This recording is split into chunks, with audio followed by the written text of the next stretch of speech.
Testing one, two, three. Let's see if this is working here. What's up, YouTube? What's up, my fellow actors? Good to see you all live on YouTube for the first time in a while, other than 2 days ago when we did a test, but that didn't really count. Plus, I took down that video anyway. Well, great to see you on this crazy 12-hour live stream that we are doing today from noon to midnight Eastern time. Oh, I got to turn down my other screen here because I'm getting a weird echo. We'll see what hour we get to before I start to regret it. But all kidding aside, no regrets here because we are doing this all for charity. We're doing this live stream today to support the Entertainment Community Fund, which is an awesome organization where they provide, among many other things, they provide emergency financial assistance to entertainment professionals, both actors and writers and people that work behind the camera and on stage and off stage as well. And certainly in these times when there are multiple strikes going on, a lot of the entertainment community is out of work. Something like the Entertainment Community Fund is really, really useful. So we want to support them as well. So as you can see on our live stream on YouTube, there is a donation button to on the right-hand side. At least on my screen, it's on the right-hand side. I don't know if you're on mobile, it might be below the video, but there is a donation button to donate to the fund.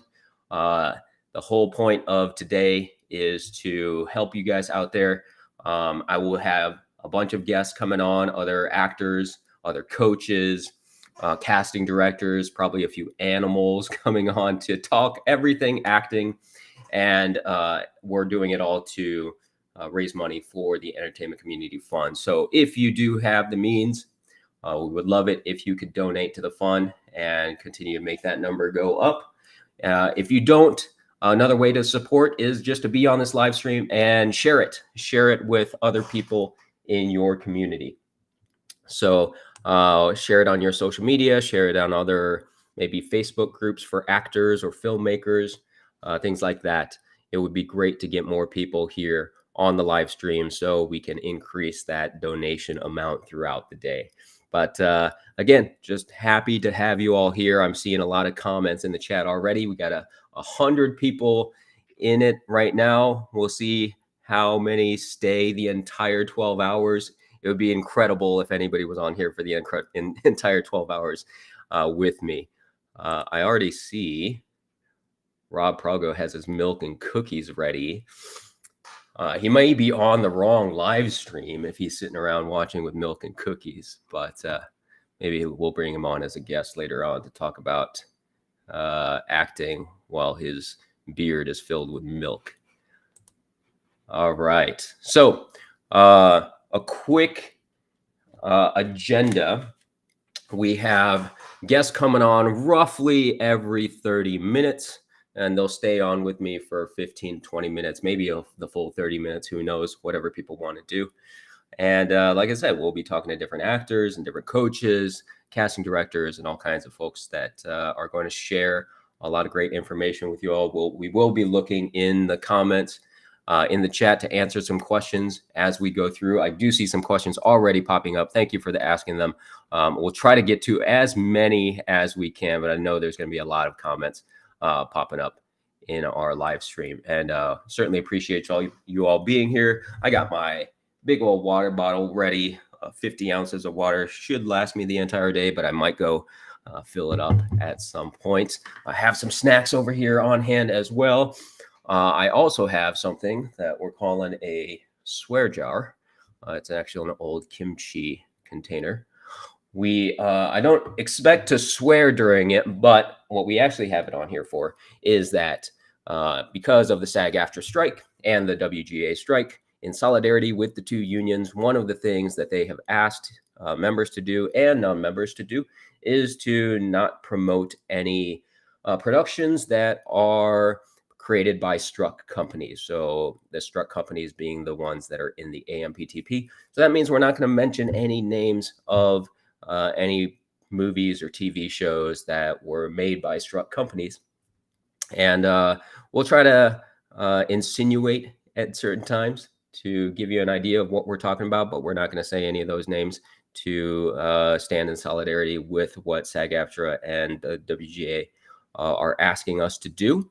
And if any of us slip up during this live stream, we will be adding to the little quote unquote swear jar if anybody accidentally says the name of a show or a movie. And if we say something, and if I say something, because I'm probably going to be the one that messes up the most, if I say something and you notice it and I didn't put something in the swear jar, type it in the chat and remind me for sure.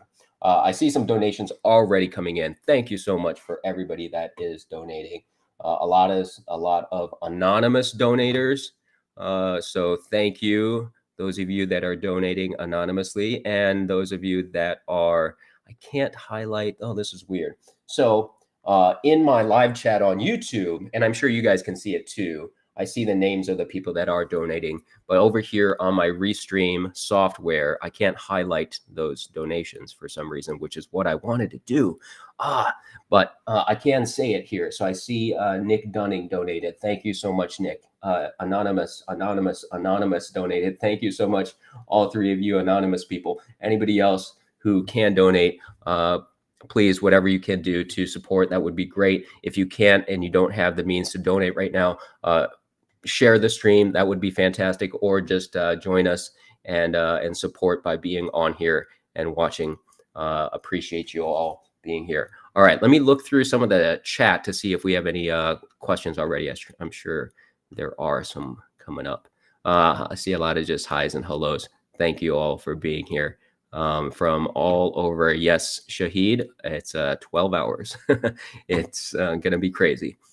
But luckily, I have over 25 guests coming on today to relieve me of talking the entire time.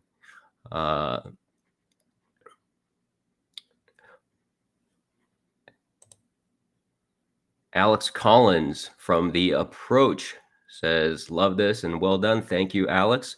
We'll be seeing Alex very shortly, and he will be joining, spoiler alert, he will be joining us later on.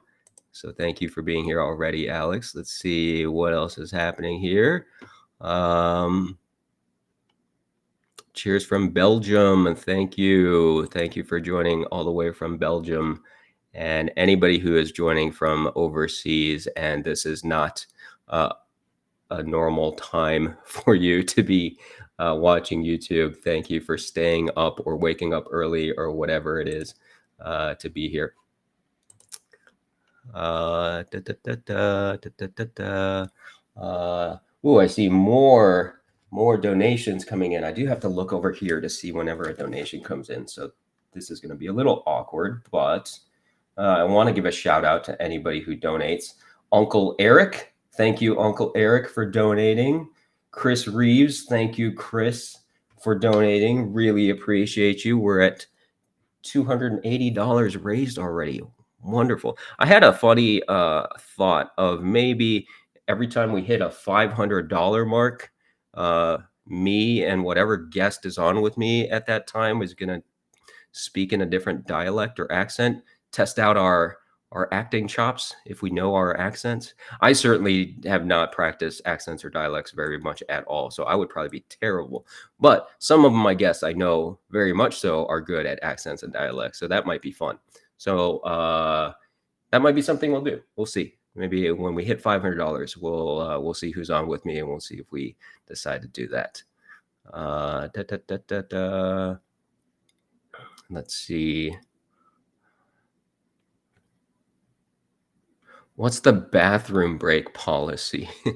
I don't know yet. You may just see me run out of this room and go to the bathroom at some point. Actually, there's going to be plenty of guests, like I said, coming on to join me. So maybe when one of my guests is talking, I can run and take a quick bathroom break and then come back here. So that'll be fun. We'll see how that goes. Let's see. Oh, here's an acting question. Let's dive right in, shall we? So 1872 Jordan is asking, how do you arrange a show reel? Great question. So I'm assuming you are in Europe, maybe somewhere in the UK, because here in the US we call it a demo reel. I know in other countries you call it a show reel. They're generally the same thing. In my opinion, you just want to make sure that you start out with your strongest work. A show reel or slash demo reel can really be any length of time. People say to keep it under 2 minutes or 3 minutes, and yes, that's the general consensus. To keep it shorter is better than longer. But even if it is 3 minutes, the majority of the people in the industry, especially the people that we want to watch our demo reels, naming agents and casting directors and producers that are going to be really busy when they're watching those. So it's very unlikely that they will watch a full, even if it is 2 minutes only. It's very unlikely that they'll watch a full 2 minute demo reel. So we want to make sure we got to think in our heads, if someone's only going to watch the first 30 seconds, what do we want to show them? Right. So we want to lead with our best work and then our next best thing. So within those first 30 to 45 seconds, whatever it is, let's make sure that you have your best footage in there. And you don't need to lead with any sort of title cards. You don't need to lead with a picture of your headshot or anything like that. Let's get right to the meat of it, right to you acting. Because if you have like a 5-second title card, for example, and they're only watching 20 seconds, right? You're wasting those first 5 seconds with them not seeing your work. And especially these days when everything is online, right? Everything that if they're watching your demo reel, most likely they're watching it off of your Actors Access page or your IMDb, or they've clicked on it from a link at the footer of your email. Whatever way that they're accessing it, they are accessing it through one of your own profiles. So they know who they're watching already. There's no need to have a title card in the beginning with your name and your headshot and anything like that. Sure, you can put it at the very end. I do that. I put it at the end and I put my contact info or my agent's contact info at the end.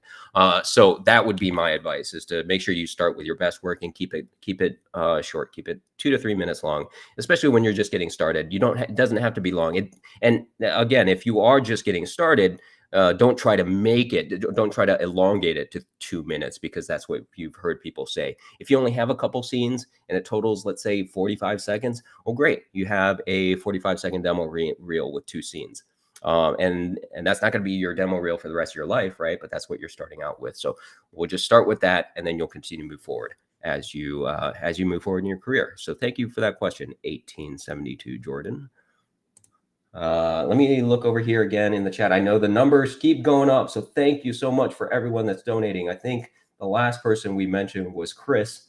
So we see Derek Zakari. Thank you so much for donating.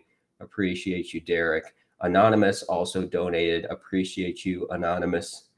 Anonymous has been donating a lot of money. Appreciate you very much, Mr. or Mrs. Anonymous. $305 raised already. Fantastic. Let's see. All right. So let's keep going here. I apologize if I missed your question, guys.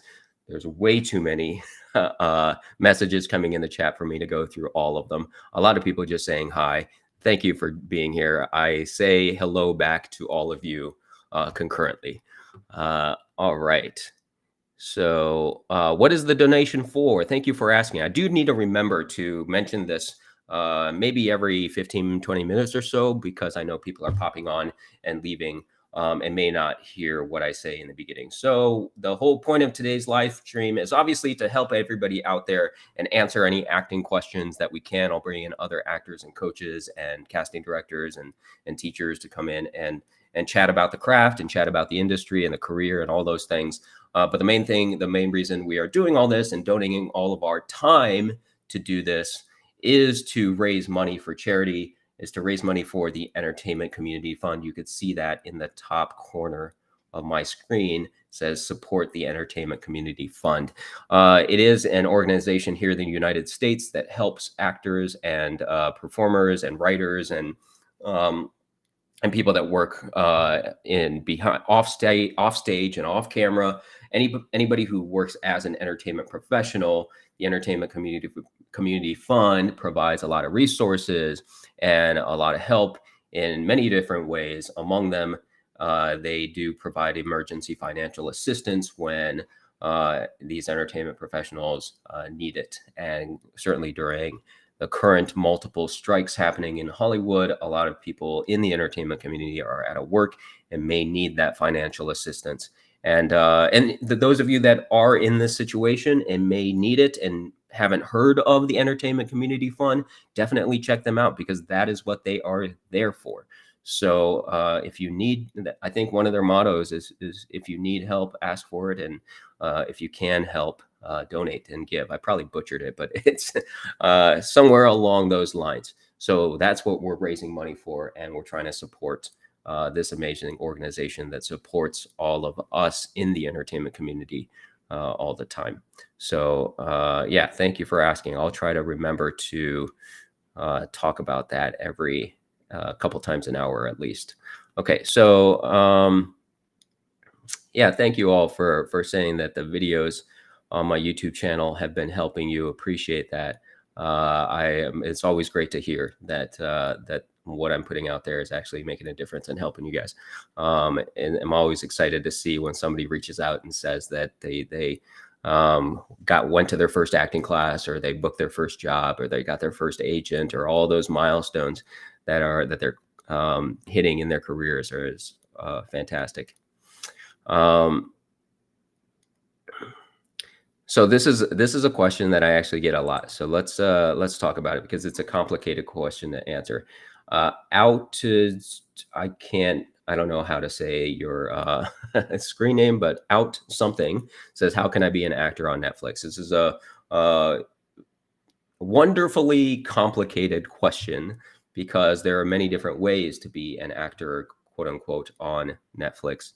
And actually, Netflix right now is a struck company, so we really shouldn't be promoting them. But I understand the idea behind this question. So we're not really promoting the company Netflix, but we're trying to answer this question from a career standpoint, right?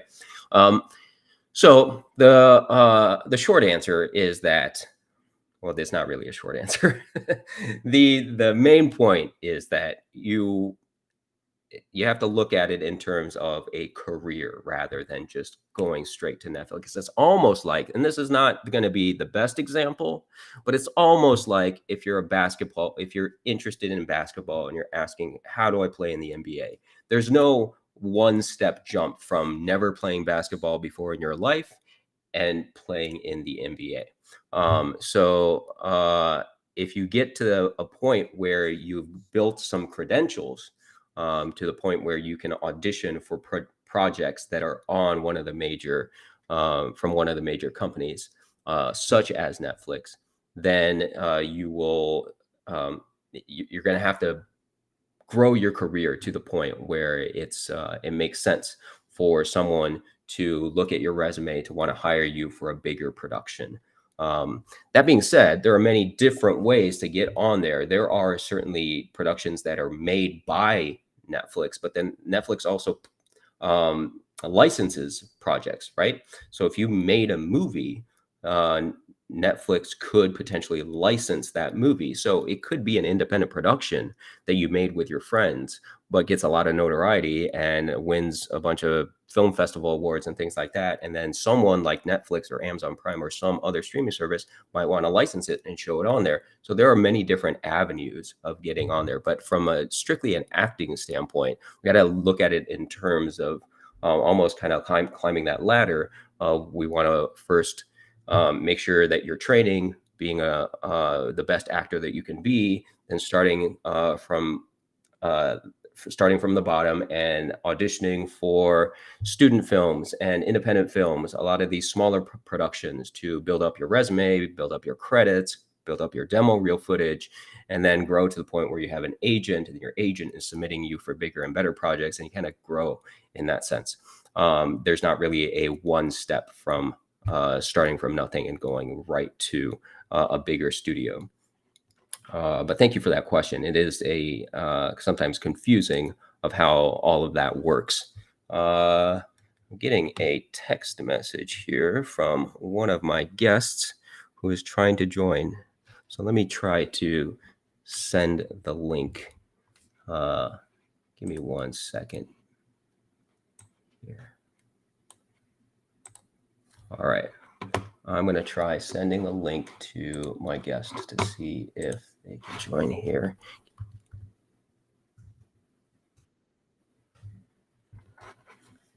Oh, looks like I did not need to do that.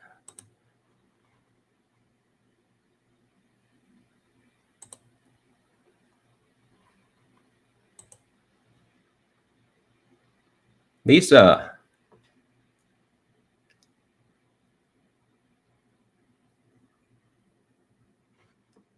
Are you here? If you are here trying to say something, you probably are already trying to say something. I don't have to tell you that. It's probably something with your microphone. But while we are going through that, I want to highlight a couple more donations that are coming in. So let's see. Another anonymous. So thank you so much, anonymous, for donating. Appreciate you, and anybody else who has been donating.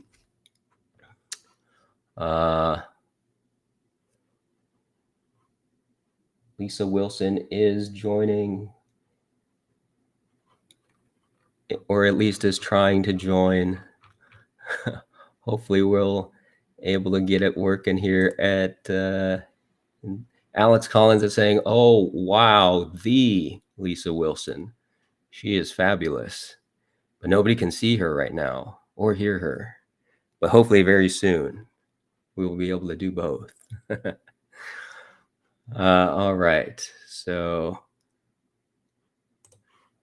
let's see. While Daniel is asking, is it Dwayne Johnson? It is not Dwayne Johnson. It is someone cooler than Dwayne Johnson. It is Lisa Wilson. But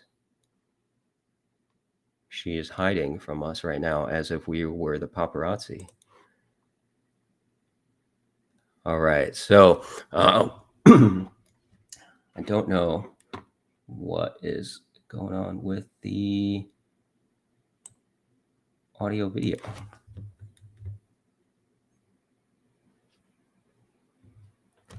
There we go. Oop, I saw something pop up. Maybe it's working. Oh, she left. She left us, guys. All right, we'll see if she is able to come back here. Well, while we are waiting, let's get right back to some of the chat, shall we?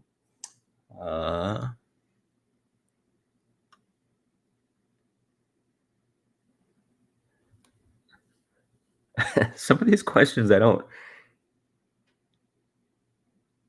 really understand. So Cameron is asking, what will happen if you married an actor like myself? Will it ruin your career? I'm not 100% sure what you're asking here. Don't think it'll ruin your career. I know many people that are married to actors or married to non-actors or actor couples, and none of their careers are quite ruined just yet. Oh, here we go. Let's try this again, Lisa. Hello there.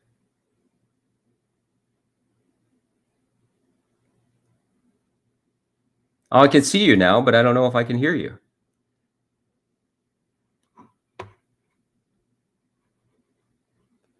Or is it me? Can you guys hear Lisa? Tell us. Tell us if you guys can hear. Maybe it's me.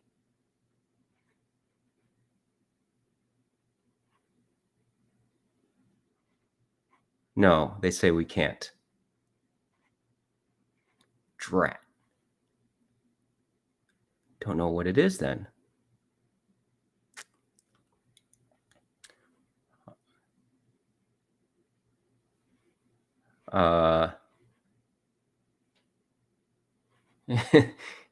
Rob says it's like watching her in a headshot session.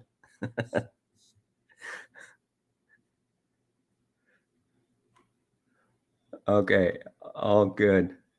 All good. We'll keep trying. We'll keep trying. I can see you're going back inside right now. All good. um, we'll see you in a few seconds here.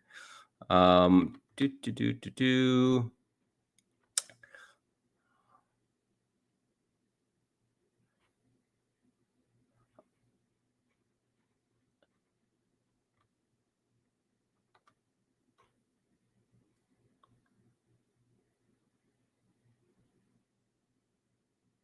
So I see a question here. Is there a plan for the day? Yes, absolutely. We do. We're just having a few technical issues right now, but we have guests coming on to share their stories and share their experience and share different um, share all kinds of different techniques, acting techniques, business techniques, industry insight to help everybody move forward in their careers and get better as actors. So, oh, we got another guest here. All right, so maybe we'll have two guests at the same time.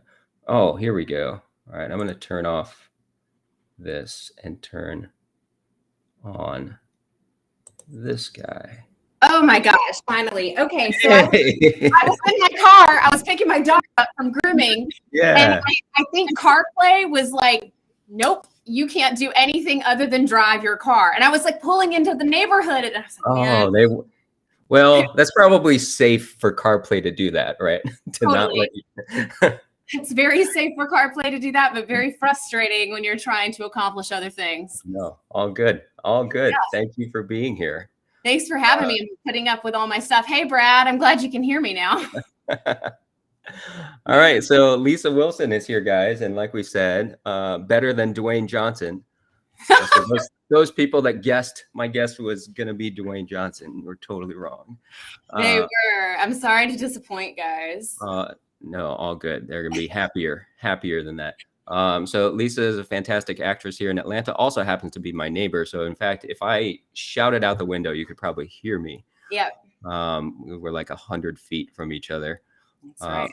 But one thing that I want to make sure I tell everybody before we come on is that in solidarity with the two unions, we are going to be making sure we do not promote any struck work, right? And so we're not going to say the names of any projects. So if we do need to say something, we'll try to hint at it in some way, shape, or form. And if any of us make a mistake, I have a swear jar. Don't get your name into the swear jar, which is my little kimchi bottle right here. So it's empty right now. But I'm sure I will be the one who makes a mistake at some point. I'm going to do my best not to. Yeah. So Lisa, we can either answer questions or we can chat about the craft, or I know that you have multiple things that you're working on right now, which a lot of us are while we're striking and not working on set. Yeah. Now you know you have a podcast. You've also shared that I think a teaser that you're writing something as well, right? So either one that you want to chat about, I'd love to hear about it. Yeah, well, I started the podcast probably, I don't know, a year and a half, 2 years ago. Yep. Primarily because I wanted an outlet to be able to share some other people's perspectives about life and expansive thinking. And so that's what we do there. There have been some actors that have been on the podcast. Alex Collins has been on the podcast. His episode is exceptional. I know he's going to be on here today too. So look out for his episode. Jason Lockhart was on it. We talk a good bit about the acting industry with that, but it's also kind of like stretches beyond that. As far as the writing goes, I teach an acting class and I do private coaching, much like you, Kurt. And yep.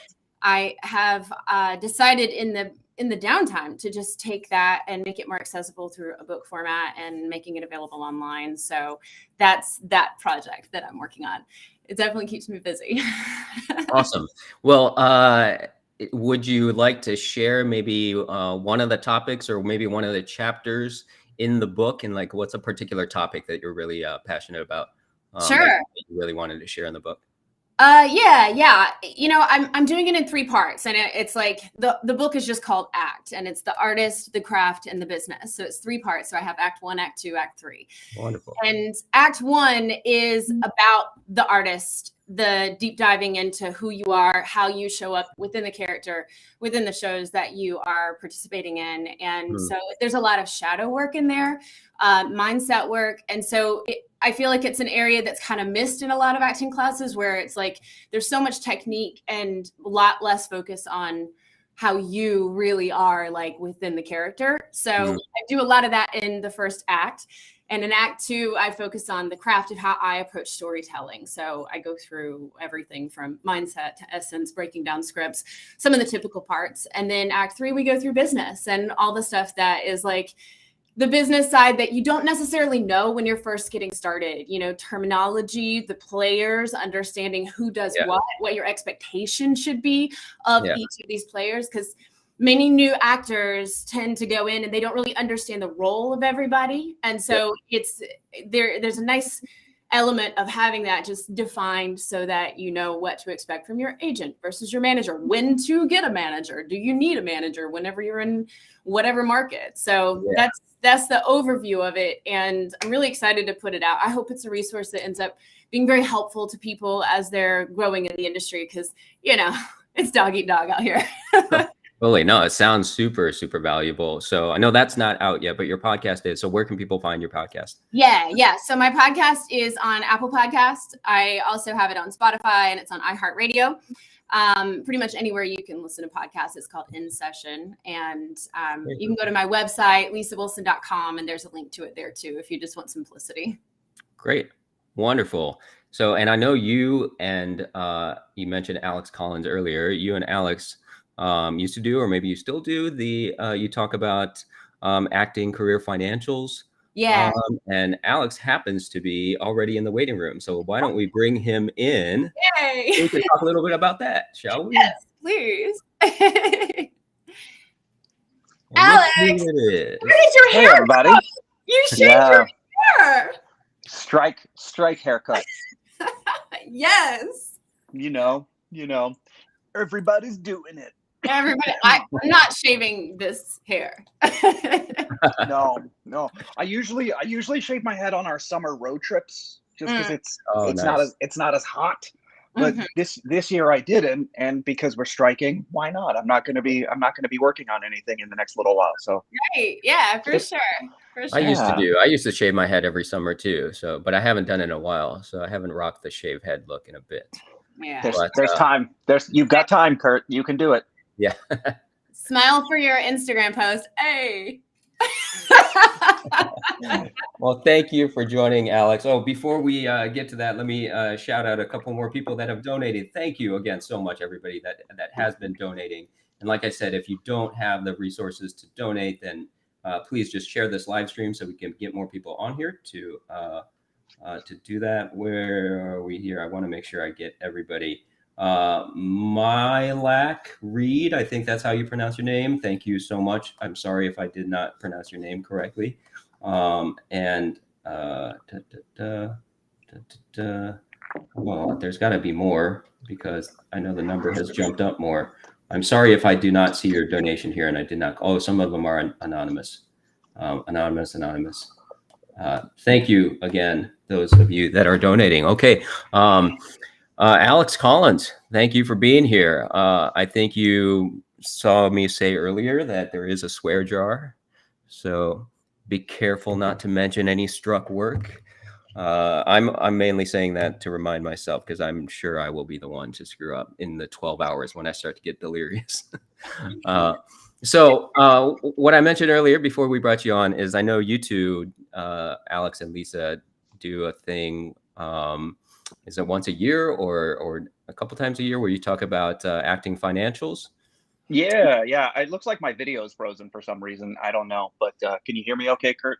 Yeah, it's not frozen for us. Oh, good. Okay, great. It is on my end. No big deal. Yeah, over the last couple of years, Lisa and I have obviously been friends for a very long time, and we've always been of the mindset that knowledge is power, and the more that actors can share information with each other, the more we can all elevate our own expectations, understanding, and education. And so, that sort of gap week between Christmas and New Year's, this last couple of years when things slow down, we just hosted kind of a Zoom chat with people, and we've broken down a little bit what we do individually with our own budgets and tracking, and what we do for investments and savings and some of our goals and things like that. Money shouldn't be a dirty little secret. And I think historically throughout the Industrial Revolution, owners and management have always tried to separate labor from talking about how much they make or what their plans are, right? Because it allows them to keep more money in their pockets.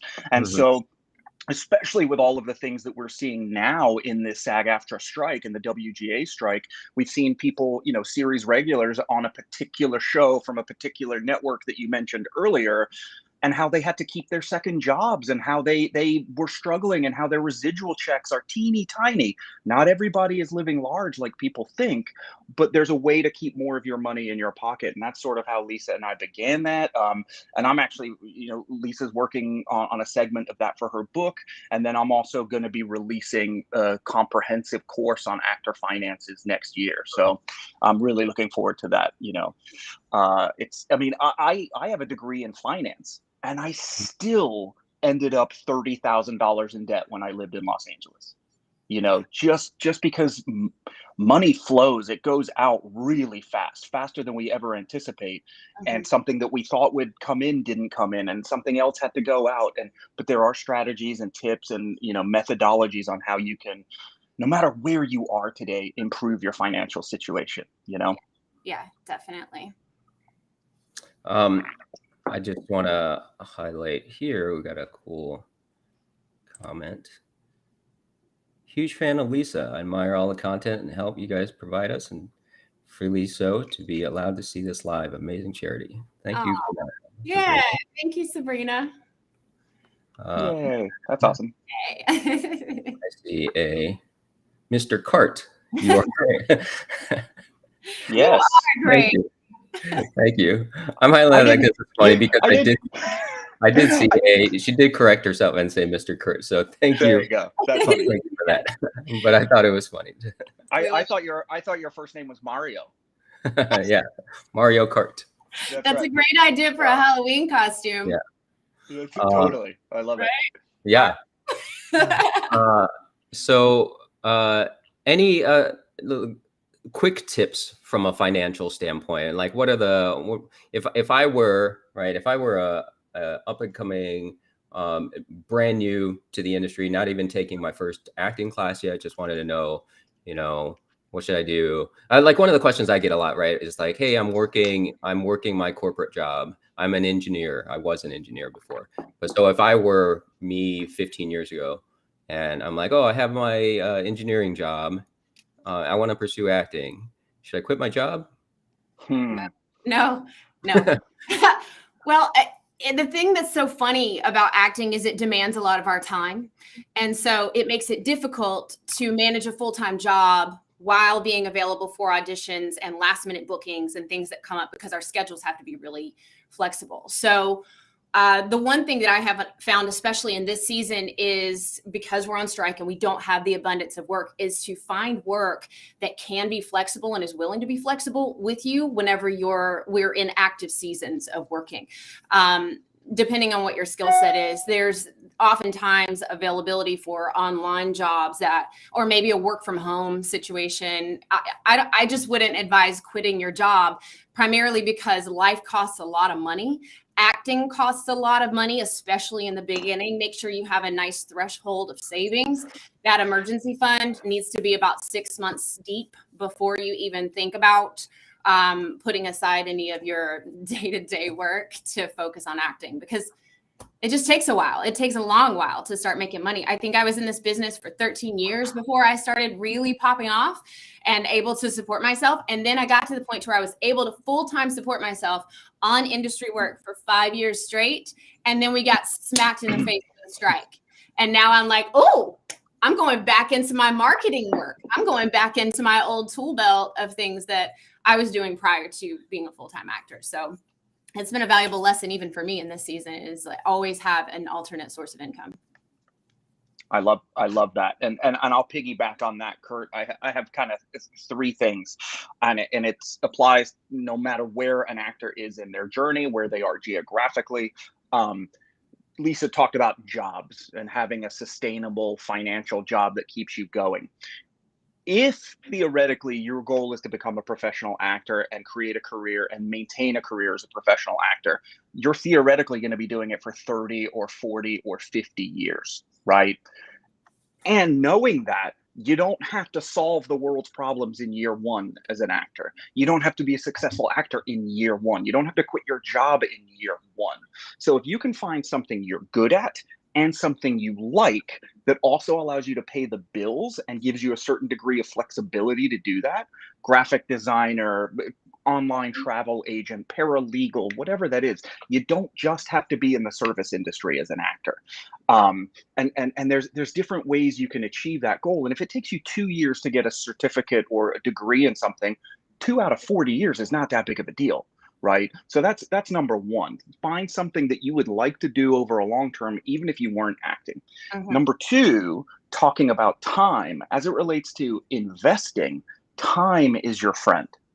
The sooner and the younger you start investing, the more, even if it's $10 a month, the more you have the opportunity to build that investment into something larger.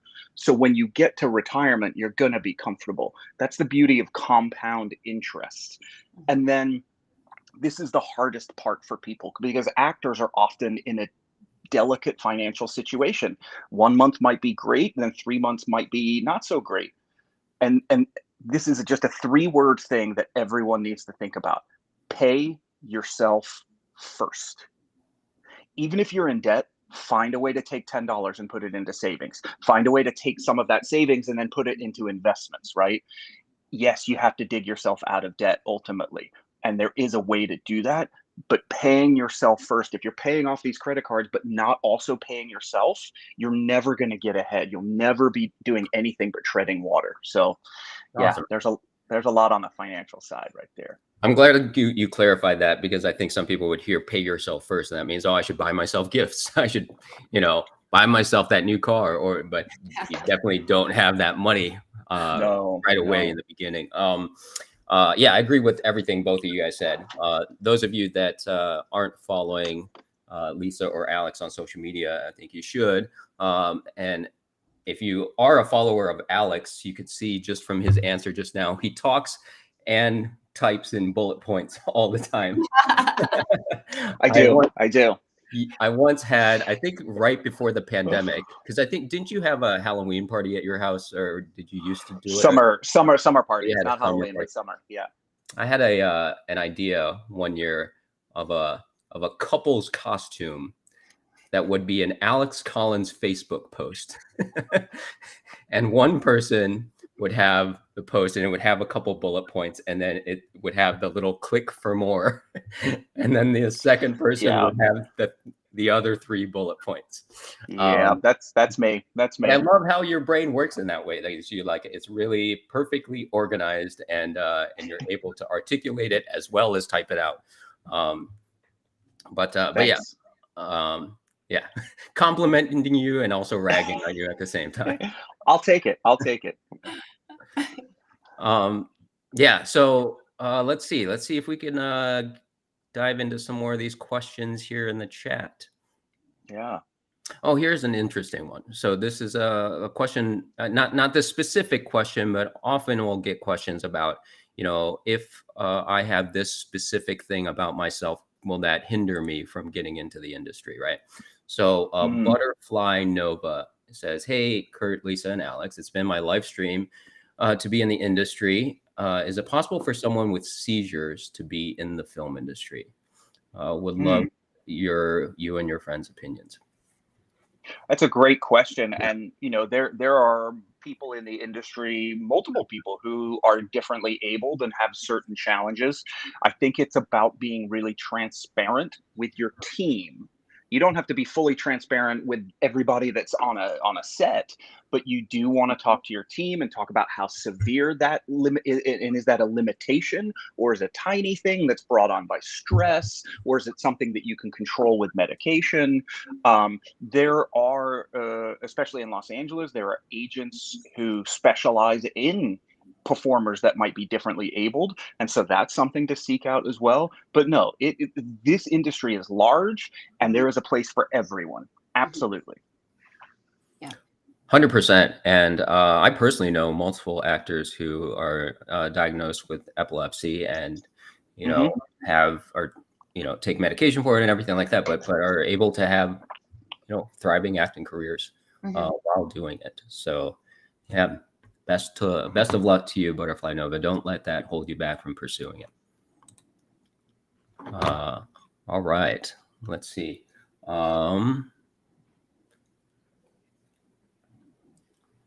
here's a good one.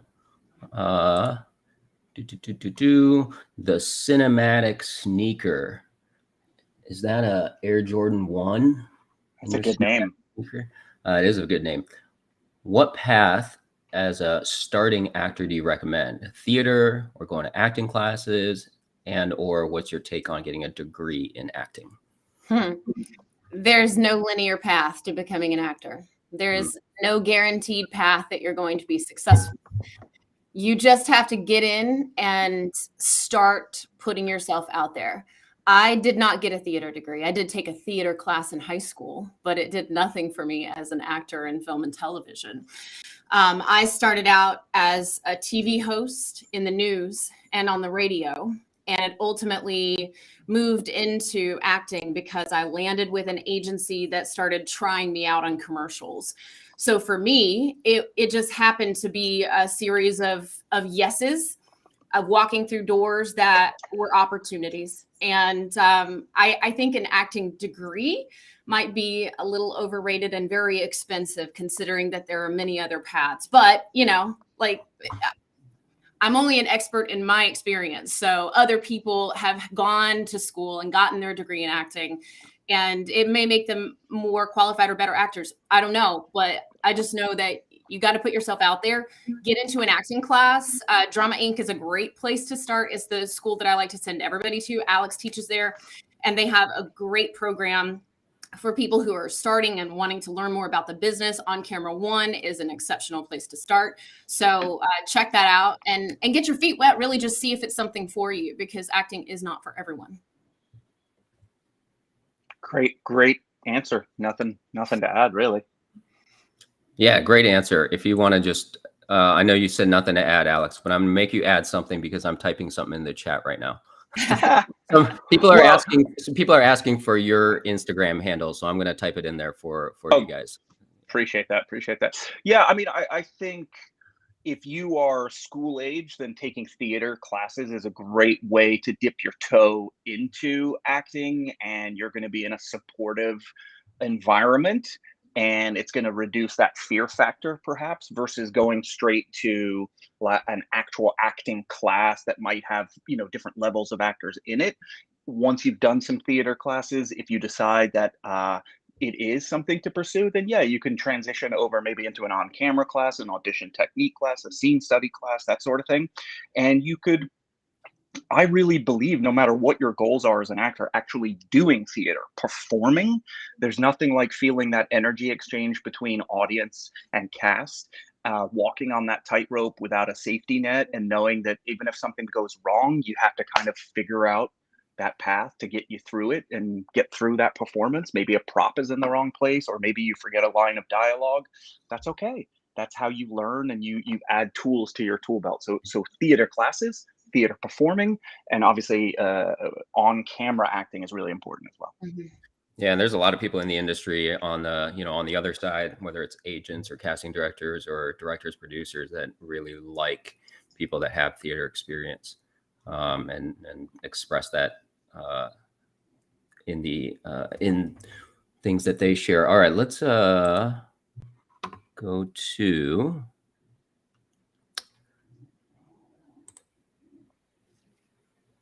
Shreyas and Divakaran is asking, I got into grad school in the US and I'm an international student. I want to start my career in television and movies. Can I try becoming an actor as an international student? This one's a fun one. So the answer is yes and no. So while you are a student, you're going to be on a student visa. While you're on a student visa, that means you, in most cases, cannot get paid to work in the United States. So you could do community theater, you could do student films, you could do film school films where you're going to school, but you cannot get paid, which means if you want to ultimately get into television and movies, which are going to be those union-based projects, SAG-AFTRA projects, what we're currently striking, you're going to have to get a postgraduate visa. So you would have to get a performing artist visa before you're able to actually get paid to work in the United States. Yeah, 100%. I mean, there's, and even look, even if you were a U.S. citizen and you weren't an international student and you did have the and you didn't have that barrier of the visa, when you're just starting out, you're most likely starting out doing the student films and doing the unpaid projects anyway. So it's not really a barrier up until a point. So and while you're doing those things, you can work towards maybe getting that the different visa that allows you to do the work or working on your green card or whatever that may be. Awesome. I love these questions. These are awesome. Yeah, great questions, y'all. Let's see.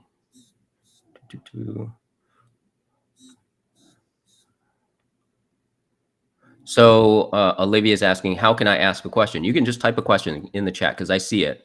And I'm sorry, guys, if I miss your question because there's a lot of them coming in. So I will. I'm just trying to see the ones that I think would be good to highlight, and that would be good to answer for everybody. Some of you are asking maybe specific questions just for yourselves. I'm trying to find some ones that will help a lot of people. So here's Lawrence Gonzalez is asking, hi guys, thank you for your time. How difficult is it to get into the industry if you have a thick accent when speaking English? Mm-hmm. Whenever I first started my career, I had a very, very, very thick Southern accent. Oh. And it was really funny. If I pulled out some old tapes, it just doesn't even sound like me anymore. And I will say it did hinder me from getting certain roles. And I did hear that from casting. But over time, it became more of a non-regional kind of accent. And that was just with practice. But it didn't stop me from getting into the business. And, I didn't have like a strong accent that is not American. Mine was American. So I think it just really is dependent on the roles and the characters that you're auditioning for. Sometimes the accent fits. Sometimes we're asked to do accents that we're not really great at, and your accent might be perfect for it. So it's one of those where you just work on maybe honing in like the standard American accent as well while you're working through with your current accent. But it's just practice time. Yeah.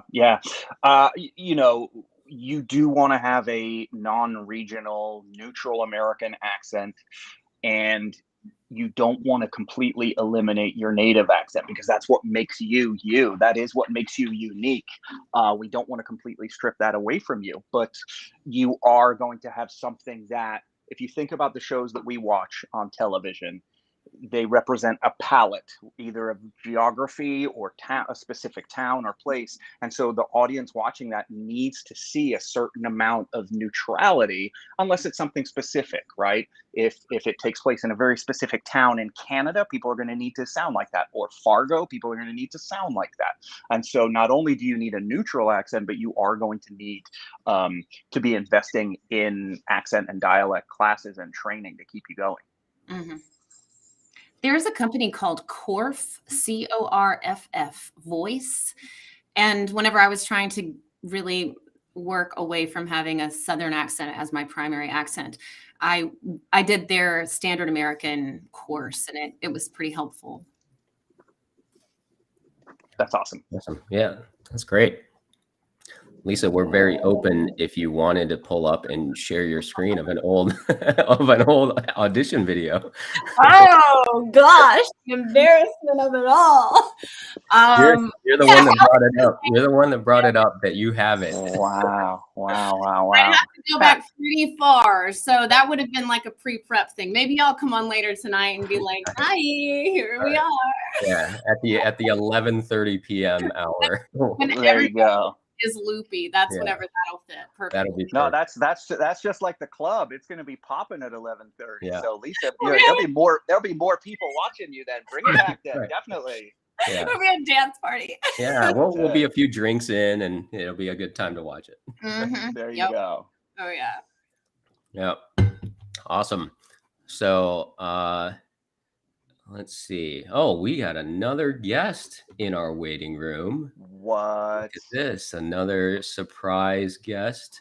Oh, by the way, guys, I know who it is. I'm not kicking either of you out because we have room for plenty. But if you do need to go, I don't want you to feel like you have to stay for any longer. I only expect 20 minutes from anybody.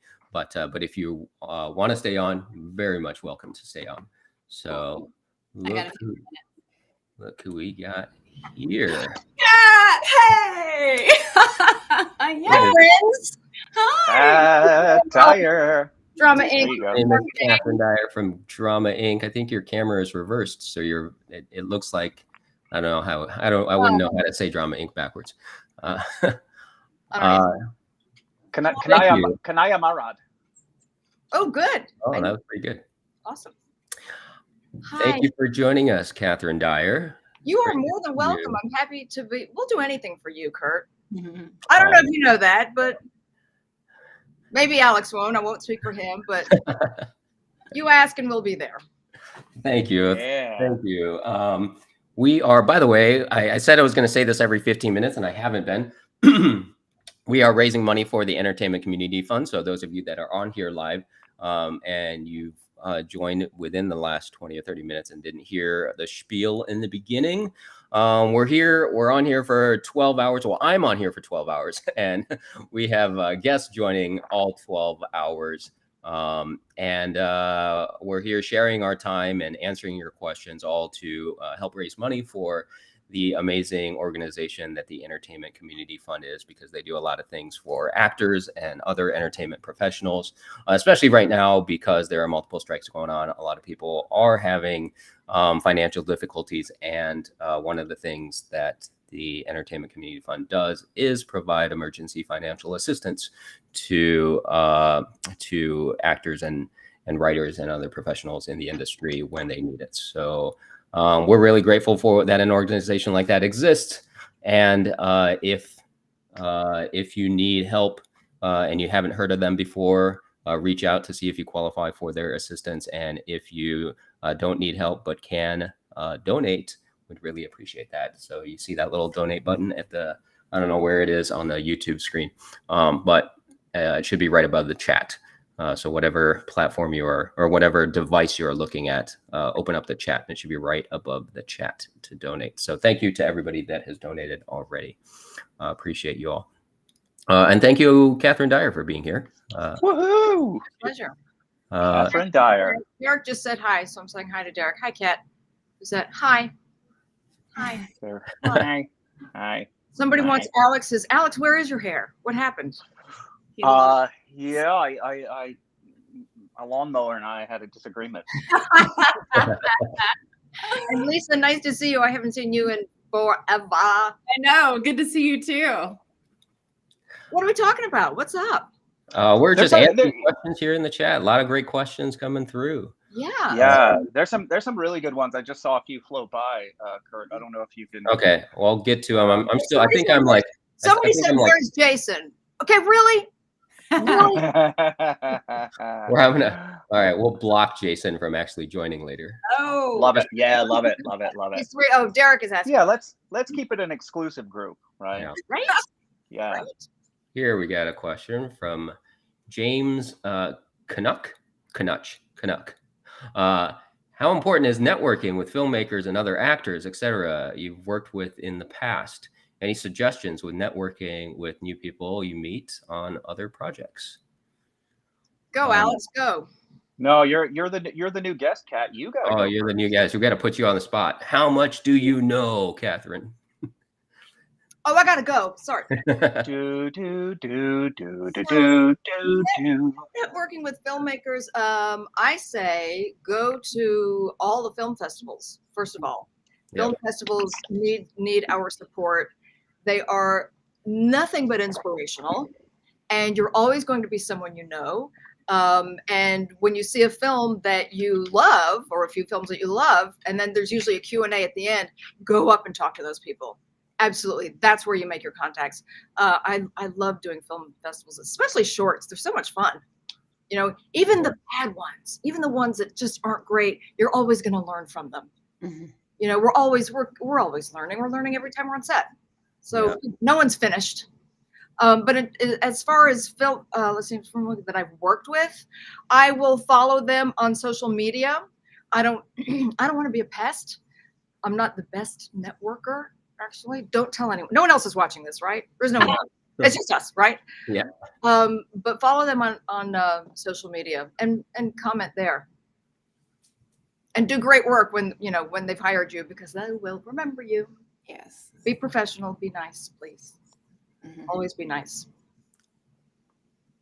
Yeah, there's a business term that is your network is your net worth. And I think it applies anywhere, right? And I think it absolutely applies in our industry as well. It's a lot of people think, especially in the beginning, we think that, once you get an agent, like that's the thing that gives you a career. But really, it starts way before that. And really, I tell people all the time, like almost all of my firsts of anything in this industry came from just being in acting classes and building my network from being in class. And it's not just the teachers, right? It's your peers as well. It's the other students in the class. That's where I started building my initial network of actors. And, you hear about auditions through your classmates. Somebody might hear of a student film or a indie project that's casting that's not going to be out on like Actors Access or something. They just reached out to their network on social media, and then that person happens to be in acting class with me, and they tell me, hey, there's a role that happens to fit you, and that this is how like everything just starts out, and then you really just kind of grow your network in that way, and then as you start to work with people, working with other filmmakers and actors like you're asking here, James. For sure, even when you're just working on smaller student films, right? You never know who those people are and what they're going to grow to become in the future. And I've worked on some little unpaid indie projects that have led to paid work in the future because of the people that worked on that small project happened to bring me on to a future production. 1,000%. And also, just touching on your community, when we first opened Drama Inc., I remember leaving one of our on-camera basics class or on-camera 1 classes at night, and it was way back when we opened, and Jason and I were driving out of the parking lot, and there were a group of students out in front talking. Mm-hmm. And I went, oh my God, look what's happening. They're connecting. They're making friends. They're discussing. They're exchanging ideas. Mm-hmm. And I wasn't expecting that when we opened Drama Inc. I wasn't expecting community, and it is instant community. And there are going to be filmmakers in your classes, specifically. There are going to be filmmakers who are going to make some great things, maybe make some not so great things, but you're going to be networking with them. You're going to be friends with them, and you're going to learn along the way. You're going to get in their projects, and these relationships just grow and grow and grow and last for years. It's very heartwarming that the community that I'm seeing at Drama Inc. Awesome. Yeah, I think networking is important, but it needs to be organic and authentic as well. Kurt and I connected before Kurt ever moved to Atlanta. Kurt was acting in Cleveland, Ohio at the time, and was still an engineer transitioning into acting. And so we connected. We talked a little bit about Atlanta before Kurt decided to move here. When he did move here, we connected and had coffee. And Kurt has continued to obviously pay that forward through his network. So yeah, I think I didn't know that. Yeah, that was that 2016, 2017, Kurt? Yeah, I think we first connected on Facebook, maybe 2015 or 15 or 16, because I moved at the end of 2016. Oh yeah, so 2015 then, yeah.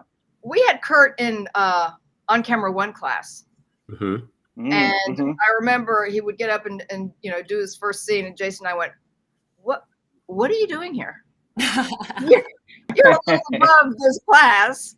And he said, I want to start at the beginning here in Atlanta. I want to learn everything that that's being offered here. So I was very impressed. He was good. Yeah, it was a great class. I would have been sad if I missed that opportunity to work on camera 1, because a lot. And speaking of networking, right? A lot of the people that I still connect with here all the time are some of my classmates in on camera 1. Yeah. I still talk to Eddie Dupriest all the time. He just that jerk. Oh, brother! That jerk just gave me free Braves tickets to see a game the other day. So yeah, I need to have lunch with him. So no longer a jerk. Is he on here? I don't know if he's in the chat. If he is in the chat, I'm surprised if he hasn't said anything yet. Said something, yeah. Catherine, right before you came on, actually, Lisa was talking about Drama Inc. and saying that it's one of the places she recommends the most to people. I love you guys. Thank you. If you would like to tell people, for those who don't know, what Drama Inc. is and how they can learn more about it. Okay. Drama Inc. is a studio, an acting studio based here in Atlanta, Georgia, dramainc.net. We offer virtual classes as well as in-person classes. Alex Collins is one of our longtime instructors there. We offer several techniques: Uta Hagen, Linklater, Chubbuck, Viewpoints, Meisner. Let me know if I'm missing anything, Alex. We offer on-camera classes from beginning to working professional classes. We offer accents and dialects classes. We offer audiobook narration classes. I mean, what a great way to learn a new skill, you guys, audiobook narration. There is a class coming up. I don't even know what the date is, so I'm not here to sell, but seriously, think of another way to make money just in case there's a strike or something. What? Right? What? We have audiobook narration. We have all sorts of great workshops, self-taping workshops, commercials, breakdown, quick turnaround. Yeah, the quick turnaround. Oh, well, that's a good class. I love that class. I started quick turnaround in the middle of the pandemic, and it's for actors who have had on-camera classes before, but I give them sides, and they have 2 days to turn around the sides and submit them. Then they have 1 day, and then they have 12 hours. 12 hours to do the work, not just memorize the lines and get it in and go, at least I got it in. I mean, I'm guilty of going, okay, at least I got it in, and didn't do all the work that I needed to do. But I don't do that. I do the work. Take that time. Goes down to the very essence of what the scene is, right? For you to do that work and turn it in on time and be proud of what you turned in. I'm sorry, I just looked at a question. So dramainc.net, we started in 2013. We opened, I own it with my husband, Jason McDonald, who's an actor, and Claire Bronson, who's an actor, and Scott Poitras, who's an actor, working actors, I might say. And we have been very, very, very lucky and love what we do. We absolutely love what we do. And the 4 of us teach as well. And we love it. We love what we do. Did that answer everything? Yeah, absolutely. Absolutely. Look, I do want to shout out people that have donated. It looks like they're not all showing up in the chat. I thought like every time someone donated that it comes up in the chat with the name of the person, or at least it would say anonymous. But I do see that the number keeps going up, which is fantastic. So thank you for anybody who is donating. Maybe as someone who is just clicking the button without logging into their YouTube or Google account or something. So appreciate you. And if you are donating while in the chat and I just don't see your message, I'm sorry if I missed it, but I appreciate everybody who has been contributing. Yeah. So let's dive into another question here. Love it. Fernando Sanchez is asking, how do we get out of the 9 to 5 to pursue acting in this expensive inflation economy? And he's in Austin, Texas. So that goes back to what we were talking about earlier, right? We don't want to get out of the 9 to 5 necessarily. We want to figure out a way to make what we would make in a 9 to 5, but in a slightly more flexible way. Maybe you can pivot to remote work. That happened a lot in COVID. I was able to, when I was in the corporate world, I was offered a promotion and I said, I tell you what, instead of giving me that extra money, why don't you allow me flexibility? Because they knew I was an actor. So when I have an audition, I can go to that audition. I'll get my work done. You'll never see the quality of my work diminish or suffer. Our clients won't suffer, but keep that extra money you want to give me and just let me have pure flexibility when I need it. That's one way. Keep in mind, of the 160,000 plus actors in SAG-AFTRA, only 2% make a full-time living from their acting career alone. That means 98% of 160,000, that means 156,000, give or take, have second or third or fourth jobs and sources of income. So the goal is to take where you're at and how to improve that position. That's why so many actors work in the service industry, because it's flexible and there's people who can pick up shifts, but it's not always going to be financially stable for them. So you got to, on a long enough timeline, figure out a way where you can do something you like, make money doing something you like, and find that flexibility that you like. And I tell people, if change your attitude about your day job. I worked essentially my day job is Drama Inc. You know, that's my income, my sole income right now. I waited on tables for a billion years. I was a bartender. I was a restaurant manager for a long time, and I did 9 to 5. And I had to change my thinking about a 9 to 5, because I know it can be soul killing. No matter how cool the job may be, it can be soul killing. So if you change your attitude, just make the freaking money, so you can pay for your classes.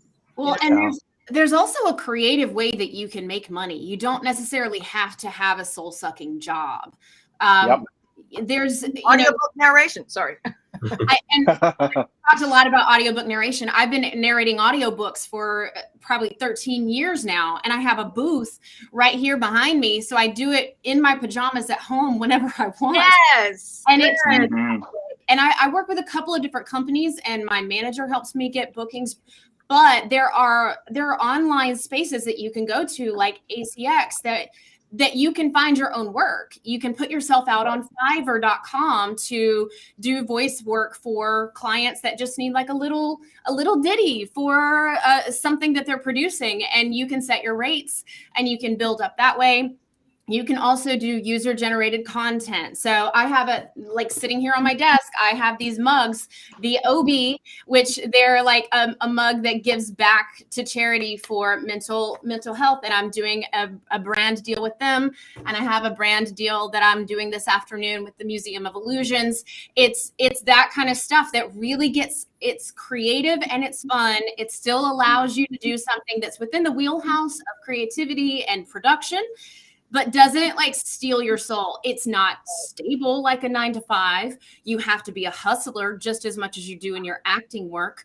But for me personally, I find it to be more rewarding because I have some creative control, and it gives me that ability to continue using my artistry in a season like a strike. And also the other like amazing checkbox for this is the fact that I can keep it going beyond strike times. So like as an actor, you're going to have hot seasons. So you'll hit a run and you'll be like, yeah, I'm on top of the world. And then your show ends. And then you're like, why does nobody like me anymore? And you can go and not work for years after that and be auditioning and on the grind. So you never know whenever the droughts are going to come.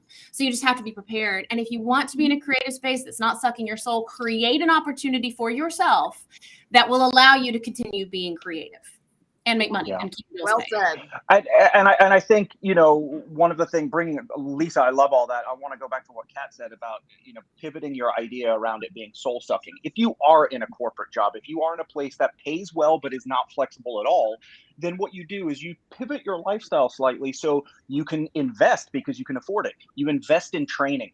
So you do all the things that you need to do as an actor to acquire the skills that you need. You start working on student films and indie films and film competition so you can acquire the footage. So now you've got some skills and you've got some footage. So you're looking on a 2-year or 3-year timeline where you can then go to your employer and go, hey, I'd like to switch to part-time, or I'd like to switch to contract work, knowing that you have an exit strategy and you're stockpiling money because you're making a great living perhaps in a corporate environment, which is different than maybe actors working paycheck to paycheck in the service industry, but who have flexibility. You're looking down there 2 or 3 years and you go, okay, that's where I want to go. I want to have my schedule to myself. I want to have flexibility to do all the things I want to do as an actor. Here's where I am today. How do I get there? Things don't happen overnight. So you kind of put that plan into motion to allow you to exit that corporate lifestyle. Yeah. Yeah. Hey guys, I hate to interrupt. I've got to jump off. Speaking of brand deals, I got to go do a brand deal. So there you go. Nice to see you, Lisa. Good to see you too. Bye guys. Bye. Thanks so much for being here, Lisa. Thanks for having me. Bye. Bye. I mean, I think, Kurt, you were an engineer when you started acting. It's not like after your first day as an actor in an acting class, you quit engineering. You're like, sorry guys, that's it. Here's my 2 weeks notice. I'm going right into acting. I've been in class for 2 weeks. I know. So you really started training and increased your resume of knowledge as an actor. And then you said, okay, I'm planning my transition. I'm planning my exit strategy. That doesn't happen overnight. And I have a friend, Kate Flannery, who was on The Office. Yeah. Who played Meredith. Yeah. She was waiting on tables when she got The Office. She was waiting on tables well into her work in The Office. It got to the point where customers were saying, aren't you in The Office? Don't you? What are you doing here? I don't know what's going to happen. So I'm going to stay here until I know that I can leave this job and go to The Office, somewhat permanently. So it's never a done deal. It's always have that foundation underneath you. Yeah, to kind of touch on both of those points, when especially if you have a corporate job, if it's a salaried corporate job like the typical 9 to 5, 5 days a week thing, then you normally you're going to have the paid time off days. You're going to have sick days that you can use, right? And most likely, we're just talking about most likely scenarios here. You're probably not going to be booking 25 jobs a year, right? Especially when you're just getting started. So don't leave it. If you get to a point where you're booking so much acting work that it is absolutely taken away from your corporate job, then yeah, that's probably a good time to find a transition point. But the most likely scenario is that in the beginning, when you're just starting with classes and you're self-submitting for student films and indie productions, and even if you do get an agent in the beginning and you're starting to submit for more professional work, a lot of times it'll be like day player roles, co-star roles that really only need you for a day. Right. And you should be able to take that day off from work, which is what I did for so many years. I kept that corporate job and just would take a day off work if I needed to. One more shout out, guys. Another anonymous donation just came in for the Entertainment Community Fund. So thank you so much for that. We're approaching $500 here. I don't know if you guys heard in the beginning of my I want to call it Zoom. We're not on Zoom.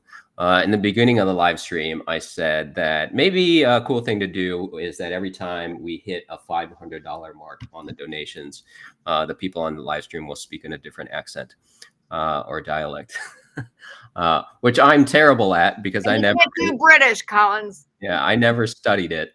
Other people I know are probably better than me. So hey, we're only $61 away, y'all, for us to get into a different accent. Love it. So cool. Great. That was a great question, Fernando. Thank you for asking that. Let's see.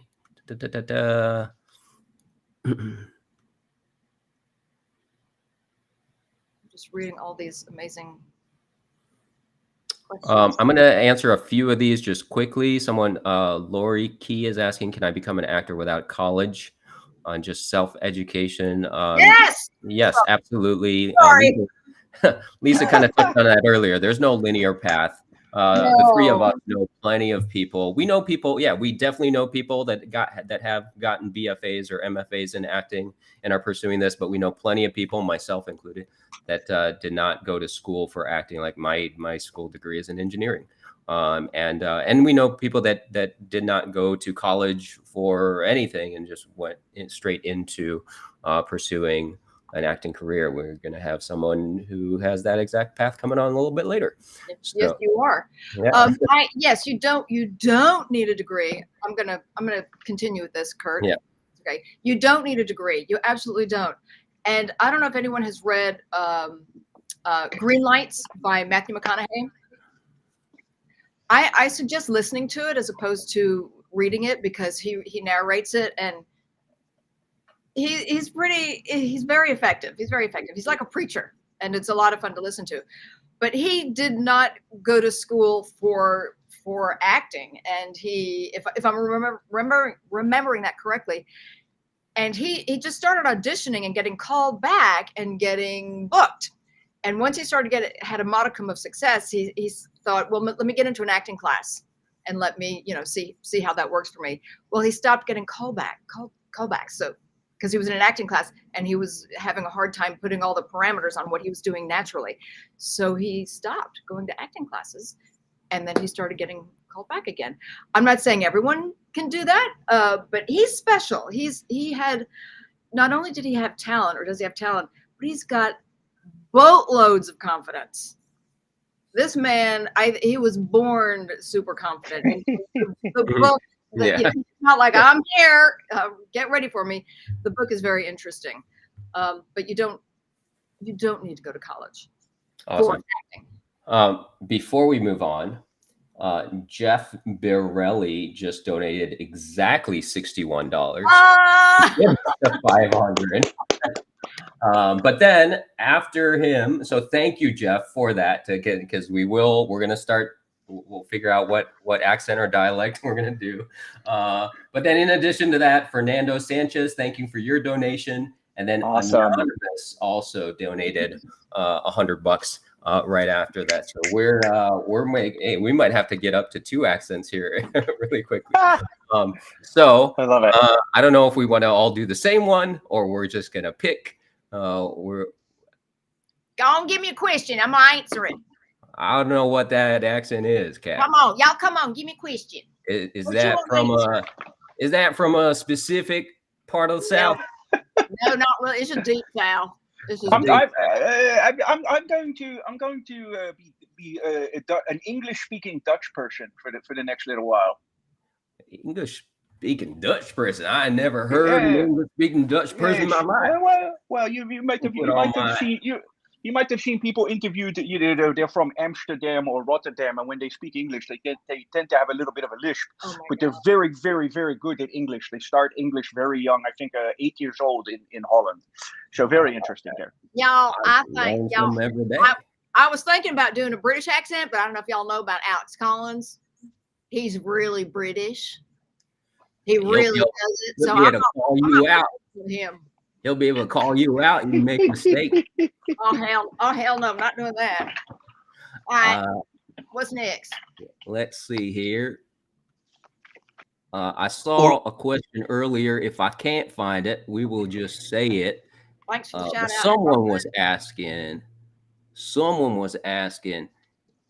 I don't see the question anymore, but I think it was something along the lines of, I'm 55 years old. Is it too late to start an acting career at my age? Oh, hell no. Hell to the no.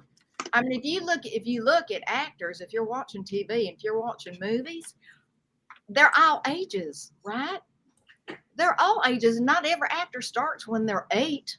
I didn't start till I was in my 20s. I didn't start getting some kind of success with a small S until my 40s. So you can start whenever you want to. I agree with that, and I'm actually gonna switch.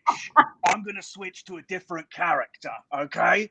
And no, I'm going to give you an example. There's a very famous TV show out there from 20 years ago about the President of the United States. It's a show called The West Wing, right? And there was a character on there, Mrs. Landingham. And the actress, her name was Catherine Jewston. And she didn't start until she was a grandmother. And she retired, and then she moved to Hollywood, and she became an actress. And she ended up winning an Emmy before she passed away. So you could see her on that show or another show, and I don't want to name the other show, but let's say not Husbands, but Catherine, if you're not a husband, you might be a wife, right? And if you stay at home, you're called a homemaker, right? Yeah, yes, that's right. And if you're in a bit of a dangerous situation, you might be a desperate housewife. And she won an Emmy on that show as well. So there you go. Blimey. Y'all just reminded me of that. So I do have to put two things into the swear jar, because we did mention the Aaron Sorkin show from earlier. And then we did mention the show with Meredith from earlier. So we do got Whoops. Yeah, I'm so sorry. I'm so sorry. I'll Venmo you some money. How much money do you need? We can't see it right now. I'm terribly sorry. Don't Venmo me money. Donate it to the. I will donate. I will donate. We got Kat Dyer and Alex Hollins. First two entries into the swear jar here.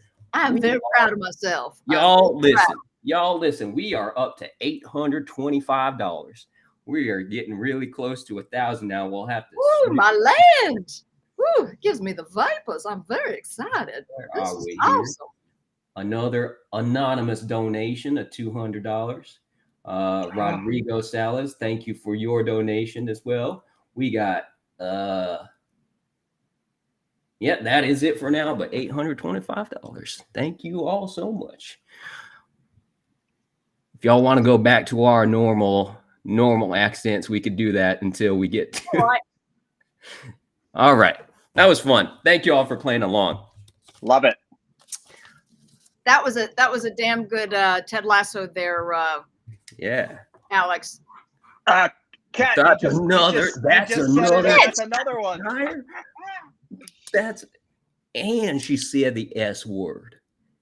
Yeah, that's a double. Well done. Okay, I'm managing my donation right now just to be compliant with the swear jar. Listen, I'm surprised I haven't dropped the F-bomb yet. So okay, all right. But we can say characters, right? I think. Not his name. Not the names of the shows. So yeah. No. But I wasn't that character. I was a different character. So you said the title character, which is the name of the show. It is exactly. He was the character of Roy. I'll own it.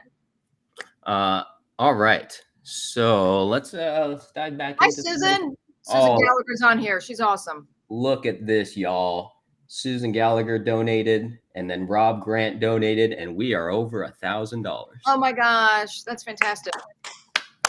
Thank you all so much, all of you, for donating. It's amazing that we're able to help and raise some money for the Entertainment Community Fund. I think we're about 15 minutes since I last mentioned it, so let me mention it again. We're raising money, and you hear me thanking people for their donations. What we're donating to is the Entertainment Community Fund, which is an organization here in the U.S. that helps entertainment professionals and helps them in and support them when they do need emergency financial assistance. So appreciate everybody who has been helping out, because that fund is helping us out. And other people in the industry, especially right now, where there are multiple strikes happening. So, and look at that, we got another guest. Kurt, there's this person just mentioned. I think you guys talked about it earlier, but this is the first I've heard of this. Having AI do your prep work. Sure. Let's talk about that. Did you talk about this already? We did not. Let me see if I can find that. It's from Joel. Oh, we heard about this. Oh, it's from Joel. I probably know who this is. Yeah, he said he spoke to you. Joel from Austin. Where are you, Joel? Well, you can answer the question while I look for his. I would have never thought of going to AI for my character work, for an audition or for a role. Maybe to do some research about the place, maybe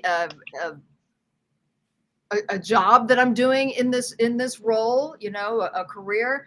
But personally, I wouldn't go to AI to do any research to do any of my character work, because it is inherent to me. I mean, it starts from me. Everything where I begin with my work, with my auditions and my roles, comes from in here. And I need to know that material inside and out. I need to know that material in the words on the page and in my own words, as if I had to go to a courtroom and explain what was going on in the scene or the whole film. So I don't advocate going to AI to do any character work. I mean, that's taking the humanity out of it, isn't it? And that's what we're fighting. Sorry. Yeah. That surprised me. That surprised me.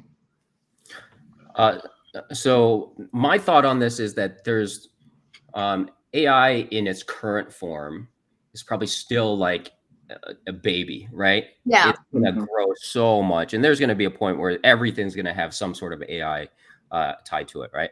I think there's probably a way to use it to help, just like anything else. Just like writers are using AI right now to help them, but not just write everything for them, but to maybe as an idea generating, a tool, it might be really good at that. And it could potentially, for example, if you're doing some character work, right, it may help you. I don't know. I haven't played with AI enough to know exactly what prompt to use or whatever it is, but it might be some prompt that you could use to help generate an idea of what are some things to potentially think about to help you, find whatever it is that you're trying to do with that character. Might get you thinking in a different direction that you may not have already thought. Fair enough. From that standpoint, right? Just to give you a couple bullet points and some jumping off points. But like you're saying, Catherine, that the work is still in the, finding that yourself, finding that and how you connect to that character yourself, because that's something that the AI is not going to be able to know. So, but to give those ideas of like, maybe it's like, oh, think about the type of music they listen to. Think about what car they drove, growing up. Oh, okay. There's a good thing. Now let me try to connect that with my own life. So maybe in that way you could use it, but not to use it to. My hat is messing with my glasses here, so I'm gonna have to take that off. And we're done with this character anyway. So, by the way, that's right. We went over 1,000, so we got to do another accent here. And also, Daniel, thank you, Daniel, for also donating. And thank you, Joel, for also donating and for asking this question. So appreciate you on both fronts. And we have another guest in the waiting room. So as soon as we invite this guest, we're going to have to bombard him with a new accent that he's going to have to. Love it. And he's about to leave. Love it. I want to see who we've got before. I did too. I did too. Hey. Ooh. Oh. Perfect. $500. I love it. Is that right? Another $500. Somebody asked for that earlier, Eric. Well done. I like that. He came prepared. Thanks. He did indeed. Well, I'm always prepared. That's brilliant. Local SAG after a president, Eric Goins. That's right. Well, thank you all for doing that. I could not. There's no way I could do Irish accent. Is it Irish that you're doing? Scottish. Scottish. Yeah. That's why Kurt doesn't do it. Yeah, that's why I don't do it, because I would do some weird Scottish thing and think that it's Irish. Well, thank you so much for joining, Eric. Right on. Eric Goins, local president of SAG-AFTRA here in Atlanta. Got the ATL hat on, got the SAG-AFTRA strike shirt in the background, representing all the way. Got the eye line on the wall behind you. It's all there. It's all there. Love it. I got a SAG After Strong shirt here as well. Nice. I'm gonna. It's got nothing to do with Eric, but I'm gonna disappear now and wish you well, Kurt. And I'm gonna hop over to the donation page because of my swear jar infraction. So, how much do we owe for swear jar? Oh, whatever you want. Whatever you feel like. Okay. Yeah. Whatever you. Good to see you, Alex Collins. Good to see you too, Mr. President. We'll see you. Have a great day. Bye, Alex. You too. Bye, Catherine. Thank you, Alex. Thank you so much for joining. I'll hang for a bit. All right, cool. So what we're talking about, Eric, I don't know if you heard us say earlier, we got a swear jar going on. It's my little kimchi bottle here. That's right. Nice. And it is in solidarity with the two unions that are striking and the rule of not supporting any struck work. So we're trying to not to mention any shows by name or movies by name, but sometimes we slip up, and those are what we're calling a swear jar infraction. So if that happens, we're adding names into the swear jar and making those donations back to the Entertainment Community Fund. I did it twice, Eric. I did it on purpose, okay? Because I wanted to make a donation.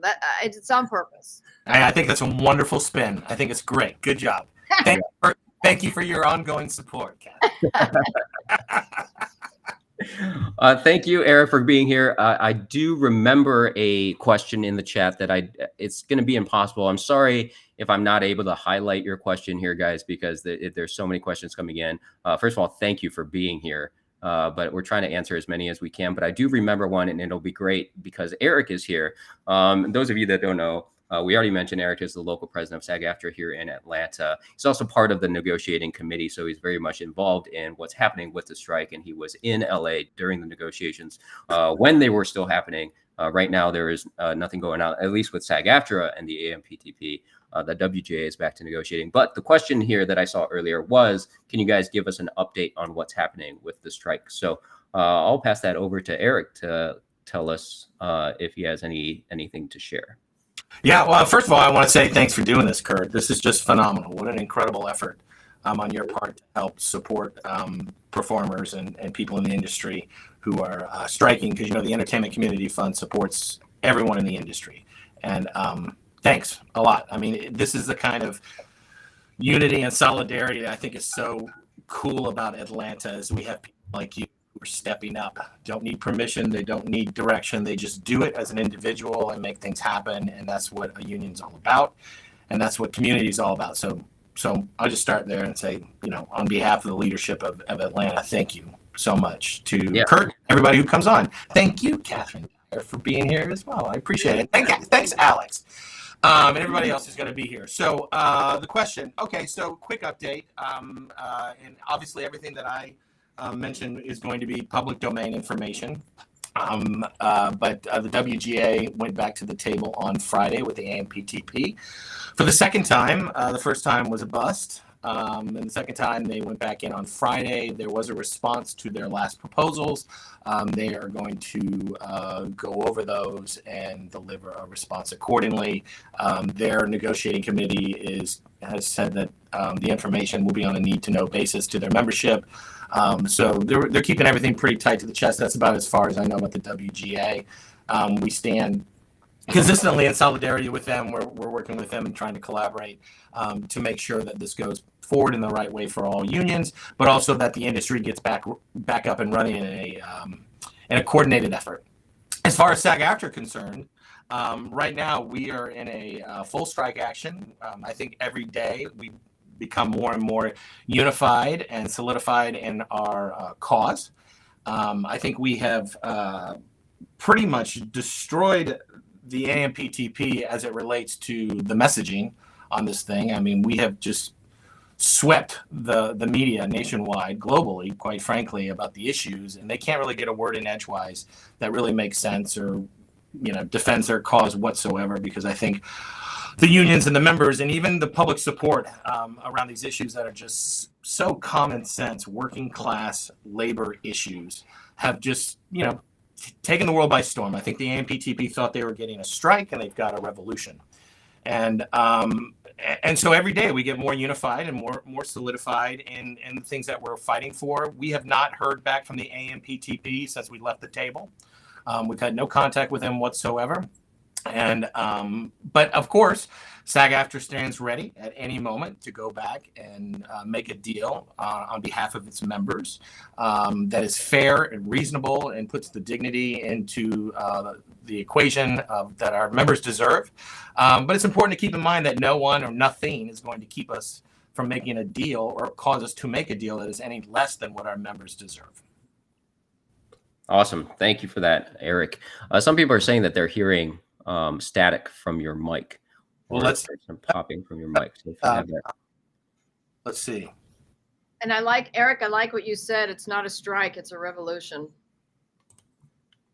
I mean, I'm sure that we have surprised them greatly by our, you know, our unity and our voice and our willingness to do this strike, to make this a revolution. Absolutely. Yeah. Yeah, 100%. Hey, I could try to find another microphone somewhere and come back. Sure. Absolutely. Catherine and I will hold down the fort as you find another microphone. We will stand in unity and help you do that. I thank you, Alex Collins, for donating to the Entertainment Community Fund. I see that. Gosh. Okay. Just popping up. I got to ask him how much he donated. Yes, you'll have to double it, right? No, the pressure's on.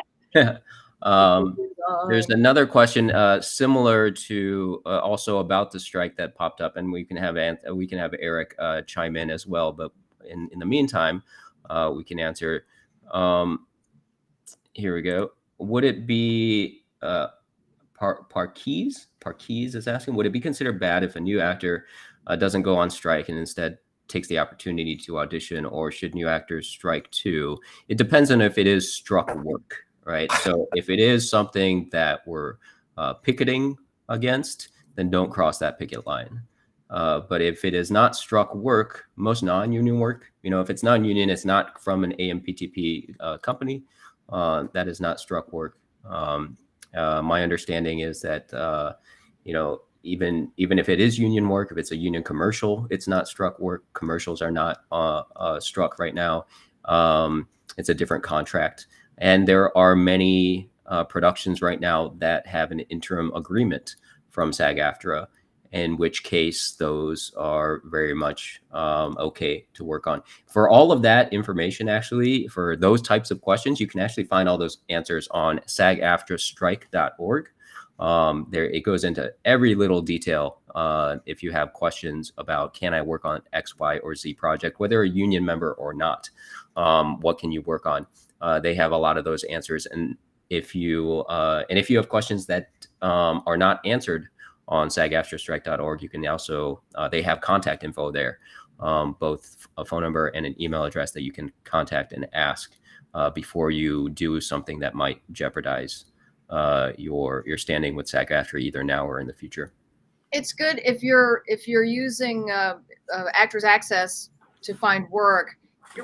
You're pretty good. If it's super indie films and student films, they're not going to be, you know, you'll be able to audition for those and book those. Mm-hmm. Also soap operas, that's a completely different contract as well.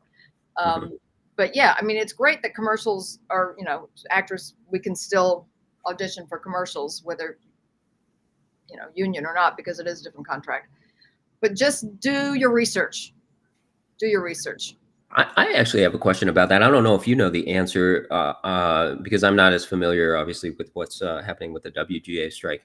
I have heard that soap operas is a different contract for SAG-AFTRA. Is it also a different contract for the WGA, or are they striking soap operas as well? I think, oh God, I just read something about this a while ago, because it was several months ago, because I did get an audition for a soap. Mm-hmm. They are not using union writers at this point, right when they went on strike. Oh, I heard that too. Yeah. I think I read something about that. Yeah. I read that it was a tricky situation because it is struck work, but at the same time they have to keep it alive. Right. and the union and the WGA, at least, and I don't want to be quoted on this because I thought I read something about how they're not, even though that is crossing the picket line and scabbing, but they weren't pushing against it because they need that show to survive, right? In a way that other shows and movies aren't in that same boat. Yeah, I mean, yeah, Eric could probably speak better to that, but it would be interesting to see what happens after the writer strike is over for those writers who, are working. If that is the case, Eric probably has better answers. Yeah, he might know a little bit better, for sure. Let's see. Can I just shout out an answer when yes, I see? Absolutely. So Please to do. Olivia, I have an associate's in film, TV acting, a reel, headshot, backstage account. What is my next step? Go to Actors Access. Sign up for Actors Access. That is the gold standard. Backstage is fine, but in my opinion, Actors Access is going to have more work for you. You can work. You can do thesis films. You can do reenactment shows, which are great to do. I always advocate students do reenactment shows. You audition, you get a call back, you book it, you have lines. Sometimes might not have lines because those reenactments aren't scripted. But Actors Access is the way to go, in my opinion. Yeah, I agree with that. Just because it is kind of the industry standard. The major productions, the ones that we're striking against. But when we go back to work, the major productions are going to be usually using Actors Access when they go through the casting directors and the agencies. If you don't have an agent now, in the future, when you do get an agent, you'll find that they will require you to have an Actors Access account because most of them use it to send you auditions. So you'll actually look better in their eyes if you're submitting to an agency and you show them that you already have an Actors Access account with your headshots on there and with your footage on there and your and your resume and everything's already. They'll see an actor who is not green and knows what they're doing already, and they don't have to hold their hand into setting everything up for them. So, getting started right now, even if you are brand new, with an Actors Access account, so that you know how to use it by the time that you move forward in your career, it's going to be super helpful. And it'll force you to get all your materials in order. Like Kurt just said, your headshot, your resume. And people really worry about reels. They get really hung up on reels. If you're brand new, you don't have a reel, you don't have a reel. Mm-hmm. It's fine. You're better to go into a taping service and tape a scene, a good scene, like a 2-page scene, and upload it to Actors Access. That way there is some sort of footage of you. I know people who pay thousands of dollars to have reels made, and I've seen some that look pretty good. I've seen some that don't look so good, and that's not going to do you any good. And I have been told by a casting director that this casting director said, I want to know that you booked it, you got a call back, you were on set, you did the job, and that it is legit work, as opposed to paying someone $2,000 to have a reel made. So that's why Actors Access is so great. Yeah. I always use the analogy of like if you were trying to get into graphic design, and you were brand new, nobody's ever hired you to do graphic design work. Well, you still have to have a portfolio of something to show, and that should be something that you've just made on your own. Right. And it doesn't have to be some fancy logo that you made for a company. Maybe you just draw something on your own to show something when you apply for a job. And that's what your initial demo reel is. And that's like what Catherine's saying. You could go into a taping service, or if you have a taping room at home, just shoot a scene very, you could shoot it like with the gray sheet that's behind Catherine right now. It doesn't have to look like a movie. What your demo reel, at least in the early stages of your career, all they need to see is your acting ability. You're not trying to fool them into thinking that it's coming from $1 million project, which no matter how much you try to trick it, it's not going to look like that. And even if it looks really good, they're going to look at your resume and see, well, you don't have what is that from? It's not a credit on your resume. So there's no need to necessarily do that. It's all about, let's just see your acting ability, and that's all that's necessary. The other analogy I like to make is like if you were a musician, right, and you're trying to get hired for a musical job, and let's say I wanted to hire you for an event. I don't need a video of you playing at Carnegie Hall. You could just send me a video of you playing your instrument in your living room. I just need to see your musical ability or hear your musical ability. Yeah, that's all you need. And so, especially when you're just getting started, just showcase your work. And you can easily film something yourself to do that. Here we go. Here's Mr. President again. Hi, Brooklyn. Oh, hey, is that the dialect we're doing now? No. Oh. Someone named Brooklyn said hello. Oh, okay. Hi, Brooklyn. So I did a test with Mr. Cornwell, and it should be fine now. Oh, you sound good. Well, wonderful. Well, thank you, Mr. Cornwell, for helping us out here. We got a couple more donations that I want to highlight. Another anonymous one, and then a culinary coach donated as well to the Actors Fund. So thank you, culinary coach and anonymous, for your donations. Hello from Serbia. Oh my God. Wow. Well, thank you from Serbia. I don't know what time it is for you. I'm sure it's not. I'm sure it's not 1 in the afternoon. So I appreciate you for joining if it's in the middle of the night or whatever it is.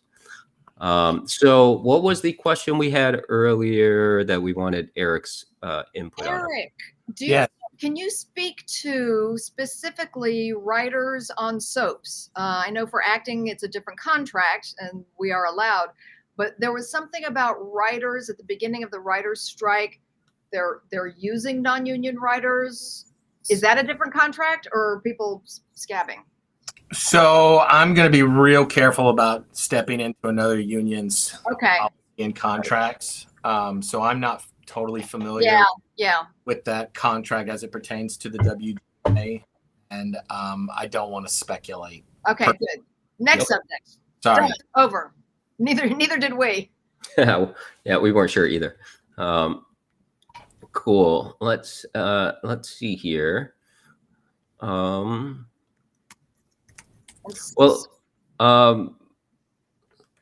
Let's just, I'm going to give you a chance to speak a little bit more, Eric, since you just got here. We've been answering a lot of questions today, especially about like getting started. A lot of the questions have to do with getting started in an acting career.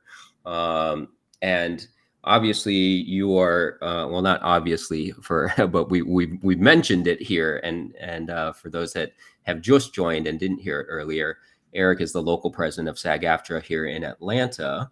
But you haven't always been, right? And you haven't always been a working actor on movies and TV shows and all this stuff.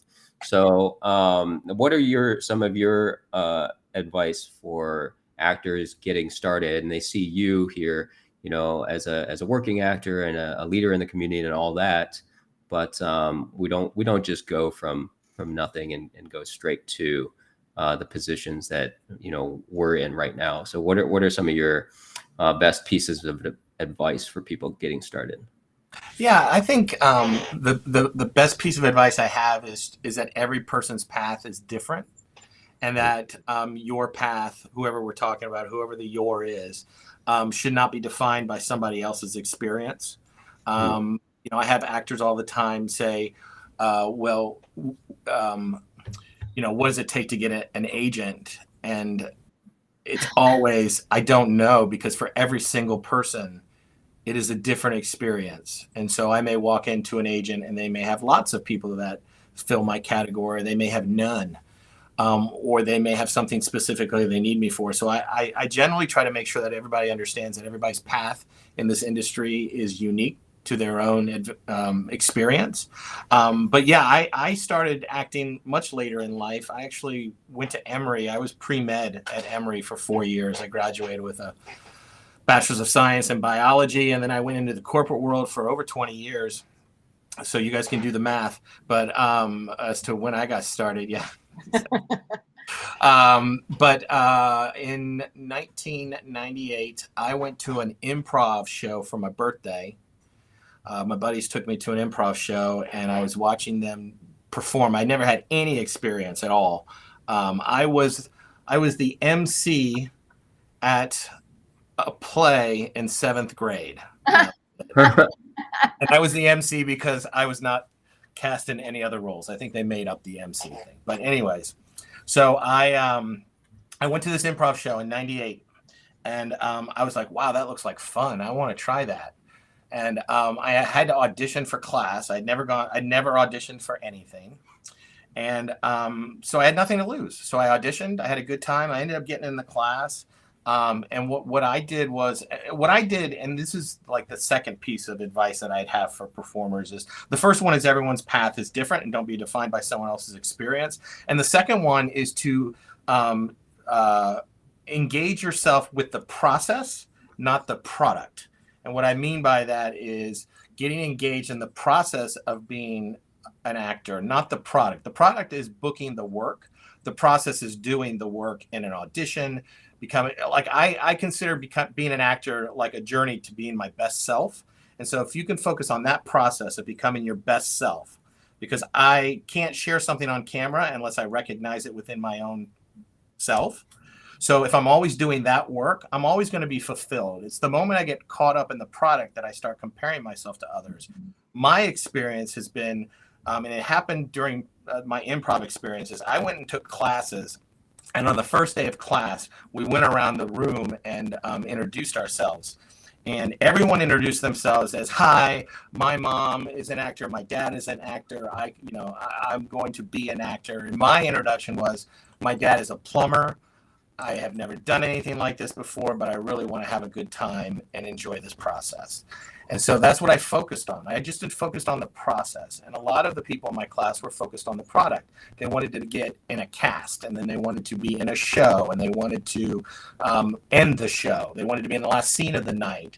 They wanted to be in the marquee show. And all I wanted to do was enjoy the process, learn about myself, and have a good time and become a better person. And what I found was improv changed the chemistry in my brain. I don't know how else to explain it. Is that I worked in corporate for a long time. I've had a hard time keeping a job, not because I'm a bad employee, but because I get bored really, really easily. And so I worked for Coca-Cola. I worked at BMW. I traveled with Ringling Brothers for a year. I traveled with a clown from the show. Yeah, I see. Catherine. I want to know that story. Yeah, I'll give you that story. We traveled on the road for a year in a rental car. It was crazy, but I did all these crazy jobs. I worked at Home Depot. I had my own business. I was a real estate agent for 2 weeks, 2 whole weeks. I just stopped showing up because it wasn't for me. I did. I got someone that hopefully they're not watching. But I got a broker, and they gave me a desk and business cards, and then I just stopped going because I was like, I can't do this. This is terrible. This was really hard for me. The desk is still sitting there. It's still sitting there my waiting. desk is there. I have my nameplate still there. It's Eric like Wings. cobwebs on the desk. I got so many messages. I could have sold so many houses, but I didn't. It just wasn't for me, right? And so I engaged in the process of being an improviser. And the things that I was taught as an improviser was be present, listen to the person in front of you, don't judge. And that means don't judge others as like a good or bad experience, but also don't judge yourself as a good or bad experience. It's just the experience. And the moment we start saying it's good or bad, it's judgment. Whatever the experience is, it's what it is that day. I will learn from it and move on. And so what happened with my focus on that was that over the course of about 6 to 8 months, unbeknownst to all of us who had been brought in for these classes, they actually they allowed 60 people into the classes, 3 groups of 20. And what happened is about 3 months into it, every week, they would put a list on the door. And if your name was on the list, you could keep taking classes. If your name was not on the list, you had to go someplace else. Ouch. Yeah. And I had nothing to lose. So I was kind of like, hey, this is fun. I'm still having a good time. Why am I worried about it? But everybody else was worried about that list. Yeah. And what happened was they whittled it down to 7 people. And I was one of those 7. And what, unbeknownst to us, the original cast was all moving to LA, and they were trying to create a second cast for the theater. And so I ended up being a part of that cast. And I continued with my corporate job. And there came a point where my corporate job was starting to interfere with my improv. I was performing improv at night. I was doing like 5 shows a week. It was a lot of fun. I was enjoying it. I was advancing. I realized that this was something I wanted to do. You know, really believing in all those kind of no judgment, be present, help me grow in a different way, in more of a creative way. There came a point where I quit improv for a year because it was affecting my ability to get to my corporate job. And I promised myself, I was very, very unhappy. And I ended up going back to the theater, and I decided if I ever had to make the choice again, I wouldn't choose my ability. I know this will go against some of what was said earlier, but this was just my journey, right? I chose that if I ever had to make the decision between following my heart and my passion or paying my bills, I would choose the heart and my passion. And I ended up getting laid off from my job. And I was like, oh, this is the universe telling me something. But then I got another job offer doing cooler stuff, because by now I was a creative director. And I got this job opportunity to like do decals on Formula One race cars, like designing them. And I said no. I told myself I wouldn't. I made this promise to myself. And I said no. And as soon as I said no, I felt like the world kind of opened up to me and invited me into this industry. And things started, and then the theater called me and said, do you want to teach class? Do you want to run our summer camp? Do you want to be a part of this? A friend of mine offered me a bartending job. So it wasn't like I just walked into the land of milk and honey. I actually left a very good paying job and then just walked into a life of hustle, right? And what I call the portfolio career. I have lots of little things that I have in each portfolio that comes together to, we'll call it a career. And so following that process-driven thought was what got me here. And then just consistently thinking about like engaging in the process and not the product allowed me to build a career in this industry. And that was my story. And that, everyone probably has their own and will have their own. But I don't think there's any specific path forward in this industry. I think if you believe in your heart that you are a storyteller, then there's nothing that's going to keep you from telling that story, and that includes the audition experience, right? The audition is the one place where the story and the way it gets told is yours and only yours. As soon as you go to a callback, everyone else has an opinion as to how it should be done. And so really engaging in that audition process has been a really important thing for me. And also the audition process is the one place where you have control. You have complete control over your work. You have complete control over how you send it. But then it's sent into the ether, and you lose that control because, like you said, everyone else is going to put their stamp on it, their opinion on it. But anyway, that's fascinating. There's so much about you I did not know, Eric. I'm a very private person. I get that. I can relate to that. Yeah. I will tell you that there's no clear-cut path. No. And then for me, once I got involved and once I left my corporate job and I knew this is what I wanted to do, and I do think the reason that I've been so pulled towards this industry is that you never really master this. You never master this industry of being a performer because there's always something there that you haven't discovered yet. And so that's what drives me. And once I decided that's what I wanted to do, I got involved in leadership because Georgia was such in the early stages of its growth. I wanted to be a part of what the industry would look like in this state, so it would maximize the benefits for what I could accomplish and the people around me. Well, I thank you personally. Oh, thank you, Kat. Appreciate it. I thank you, and I thank you, Kurt. Everybody's watching and donating. That's all. We're all doing it together. And thank you. Yeah, thank you, everybody that's here. Kurt, I'm gonna bounce. Okay, cool. I'm gonna leave you with Eric, and you probably have someone right after me to come join you as well, right? We got more people coming for sure. I have a puppet too. Oh. and Eric's puppet. Eric, I will see you next week at the rally. Kurt, I'll probably see you there as well. I'm going to be there. Yep. Thank you, everyone, for donating and for your questions. And there's so many great questions. I'm sorry we can't get to all of them, but Kurt's got a couple of hours left, so I'm here. Awesome. Yeah. Thank you so much for being here, Catherine. Thank you, Kurt. See you soon. Thank you. Bye. Bye. Gotta shout out one more. Jalen, thank you for your donation to the Entertainment Community Fund. Really appreciate you, Jalen. Again, for those of you that don't know, we're on here for all this time today. I have a lot of guests coming in to join, all to help.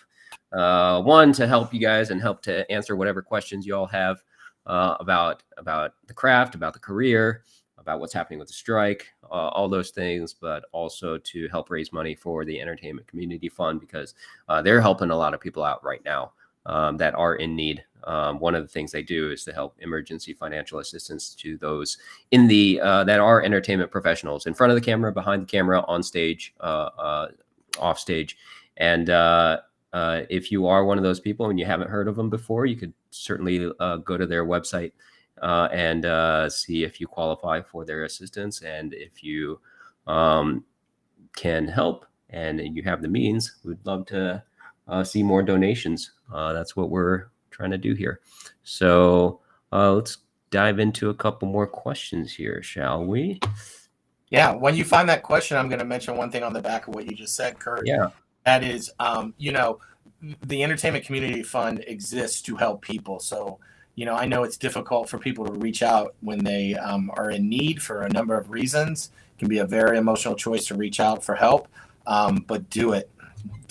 And know that that's why it's there. And I believe most of the process is anonymous. So it's not like, there's nothing to be embarrassed about. That the assistance is there, and we need to take advantage of it. Because the longer we stand strong and united, the more likely is we're going to get what we want. Awesome. Thanks. Absolutely. Let's see. First of all, a handful of people, I'm not going to highlight everybody, but a handful of people did say, Eric, that they connected with your story. And as far as, coming from a background where nobody else was an actor, nobody else was connected in the entertainment industry, I certainly come from that same background. My similar to Matt Cornwell, my degree was in engineering. I worked in 9 to 5 in engineering for a long time before I found my way into this world. So I can for myself, but I think a lot of what happened to me was, I don't think I had, when I was a kid, I don't think I had the people around me who identified where I needed to be. So shout out to the teachers and the parents and the family that recognized that the youth of today, just because they may be talking too much in class or be dreamers, aren't troublemakers, that maybe that they need to go into a drama class or a speaking class or something like that. Because I was one of those kids who kind of was branded a troublemaker, and I think it was more about me needing to express myself, and I think that's why I started later in life. So I have a lot of respect for teachers who go out of their ways to make sure that students are placed in the right place. Yeah, 100%. Okay, so here is a great question, because it's not an easy question to answer, but it's certainly something that comes up all the time. So Rebecca Tennyson is asking, how do you go about getting an opportunity for major TV network shows? I've been a professional actor for 7 years, yet have not booked a TV show. At what point does an actor need to stop pursuing this career? Do you want me to go first? Or Up to you. I can certainly go first. So there are, as far as like major movies and shows, tend to go through casting directors that tend to go through talent agents, right? And depending on the agents that have those relationships with those specific casting directors that can get those auditions out, you generally don't see, and this is kind of a general statement, because every once in a while you will see them pop up, an audition for a major production might pop up publicly on Actors Access. So it's not 100%, but if you want to consistently get auditions for those major productions, you tend to have to be with representation that has the relationships with the casting directors that are casting those projects. And if that's not coming through from your reps, then It may be your reps don't have those relationships. It may be your market. That's another big thing, because, you know, I started out in a smaller market in Cleveland, Ohio.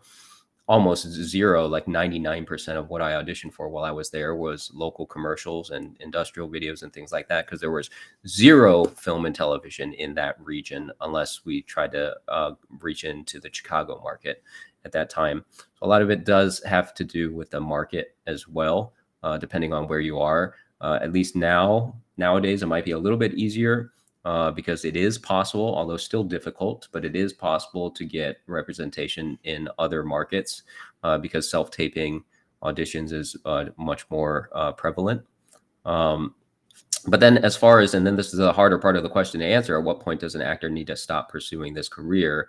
It's such a personal question, and it's a very difficult decision for sure. I would certainly say if you still have the love of the craft and the love of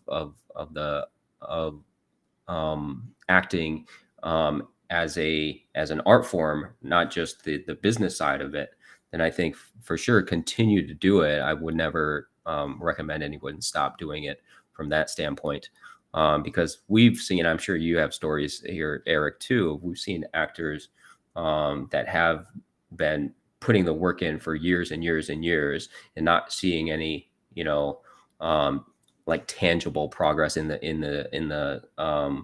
way of bookings. But then all of a sudden the right project comes along, right? The right thing comes along that is the role for them, and it launches their career because they've been talented actors for a long time and have been working at it for a long time. And it just has to be the one thing that showcases them. And we personally know people that has happened to, and then there are, you know, examples of those, you know, all throughout the industry as well. You know, so I would certainly say if you still have the love of the craft, then continue to pursue it for as long as you still have that. But if you don't really enjoy doing the work anymore, as far as just the acting goes, not the business side, then yeah, it's totally fine to take a step away, and that doesn't have to be permanent either. We've also seen people step away, you know, for various reasons, step away from the career for a while and then come back stronger, and that happens too. And there's certainly no shame in that happening either. Yeah, I would, you know, I would just go back to something I said a little while ago. Is maybe try, you know, I would first say that when you're focused on the booking, once again, it's a product kind of mindset, maybe diverting your focus to a process point of view, where maybe try something different in your approach, take an improv class, do a play, find another reason, find a new reason, or reinforce an old reason as to why you love this in the first place. And sometimes when you're auditioning, you know, look, this is an industry where we interview for the job more often than we actually do the job, and that can be discouraging. And so what you have to do is you have to find a place to hang your hope and hang your accomplishments, and that for me is in the process. So when I start feeling a little drained, I try to find someplace else to put myself. So whether that be sit down and write, or go do an improv class, or do an improv. I mean, I was feeling that over the pandemic, and I went and took a beginner's class at a local theater, just to kind of like go back and have those aha moments of like, wow, oh yeah, this is like the basic thing that I really love about this craft. And then I would just say that this career is a game of attrition, right? It's about being there when the opportunity arises. And so that just is what it is. We're all one audition away from being a household name. And that's what drives many of us. But mostly it's the process, and being engaged in the process and loving that process. There's not much more I love than like sitting down with a new script, reading it, and like imagining what it is and understanding how I'm going to tell the story. So I'm already pretty much fulfilled before I even do the audition. Yeah, great question. I think there's a good follow-up here that is along the same lines. So Namtran is asking, how do you work on letting go when acting? First of all, great on you for even thinking of this question and thinking of the and understanding the idea of letting go, especially after you do an audition, because it can easily be. So I know early on in my career, right? And even not early on, even still now, it can be difficult. We can give all the advice that we can, all the great advice we can. It doesn't mean that we don't fall victim to some of this still. In that, you do an audition. It's an amazing role. You think you're perfect for it, and you start daydreaming of working on that show or working with such and such actor or director or whatever it is, and it's tough to let go sometimes.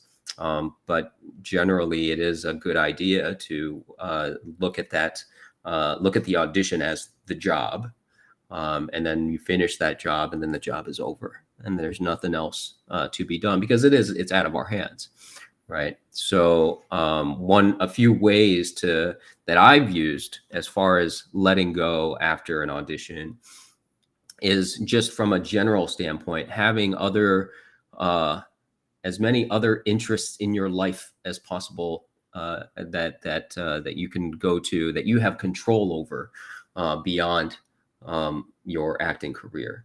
And that doesn't mean to not focus and pursue your acting career as much as or as hard as you want to, but at the same time, it shouldn't be with blinders on, where you're only doing it and nothing else.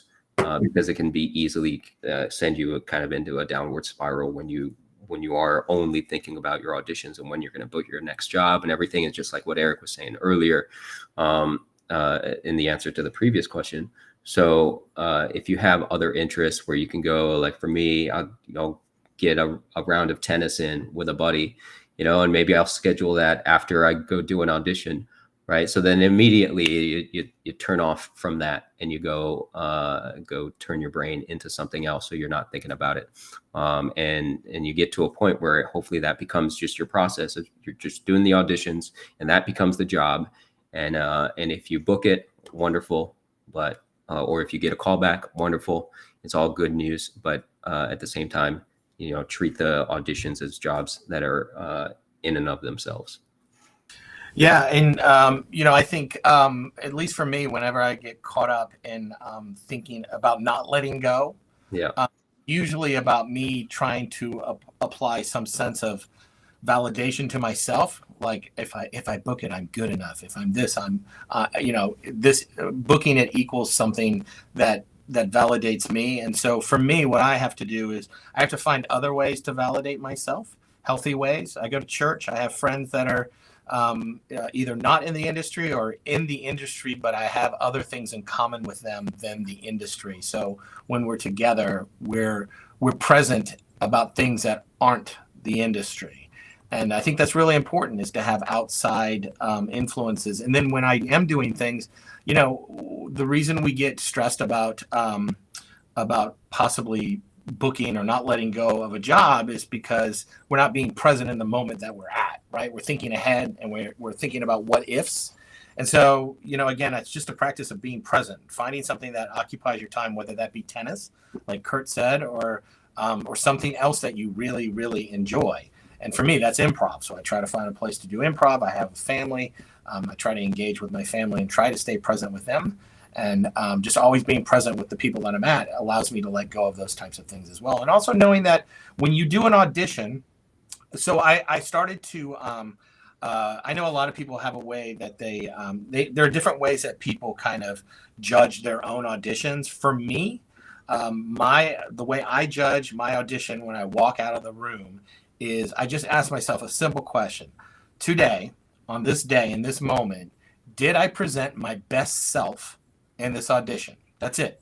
And that's going to change every day, right? Like maybe I'm stressed out about something else. Maybe I got a little anxiety about this because it's important or it's a big deal. And was I able to get over that and present my best self in that moment? And if I did, if I can be honest with myself and say I did, then I know that I've done everything I can possibly do to book that job. Everything else, is out of my control. So me worrying about things that are out of my control are going to cause an unnecessary anxiety. If I didn't present my best self, then what I do is I take an inventory of the things I could have done better, and then I go out and find ways that I could potentially do that the next time. And so my focus is always on the process. I keep going back to this, but like, it's always on the process. If I didn't present my best self, then how can I do it next time? If I did, there's nothing to stress out about, because I did all I could. And a lot of times when we audition, we're not necessarily auditioning for that role, but future roles. And if I present my best self, then there's opportunity that's going to come from that. It has to. I have to believe that. Yeah.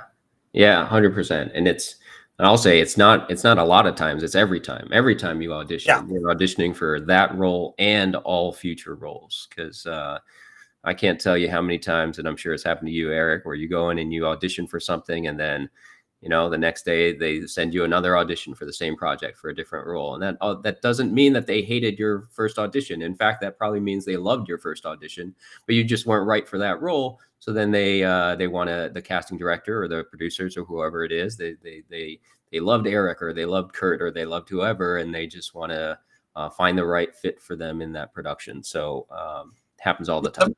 Yeah, the most important thing about letting go is recognizing that their decision in the casting process has nothing to do with you. Yeah. A lot of times it has nothing to do with you. You come in, sometimes it's just they have a preference. I like to think about it like Coca-Cola and Pepsi. Some people just prefer Coca-Cola and some people just prefer Pepsi. And they're, I have my own preferences, but generally speaking, you could say both beverages have qualities that are good, right? But some people prefer a different brand. And that's what casting is sometimes, is all things being equal, people decide a preference to I just want this today. They might want me tomorrow, but today they want somebody else. And I can't control that. Do you prefer the Atlanta brand or no? I like the Atlanta brand. Yeah. Got it. All right. So thank you for that question there, Nam. I think I see some people asking some questions specifically about the strike, if I can help. Absolutely. Absolutely. Did you see one, or are you just saying that? No, I'm just looking. Okay. Someone just said, can we talk about the strike? Oh, okay. Really quickly before we do that, and I think that would be a good thing to go over again, but I did see a question earlier, and I'm probably not going to be able to find it, but someone was asking, and because I know there are plenty of other people that are in Atlanta that are joining us on the live stream, and someone was just saying that they were just getting started. I think they mentioned that they had taken their first improv class at Dad's Garage. Oh, cool. And which is very cool. Eric and I have both been there before. And then they were saying, what are some other places that they can look for acting classes in Atlanta? I know you guys do at Compass, and I know, and those of you that were here earlier when Catherine was here, and Jason, both of them teach at Drama Inc. So you want to share what you guys do at Compass? Yeah, I'd love to. So at Compass, we actually have 3 classes coming up in September and October. Well, actually 4 overall over the next couple of months. The 3 classes that are coming up in September.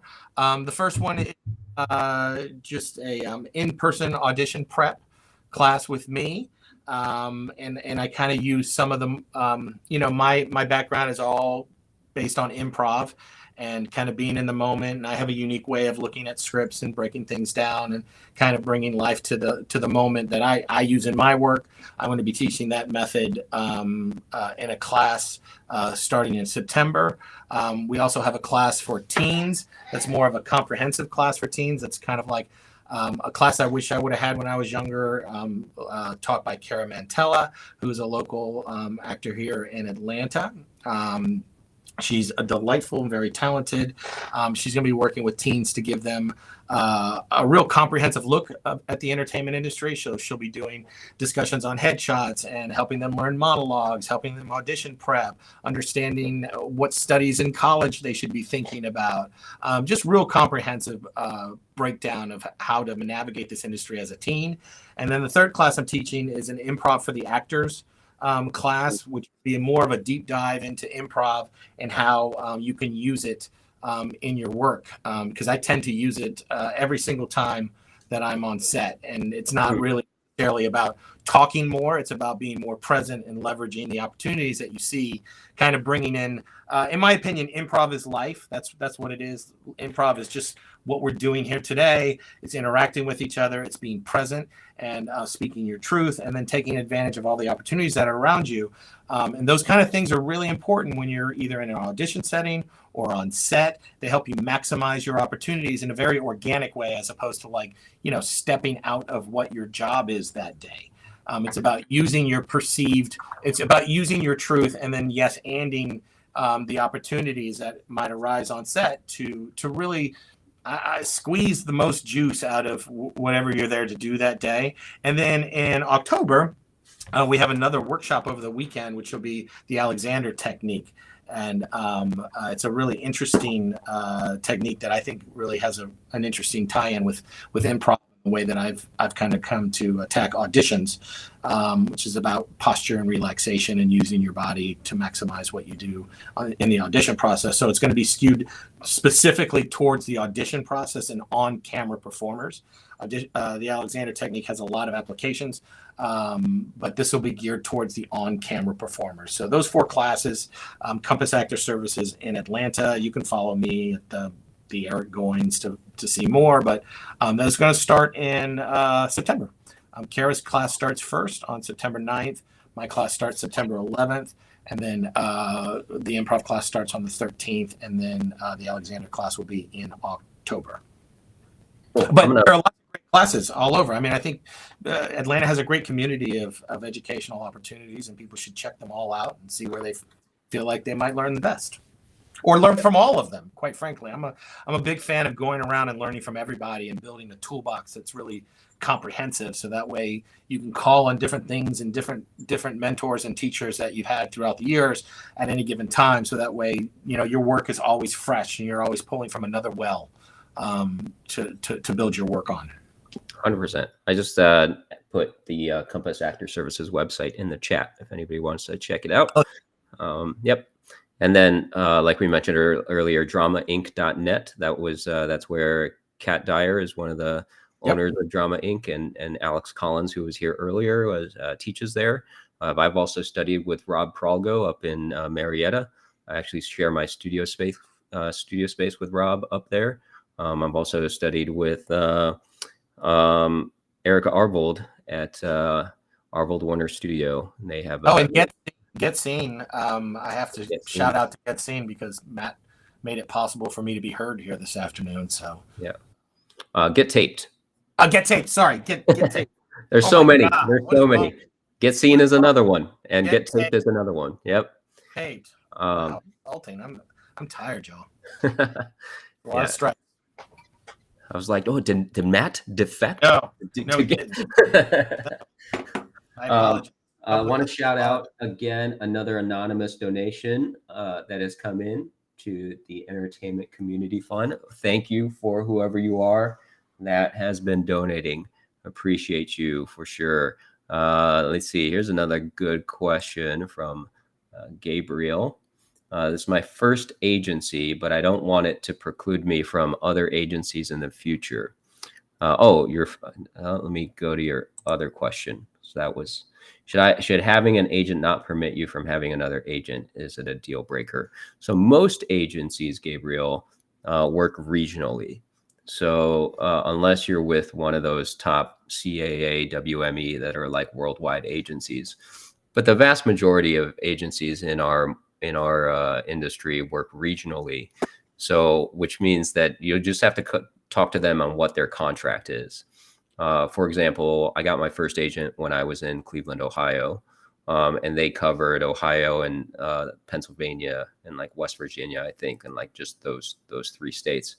And then when I came down to Atlanta, I got another agent in Atlanta, and neither of them had a problem with me being signed with both because they work different markets. And the Ohio agent doesn't really submit for any work down here, and my Atlanta agent doesn't really submit for anything up in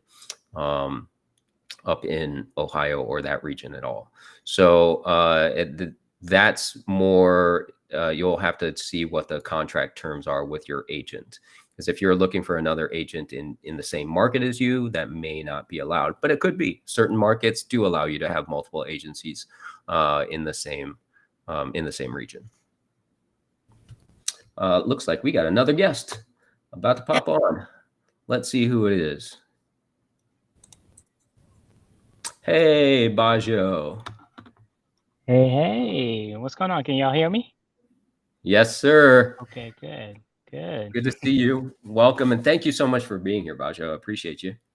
Look, man, for you, Kurt, pretty much almost anything. So you ask so little, it's easy to say yes to you. Maybe I should be asking for more. There you go. Think about that. Yeah. All right, guys, if you don't know, Bajo, Olubajo Shinobi. Am I pronouncing it right? Yeah, as close as you can get without being Yoruba. Yes. That's actually really good. Yeah. Really? Awesome. Mm-hmm. So Bajo is a casting director and writer and director and everything here in Atlanta. Wears many hats, but also is just an awesome dude in general. And I didn't say that about Eric, so I guess. It's all good. What did I step into? Yeah. Well, I blew my introduction anyways because my audio was bad, so it's on me. See, Eric is a very gracious man. Look at that. I love that. We appreciate you for being here, Bajo. And before we begin, I got to tell everybody that there is one ground rule, that we have a swear jar, my little kimchi jar here. And it's not for actual swear words. It's for if we mention the names of any movies or TV shows by name, because we don't want to mention any struck projects, then your name goes into the swear jar, and we'll have to determine whatever that means. That means some sort of donation to the Entertainment Community Fund. But we're free to curse all we want. But you're free to curse as much as you want. Dig it. We cannot say a name of a project from a struck company today. Wow. At least not here on this. About all the projects that are working on interim agreements, indie that are working on interim agreements throughout the country. That would be fun. That would be totally cool. By the way, we want to shout out Brian Allen Collins. Thank you for your donation. Those of you that are just joining us today, we are raising money for the Entertainment Community Fund. And thank you, Benny Carnes. Thank you for your donation. Did I miss any others? Nope, I think that's it. Thank you, both of you. We are up to $1,300 now raised. So appreciate all of you for doing that. And if you can, please support us by donating. If you can't, you don't have the means to donate, please support us by just being here. We love that you're here. We love that you're asking questions. And please just share the YouTube link. Share it with people and get more people on here to ask questions, because that's what we're here for. And to raise money as well. So awesome. So thank you again, both of you, for being here. Bajo, since you just joined, if you'd like to share a little bit about, because I remember in one of the events that we attended together last year, was it last year or 2 years ago? Yeah. I don't man, I know time is not a real concept anymore since COVID. But yes.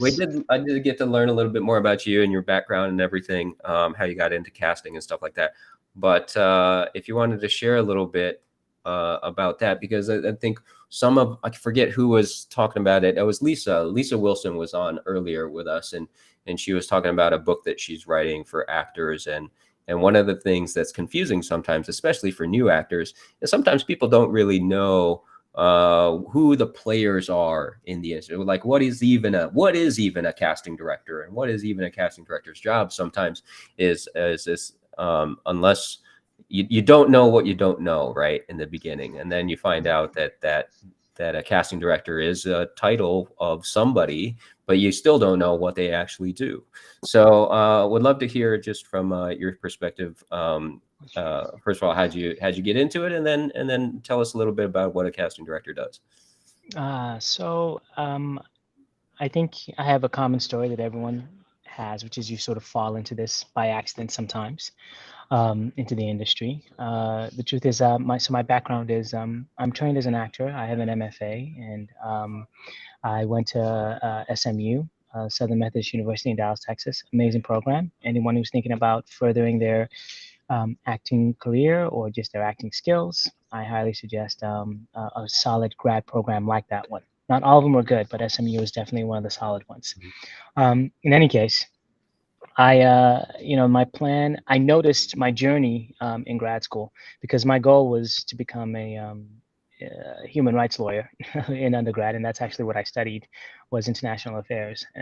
But I only picked up theater as a to increase my courtroom presence, and then it ended up becoming a major. And then instead of going to law school, I went to grad school instead. And while I was there, I enjoyed being behind the scenes so much. It was really interesting because I ended up doing some stuff behind the scenes, helping with some camera work, helping my fellow grad students like film and like do the website and things like that. So as much as I loved acting, I realized that I really enjoyed being creative behind the scenes as well. And so when I, got out, my plan was to move to LA, but I ended up in Atlanta instead. And I had I had an agent. I was doing some stage work, and then I was also working a day gig at a startup tech company, which is really interesting, and soul crushing at the same time. But it paid the bills, and I was fortunate enough to just keep searching while I was auditioning, but looking for opportunities. And I applied for an unpaid internship with a casting director, and her name is Marty Cherix. Amazing woman. And when she saw me and I walked in, she commented I was probably a little overqualified for an unpaid internship, but she noticed that I could teach acting. So she asked me to run a workshop for her, see what that looked like. And I did. She was really impressed by what I had to offer. And she was like, "Oh, okay, wow, okay. Tell you what, I'll give you a call a little bit later. We'll see what happens. But I really like the work that you did." I didn't think I was going to hear from her, but 3 months later, she gives me a call and says, "Hey, I'm starting on this show. Wait, are we allowed to mention shows that are no longer on air? That doesn't matter anymore, right? I can do that." Eric, what's the what's the rule on that one? Hey, it's Kurt's show, but I would prefer not to. Okay, perfect. All right, so I'll say No this. mention. So I'll say basically she got in touch with me because she was on the show that wasn't even sure it was going to last that long. She was like, "Listen, I need an assistant. Are you available?" And followed my gut and said, "Yes, I will quit the job that pays twice as much right now and offers me health insurance to go do this thing with you." And the show ended up, that she thought would be canceled after a season, ended up running like 8 years. So that's how I got started. And then eventually I started as an assistant. Then I did a couple gigs as an associate. And then eventually, when she left the show, I got to take over as casting director of the local casting director for that show. And then ever since then, I've just been working back to back.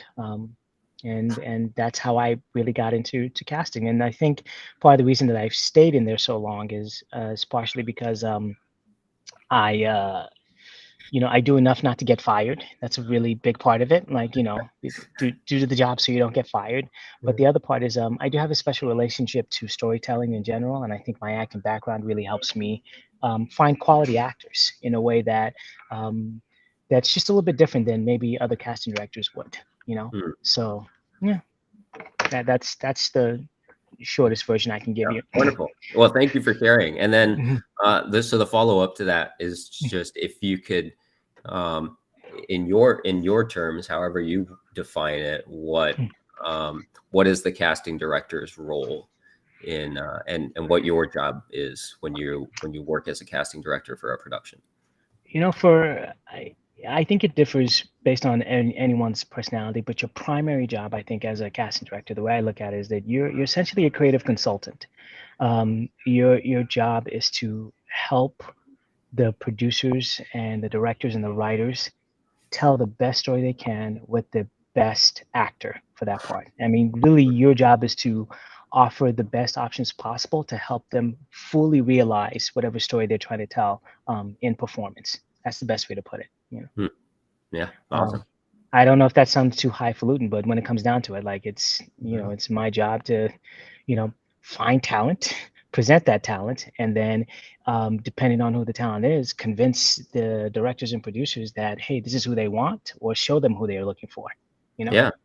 Yeah. It is a creative profession, just like many other roles in this industry, for sure. Yeah, it is. I mean, depending again, like I said, it's levels, and it all depends on who you're working with. You know, Sure. some productions like your input and they really crave and want you to say other things. Others, you're sort of a, and I say this in the nicest way possible, but you're a glorified gatekeeper. You know, it's like they're ultimately going to be the ones that make the decision, but you know, Yeah. you try and facilitate that decision making. You know. Sure. And Yep. that's the thing that I need to make clear to a lot of people, especially actors. It's like, look, there are some casting directors who, at a very, very high level, like, and who've established like a long relationship with directors, especially at the high level. Their word is really all that's needed, you know, for certain things. And like, hey, Mhm. this is who this, and that's how. Those are the ones that hold like the kind of power I think they imagine casting Mm. directors have. Right. Mm. But for the Mm. most part, you know, unless you're playing at that really kind of higher level and you're working with people who you're familiar with and have built a rapport and a relationship with, Mm. and you have the kind of reputation, as a casting director, you don't cast anybody. You show options, all right? Yeah. You provide options, and then ultimately producers, directors, and writers are the ones who make the call. Yeah. Great. So, quick question for me. Someone's asking, Leon's asking if I'm going to upload this later. Yeah, this is streaming to YouTube. And then as soon as we're done with the live stream, which is going to be about just over 9 hours from now, as soon as we're done, it will be saved to YouTube. I think it does take some time to process it or whatever it does, but the entire 12-hour video will be saved to YouTube that you can go back and watch. I normally And let go me in take and a moment to say, Yep. let me just take a minute. I mean, thank you for doing this, Kurt. I know the community appreciates it, but to take this Oh, kind of absolutely. initiative to do something like this, I mean, that's really amazing, and I'm glad you've provided a space for me to contribute in the way that I can. You know. Yeah, thank you. And it gives me an opportunity to see you guys too, you know.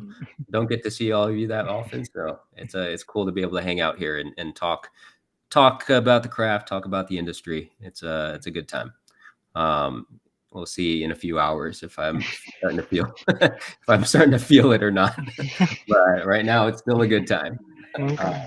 And thank you for anybody who's still donating to the fund as well. Here's a good follow-up to, and this is a good question as far as because we have Bajo here, because this is a question that comes up all the time. Lil Fear is asking, what is too far to be considered local? It's a very good question. I mean, technically, and I'll have to go back and look this up. It's like you've got like, please don't. I want to be careful how I say this because, yeah. Before you answer, Bajo, let me just clear up, and maybe you want to do it too. You could probably do it too.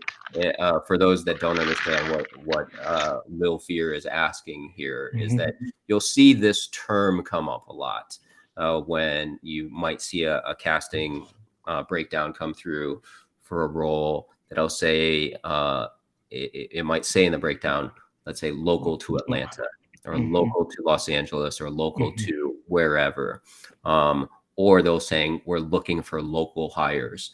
You know, you'll see those types of terms thrown around a lot, and it's not always clearly defined what that means. And different productions or different regions might have their own definitions about this. Right. So this is where, you know, so maybe you can give some more insight on maybe how you view it, and then maybe what are some of the different ways that other people might do. Yeah. So yeah, that was, so you said 60. I had 50, Eric. This is really good. Yeah, that's for me. I know like the technical terms, especially for the states that have strong union presence, like, you know, between 50 to 60 miles, once you're outside that radius, productions are technically required to provide lodging and reimbursement for mileage for you and things like that. And so that's what it on the technical surface it means. It's the difference between having to pay to house and lodge someone, right, versus the person comes on their own and you don't have to pay for anything, right? And so in the Southeast, it varies. Because yeah, technically you're supposed to do that 50 to 60, 60 mile radius, but I'll be honest with you, I've seen people do it up to, 100, sometimes 150. I mean, it all depends. As far as like being local to Atlanta, if you have a Georgia address, I think on productions that I've worked on, and this is for anyone who knows anything about Georgia in the United States, if we start getting people like from the Savannah region, like people coming from the city of Savannah, to me, that's you're no longer a local hire to Atlanta anymore. Like we need to, like that's a long drive for you. And you should be housed and lodged, for things like that. And I've been fortunate that a lot of the productions that I've worked with, even though the rules can feel a little fuzzy when you're in the Southeast, they've at least honored that level of like, okay, we know, because they do it partially out of the goodness of their heart because they're decent people, but also for a very practical purpose. Because the other thing about being a local hire, right, is the time that's lost while you're traveling. So sometimes we don't have time for you to travel all the way here because of how tight the schedule is. So when someone says local hire, they mean we need you there. Like, can you be there within 30 minutes to an hour? Anything further than that, it's like they might be skittish about hiring you because things change so quickly, and they need you to show up, as quickly as possible. So that's the best way to. I hope that kind of answers it, but that's kind of what local. It varies. It ultimately is tied to money, and it's ultimately tied to, do we want to house and pay for your travel, is really that kind of the sticking point behind that idea of being a local hire. Because there's some people who are able to, and it's not something that I'm suggesting that you do, but some people, have relatives that they can, stick with, and that allows them to be local hires, even though that's not maybe where they live. It's things like that that happen that allow people to mitigate the issues of both the cost and also the issue of like time when people do things like that. Hey, Kurt, may I mention something on this topic? Absolutely, yes. One thing that it's important for performers to keep in mind is if you tell a casting director that you're local hire and you are not, what you've done is you've put that casting director in a very precarious position, because it's important to recognize, and I think this conversation gets lost a lot, that performers and casting, we have the same employer. Okay, we have the same employer. We are working for the same people at the end of the day. And so what we've done, if we say we're a local hire and we're not, we put the casting director in a very tough spot when the following happens. And these days, with cross-boarding and the unpredictability of a production schedule, it's happening more and more often. And especially during COVID, production schedules were very, very disrupted.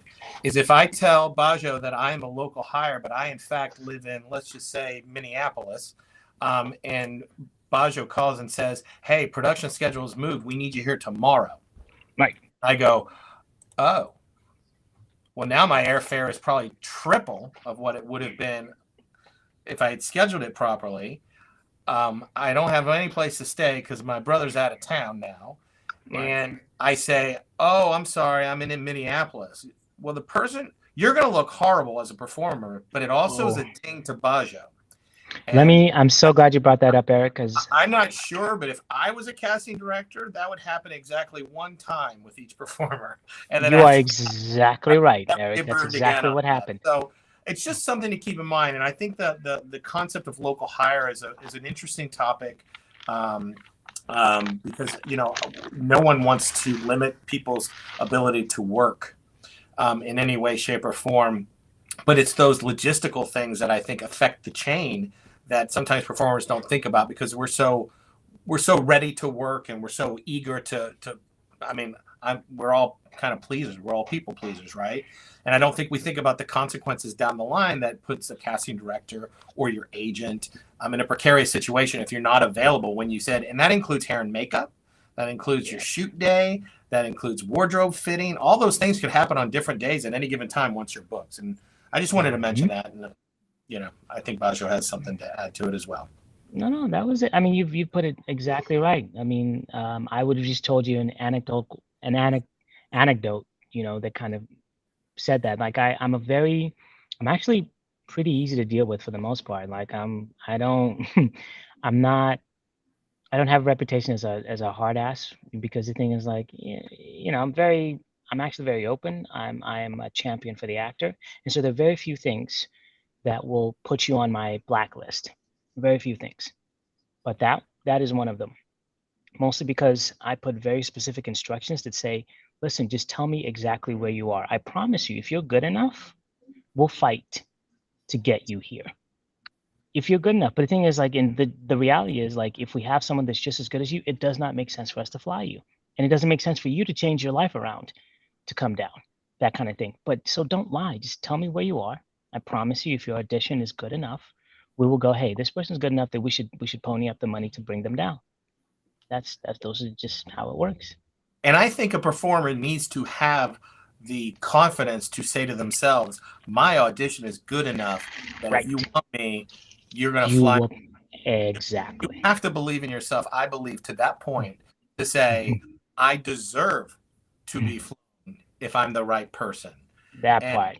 And that's a hard step to make. And I think sometimes performers feel like they're disrupting the system or insulting casting, or like they look as if they might be ungrateful for the opportunity.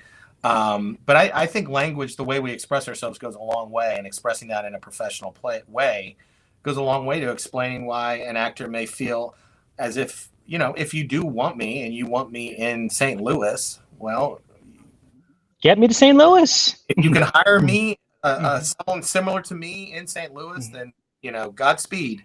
But if you need me, well, that's a choice that production needs to make. So, that's awesome.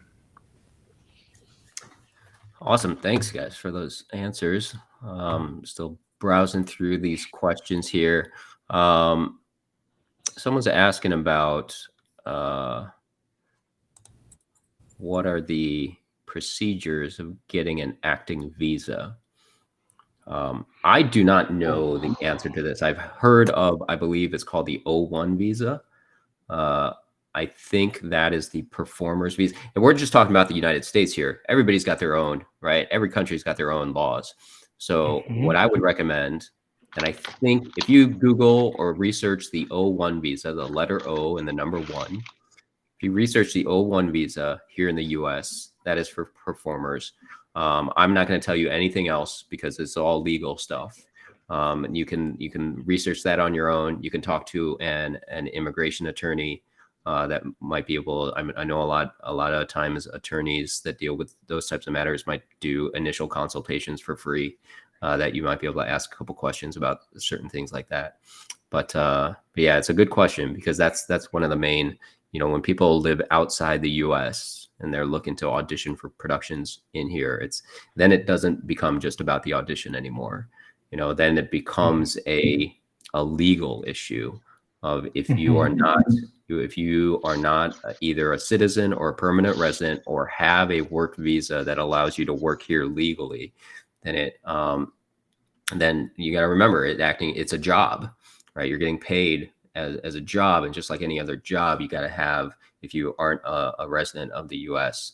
or of this country, you have to have the proper visa to do that, to be able to work here and work that job. I'll also add, like, for the most part, when they do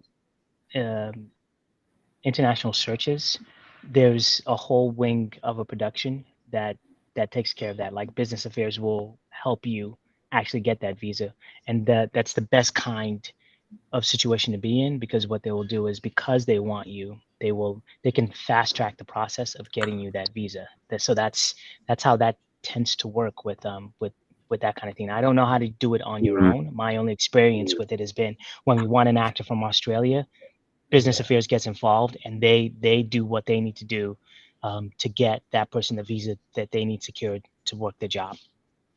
And in those cases, though, like those casting calls probably has gone out internationally, and like production was prepared to potentially hire someone internationally, right? Exactly. When it is, for example, like an Atlanta local hire job, then someone submitting from out of the country that does not already have the work visa in place is probably not gonna, because they're so quick, especially like, let's say it's a TV show.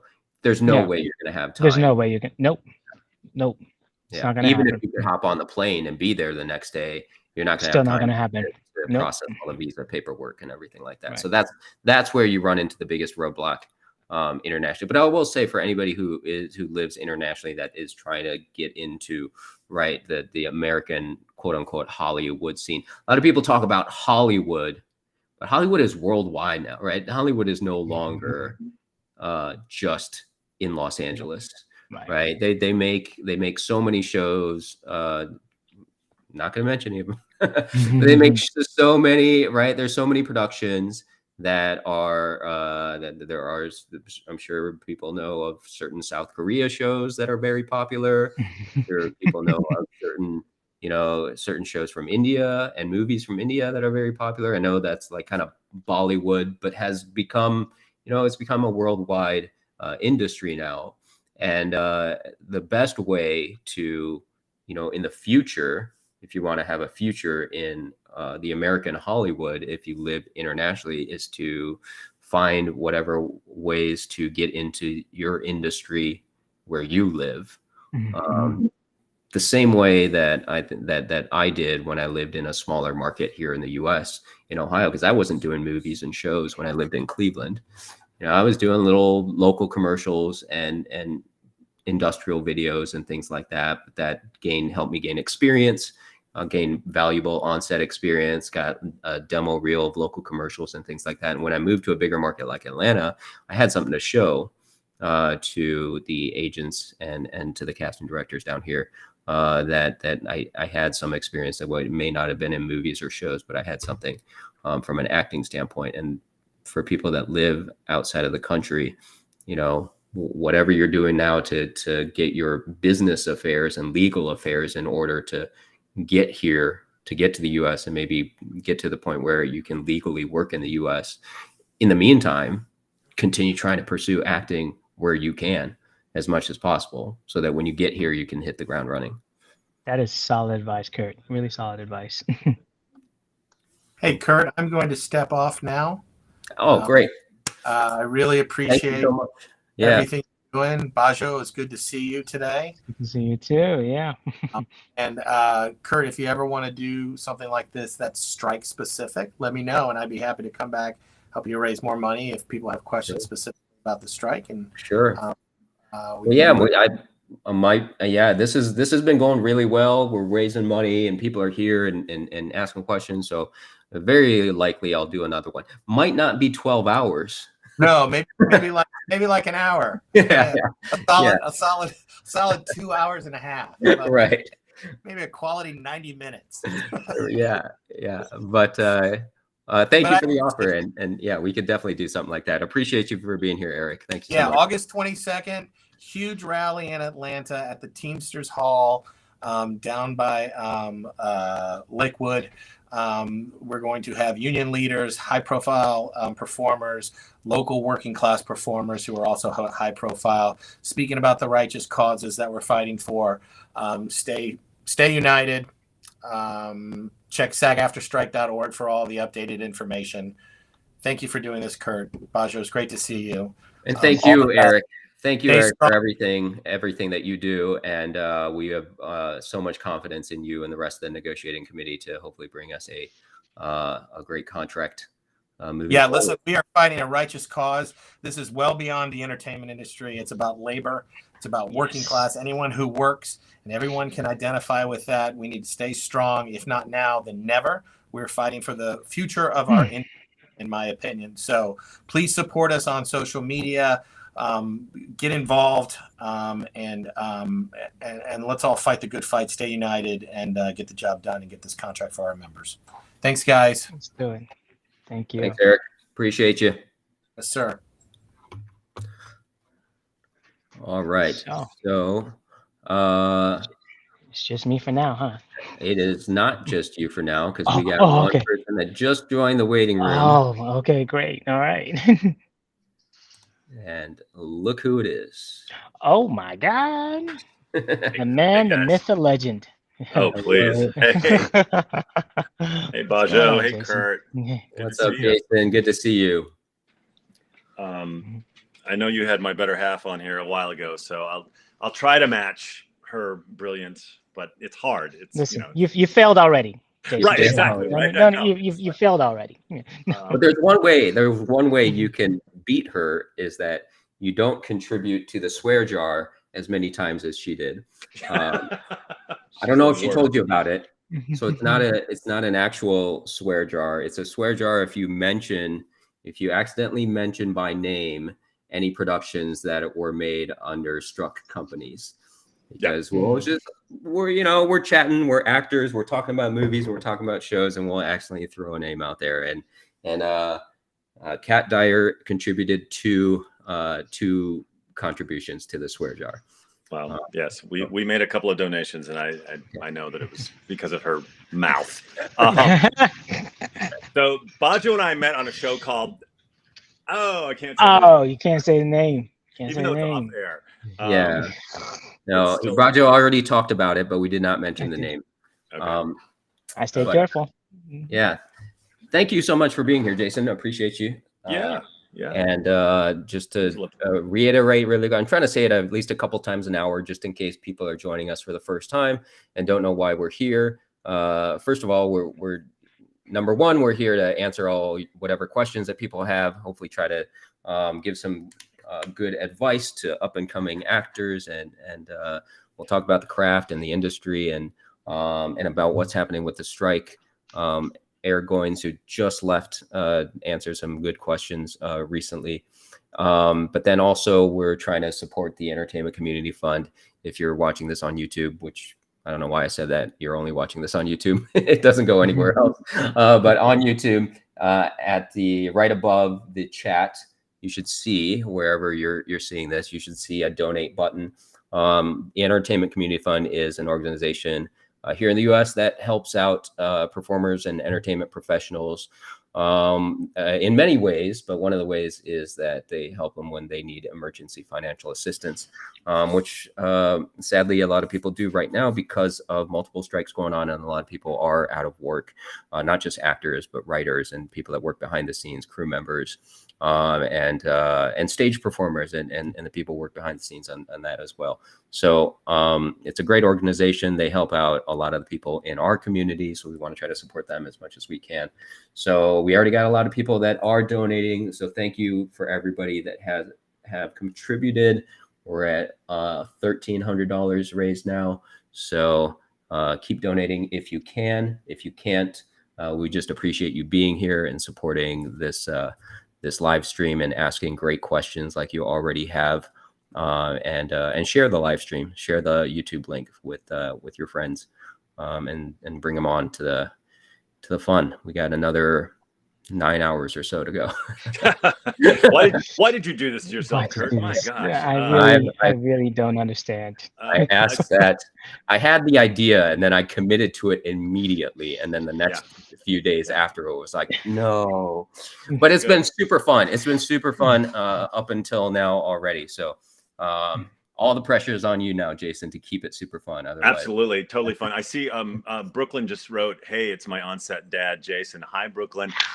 Brooklyn, it is, she was we just completed a short film. Wonderful. That we're screening this Sunday for the cast and crew. And interestingly, people always say, well, how do I get in your short films? Brooklyn was in our class, was in On Camera One with us, and we just fell in love with her. And then when we were casting this film, we were like, oh, you know who'd be great for this? Brooklyn. And that has happened a lot. Kurt was in 2 of our short films. And it's just because we knew Kurt, because he took classes with us. And so a lot of people have said, how do I get involved? It's like, just get to know us. I mean, it's a terrible answer, I guess, but it's like, we're always trying to cast from within Drama Inc. for any projects we're doing, any short films we're doing. Anyway, that was just a side note. I just saw that Brooklyn is here, and she's a phenomenal recording artist as well. And we're using 2 of her songs in our film. Awesome. Yeah, so it's just so great. I know Catherine talked earlier about the community that we've built at Drama Inc. And I think Kurt, you've built an enormous community. Bajo, as an actor, casting director, writer, father now, of course, but has built community as well. And it's Bajo and I worked on some one-act plays together a few years ago. Yeah. That was fun. And it was really, really cool to see, different people wearing different hats. To see Bajo, who I knew as a casting director, actually writing a really great one-act play that was. Wait a minute, it was Daryl and Chris Mayers, right? Were in yours? No. No. No, I had oh no, that was Candace. Right. Yeah. Mine was the weird robot story. Yeah. It was great. It was great. So really just, I know the word community is thrown around a lot, but it is the great thing about Atlanta is that we have this amazing group of creatives who look out for each other. And I hope that never changes. I hope we never get so big that we become a super competitive market. I mean, it is competitive in one way, but I mean, as far as supporting each other. So. Yes, that part is true. We've talked about community and networking and stuff like that a lot earlier. And certainly Jason mentioned that I've worked on a couple of their short films at Drama Inc. And it similarly, before I even came to Atlanta, I've said before, like all of my first in acting came from just being in acting class. Getting my first opportunity to audition for something came from being in class because my friend was working on that project and got me an audition for it. And my first headshot came from a recommendation from my acting coach, and my first my agent came from a referral from one of my classmates. So they just all kind of come from just getting involved and meeting people and networking and creating that community and being a part of it. And then it just followed the same, if you want to call it a formula, followed the same formula when I came down to Atlanta. Was just jumped into classes right away with Drama Inc. With Jason and Kat was the first class that I took in Atlanta, and concurrently was taking classes with Rob Pralgo up in Marietta, and just met more and more actors and coaches and people in the industry here, and that just grew from year to year. Yeah, and we tell students all the time. Kurt, you came down from Cleveland, had the chops, had the skill, but said, no, I want to take On Camera One. I want to start at the beginning here, which says a lot about who you are, because you could have just sent us a self-tape and we would have put you in On Camera 2 or even On Camera 3 right off the bat. But you were like, no, I want to see what people are teaching at this level in this market. And, I think you got some stuff out of it. There's a lot of stuff you already knew, but I think Catherine and I teach very Atlanta specific, right? As far as navigating the business. So it was great having you in class. And when you have someone like Kurt Yu in class, it raises the bar for everyone. They're all kind of like, oh, wow, look what he's doing. It happened also, we had Richard Garner, who was the artistic director of Georgia Shakespeare Festival and had been for decades. And we saw his name on our list for first week of class. And we were like, is that the same Richard Garner? And he showed up to class. I mean, this is a guy who's directed in regional theaters, directed the Alliance, right? Yeah. But he didn't know anything about film and TV. And he came to us like you did, Kurt. He was just like, hey, I'm a sponge. I'm going to just take in whatever you guys tell me. And he, of course, got an agent immediately because he's of a certain age, right? He's a certain type. He's a little bit older, and started working right away. So, but my hat's off to people who say, you know what? I've done some classes at other places, but I want to start at the beginning and see what I can get from the basics at Drama Inc. or any studio. And like I heard you talking to Eric, and we love and support other studios like Compass, and we send people to get taped and Frat Pack. And, when Kurt was doing headshots, we sent people to Kurt, and we have lots of headshot photographers we recommend. And, other studios, like go to the Alliance, take class with Clayton Landy. We're not a studio. Drama Inc. is never a studio that's like, you have to only study with us. You can't stray outside of the DI family. It's like, no, that doesn't help. Eric was saying a minute ago, he was saying, just learning from different people and getting different perspectives. Now, I think you should learn from people who know what the hell they're talking about, who have Right. who have, you know, there are some people teaching in Atlanta and in all markets who probably aren't qualified. I would never say anyone's name. I've never taken class with them, so I don't know. But learning from working actors, learning from actors who are on set and have a resume to back them up, it's not a bad thing, whether it's at Drama Inc. or anywhere. So it was interesting being Catherine and I were up in New York, where Claire and Scott and Catherine and I are on the faculty at Terry Knickerbocker Studio in New York. And Kat and I were just up there teaching a workshop. And it's so interesting to teach New York actors. But even though they're New York actors, these are people that just finished a 2-year conservatory, and they worked on voice, speech, script analysis, scene study, Meisner, technique, but they didn't know shit about TV and film. Like, it was all new to them. So people are like, oh, New York actors. It's like, well, these New York actors, who are all super committed and talented, had no idea how to navigate film and TV like we do in Atlanta. So it was really interesting. And that's a great partnership for us with Terry Knickerbocker. That's a great story. Speaking of Drama Inc., we have somebody commenting in the chat who is one of the other DI founders. So yes. Says, thank you, and all the amazing guests here. I don't know if he's including both of you in the amazing guests or not. Scott and Claire, who I mentioned, Scott is currently sitting in the Dallas-Fort Worth airport. He has a layover. And Claire is in the Rochester, New York airport currently. So that's why they're not on here today. They're both traveling. But just amazing humans that feel very, very lucky to have them as business partners and great friends. We were friends first. We've owned a business for 10 years and we're still friends. Imagine that. And it's a labor of love for sure. So hi, Scott. Enjoy the American Airlines lounge. That's funny. So okay, cool. So I have a question here, which is similar to another question from earlier, but I'd love to get your perspective, both of your perspectives on this, because you have very different ways of how you pursued acting. Bajo got your degree in acting, right? And studied it that way. And Jason went straight to New York. So different approaches for sure. So the question here from Will is, college worth it for acting? I'm an upcoming high school senior who wants to pursue acting, but I'm not sure whether college is worth it for acting.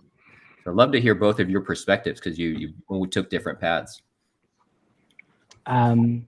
Okay, because I'm gonna have to hop off. So if you don't mind, Jason, I'll go for it. I'll Sure. offer. I wish I could give you a straight answer down the line. I'm biased in that I think experience is always the best teacher. So I'm one of these people who's always like, be very careful about. It depends on the college. That's the thing that I would say. It absolutely depends on the college, because I would say I would stack up 2 or 3 years getting to work on a set back to back, just getting onto a set and having enough experience and talent that gives you experiences on a set. I would stack that up to a 3 or 4 year degree any day. To me, there's in fact, and this is me being biased because I tend to lean more into experience than I do to theory. If you go to a college, especially a very academic based one, I do not think they give enough direct experience, honestly, to that. They give you enough theory and they'll give you enough, stuff behind it, but they don't give you enough direct experiences. They don't give you enough opportunities to learn by trial and error, which is the fastest way to learn. Like, when you fail on a set, trust me, you learn those lessons very quickly and you move on to the next one and you use it in a way that just doesn't. If you're one of those people who has thinner skin or you can't handle things, go to a college. You might survive it. And it all depends on what kind of college. But to me, there's no difference. Experience is experience. It's what you put into it. I have seen college students who, even while they're in college, their college experience is not what made them good. It was the things that they did outside of college while they were in college that made them really good actors. And so that's sort of my perspective on it. I'm like, go, especially if you should go to college to have a college experience. I don't know if you necessarily should go to college to train as an actor. The best way to train at anything is to just do it. That's just my opinion. Yeah. I think it's a great answer. Dude, Jason, you want to talk about what your journey was on how you? Yeah, because you know what I'm going to say. I went straight. Bajo, if you have to hop yeah, if off. you have to go, Bajo. Yeah. Yes, I do. Thank you guys so much. So good to see you, Bajo. Thank you so much for being here, man. Thank you. Appreciate you. All right. Will. Oh. There we go. All right. Just Kurt and Jason. So I went straight from high school to New York City when I was 18. I had never planned to go to college or university. I knew I wanted to be an actor. I auditioned for 4 theater schools. I grew up south of Toronto. So I auditioned for the Vancouver Playhouse School, the National Theatre School of Canada, Neighborhood Playhouse in New York, and Circle in the Square in New York. I got into Vancouver Playhouse and Circle in the Square, and God bless my mom, my amazing supportive mom and dad. And my mom just said, guess you're going to New York, because that was the dream. That was always a dream. And I moved to New York at 18 years old, scared shitless, at a time when New York wasn't as safe and as friendly. And I went straight into theater school. Now, at Circle in the Square at the time, I was the only student that year who hadn't done at least some college. So they generally took people who'd done some college or graduated from college. But they made an exception for me for whatever reason. And maybe they just needed their Canadian content. I don't know. But for me, it was an incredible experience. And I don't feel like I missed anything not going to college. I don't think I missed any of that. I was never interested in being in a fraternity or, I don't know, whatever people do in college. I've only seen movies about it. So does education matter? Absolutely. Like if you want to go to college and you want, like Bajo said, that college experience, then go for it. I'm not here to bash education, but I do believe that getting an MFA in acting is certainly not going to help you at all in film and TV. I mean, it may give you, the foundation, it may give you tools in your tool belt. Absolutely. But as far as when people are looking at resumes, the powers that be, they do not give a flying, what, if you have an MFA. They do not care. No one, if your audition is fantastic, and they might look at your resume to see, your some, TV and film experience. They're not going down to the bottom and saying, oh, he doesn't have a degree, we can't cast him. That's not how it works. It doesn't matter. Now, is college beneficial? Absolutely, for many, many people. And some people need those 4 years to find themselves and figure out who they are. I just kind of came out of the womb knowing that I wanted to be in a creative environment and be with like-minded people. So that's the long answer to that question. But look at right there. There's my Circle in the Square certificate, not a degree. I do want to mention this wall behind me because Erica Bream, who's a casting director who is phenomenal, and you should all be following her on Instagram. I did a consult with her last fall, and Erica said something about having a win wall, WIN, win wall. Yeah. And like someplace in your house where you have whatever it is, whether it's a vision board or whether it's just clippings or something about, so that for your career, you can step back and look and go, okay, cool, I did that. So we made a win wall in our house. There's pictures of Catherine and I in a play in New York and 20 years ago. There's pictures of us at the Emmys. There's playbill from my first big New York show, which was The Tempest with Frank Langella. There's a publicity still from a show I was on that we can't mention the name of. There's some fan art of Catherine from a show she was on that we can't mention. But it's just kind of like cool to have in our house. It's like, yeah, I mean, seriously, even at this point in my career, I have shitty days. I have days where I'm like, can't do this. And right now we've all been there's this feeling of dread and when are we going to act again? And what are we going to do? And my Facebook memories keep coming up that a year ago I was on set, 2 years ago I was on set. And I'm like, so everyone gets depressed. Everyone gets down and discouraged. And sometimes you just need a win wall. So I highly recommend it. Even if it's a freaking clipping from your high school musical and it's a picture of you in your local paper, like something that says, hey, you know what? I'm an actor. And a win wall doesn't have to be publicly displayed. You can have it you know, in your drawer and whatever, inside your closet door. It can be that little thing that reminds you that you're an artist and you're an actor. I think it's pretty cool. So yeah. I want to share this one question from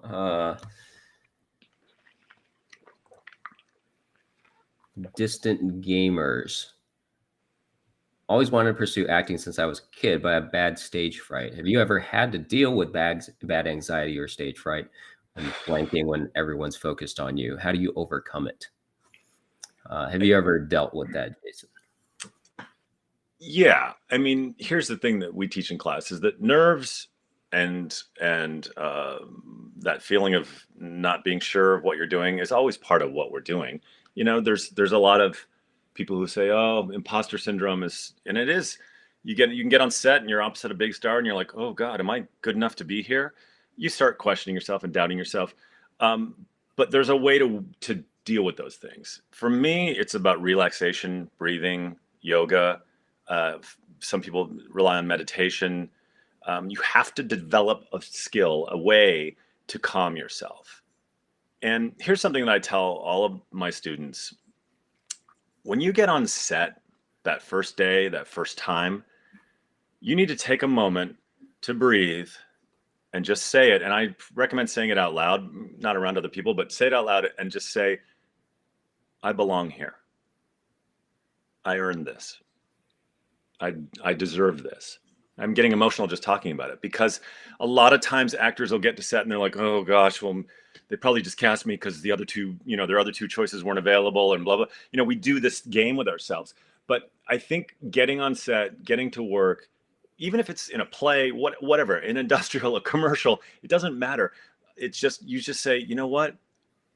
I belong here and I'm going to get to do what I love for a day. And how awesome is that?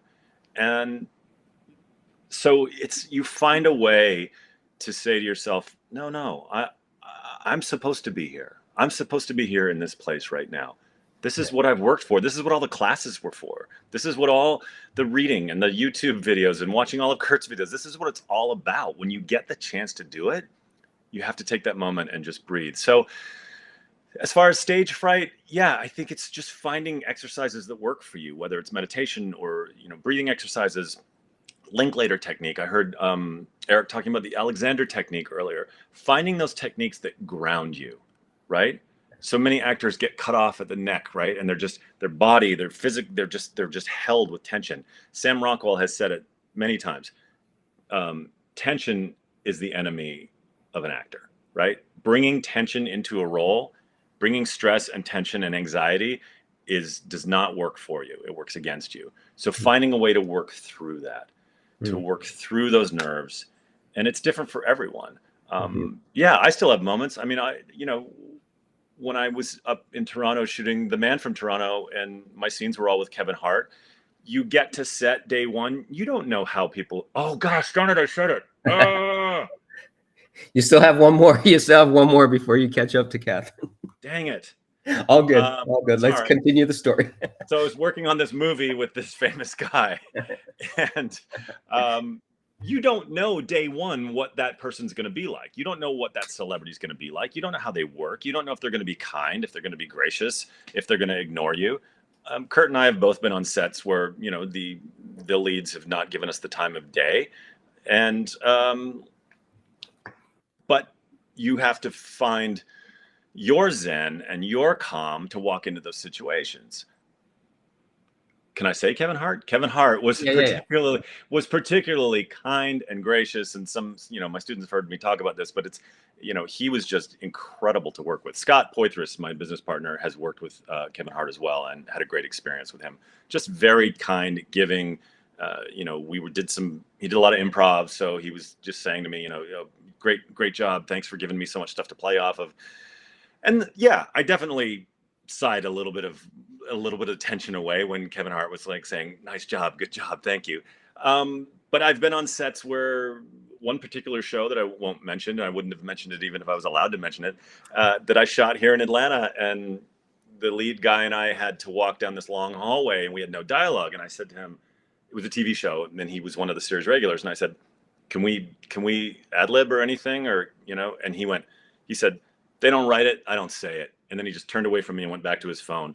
And the guy was just a jerk all day long. I was like, okay, I'm not going to let that affect my performance. And you have to get to that place where you're like, okay, this is happening. There's stress. I shot the pilot for a show that many people in Atlanta did. And it was a very stressful set. Pilots sometimes are, because, everything hasn't gelled yet.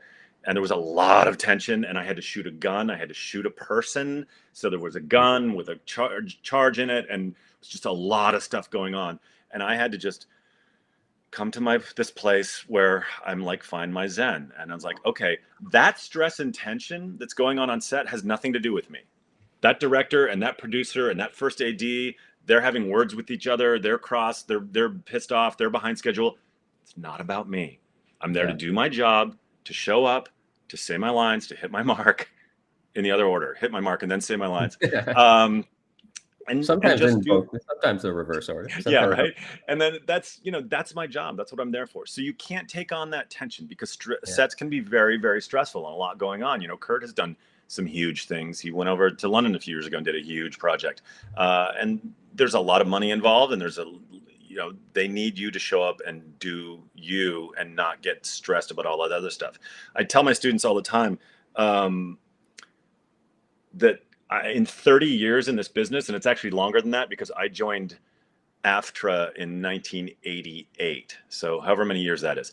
As a professional actor, I've had 3 really bad experiences in 30 plus years. Mm-hmm.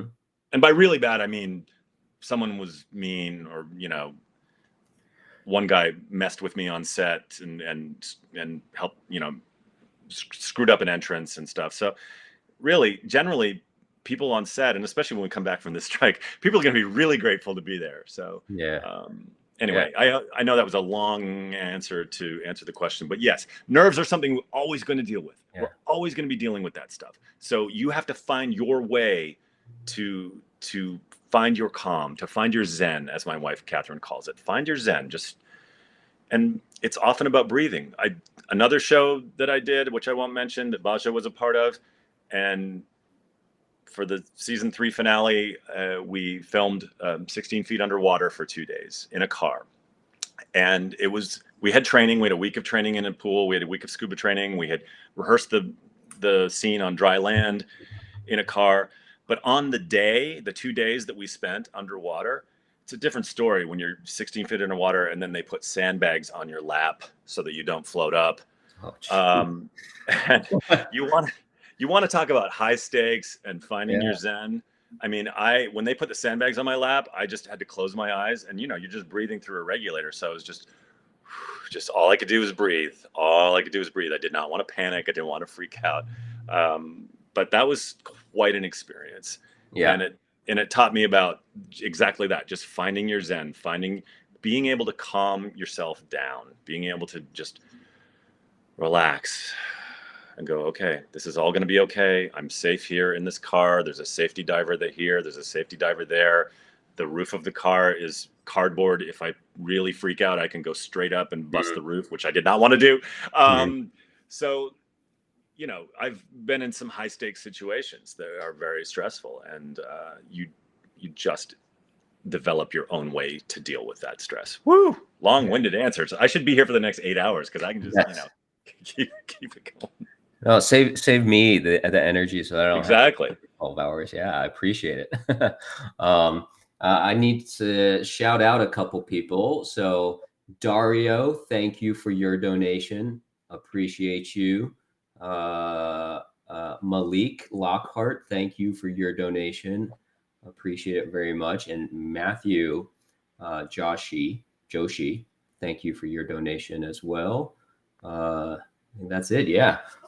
Really appreciate all of you and anybody else who can contribute and donate. We are at $1,400 raised or over 14. It just says 1.4 now, so I don't know the exact number, but over 1,400 raised. So thank you, everybody. People on here are loving the fact that you contributed to the swear jar. Thanks, Alex. Yeah. What can I say?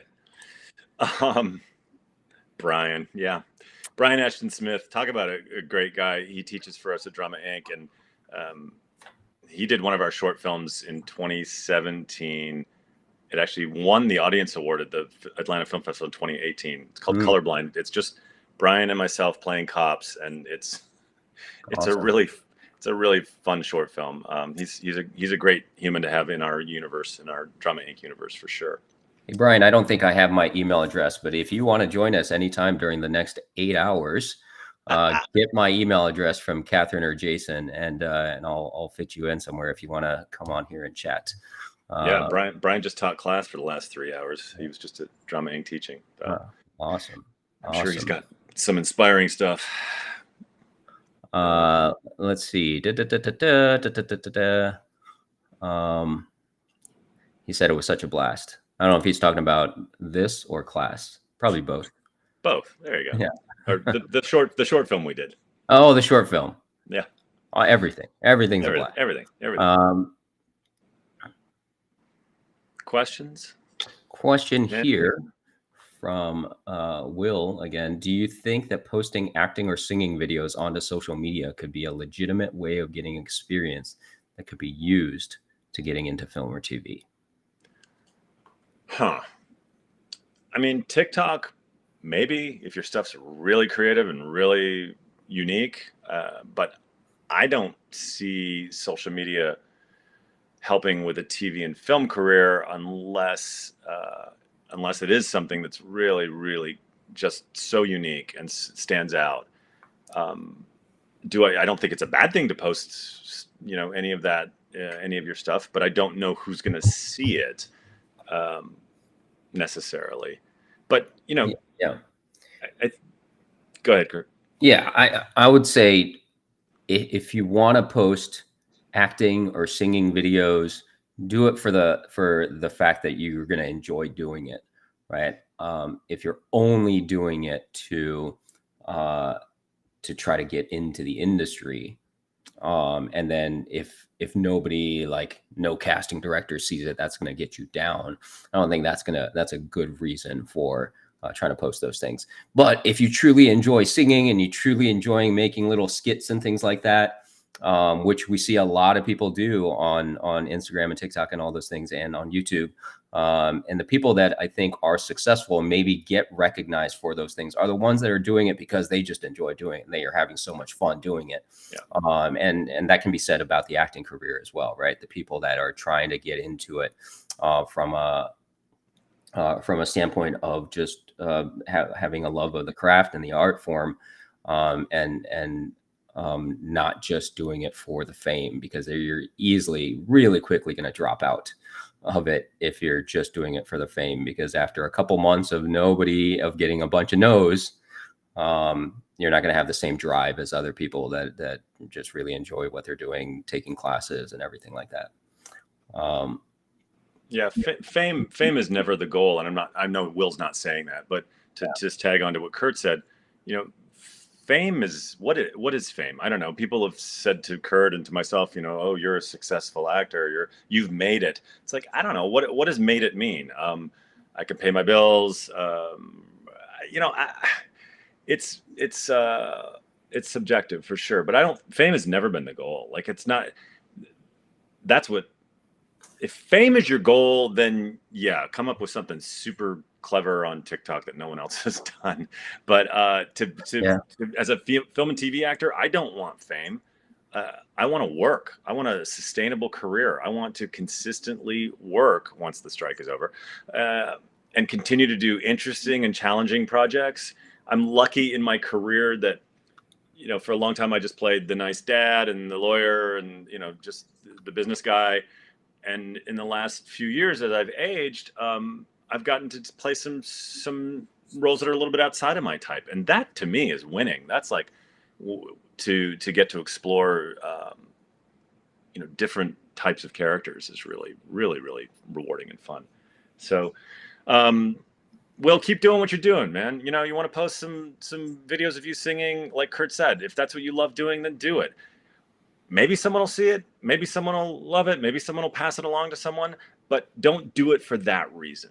do it because you love it. Like Kurt said, do it because you're passionate about it and it's fun. It's got to be fun. This has got to be fun, guys. This acting thing has got to bring you some joy. Or what's the point, right? So, did we answer that one? Yeah, close enough. You know, okay. Well, we're getting a lot of questions that'll probably be similar repeats from earlier. I know that we're getting different people that may not have been here at the very beginning. I don't know who's been here since 12 o'clock, but if you were here, if you've been on for 3.5 hours, appreciate you. Thank you for being here the entire time. I know, by the way, and some of us that are some of the guests like Alex and Kat that were here earlier are still watching and commenting in the chat. So appreciate you all. By the way, all of our guests, appreciate you for being here. Even you, Jason. And if you guys can, if anybody can join me at the 11 o'clock hour, nobody has claimed that spot yet. So if anybody wants to come on, we'll party it up from 11 o'clock to midnight. But yeah, I'm grateful for everybody else who's going to be here. We got multiple people coming on every hour up until 11, and then it just cuts off. Maybe a bunch of us should commit to coming on 11. Hey, Collins. Yeah. Hey, Brian. Hey, Catherine. We should. Hey, Scott. Scott will be back in Atlanta by then, I think. Hey, Scott, you're going to be dead tired, but you can come on at 11 o'clock. Yeah, Scott got up at 3 a.m. West Coast time where he was, so he's having a long day for sure. But all right. Yeah. Well, come home, take a nap, and then there you go. Come on at 11 o'clock. It'd be fun to have a big group for your last hour. You know? Oh, Kat Dyer says she's in. Brian says he's down. So Brian, get the link from Kat or Jason, and you can jump on with us at 11 o'clock. Appreciate you, and appreciate whoever anonymously just donated another $50 to the Entertainment Community Fund. Appreciate you all so much for doing that. Thank you. Let's see. I'm getting. Alex says, 11 o'clock party hour for sure. So I saw a question earlier. Man, these comments are coming by a little too fast for me to get all of them. But what was that question I saw earlier? I can't do multiple things at once. I'm not seeing the questions, guys. So if anyone's saying hi to me, I'm sorry if I'm not saying hi back. But hi. Nobody's saying hi to you. No one's saying hi. Okay, that's great. People are trying to get us. People are typing in names of shows to try to get us to say them to contribute to the swear jar. But I see your question, Shreyas. The name of that show we're not going to say, but I will tell you that Jason's wife, Catherine, who was on earlier, is in that show. You can look for her in that. And that was the swear jar, or that was the not the swear jar, the wind wall thing that Jason mentioned from earlier. Right there. Right there. Okay. Somebody said hello from Canada to you. Hey, hello, fellow Canadians. Let's see. How am I holding up since I have 9 hours left? I'm holding up okay, actually. Not bad. Although my watch has been telling me that I've been sitting for too long, which that's true. Oh, yeah. You need to get up and walk around. Maybe I should do another couple 5 minutes of doing this while walking around, maybe. Yeah, or just let me talk and you can go, you can go out to Zestos and get yourself a milkshake or something. Let's see. Scrolling through. Oh, here we go. Matthew's asking, is IMDb Pro worth getting as a starting actor without an agent? And I'll let you answer as I go take a bathroom break. Oh, okay. Wow, you really trust me. Jeez. That's a question. There's no straight answer to that. I mean, I find IMDb Pro to be super useful, and it's great for researching because you can go in. Some of you may not know this. You can go in on IMDb Pro. You can look up an actor, and then you can see their agent, their reps, And then you can go to their reps IMDb Pro and you can see everyone they represent. So I think it's a useful tool if you're looking for an agent in a smaller market, and you want to see, you want to look up, I don't know, I'm just going to throw an agent out there. You want to look up Smith Young Talent here in Atlanta. Great smaller agency. And I mean smaller just in the number of people they represent. And you can go to their IMDb Pro and you can see who they represent. And if you're a 20-year-old biracial female, then you can see if how many people in that category they represent, and you can be like, oh, okay, they don't have many of me. They don't have, you know, or if you're like an old white guy like me, there's probably going to be quite a few that they have. So it's good for that. It's good for research. I also like it if you're auditioning for something, even if you don't have an agent and you're getting it yourself on Actors Access, you can look up the people that are involved in the project. And if they have any kind of presence, their information will be on IMDb Pro. Now, there are people doing indie films and short films and student films who don't have a presence yet, and that's totally fine. They're new, they're beginners. But I find it a useful tool. I don't think you have to have it, especially when you're starting out without an agent. But once you have an agent and start getting auditions, it's the first thing I do when I get an audition is I go and look up who's directing it, who the producers are, what else they've done, especially if it's a feature film. And you're like, oh, it seems like it's a horror genre. And then you go and look at the producers and you see they've produced all of these horror films. You're like, oh, okay, they do these kind of films. This is sort of their formula. Then you can even go watch film. Catherine, my wife, I don't know if she was talking about the movie that I won't name that she was just doing with Matthew McConaughey before the strike. And when she got the audition, she looked up the director of that and saw that he had a movie on Netflix, and she watched his movie just as research, just to see what his style is, to see, what kind of stuff he does, because directors have different styles. And then when she booked the job and first day on set, and she was able to say to him, hey, I watched your movie, blah, blah, blah, insert name here. And, I really enjoyed it, or I thought this was really cool, or whatever. And it's a great, it's not an ass kissing thing.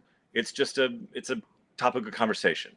So yeah, that's, again, long-winded answers. That's what I'm known for.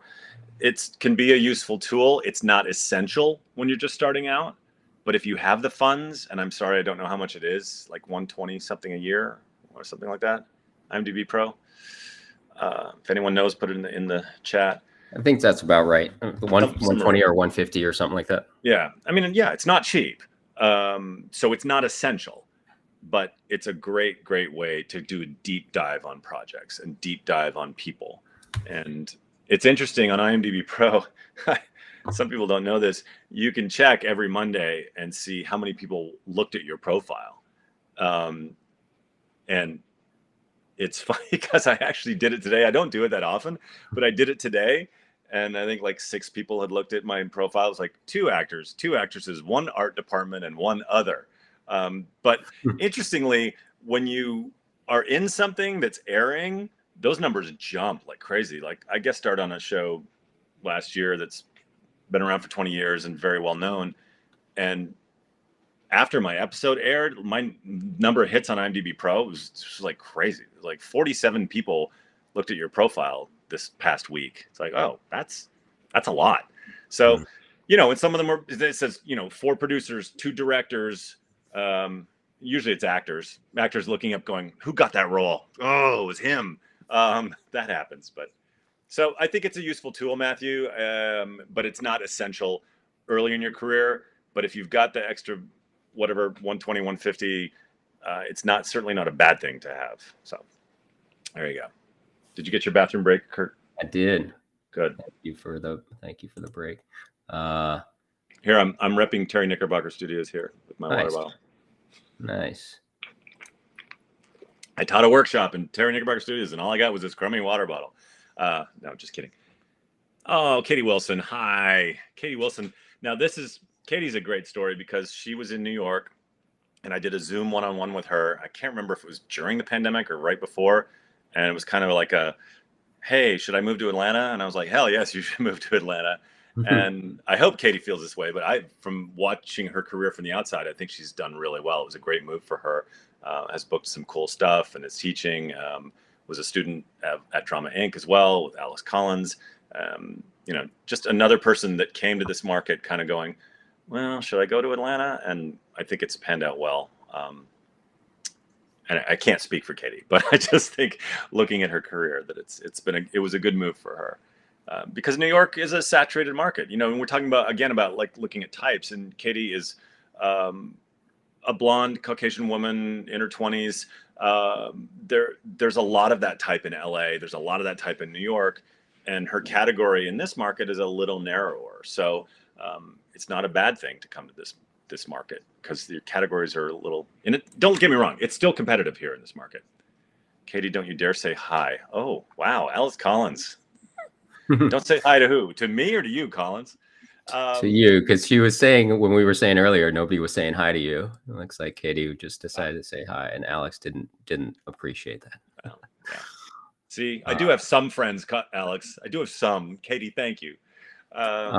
Hayden is asking, how can I get my questions answered on the stream? I don't know if I've missed your questions, Hayden. I'm sorry if I did. If you type them into the chat, hopefully I'll see them. I'm scrolling through them pretty quickly to see if I can find the questions. But if I missed one, you can try to retype it, and I'll see if I can get to it. Let's see. Sam Valentine, I know I see you on the chat here earlier, and you emailed me earlier. Let me know if you don't have the link or if you're unable to get into the guest room. Because if that's not working, that's a problem. It's a problem for me because I can't go on by myself for 7 more hours or 8 more hours. But yeah, Sam, if you want to use that link that I just sent you, try to see if that works.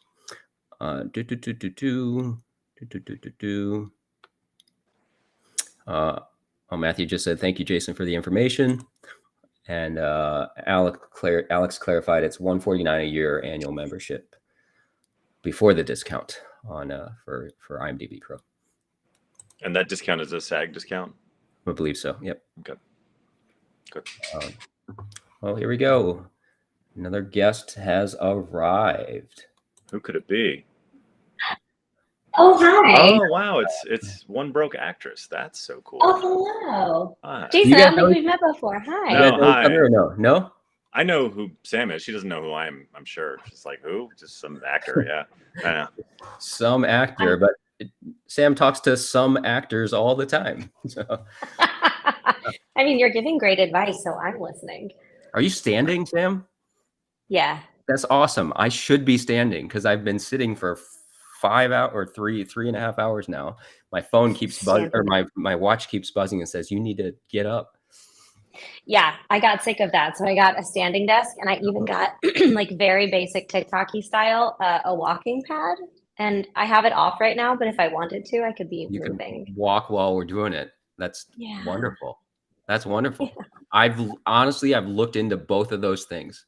I've seen the standing desks, and I've seen the little walking pads, which both look amazing. I haven't found a standing desk because I have 3 monitors all around me, so I'm trying to find a big enough. I know there are like L-shaped standing desks as well. I was gonna say the one I got, they make a corner pocket one that I think you would really like. It's I'm a big fan. This is great. Cool. I'll definitely. Hi guys. It looked like you were waving at the chat. I did. I'm not used to this. This is my that what first you were waving at? Yeah. Oh, I thought you were waving at like out the window, but you actually were waving at the chat. It's all right. Yeah, I've got Bo wants to be involved in this. Oh, totally. Hi, Look, Bo. You're making. Derek was asking where your pupper was earlier, so yeah, you're gonna make Derek happy at least. And anybody else? Sam, where are your multiple dogs? Which one do you want? Anyone, if you would like to bring them on camera, because my dog is with my mom right now. So. Oh no, Tofu! All right, say hi.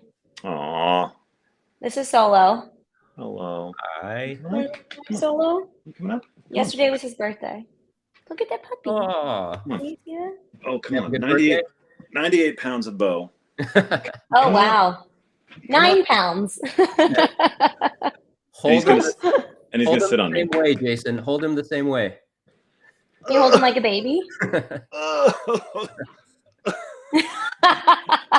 Love it. Little like, different. what is up? Love Say it. hi, Bo. Say hi, Bo. Hi. Scott saying, I love your vid, Sam. Keep killing it. Oh, thanks, Scott. Yeah, listen, I'm trying to keep up with Kurt here on YouTube. I'm trying this YouTube thing. I love a long form content. We're trying. Listen, I would not be able to do all of the things that you're doing.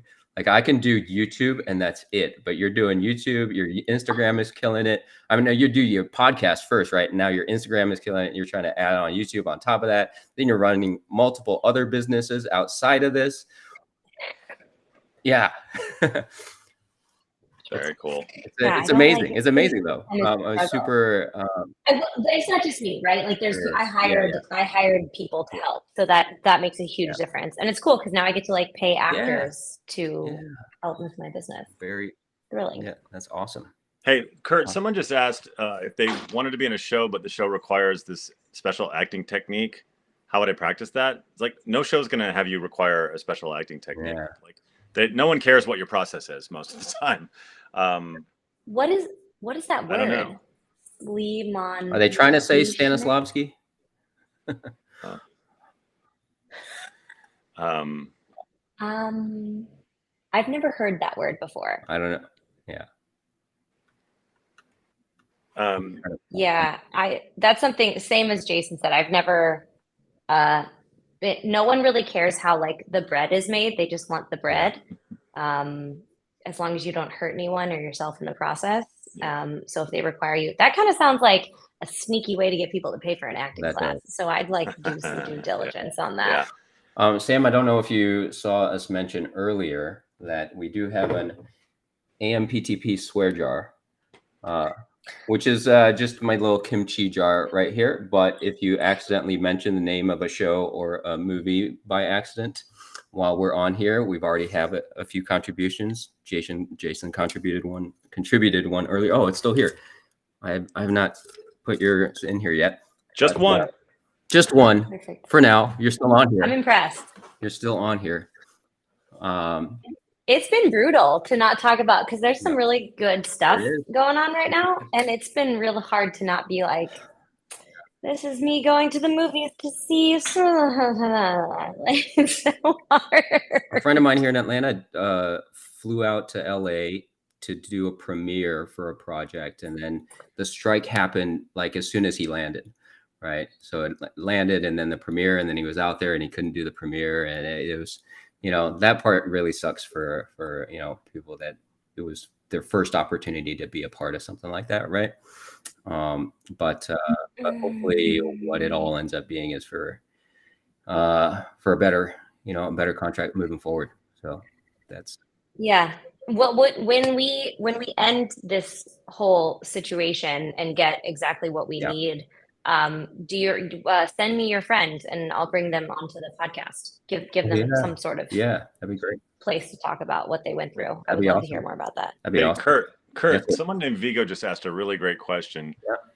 From Vigo from Sweden. Would a bad demo reel be better than no demo reel at all? My opinion is no. A bad demo reel can never be unseen. I think you're better off having scenes taped at a professional taping service than something that's just crap quality, something that your friend taped in your kitchen and doesn't sound good or look good. That's my opinion. I just think a bad audition tape, a bad demo reel is going to do more harm than nothing at all. What do you think, Sam? How do you feel about that? And you can disagree with that. My question, no, totally. My question is like, why do you have what's your bad material? Right. And if you by that you mean like I filmed some short films or I filmed stuff with a friend and it's not very good, then I would say like, can you put that amount of effort into filming a couple incredible self tapes? And that's your demo reel? Because to me, exactly what you said, Like, why would you show, this is your business card, right? So why would you show something that wasn't good? And now listen, take that with a grain of salt, because every actor in this room and every room knows that they're better than what they did a year ago. I think all of you guys would agree that like you are probably better than the material you did when you first started your career. And that's the goal, right? Is we're always looking back and being like, I could have done that better. I would have loved to have also done this. But like with that grain of salt involved, I think it's also just film some incredible self-tapes. And don't just go film a self-tape today, Vigo. Like, you're gonna take your time. You're gonna find material that is really fit for you. And this gets to be some research. You get to watch some shows. I'm not gonna name any, but you get to watch some, right? Like what kind of stuff you wanna do. Look at what films in your area. Look at that kind of stuff.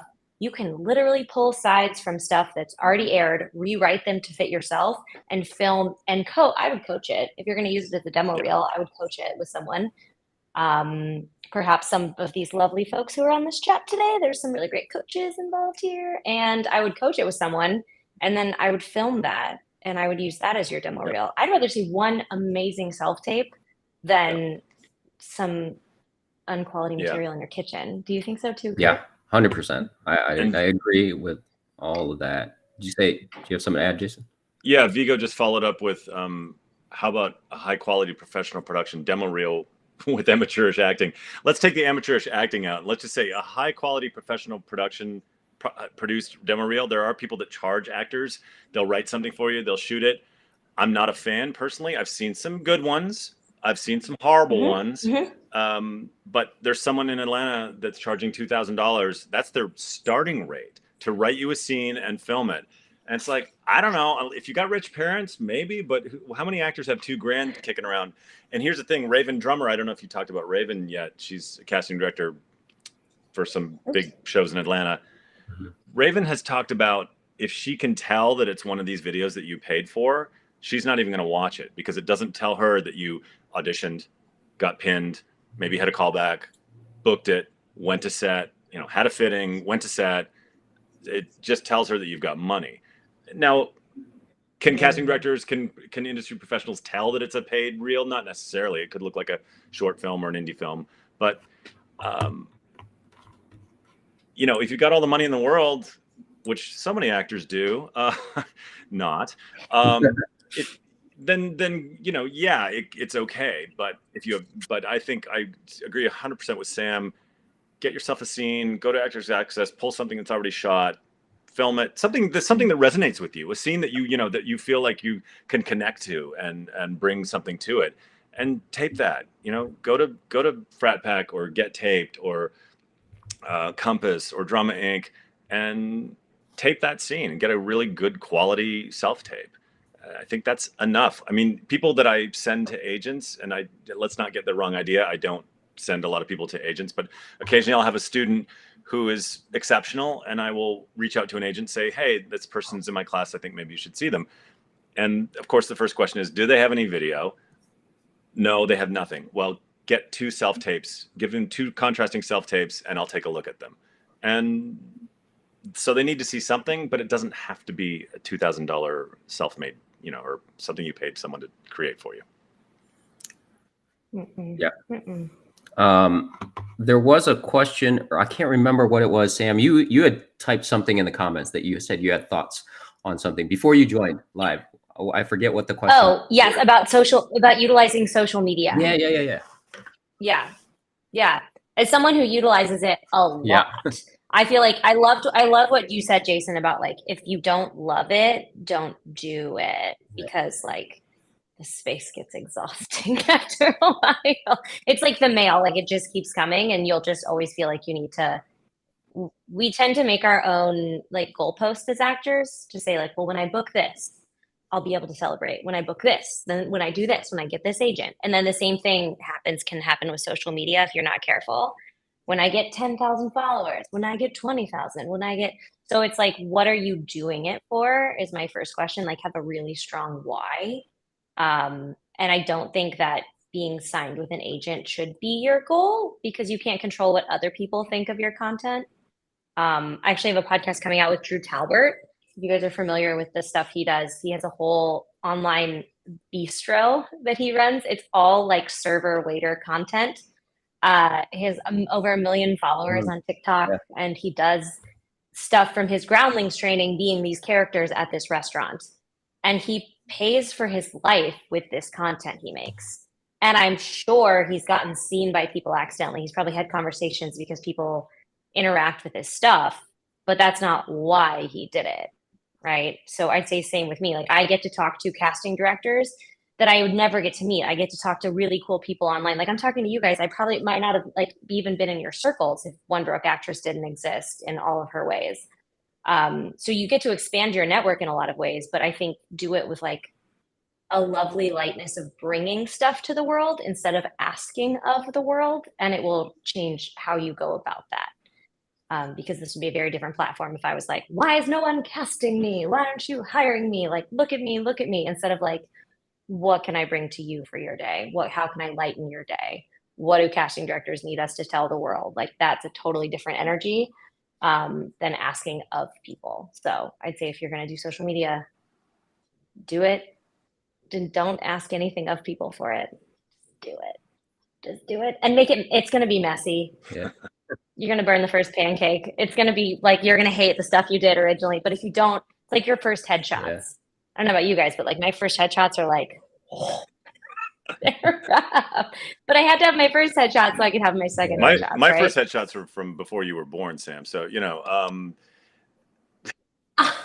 but year? Try but me. it was interesting talking about demo reels because I remember going around LA in the 90s with my VHS demo reel, and I had on it a Tanya Tucker music video, a Sharp Electronics commercial, and a USC graduate film, and that was my reel.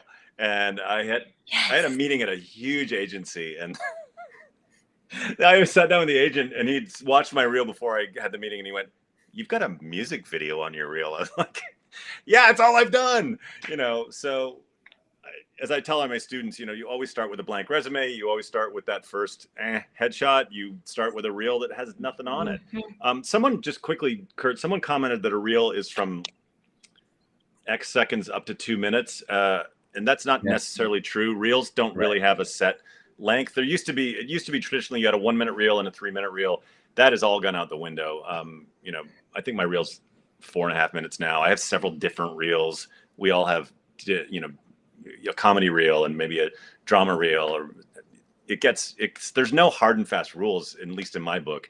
It just has to be decent quality work. It has to be decent quality, and I think it's a big part of it is that you want to make sure you're leading with your best stuff, because you know they can watch 1 minute, they can watch 3 minutes, they can watch 45 seconds or whatever it is, but they're almost always watching from the beginning.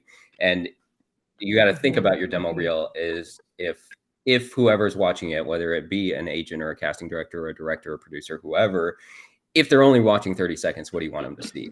Right. And you want to make sure that that's the first 30 seconds, because most of the time, the people that we do want to watch our demo reels are super busy and are probably, if it is a casting director, they're watching 100 of them a day.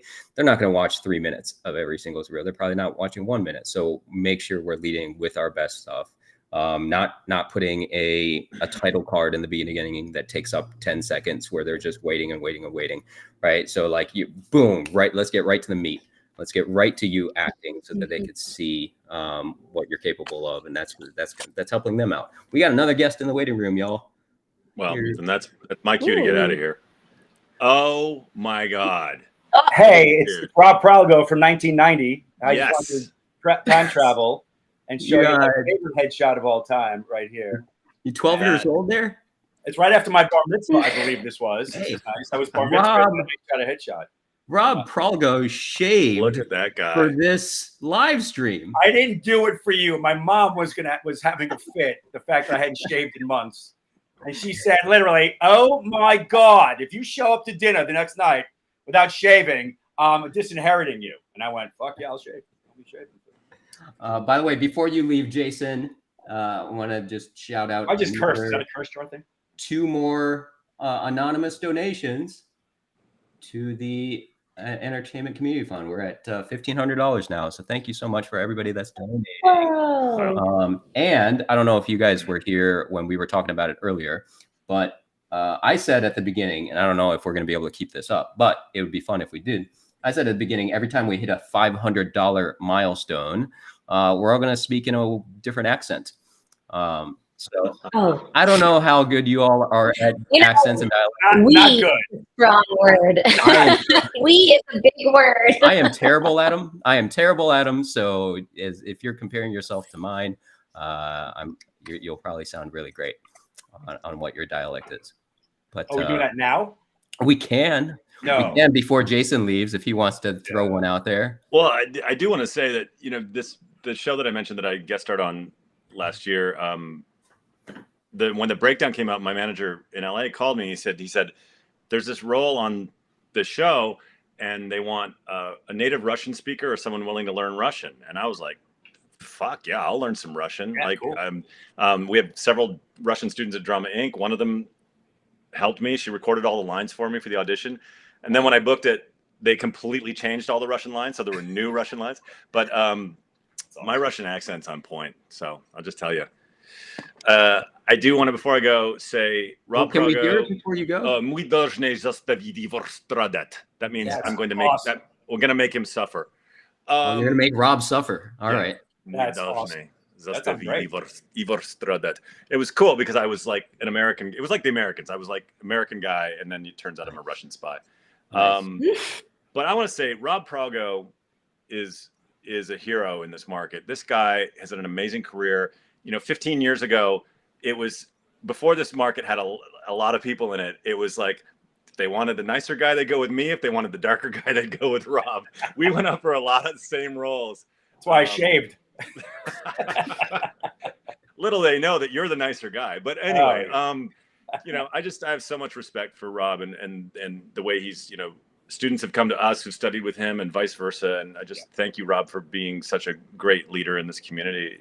Well, right back at you, bro. When you guys launched Drama Inc., I had been doing it for a couple of years. And so many casting directors had said to me, we need more teachers. We need to really build the depth in the community because, with the tax incentive coming, we just weren't ready for it. And as soon as I knew you guys were launching, I told Scott, I said, dude, I've got a couple thousand people on the page. Post your classes on my page. We're not in competition. We're feeding each other. Right. We're, together we're trying to, help as many people as we can, build this community. So no, absolutely. I have nothing but absolute respect for you and the gang over there. So yeah. Thank you. Thank you. Scott just chimed in and said, Rob is a treasure. There you go. Well, thank you, Scott. Right back at you. A treasure. Yeah, Claire and Scott and Catherine and I are so grateful to you and you, Kurt and Sam. It's so nice to meet you, and thank you for all that you do to educate actors and show them a path. It's important what we do. It matters what we do, and I think all of us here that lead with kindness and grace, and we really want to help elevate our industry and elevate actors. And I think there's a lot to be said for all of that. I'm behind on the chat here, but Brian said earlier some high quality dog content. Rob has some dogs that he could pull into the frame too. Yeah, I had him at the vet all day today. I don't know what they're all pissed at me right now because I had him at the vet, so I don't know. Yeah, maybe a little bit later when they have time to calm down. Yeah. All right, guys. Yeah. I'm out. Thanks, Jason. Maybe I'll nice to meet you tonight. All right, take care. Take care. Bye. Oh yeah, I've been telling everybody, nobody agreed to join me at 11 p.m. Eastern time. So that 11 p.m. hour is just going to be me talking to the camera. So if anybody else wants to come back at 11, we'll make it a party. I feel like you can get some West Coast people to come. That's only 8 o'clock. Yeah. As soon as class is over with Hood, I'll hop on. Yeah, hop on in. Yeah, it turns out as I'm sitting, I heard Sam. Hey, Sam, nice to meet you. Pleasure. How are you? Hi, nice to meet you. When you were talking about, I was sitting in the waiting room talking about old headshots, and I was like, did I see one of my old headshots? So I happened to look back, and this thing was just sitting out here. And apparently, it was framed on your wall, right? Yes, it's on my shirt. I'm gonna find but one. apparently, I was a liar back then too. It says 6 feet tall. I've never been 6 feet tall. You lied in your headshot. Yes, it says 6 feet tall. I've never been 6 feet tall. And it says I was studying tap and jazz. I've never studied tap and jazz. Oh my God. Ever. Oh my! I don't know if anything about me is true anymore. I don't know what to believe about me or not. Good Lord. That's hilarious. Yeah. I even have horseback riding on here. I would kill myself on a horse. Anyway. Old photos here as well. Oh, those are great. Oh man, those are. I'm so old. Mine are in black and white. Those are completely different human beings. Oh, cool. Not this. It was not me. This was not me. Like some of these are not even. There's got to be a real like one from St. Louis in here or something. It's almost like those are the AI generated headshots of you. It does like make a smiley girl. This one's similar. Yeah, it's similar. Yeah. Also, what do I do with all of these, you guys? I have like 50 or 100 of them, and I don't like now. They're just trash. Like, what do I do with them? What am I doing with I put them at the bottom of my guinea pig cages, which is nice. My bird. Oh, that's a good one. I heard. It's nice. I heard an agent once say, and I won't mention which agent because I don't want to get them in trouble. I'm sure it wouldn't get them in trouble. It's just a funny story. I heard an agent once say, because they get a million headshots submitted to them, and they said that with the ones that they don't use anymore, whenever there's little kids in the office, they just give them some crayons or some markers and let them draw on the headshots. So. Oh, that's so funny. Yeah. There used to be one of the casting offices in LA. I think it was, God, I can't remember which one it was. It was a very popular commercial casting office. It wasn't 200 South La Brea. I can't remember, but they had a bin, like a clear bin in the waiting room, and it said actor headshots. So if you were just coming in, I feel like it was the thing to do in like the early 2000s. We would come in and like, hey, I hear there's a casting here. Can I just drop my headshot? Like that kind of a thing. We were told to do that by a bunch of coaches and stuff. And so they were like, yeah, you can just drop it in the bin. And I was like, that shit goes in the recycling for sure. Nobody looks at this bin. I guarantee you. Yeah. Wait, do I swear? Wait, is the swear jar for swearing too? No. You can swear as much as you want. Okay. You just can't say. Okay, I'm gonna give you money. And it's an AMPTP swear jar, so you just can't say struck projects. That's it. Great. We got a question here from Outlander. What is a one broke actress? What is what? What is a one broke actress? That's Sam's brand. So we'll let unless Rob wants to answer that.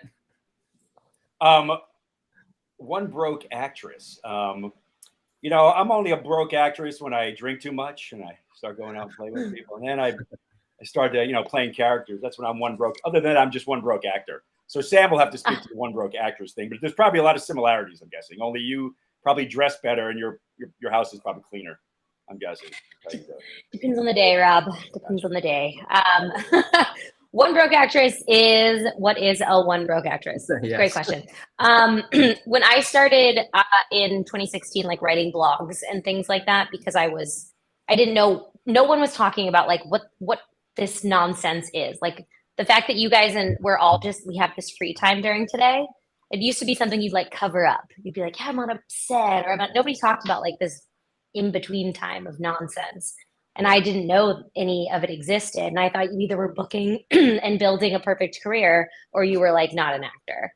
So I started a blog and I thought it was funny to call it One Broke Actress because I think it's funny. I also like owning things that people use as a belittling statement. I like to just take it my own. And I also strongly believe that like mentally, physically, spiritually, somewhere, all actors are a little broke at some point in their career. And so I like to bring us together in like the places like that. So One Broke Actress is me, but it's also an Instagram, a podcast, now a YouTube. By the way, if I hit 1,000 subscribers on YouTube today, I will donate $100 to the entertainment fund on Kurt's thing. There we So go. if you guys Let me hit you up. So it's One Broke Actress on YouTube. One Broke Actress on YouTube. If you guys go subscribe, I'm like so close to my first 1,000. If I hit it today, I'll go donate some more money. Oh, you will definitely hit it. And it's such a relatable. It's just such a relatable phrase. I mean, anybody who can't relate to it is either just lying. Is flat out lying because at some point that's where they are. So that's I think that's great. I'm gonna subscribe to you right now. You can't stop. Please me. do. You can't stop. Please do. I put my podcast on there, and then I'm also trying to do more stuff on there because I want to show like what this really looks like. Because when I moved to LA in like 2011. Oh my God! Hi guys. Yeah, if you can get it to 1,000. Money in the bank. I subscribe. I got you. Oh my God, she's at 932. She is. She's trying very hard to build up a new platform. Thank you so much for your support. Yeah. It was really hard because everyone was just either successful or they weren't. And it felt like you were either like you would book one job and it would be the end, or like you would never get anywhere. And I just was so confused because I talked to a lot of actors who were like, yeah, I had a great heyday a couple of years ago. I'm working on the next one. And I was like, why is no one talking about this up down? Like, why are we not talking about how casual it is to be on a big show and then have years where you can't get a job? Like, those are the years I want to know about, because when you're on a big show, everyone's giving you the stuff to do. They're like, hey, train with this coach for this scene, and hey, learn to fight so you can film this movie on your hiatus, and all of those things. And then when you hit the bottom, you know, when you come out of that and no one's, your PR person and your agents and stuff aren't telling you what to do anymore, like, what do we do? How do we survive? How do we make money? And like, can we have other jobs? How do we make a living? What does our day-to-day life look like? What is self-care when you're not on set? Like, that's my interest. That's what I like to talk about. I think we come into it and I think we have this glorified, this fantastical vision of what it's supposed to look like. And you think there's only one way to do it. And then you realize there's no right or wrong way to do it. Just how do you endure? How do you find your persistence? How do you survive during the low times? Because, you know, again, with persistence, it's like just laying on a surfboard. You're gonna have your waves, you're gonna have your peaks and your valleys. But you know, how do you do it? And all you can do is just keep moving forward. I think it's like investing in the stock market. Whether it's up or down, you just keep investing. You just keep doing it. You don't try to play the market. You just keep investing. So when you're not working, you stay in class or you create something on your own. So it never feels like you're not doing it. I think you could always do it. You could always be the actor. You could always be acting. Whether or not you're making money doing it is another story. But I think as long as we're doing it, even if I'm not making money, I know if I'm doing it, I'm probably not spending money. So it's, so it's one of those things too. It's just, and again, I've been doing this a long time. And right now, though, it's not easy to make a movie. But it is more accessible right now. So I tell people, when you're not booked on something, for an extensive period of time or a short period of time, or you're not doing a play, if you have a phone, you have a 4K camera. If you have a phone, you have editing equipment. If you have a phone, you have something to write on. If you have a phone, you have a distribution outlet. So again, it doesn't have to be good. Just create. Write a 2-page scene, get together with actors, boom, create something. And you know what? That becomes an IMDb credit. And that's something that you can learn from and play from. So in the down times you create, as you know, and the up times you create. There's different zeros, involved with making. But at least you're creating, and at the end of the day, rarely does anybody look at your resume or IMDb and go, let me go look and watch all these credits to make sure they're legit. No, they're just credits of things you made. And, as long as people get to see you grow and change and that you are persistent, that you're not just dipping your toe in the water to see if you can get lucky, I think that's part of it. So during the peaks and valleys, you just got to keep doing it. I'd love to know from you, Rob, like in your career, because I don't know what your career trajectory has looked like, but for me, I'm at a point in my life when most of my friends now have houses and like they're doing these big vacations and they have all these things going on, and that's not my life, and that's not the point I've gotten to, nor do I know if it's even a goal. But it's very weird to be in a career that has nothing to do with timelines like everyone else's does. Is there a way that you've like kind of deflected that feeling from coming at you? Because it is a weird pressure. I think I learned early on, which was, thank God early on, there were a couple of smart people around me, which I listened to. And one was, try not to define the success, what that looks like. If you're enjoying it, that's success enough. And it's hard not to. I think young, you go, well, if I could have a house, a wife, and 2 kids, and if I can take care of the bills, that's great. Blah blah blah.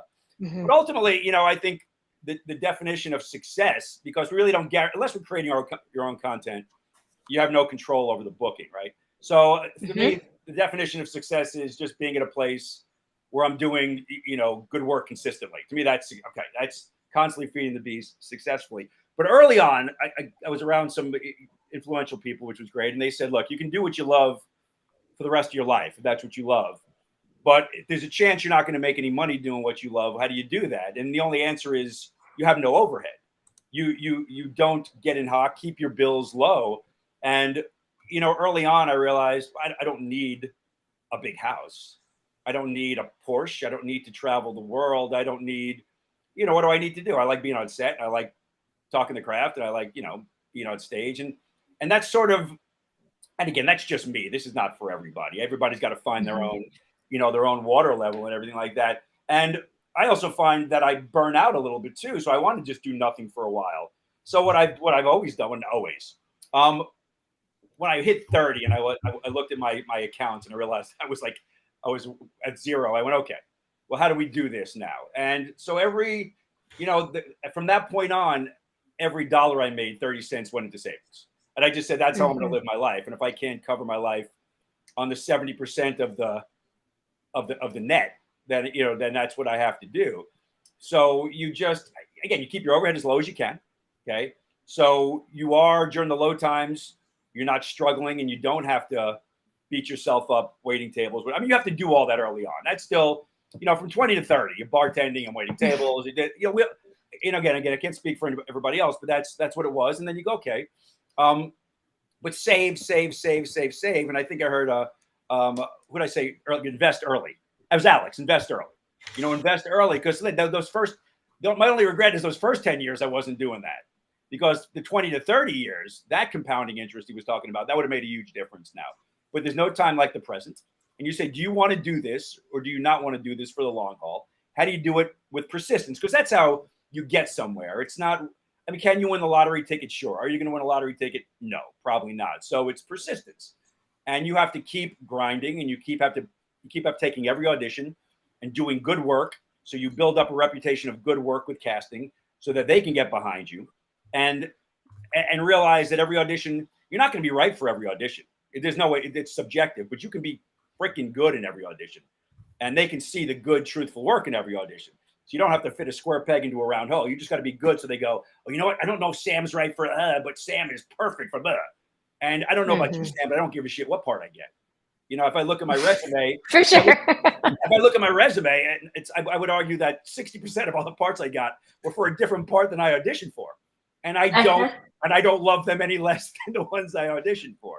So, you know, so what do? You just keep doing it, trying to enjoy the process, realize how freaking lucky you are to be doing this. And if you need anything to judge it against, just read the news and, you know, and realize, wow, I'm an actor. And realize too, look, you're not defined by anything other than whether you act or not. You're an actor if you act. And that means you're an actor if you're in class, you're an actor if you're on stage, you're an actor if you're out in a park somewhere putting on a show. You're not an actor if you have certain streaming credits. You're not an actor if you've been on network television. That doesn't, you know, acting predated cameras and acting predated the stage, you know. So you're an actor if you're acting, and that's it, you know. So don't let anybody else define success for you, and don't let anybody else shit on you because they're insecure about their rules and all that crap. You know, I remember years ago, it's another, you know, Facebook warrior said, you know, unless you have 4 credits on the big streaming service with the N, or you have 2 network, you're not an actor. And I was like, geez, does this fool not realize that acting predated streaming services? Acting predated all these things. So it's absurd. If you love it, do it. You only go around once, but you can be smart about it. Save 30 cents to 20 cents of every dollar, put it in high yield savings accounts and, you know, and stocks that pay dividends, and just keep doing it. And, you know, sometimes you have to live in a studio. You know, sometimes you have to live in your parents' basement for a couple of years. You do what you got to do. And if you're lucky enough to have access to those things, be appreciative, do the work, get better at the work, so you're not sleeping on your brother's couch at the age of 60. Because I think that was really my only goal. If my poor brother Danny doesn't have to support me at the age of 60 because crazy Uncle Rob wanted to be a freaking actor, then yay, I was a success. So I think I'm getting close. I'm getting close to reaching my lofty goal of not, you know, crashing my brother's couch at 60, which is, yeah, you know, high goals. High goals. Yeah. I love this. I don't know, what the hell are we talking about? We got another donation from Scott Poitras. Thank you, Scott, for donating to the Entertainment Community Fund. Appreciate you for that. I have not been good. I've been saying I was going to mention it a couple times every hour. And I think I've been slacking off here because I'm sure there are people that have joined that we're not here at 12. We're not here at noon Eastern time today. So we're on the live stream today. Everybody's joining me today. Number one, to share and talk about the craft and the industry and hopefully help you guys out. Anybody that has questions and is getting into the career or just wants to move forward in your career or whatever. But the other part of it is to raise money for the Entertainment Community Fund, which is a wonderful organization here in the U.S. that supports not just actors, but anybody in that is an entertainment professional. So whether you're in front of the camera, behind the camera, you write or direct, or you're on stage, or you work to support the stage productions. They provide many services for these professionals, in addition to or including emergency financial assistance, which I know a lot of people may need right now because of the multiple strikes going on. So this Entertainment Community Fund does a lot of great stuff for those of us that are in the industry. So we want to support them as much as we can. So if you can and have the means to donate, we would really love and appreciate that. If you don't have the means to donate, we appreciate you just being here and asking your amazing questions and supporting this live stream. And if you can share the YouTube link to get more people on here, then please do that. If you could go to One Broke Actress's YouTube channel and subscribe to that. You're at 958 now. There we go. We're so close, guys. I want to hit. I'm going to get that. Everyone's like after 1,000. All right. There we go. Awesome. So let's see. Let's get some more questions here. I'm behind here on the chat. I'm like 10 minutes behind. Can I jump into a question that was earlier in the day? I was listening all day and I just bouncing around. You know, a couple people had asked, "Am I too old to get into acting, or am I too?" Yeah. You know, whatever. To anything. Whatever, yeah. To anything. And I just want to say, you know, there are two people right now. Two examples I'd love to point out. A couple of years ago, I got contacted by this wonderful guy named Anton Clifford, who was a quadriplegic, and he was in a car wreck 15 years ago in Jamaica. And he was a basketball player, a young kid, and you know, finally decided, I want to be an actor. And he got into, he found some acting places in town, and then found me a little bit. And this guy, who is regulated to a wheelchair, very limited use of his hands, full quadriplegics, decided he wanted to be an actor 3-4 years ago, and has trained harder than anybody I know, and has now, in the past couple of years, been on quite a few of the names we're not going to mention today, commercials, TV shows, and it's just become quite an unbelievable representative for the for people in his situation. Or look, if you can communicate your intentions, you can be an actor. You don't have to be an athlete. You don't have to be able to run fast. You don't have to be able, again, it's not like being an athlete. As long as you can communicate your intentions. And Anton worked his ass off to do that. And he's doing that right now. So, anytime you're feeling bad about yourself, you're like, he's in a wheelchair the rest of his life. Can barely move from the neck down. And he's booking jobs and having an absolute ball, being a great representative. Two, my parents split a gazillion years ago. My father moved to LA. He went to NYU to be an actor, took a break, went to LA. Life gets in the way and didn't do any acting for 40 years. Lo and behold, 2 years ago, he's 80 years old by himself in LA. And I was like, what are you doing? Get your ass to Atlanta. Get him to Atlanta at 80 years old. 3 months later, he's got an agent. 2 months later, he's on set with Benicio del Toro. And since then, he's a couple of recurring roles on TV shows, commercials, and short films. And right now he's at 82 and 83 and he's looking up. It's like, his career is just sort of taking off right now. So again, no right, no wrong. If you can tell the truth, if you can communicate your intentions truthfully based upon the script at hand, you can do this. Whether or not you're going to book, that's out of our hand, but you can do this. You can sure as shit throw your hat in the ring and enjoy the process of acting and script analysis. And, there shouldn't be anything stopping you. Yeah.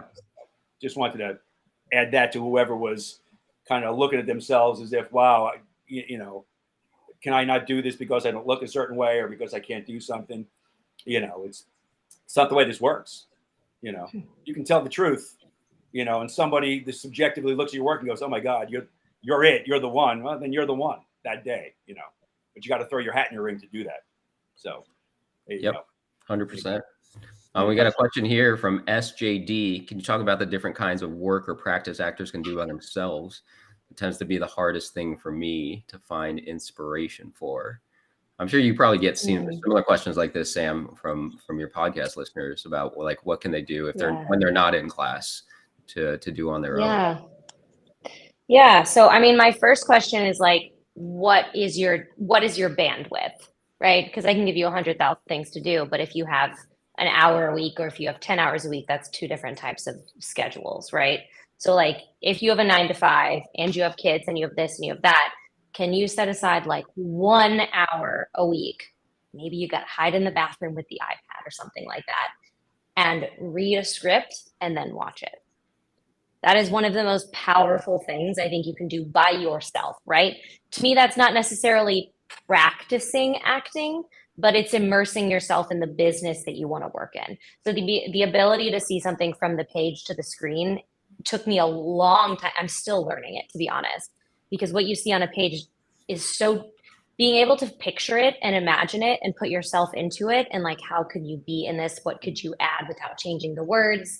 What are the characters' thoughts and intentions? And then seeing it play out, that's a huge acting exercise to me. I think if you want to take it one step further, let's say you have a little bit more time in your day, in your schedule, I'd read a script, I'd film a scene from it, and then I'd watch it.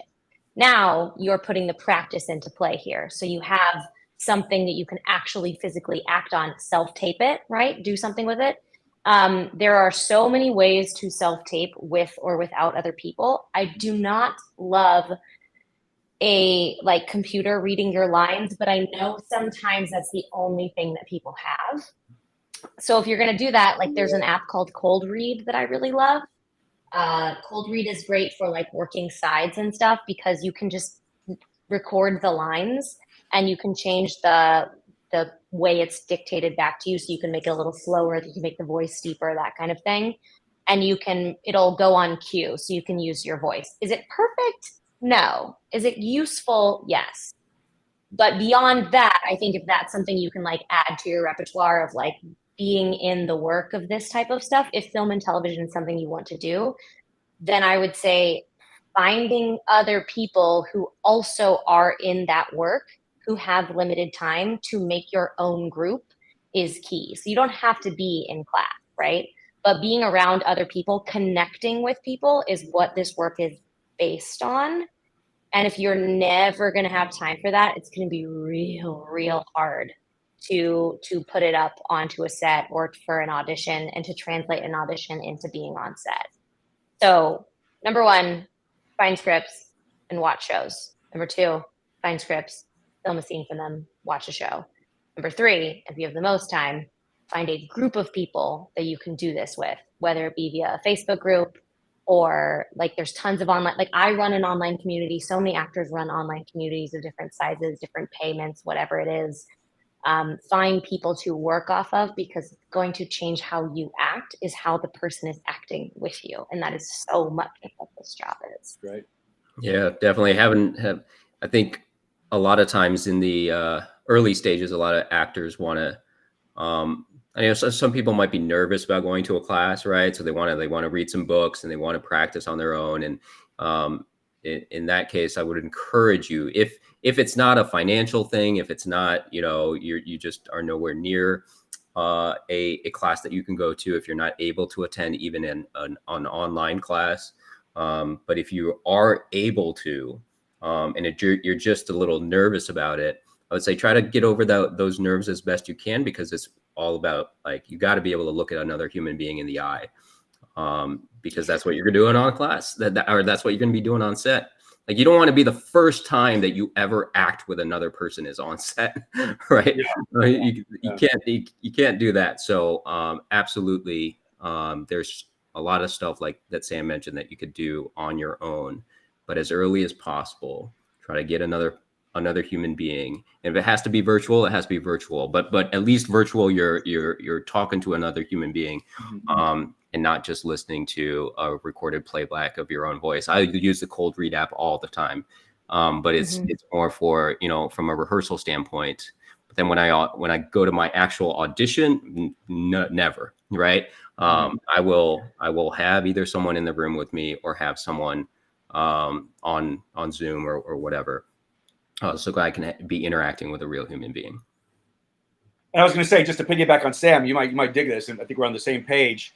A few years back, I had a class. It was short-lived, only because the class ran so long into the evening. But what I would do is I would transcribe scenes with 2 actors on TV shows and movies that you could currently stream online. And I'd post a class, and people would come in, and we'd work those. I'd pair everybody up, and they would work those scenes as we normally work our scenes with script analysis. We'd spend our few hours doing it, and then we'd take a break, and I would play the scene for them on TV. And then we'd watch how the actors who were doing it did it.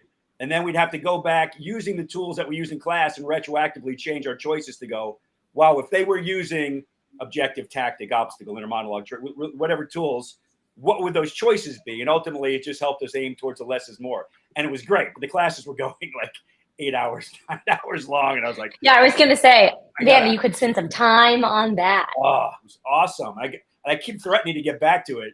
And I just keep going, I got to figure out a way to compress those classes into a shorter time frame. But it's so true. You work it, see it, and then see the actors who are actually doing it, what it finally looks like. And what would that be, you know, choice-wise, and just keep analyzing and working the script, keep working, you know, the craft. But absolutely. And again, there are classes online too. You know, there are decades and decades and decades of famous teachers, good teachers and bad, you know, of all levels, subjectively good and bad. But you can sit down and watch and learn from, you know, for better or worse. It doesn't cost you anything other than internet, you know, and when you can't afford to get into a class, well, audit the classes of everybody who's been online and learn from them. You can learn, if you can take from them and then apply it. It's not just about listening to it. You got to do it. There's an old phrase, to know and not to do is not to know. So you got to apply it. You've got to sit down, make the choices, do it, do the work, allow yourself to look silly and fall down about whatever. You got to spend the time with it. But that's how you sort of get out the other end, you know, comfortable in your skin and, you know, making strong choices and, you know, subjectively doing good work. You got to keep doing it. But yeah, read scripts and just download them. Because where do you get scripts from? Google them. Google the 100 best scripts of all time and read them, and then watch the movies and see how the actor, you know, see how it wound up on screen and try to apply it. Try to retroactively build it through the tools and whatever you're studying. It doesn't matter. I don't care if it's Strasberg or Stanislavski, Meisner, Mamet, Chubbuck, Adler, Hagen, Moss. Whatever tools you work on, how would you get to that? What choices would you have made, you know, to get to what Sean Penn is doing or whatever, whoever's doing it. So, you know, many ways to do the work, plenty ways to do the work. Yeah, for sure. I want to shout out a couple more people, 2 more anonymous donations, and then Pedro Mata also donated. So thank you all for donating to the Entertainment Community Fund. Appreciate you. I got my other screen over here because that's the only place I could see the donations popping up. Got a lot more comments here. Scott Poitras is asking, I think he's asking about your headshot. Yeah, I think that was a Brian Doherty special. Yes. Hilarious. I'm pretty sure that was hilarious. Dylan, I think, asked me earlier, how do I ask a question? I told you to ask your question in the chat, but then I can't read. I think this is Japanese. Oh. I'm sorry, Dylan. So, oh no. If you can translate, or I don't know if I can Google translate this, but if you can, unfortunately, I cannot read that. So cool looking. Wow. Sure. Sherayas, am I pronouncing it correctly? Yeah. I think it's asked the same question multiple times, so I'd love to get to it because they. Okay. That's if I just started my acting career, do I need to add multiple reels into our demo? Because at the start, I might only have 1 reel. Yep. Go ahead. And I think you don't need to have multiple demo reels, especially if you're a new actor. Don't make it confusing for casting to go into your profile and try and play and click on things. And it's like, but this is this and this and this and this. Just let's just see your acting. Let's just see, like, we will know from your resume, and by we I mean cast managers not when they look at your resume, they know you're new, and that's okay. Like, we try to hide it. We try to hide this being a green actor thing so much. Like, but like maybe I can like add a few friends shorts or like a few background things I did as like principal role. don't do that, because from your resume, we're going to expect, if you add some stuff that you were background on XYZ show, we are going to expect to see a piece in your reel. And if your reel doesn't have any pieces from all of the stuff you're on your resume, I'm gonna be like, what is this real? What is the translation here? So don't hide from being new. Don't hide from being green. Just accept the fact that you should have some solid training listed in there, at least a couple of things, right? And then have a piece of your acting as a demo reel. It should start on some really good acting. Casting is going to zip around on it. If you haven't seen the casting director's cut, they run a great Instagram page. They do classes that are also charity donations all the time. And they have a great class that's like how casting directors look at profiles. And you can watch them in this class zip through people's reels. And it's so interesting because they'll watch, okay, drag, fast forward, drag, fast forward. And we spend so much time making like this the perfect transition. They don't really care, you guys. It should be good quality work, thing after thing. And if they want to watch 8 minutes, they'll watch 8 minutes. If they want to watch 10 seconds, they'll watch 10 seconds. So like, don't tell them what they do and do not have time for. Put your best material at the top. Cut it into a place into the scene where we see you doing really good work, whether it's a self-tape or not. I don't care really what the scene is about. Like, I don't care about the context. I want to personally see your really good acting. And I would even cut a self-tape into where you feel like it's like you are in. It is like happening. Some good work is happening. Use that piece, and then maybe a secondary self-tape. If that's all you have and they're really good pieces of your acting, that's a demo reel. It's okay. In 2023, that's a demo reel. Absolutely. I'm sorry, Jessica. I just now see that you are in the waiting room. And I got to jump out just to go to teach. Oh, yeah. And I'll try to jump back in later tonight. Hi, Rob. Hey, Jess, how are you? Great, how are you?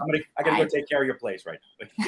Yeah, have fun. Have a great class. I'll tag out. High five. Thank you. I'll tag you out. You got it. Nice to meet you. Bye. See you, Rob. Sam, nice to meet you. See you guys later. Bye-bye. Bye. Bye-bye. Thank you. All right. So Jessica Hood Morris, Sam Valentine. Hi. Nice to meet you. Nice to meet you.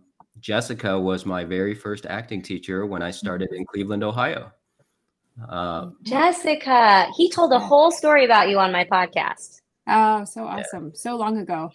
So 2008 when I started. And now Jessica runs the Hood School of Acting in Ohio. When I started there, it was like 1 day a week in person in a little studio on Coventry Road. Now she's got a much bigger place in Cleveland and runs an online version of her school, and has students from all over. And we're about to do the annual Hood, or second annual Hood Summit up in Cleveland.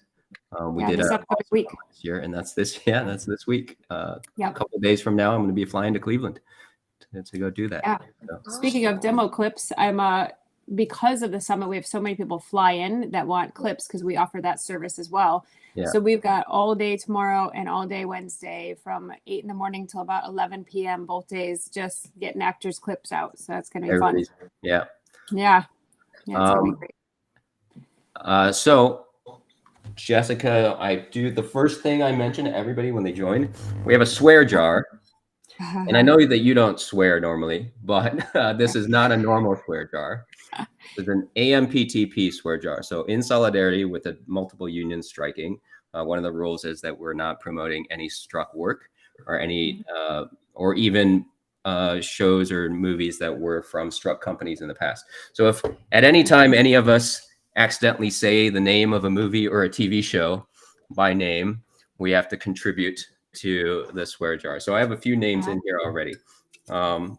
You're trying to trick us, I think. No, I'm not trying to trick anybody. No, I don't want anybody to say it because it's against SAG-AFTRA rules. But if we mess up, I don't think I've messed up yet today, but a few people have. So we've contributed a couple names into the swear jar. Awesome. So we have, I got a couple more donations. Ooh. Couple more anonymous donations. Thank you to everybody who is donating to the Entertainment Community Fund. Appreciate you all for doing that, and appreciate all these questions. I'm so behind on the questions, guys. I'm like 20 minutes behind on the chat, and I'm trying to scroll through and not miss anything. some of them, guys, I'm bypassing your questions, a few of them on purpose because they were already asked a little bit earlier.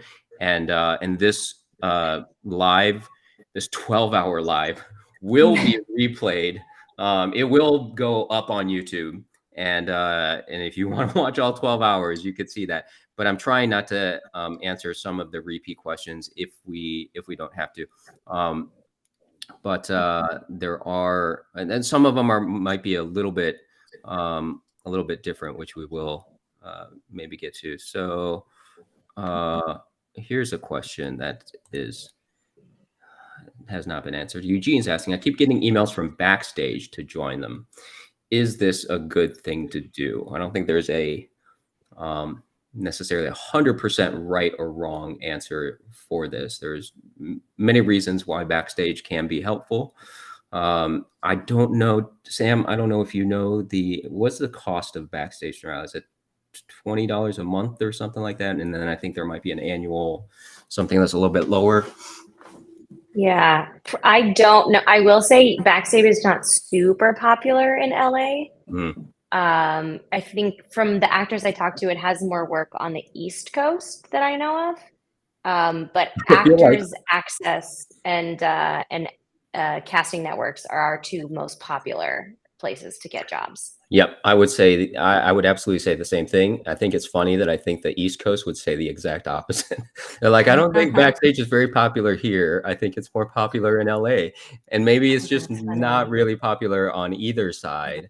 I'll say this, and we kind of talked about the casting websites a little bit earlier too, and the reason why Sam and I can't remember who mentioned earlier, we were talking about Actors Access, and people were saying like that's kind of the main one that you want to get on, especially for film and television work, is that it's become the industry standard. And at least right now, maybe years down the line, somebody will find another website that becomes the standard. But the vast majority of film and television work, the major production, all the things that we're striking against now. But when the strike ends and the productions and those casting directors that reach out to the agents, like they tend to filter everything through Actors Access. So even if you don't have an agent now and you're getting started in your career, it would be really beneficial to create an Actors Access account, get familiar with how to use that platform. Because let's say you do submit to an agency a year from now,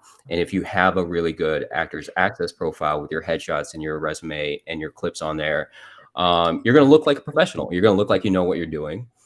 Because as far as I know, I don't know any agencies that use Backstage to submit their actors, but I know almost every agency that I've ever worked with uses Actors Access.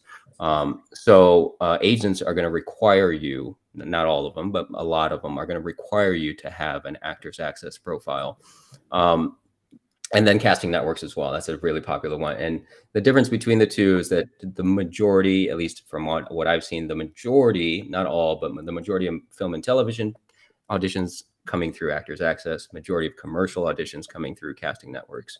But both of them, agents use those. So if you're starting out on your own, creating profiles on both of those platforms on your own, submitting to an agent definitely helps your chances if you have both of those profiles filled out correctly. Yeah, that's a great answer. I actually have to run. Oh, totally cool. This was so fun, you guys. I'm very close to hitting my 1,000 subscribers, and I'd love to come back and donate later. So if you guys want to subscribe to my YouTube channel, I told Kurt I'd add an extra $100 to the fund. So it's One Broke Actress. I'm going to post it again in the chat for anybody who has not seen it yet. I'm going to come back in a couple hours and check in, and we'll 969 subscribers now. She's so close. But I'm also, a couple of people asked, I'm One Broke Actress on Instagram and same name for the podcast. And so that's all. Kurt has a great episode on the podcast as well. And he did a great YouTube video with me talking about actors being on YouTube. So you guys should definitely check it out because there's a lot of questions I saw here that we've answered on those places too. Yeah. So Definitely check out all of Sam's content. So much good stuff out there.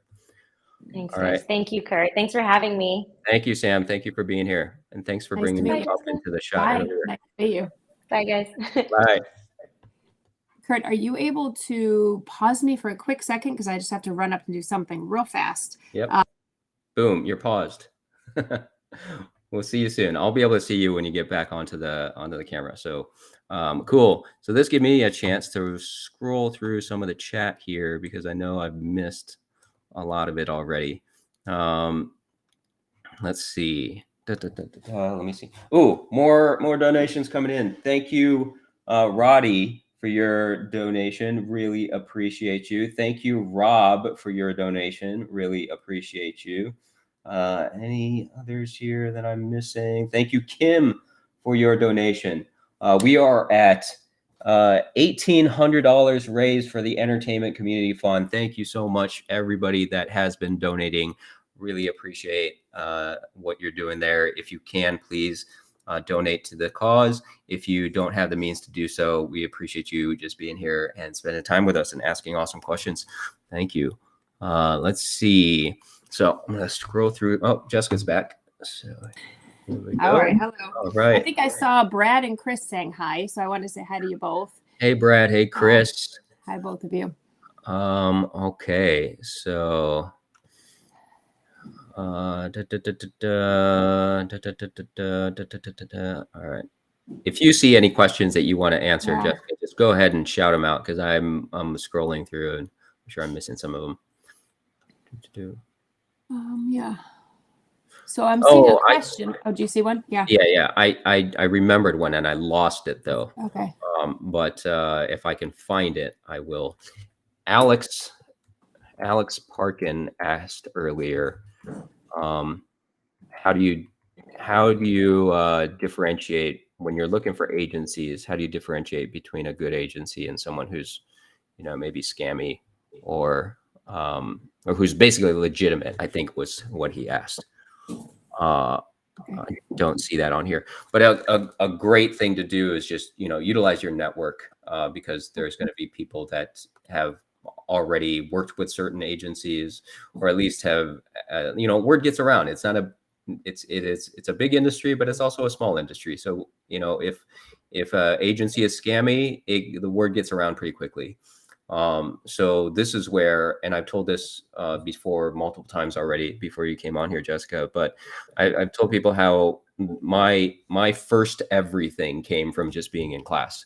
Right, I got my first audition from being in class, and it was actually Chafin was part of a project and said that they were looking for somebody and got me an audition for the project he was working on.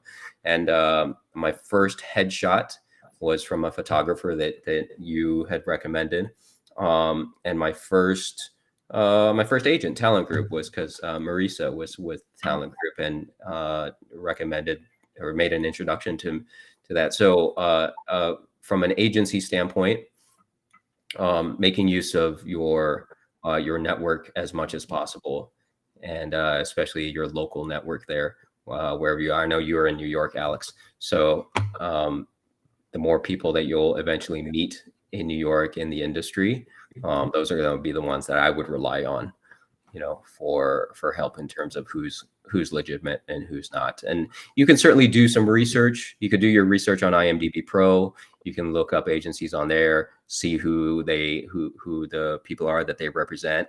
That kind of gets you kind of a statistical, representation of who might be legitimate.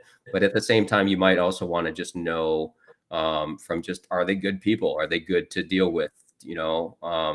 Are they nice? You're not really going to get those things from just looking up online. It's good to get some firsthand accounts on that. So I did see a question. What can I do if I'm not able to afford classes? And how can I still practice with people? I think a few things that I always recommend to my students is watching film, really great film. We just had the movie of the week was Silence of the Lambs, Anthony Hopkins, Jodie Foster. And so what we do in class, but you really can do this on your own, is I take one scene typically and we break it down and we talk about all the choices that they made. But before I present the movie of the week to my students, what I always do is I watch YouTube videos of literally with Anthony Hopkins. I think I watched 8 YouTube videos, interviews with him talking about how he prepared for the role and how he got to the point of being able to achieve this role. And I think a lot of times what I always tell my students is the actors put so much thought and effort into what they're doing. And we think a lot of times that the director's the one doing that, but it's really the actors the majority of the time. Something that's kind of interesting that I was sharing is Anthony Hopkins talks about the first, if you've seen Silence of the Lambs, it's a phenomenal movie. If you haven't, I would recommend it. But he talks about the first time ever he meets Jodie Foster in the prison, and the director, Jonathan Remy, mentioned to him, well, what would you like to be doing? You're a painter. Do you want to be painting? Do you want to be writing? And he said, no, I already have it planned out. He said, I want to be standing as still as possible and as erect as possible so I can smell her. And I'll tell you what, like, I couldn't ever imagine any other choice. But I think when we watch this, a lot of times actors think that the director does that, but a lot of times it's really the actor. So what I recommend is watch these YouTube videos so you can see what they do and all the work they put into it. And it'll kind of, inspire you all to start putting that work into your own scripts. Another thing is jump into independent films and meet people, like Kurt said, get a community together. If you can't afford classes, then you guys can start working outside of class in the meantime, with, films that you can be doing, just independently with groups. That's what I would recommend. Yeah, that's a great answer, and very similar to what Sam Valentine was saying earlier, and that because somebody asked a similar question about what you can do to practice at home, and you can absolutely watch those films or watch those shows, and nowadays you can find a lot of those screenplays online. So even before you watch it, read the screenplay, think about how you see it in your mind, and then watch it after that to see how it was executed by those actors and by those filmmakers.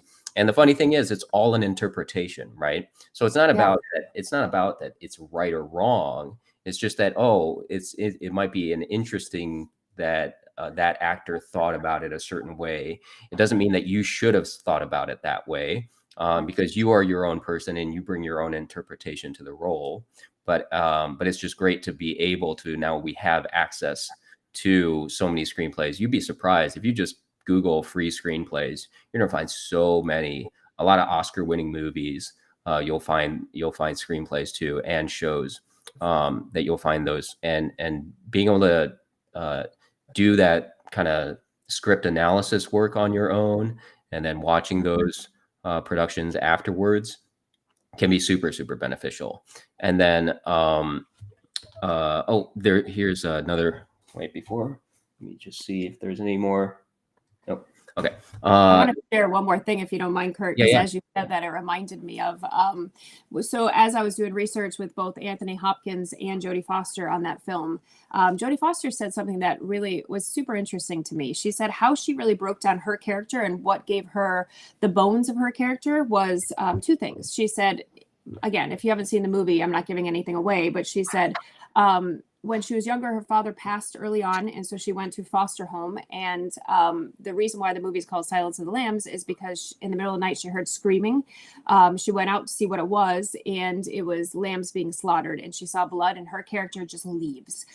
She doesn't take her stuff or anything. So she said that made me realize that I was a sensitive person in a very tough world of a woman being an FBI agent. She said, so that gave me the idea of playing this a little bit more sensitive and having vulnerability in that. And she said something else that really helped was that she said when she read the script, she never saw any contractions. There was never a cannot, a do not, a will not, a won't, a can't, a don't, a won't. It was always cannot, will not, do not. So she said, because I didn't use any contractions, that made me think that I was trying to be something that I wasn't, and I was running away from a life that I wasn't proud of. So she said she added that to her character as well, her trying to impress people. And that just came from there being no contractions. And again, like Kurt said, it's just, that was her interpretation. It worked. It was awesome. It doesn't have to be done that way, but I just thought that was so brilliant that she took that from the script, and that's how she really formed this great character. Yeah, that's awesome. Looks like we have another guest in the waiting room. So let's see who's going to be joining us. Ooh, hi, Wendy. Jessica. I've seen you shortly. How are you? Hey, Kurt. Hey, Wendy. Good to see you. Always good to see you. Thank you so much for joining, Wendy. Appreciate you. Appreciate you, Jessica, as well. Everybody that has been a guest on here and shared so graciously. We are doing this to obviously help actors and answer whatever questions that are out there, but also to support the Entertainment Community Fund, a wonderful organization that helps out entertainment professionals in times of need, including emergency financial assistance when they need it, which unfortunately a lot of people are needing right now because of multiple strikes going on and a lot of people are out of work. So we've already raised $1,800. People are continue to donate during the day. So that's really cool. So please, if you have the means, continue to donate to the Entertainment Community Fund. And if you don't have the means to donate, just be here with us and support us and share the live stream. Appreciate anything that you can do. I'm going to tell you, Wendy, just as I've told everybody else when we come on, we do have a AMPTP swear jar. It says kimchi on it, but it is not kimchi. So it's not a real swear jar. You could say as many curse words if you want, but you'll have a hard time curbing me of that. But if you do say the name of any struck project, then we are going to have to put your name into the swear jar. You can see we have a couple people that have said it. Did they really? Yeah, no, I won't be talking about that. So we won't say the names, and it's not just current projects, right? So any project that was made by a struck company, either now or in the past, we cannot say the name. I feel lucky that I have not accidentally let one slip, but I'm sure. I mean, I still got 7 more hours to go, so I'm sure it'll happen at some point. So we got a Rob donated and Wendy Elaine Wright donated to the Entertainment Community Fund. Thank you so much. So yeah, let's dive into some of these questions. Here's one that I saw from earlier that I think is one that comes up a lot. So Outlander. Hey everybody, I didn't say hi. I see you in the chat. Hi Brad. Hi No BS Online Moneymaker for real. Yeah. Definitely No BS. Hey G Top. Hey Kim. Great to see you guys, and I'm so glad that you asked me, Kurt. I mean, I'm always blown away by the amount you give back to the acting community, and I've been watching you for over a decade when you used to do small market actor and when you were living in Cleveland, booking network television. I was like, that guy's amazing, and I love how committed you have always been to giving actors truth, guidance, resources, facts, and you're super freaking talented and you're a hustler and you're a winner, and I freaking love everything about you. And I love that you came from Jessica's hood, right? Because Jessica's the best Meisner teacher in the world. And so if you were able to get in through her school, which every actor who wants to study Meisner should, it's an amazing opportunity. And we're going to be there together next week. I'm so excited. Yes. Yeah, we're all going to be together next week. Oh, this week. This week. Yeah. This week. A couple days. Super lucky though, right? Because I've told this story before. Like when I was looking, I wasn't looking for acting classes to begin with. It just happened to come across it. And then on top of that, I didn't know what the heck Meisner was. Like I didn't care. Like I just, right? It didn't know anything about it. And Jessica could have been a scam for all I knew. But me and my buddy were like, oh, cool, an acting class. Let's check it out, you know, and just got really lucky that it turned out to be just a wonderful place and just completely changed my life. First foray into acting was like one of the best Meisner classes in schools in the world. Isn't that lucky? Like you avoided all of the nonsense. Well, second, my first foray was in 4th grade when I played a horse in a play. Oh gosh. Right. So maybe I should give some credit to, but I don't even remember the name of the director of the play, so I can't give them credit. So we'll just have to only give credit to Jessica. That's funny. But so Outlander has a question. Do directors like it when actors improvise? It's a loaded question, yes. Mr. or Mrs. Outlander, whoever you are. But one of the reasons why I wanted to make sure I answered this was because I see some answers in the chat that I do not agree with.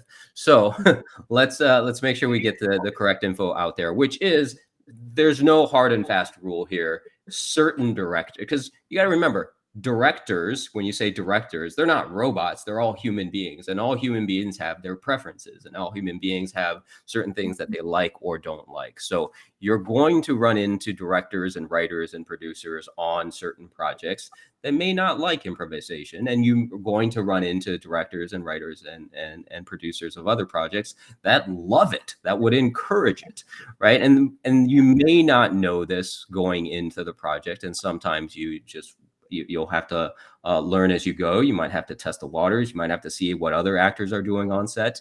You may find out through the course of your career that certain casting directors might like it or might not like it, and you tailor what you're doing based on them.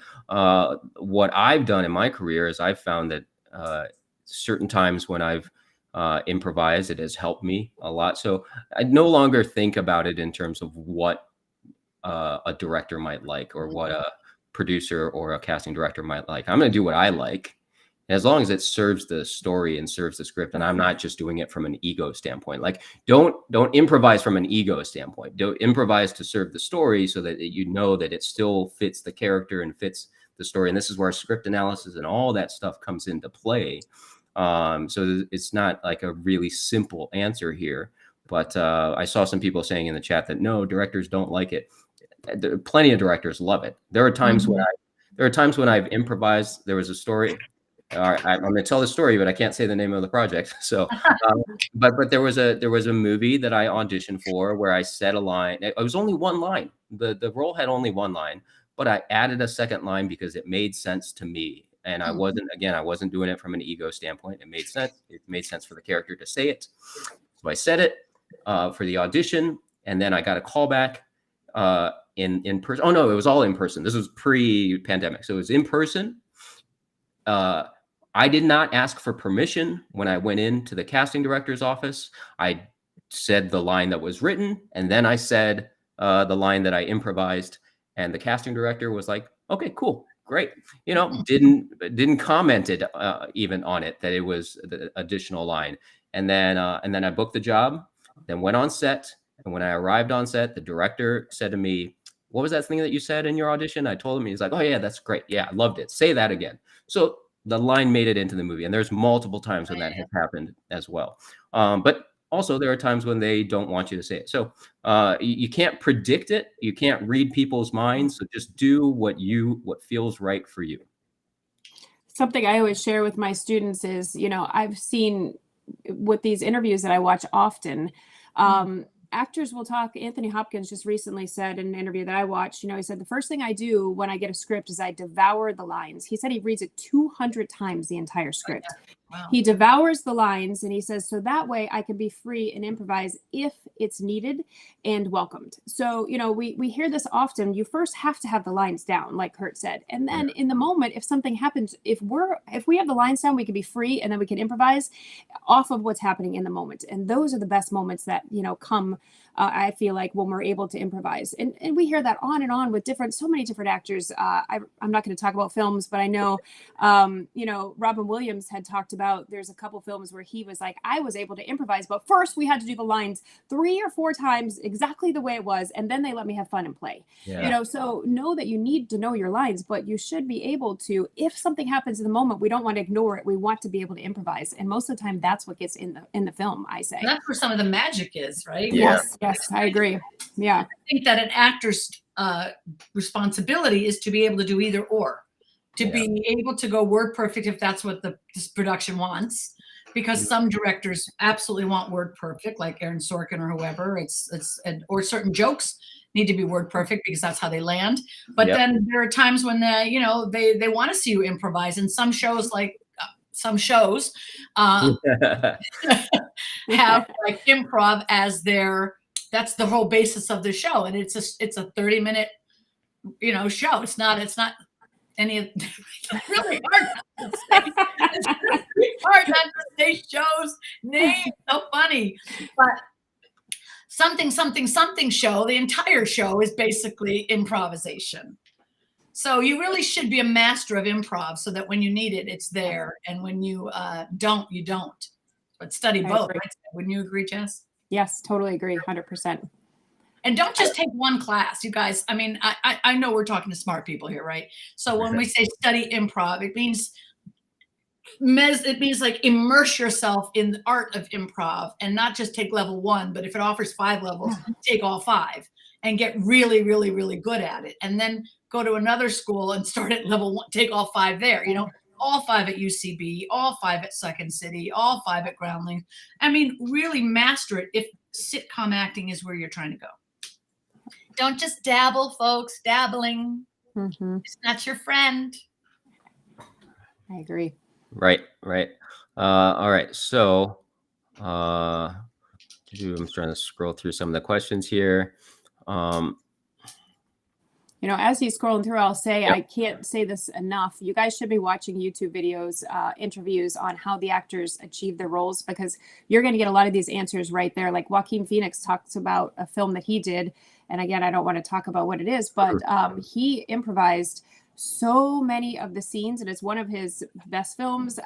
It's a phenomenal film, but he once again said he was able to play. He was up all night long with the director, all night for hours and hours, you know, just having fun and playing. But once again, he knew the lines, he said, but he was able to just have time to be able to be free and improvise. So watch your favorite actors' interviews, because I think it will help you guys, inspire you, but also learn a bit about what they do to achieve these roles, which is not, you know, it's a lot of work.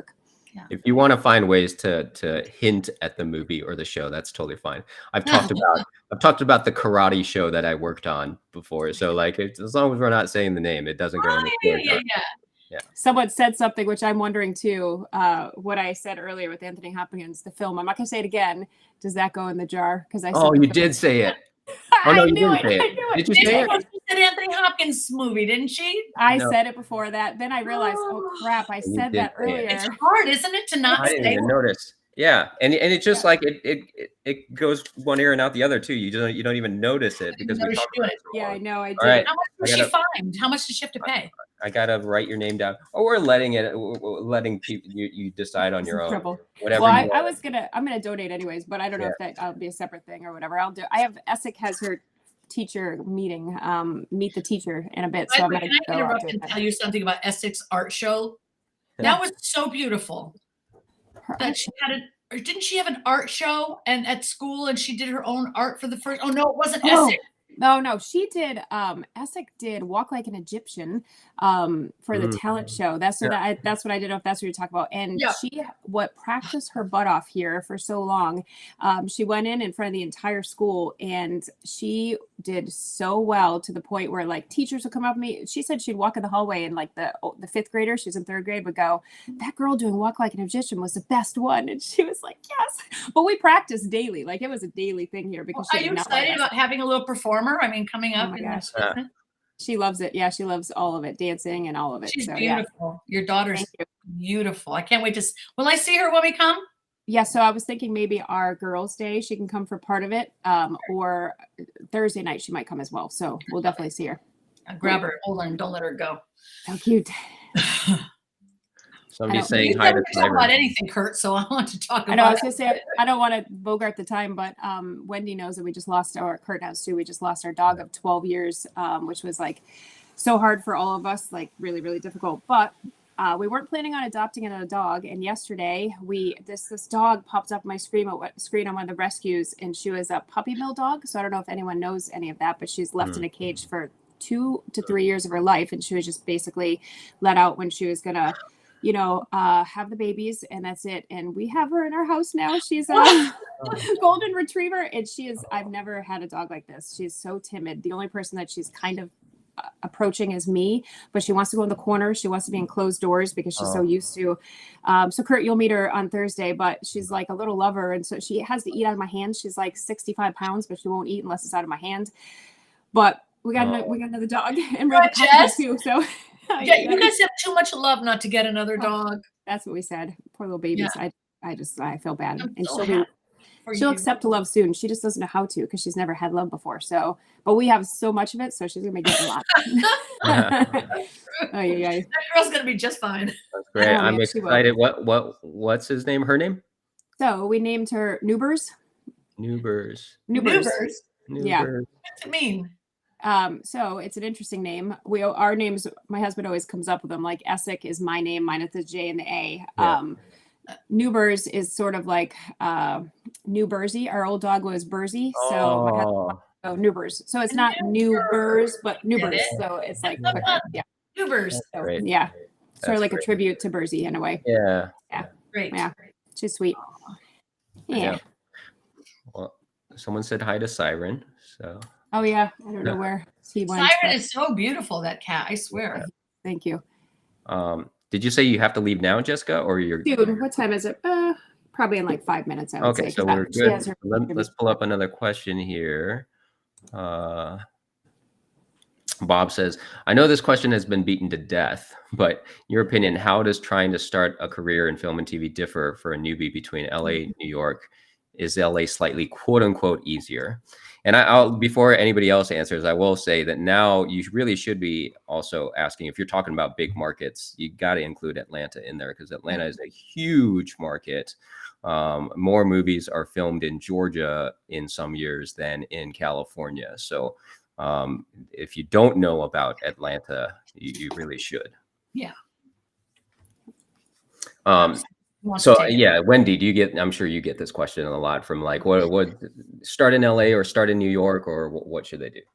Listen, I think the process of building your craft can be done from wherever you live. It can be done online, training with amazing coaches like Jessica Hood or Margie Haber in LA or Anthony Mindell in New York or at London or wherever. I mean, you should just train, and you don't have to move to any of those places. And when you're talking about getting a start to me is always training. Okay.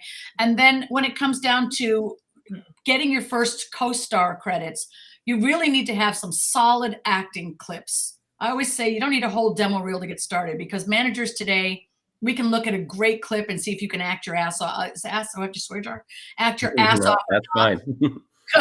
Act your ass off or not. We can tell just by looking at 20 seconds of a self-tape if you have any ability to act and if you're really connecting with the other reader. And you can be creating those self-tapes or demo reels, whatever you want to do, from wherever you live before you ever move to any kind of big market. I just feel like get your ducks in a row before you make the move. And then you're going to be starting with not knowing anybody, if you don't know anybody in New York, Atlanta, or LA. So having the ability to network with people is a skill you need to develop, whichever market you're going to be in. And if you don't know how to develop that skill or don't have that skill, it's going to be hard no matter where you go. So I think learning to talk with people, build relationships with people you meet on sets, stay in touch with people, all those stuff, those are tools you're going to use in any of the markets. And the bigger the market is, the more competition there is. There are more actors there are to get those jobs. So you got to get good at the tools of being an actor first, I think. And then when it just comes down to the basics, like where should I live? I think California is very expensive. So if you're going to live in California, then and you are young, you might have a couple roommates, if you don't mind hanging out with two people in your room and some bunk beds, you guys could do really well. If you're older and you're used to living on your own, you may have to make some sacrifices to have a roommate. But Los Angeles itself is like $1,800 to $2,400 a month for a 1-bedroom apartment. And if you want to buy a house, it's like $1 million. So if you're in Atlanta, the price is different. It's going up, but it's nowhere near that. My friend Amber Bohawk bought a house for about $360,000 right outside of Atlanta. There's so many suburbs outside of Atlanta that are affordable. Rent is more affordable. Housing is more affordable, buying. But then you have to remember that then New York is extremely expensive unless you live in Jersey and you go across and take the train in. That can be less expensive. But I think you have to analyze it more like what's the weather you want to live in my opinion. Like, do you want winter? Because if you don't mind the cold, you can live in New Jersey, get to New York, be a local hire, or live in Connecticut and be a local hire in New York. You're going to get snow and you're going to have a cold, and then you got humidity. We don't have that in California. In Atlanta, it's very humid and there's a little more bugs. A little more bugs, if you don't mind. I don't like bugs. I cannot. So that's another, you just think of the downsides. What are those? The traffic is hell in California. and we have the beautiful beaches, and we have beautiful mountains. So I think you got to figure out, where do you want to live your life, and what's the lifestyle you want to have, and whichever one you pick, just hustle your ass off and make it happen no matter where you go. That's my thought.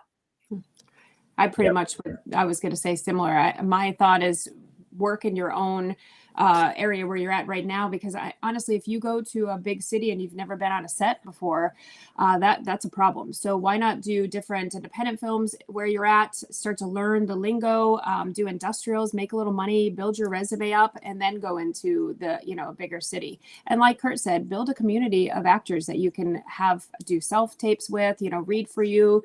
I think it's important where you're at, because you ideally would know a lot of those people, and then you would move at that point. That's what I would recommend doing. You should look at Kurt. He did this exact same thing. He's a perfect example. Yeah. He built his career in the Midwest market first, Cleveland or Chicago area, that kind of stuff, and then got all of his first co-star credits and stuff from working, training, building his career right where he was, until he was able to go to a bigger market, and now he's killing it there too. But that's because he's a beast. He knows he's a beast. He knows how to work. He has a work ethic. You know what I mean? Oh yeah, my commercial, because all I had was a commercial demo reel. So my commercial demo reel from Cleveland, from doing local commercials there, is what got me my agent in Atlanta.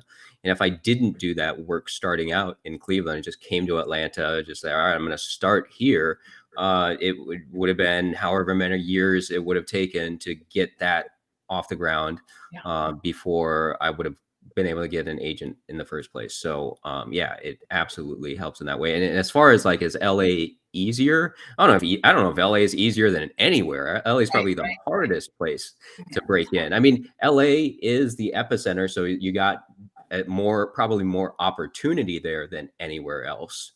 But as far as getting started, there's also more people trying to do it there. So it certainly isn't. It certainly isn't easier than anywhere else. But I will say also, there's no competition for who you are. Okay, Yeah, exactly. You are interesting, and everyone here will agree. If you're interesting, and you leverage getting the manager. Like I've been a manager for many years. I was an agent before that. Like if I found you at some place and I thought, oh my God, this actor is amazing, you are leveraging all my connections, all the years I've been here, all the casting directors I know, all the agents and people I know, and I can move things along faster than if you just landed here on your own and didn't have relationships. So you should be building as many industry relationships as you can. Yeah. And classes, maybe if you want in-person classes, I would think they might be cheaper. I know for Kurt, he was able to study 8 years with me, and it was much more affordable than going to Atlanta and taking classes there, learning a technique, especially with, only in person. Yeah. That being said, Essex is going to be having a meltdown because we're meeting her teacher between 5 and 6. So it's already 5:20. So she's going to be like, Mom, we're going to miss it. So I better go. Thanks for being here, Jessica. I'm going to put the Hood School of Acting website in the chat. Anybody wants to check out the Hood School of Acting. I can't recommend that more if I tried. I send a lot of people to Jess, and her prices are really, really good, and you get a lot for your money, and you get like great Meisner training. You really should check her out, and you'd be mistaken if you didn't. Yeah, I'd be happy to have y'all. Hey, will I get to sit a dog while I'm there, Jess? Do you think? I'm trying. I was thinking that. That's why the conversation I brought it up. Maybe we could bring you to my house, because I think she's so timid to come to like the cookout or anything. I just don't want to overwhelm her. Yeah, she's very shy and timid. Over for 30 minutes, and I'll see the dog, and then we'll go do our girl day. Yeah, that sounds good to me. Let's do it. All right. All right. Well, I'll see you both soon in a couple of days. Bye, everyone. Thanks for having me. Bye, Kurt. Thank you, Jessica, for being here. Thank you. Okay. Always a pro. Always beautiful. Love her. Don't you just love her? It's amazing. I mean, how lucky, right? And I don't know if I've told you the story, because obviously, I wasn't looking for an acting class. I found a place that I wanted to go to after work just for fun, but also it just happened to be like 10 minutes away from where I lived. Had it been like 35 minutes away, I would have looked at it and said, "Oh, cool, an acting class, whatever."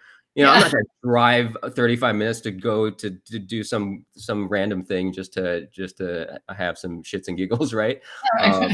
So I wasn't looking at it as a career at that point. So it just happened to work out so well, and it got lucky, really, really lucky that it happened to find her. And it's like the universe all aligned for you to follow your purpose. Yep. Totally. Totally. Okay, let's see if we got more questions here that we can answer. Look at this one that says, love you. May you guys give me the courage to do this. Wonderful.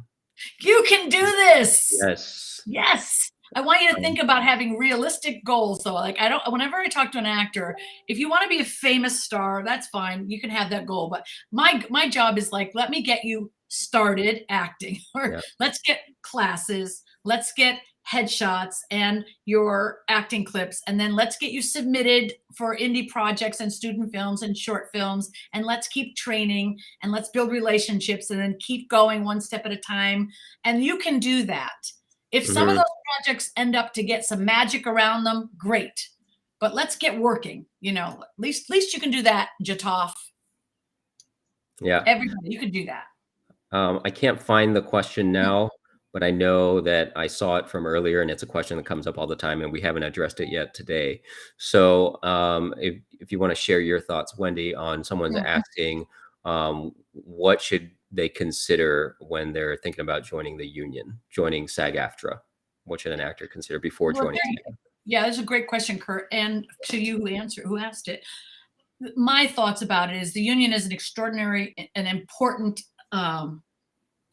organization that should be in place to protect actors, because if you don't have it, it's the Wild West, and people will try not to pay actors. They will try to use your image forever. They'll try to pay the least amount of money. So at least SAG-AFTRA has a standard that they have to pay you. There are safety protocols in place that have to be met. So we need a union. But if you're a new actor, I do not recommend joining the union at any time in the near future, unless you absolutely have to.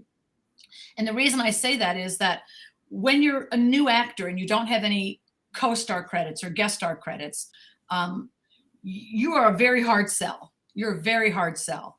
And if you join the union right away, you're going to be competing with people that have TV credits and history of relationships of casting, and they've proven their workability, and you are just not going to be seen. You're not going to be seen, right?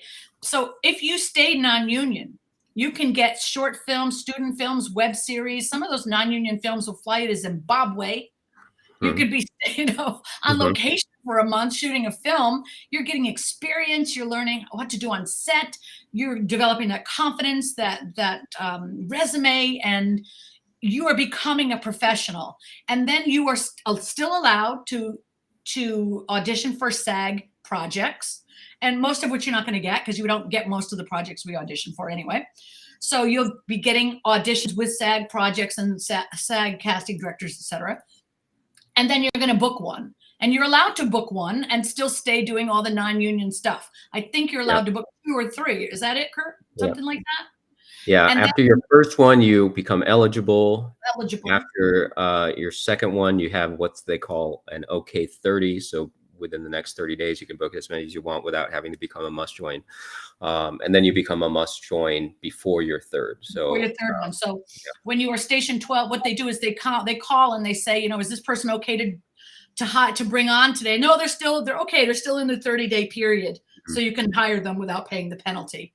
Once that 30-day passes on your second job and you've booked the third co-star on something or guest star or SAG commercial, whatever it is, you can't show up to set unless you've paid for SAG. And so start putting money aside so that you'll be ready for that. And they also have loans. If you do it through the SAG-AFTRA credit union, you can finance it. But the sweet spot is, everything you can up until that last moment where you have to pay before you go on set. And you want to make that decision based on it being something worth giving up all the other non-union work you can do. Yeah. So if it's one line in a commercial, maybe don't join for that. If it's a co-star on Fire FBI, something. Fire Blood. I'm going to look that up to see if it's a real show. It could be. 1936. If it's a co-star on some show, then, and you're really ready for a co-star, then you might join for that reason, but don't join just to join, because it's not going to serve you in the long run. And then the other side of that is anything any of us ever say, the exact opposite can be done and work fabulously in your favor. That's the beautiful thing about this business is there's no one way, no one story. Every story, everybody can get in there 1,000 different ways, and we can tell you no today, and someone will do the exact opposite and have results. But I think what we tell you is general consensus, what we all pretty much agree on based on years and years of experience. It's best to wait until you're at that must absolutely join status. Yeah. Would you agree or disagree? 100%. I just want to add the caveat of it depending on the market, right? Atlanta being a right to work state, Georgia being a right to work state, a lot of states in the South being right to work. Then you do have the added, I'll call it a benefit because it really is of there's no must join status here. So people can kind of ride the fence for a little bit longer. The union here doesn't, to their credit, doesn't pressure people to join, but will encourage you if you've been working quite a bit in the industry, especially on union projects. And I think it is a good idea to then support the union that does support us. Because even as a non-union actor, I was a non-union actor for 3 or 4 years here in Atlanta before I ended up joining voluntarily. But even as a non-union actor, the union still does so much for us because when you're on a union set, you're treated as a union actor. You get all of the benefits of the union actor, even if you are non-union. And the union fights for you just as hard because you're working on that union set. You do have that opportunity if you were in a right to work state to wait longer if needed. But it still benefits, I think. There are so many benefits eventually at some point in your career where it's going to make sense to do so. And there's a lot of right to work states. I think there's like 29 or something like that. I'm not quite sure, but there's it's a little bit more than half, I think. A little bit more than half of the states. So let's see. What you got here? Let's look at you guys. So many people here with you. 153 watching live right now. Wow. Hi, everybody. Yeah. Diva Geneva. Love that name, Diva Geneva. Question: do you find it more difficult to book jobs since online auditioning became more popular, or is it just difficult as face-to-face? I don't think it's necessarily easier or harder. It's just different. We just have to kind of adapt to what's happening where most everything is self-tape. I will say this, a lot of people don't know this, but for people that don't live in or have not worked in the Southeast, in Atlanta and the Southeast market as a whole, self-taping has been a thing for a long time, for over a decade.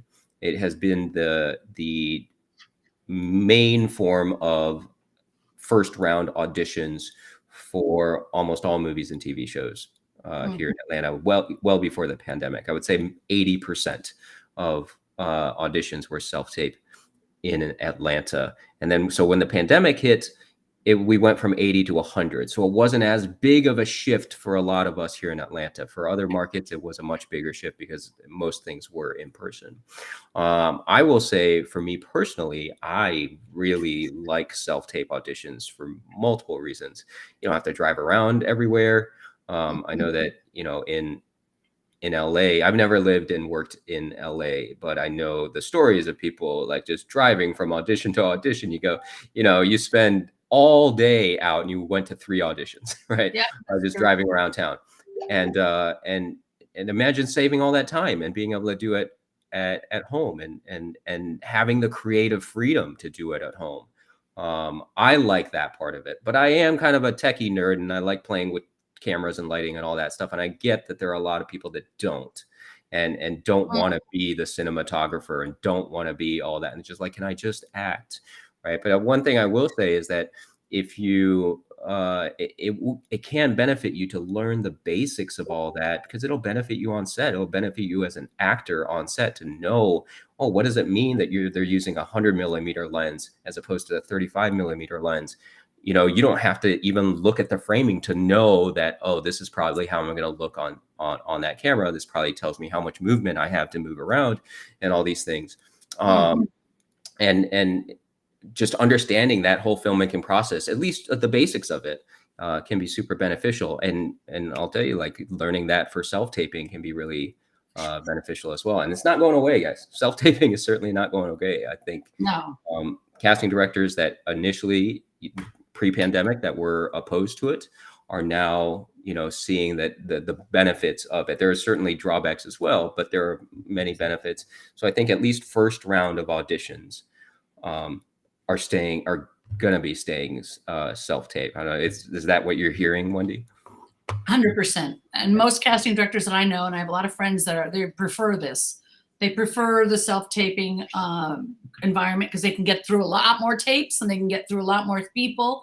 But in terms of that question, I want to also address, because you said so many great things there, Kurt, I want to add that what the magic in a self-tape is that you are connecting to the reader, okay? That you have created and that you are connected to your emotional life in the character. You're connected to why you're saying what you're saying and why you mean what you're saying and how you're trying to get the other actor to hear and understand what you're saying and reacting to what they're reacting to you. If they're not reacting to you, reacting about why they're not reacting.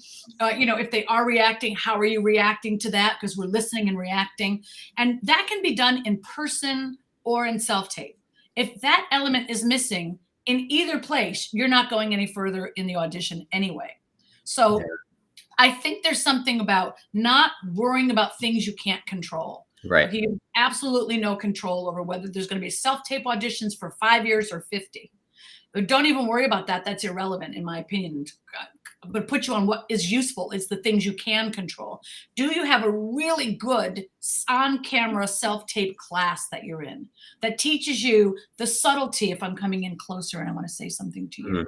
Or am I pulling away, or am I using the frame correctly? If my eye line is too far off or too up here or too, you really got to learn how to use this space. You can do a beautiful job that moves people deeply in a self-tape. Imagine every time you're sitting in a movie, you're just sitting in a big self-tape screen. Those people are making you feel and bleed and cry just by what they're doing on a little screen. Don't be afraid of the self-tape. You are an artist. You're telling a story through camera, and in your own home, it's, you can book a series regular from your living room. Just be a good actor and mean what you're saying. 100% agree with all of that. Looks like we have another guest in the waiting room that we are going to bring on right now. Hello, Pippa Moss. Pippa Moss. Hello, everyone. How are you, Wendy? How are you, Kurt? Hey, how are you, girl? I like your kitchen. Thanks. Welcome to my kitchen here in England. Darling, it's so clean and perfect. I know. It wasn't a little while ago. I made a curry and quite a mess as well. So we got to clean up for the live stream. Yes, indeed. I thought I'd tell you. If I turned my camera, you'd be horrified. But yeah, exactly. This side of my place is perfectly clean, and that side of my place is not. I think every actor knows that game, don't they? Yeah, like, this is my self-tape Zoom spot where it's perfectly crisp. Well, you hope they do. I mean, I was just looking at a monologue on Monologue Monday. He had like a rug in the back. I'm like, what has he got? Was that garbage? I can't even see. So I'm going to let you guys go. It's great to see you, Pippa. It's Kurt. Thank you so much for having me. I love you, and I love everything you do. And I'll see you in a couple days. We'll see you in a couple days. Yeah. Thank you for doing this. Yeah. For the family members and the people that are dealing with the strike and the loss of income. You are a freaking angel. And you are a huge asset to this acting community and one of my greatest inspirations. And I'm so proud to know you and be a friend. And I'm so proud to try to be more like you every day. That's what I do. Right back at you, Wendy. Thank you so much. I'll see you later. Love you guys. Bye-bye. Bye, Wendy. We have some more donations coming through that I did not read out. So what do we got? Anonymous, a lot of anonymous donations. So I appreciate you that are donating anonymously. We're at $2,500 donated for the Entertainment Community Fund. So thank you, everybody that's doing that. Oh, I looked away for a second, and now you're wearing a different shirt. Quick change. I know, a bit chilly. It's like a bit chilly and late here. Thank you so much for joining us, Pippa. Great to see you again. And you, it's been forever. It has been. I have to tell you, and I think you saw us earlier. We're talking about the AMPTP swear jar. Yes. Right. So we can't mention any names of shows or movies by name. And if we make a mistake, your name goes in the jar. Okie dokie. I'll do my best. I am very proud that I have not added my name yet. So oh, you haven't yet? Not yet, but I still have 6 hours to go. So you've still got a lot of time to mess up. So it might happen. Yeah. When my brain is foggy in the 11th hour. Yeah, you're doing so well, nearly halfway. Oh yeah. Yeah. This has been super fun. It has been super fun. And I've only invited people that I love to come on here and chat. So thank you so much for being here. Not at all. I was thrilled when you asked me. I thought, yeah, I'll do that. Awesome. So those of you that don't know, Pippa Moss is and if you can't tell by her accent and dialect, that she is from the UK and from England. The British acting coach, right? Is on YouTube. On YouTube, the British acting coach. Let's actually post your YouTube, because we posted Sam Valentine's YouTube earlier, and we got her Go for it. Almost up to 100 or almost up to 1,000 subscribers. And let's find you here, YouTube. I love the way that you look all over the. I imagine you've got like this massive wall of screens. Oh, I have 3 screens going on. I got my iPad. I have my iPad as well, so I've got 4 screens going on. So here we go. I've got my laptop balancing on some books. Wonderful. They're the way that we do self-tapes too, right? Exactly. So here's Pippa Moss's YouTube channel. If you would give her a subscribe, you'll love the content she's posting. I'm really digging the reviews of your old self-tapes. I think those are really cool. And I love that you're talking to yourself as a student and as a teacher, and sometimes I see you messing up and going back and forth. You're just like, well, what was I doing? You're like, no, be kind to yourself. You worked hard. Get over it. It's fine. It's great. It's great. I think if you guys go over and watch some of her videos where she critiques her old self tapes, it's a good insight into the actor's mind and then the coach's mind as well, right? Totally. It's been interesting to do, because I was a bit reluctant to do it, but I was like, you know, I've got all these tapes just sat there. And actually, like, where I'm trying to hone my like screen craft a little bit more of late, I thought, why aren't I looking at these over? And I thought, why not, you know, put it on YouTube and see if it helps anyone else as well. And hold myself a little bit more accountable, which is, it's a bit daunting putting it on YouTube as well, because they are old and they are, you know, some are not, you know, I wouldn't really proudly share, but I think it's important to share that. Oh, totally. I have plenty. I was gonna, if we had dead time today, which we have not had one dead minute today, but if there was dead time, I had a bunch of my own self-tapes that I was gonna bring up, inspired by what you were doing. So brilliant. I really liked that. And I liked hearing your American accent in some of them too. I know. Great. I loved it. Thank you. I do love a good accent. I love the Gen Am, as we say over here, general American accent. Which is, to us, is kind of like Midwestern, sort of, even though Midwestern has its own thing. Yeah. It's like England. Hey, there's so many different like specifics that certain ears will pick up. But yeah, I find it fascinating. And I love getting the American scripts through. They're always fun to play. So when you get those auditions that you're speaking American English, are those for shows in the US, or are they for American shows that film in the UK, or are they for UK shows that have American characters? To be honest, I think some are shooting in the UK.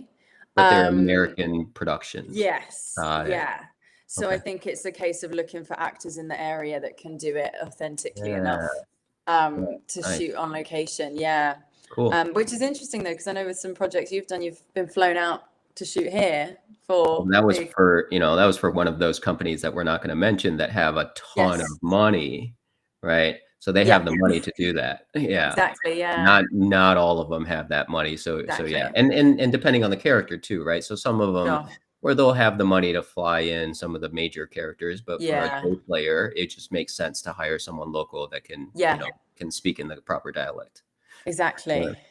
I would love to know from your standpoint, because you are in the UK, what is the view of the strikes happening in America to the actors and the entertainment workers? Yeah. Well, of course, we have Equity, which is our actors union over here. And I was just brushing up before this call, actually, just double checking what was going on. But we're fully supporting what you guys are doing. And I'm under no illusion that what happens your end will infiltrate and impact what happens over here as well, you know? And I mean, it's tricky because I've just finished doing a play at Fringe in London, like yesterday. And there was a moment on the train, I was on the way to rehearsal like the other week, and I just thought, I feel like I was checking like what was going on with the strikes, and I just felt awful not joining in solidarity here. But there is, we you know, we've been told to carry on working if we're under an equity contract or whatnot, but I fully support what you guys are doing. I fully appreciate it. And from this point on, I mean, it's really tricky.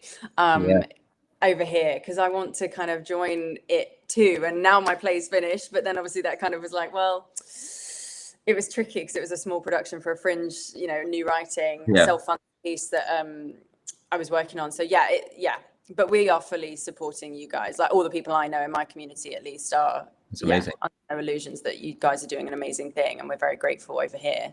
That's great, and we appreciate all of that too. And hearing you on, we had one of the negotiators of one of the people that's on the negotiating committee of this contract that was on earlier, Eric Owens, who's also the president of SAG-AFTRA here in Atlanta, the local president in Atlanta, and he was talking about how, you know, he's been saying, and a lot of people have been saying that it's not just an actor's contract now; it's a labor movement, right? It's about labor across the board, and certainly 100%. Not just actors or writers, but across the board in the U.S. and overseas too. So. Yeah, I mean, there's lots going on with the NHS over here at the moment, and teachers' union striking. I was rallying for a few months back. Like it's so like this idea of having a union and that support network is very prevalent and in the forefront of England at the moment, of Britain at the moment. And I think, it's so important to have a union and support each other, I think, for sure.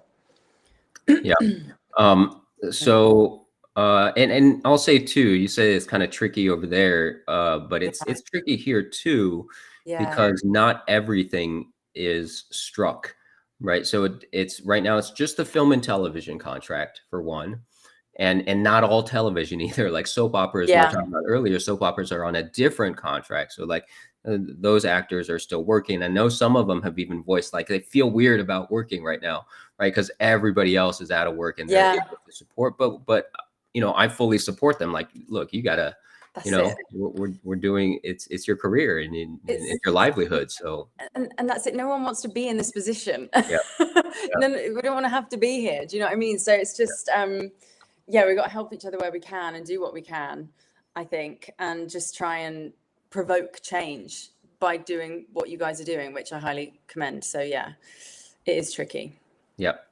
Awesome. So I'm scrolling through some more of these questions here to see. This is a neat setup, isn't it? So many people joining you. We are, what do we have now? 159 people on here. We've been, I don't think we've cracked 200 yet today. Oh, come on, share it with your friends, people. Yeah, we've got it up to about 160. Oh no, I think we've gotten up to 180. But I have not seen it crack 200. So those of you that are here, please share it. Bring more people in. We'd love to raise some more money and answer some more questions. Let's see. So I'm wondering for people, because there's so many people here that are watching that are not in the U.S. So and not to put everything not in the US on your shoulders. But I'm sure you might at least know a little bit more about other European countries and how that, because I'm sure there's a little bit of, people are might be traveling into London to work from another country.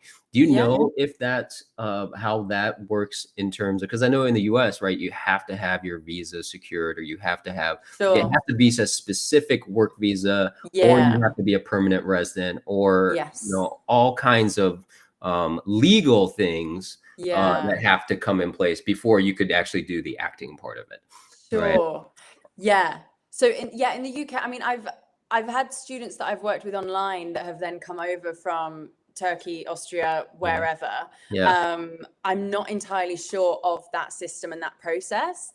I'm from England. I've not really had to look into it ignorantly. But I think I think for students, like if you're coming to do a course or an accredited course or a university degree, I think there is a little bit more flexibility there. I mean, don't hold me to this. I would please do your own due diligence. But yeah, I think as an adult, a working adult, I'm not sure in light of Brexit. I think there's been a lot of changes over the last few years regarding people coming over for work. And yeah, I mean, our government at the moment isn't particularly supportive or appreciative of the arts or artists. So again, I think it might be a little bit trickier if you were coming over solely to perform or execute your performing career and start that. But I think check what's going on, because I think there's a lot of upheaval and change going on at the moment worldwide with these sorts of things. So yeah, I think I'm probably not the best person to ask, but I know it can be done. And yeah, if you're a student, if you're maybe coming over here to do a proper accredited course or something, I think that will help for sure. Get you over here and sort visas out and things. Great. I'm going to highlight a comment here. The Food Guilt Coach says, I love Pippa's channel. Who is that? That's my husband, everyone. He's so supportive. So supportive. Love it. Don't embarrass me, James. I'm going to get red. He's called James. He's a darling. James, type something else embarrassing that I can share publicly. Don't. Spill the tea. Love it. Or don't spill the tea. So one of the things that you do, among many for actors, is that you coach people that are looking to audition for drama school. For drama school, So we've talked about it in prior YouTube videos, but yes, we did. I'd love to talk to you about it here again, because I'm very, especially here in the US, it's very different. So what is that process like for a student that is looking to get into drama school? What is that audition process like, and how is it that you help them? Yeah, I think it will vary from school to school. And I think in England, there is a bit of or in Britain, there's a musical theatre kind of side of things. And then there is the straight acting side of things. And I trained in acting at Bristol Old Vic Theatre School back in the day now. And so I think depending on which route you want to go, there'll be very different audition process. For musical theatre, you will have to dance, you will have to sing, you will have to do probably a monologue, maybe a Shakespeare monologue as well. And usually a lot of that is in person. I know just from my side of things, going down the straight acting route and paneling at my old drama school, first round is a self-tape now. And I know a lot of, since COVID, a lot of drama schools have started doing that because it's easier. Like Wendy said earlier, you can see more self-tapes quicker that way. Or a Zoom. So actually at Bristol, we actually do a Zoom first round. So that's an interactive 20-minute, 15-minute slot where you show us some speeches and your work and have a little chat with us. But yeah, it does vary. But then after that round, there's usually an in-person recall or 2, or if it's RADA, 5. They have an obscene amount of recalls there, which is good. It's nice and thorough, I think. But yeah, it does vary from school to school and what course you're going for. But generally nowadays, the first round is either a self-tape or an online kind of performance, followed by an in-person recall where you actually go to the school and speak directly to the staff and meet the people that are there and whatnot. So yeah. It's changed a lot since COVID. It always used to be in person, and it's lovely both ways. But yeah, you can fit more people in a day online, which I think which makes more sense these days. And it is such a part of the industry now, as we've talked about throughout this evening. Like self-tapes are a thing, like more than they used to be. Especially when I was leaving, I think when I left drama school, most stuff was in person still, and that wasn't all that long ago. But it is just more convenient when you're not in the same room as someone, as the director. You can send them the tape, you can feed back on Zoom or via WhatsApp or whatever, So yeah, it has changed, but it's It's fun. It's a good process. And I think it should be enjoyed and should be approached with an attitude of excitement and not fear. Because, yeah, at the end of the day, you're sharing your work. So I do encourage people to, answering the latter part of your question, when I coach people, I encourage you to find the fun in it. This is just a part of your journey. Yeah. It's not, drama school isn't the end goal. Having a career after drama school is the end goal, which is kind of never ending, right? We're always auditioning for work. We're always putting our fate in other people's hands, I suppose, as actors and creatives. So that's what that's what you sign up for when you go to drama school, and then when you graduate as well.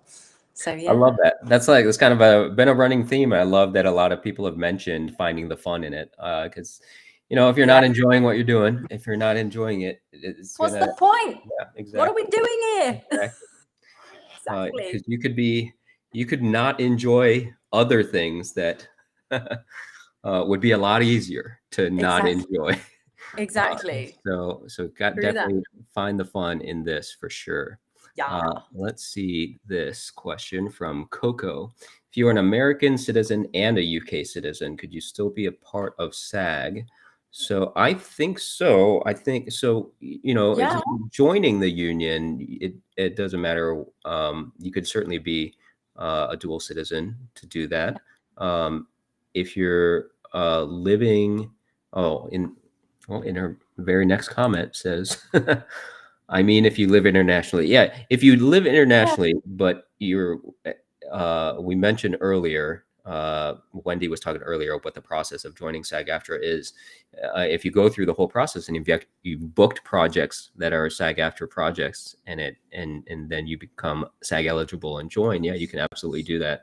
I wouldn't recommend joining before you can, if you're only living internationally and don't plan on coming to the US very often or something, it wouldn't make sense to join the union. It does cost money to do that too. What is the process of joining Equity?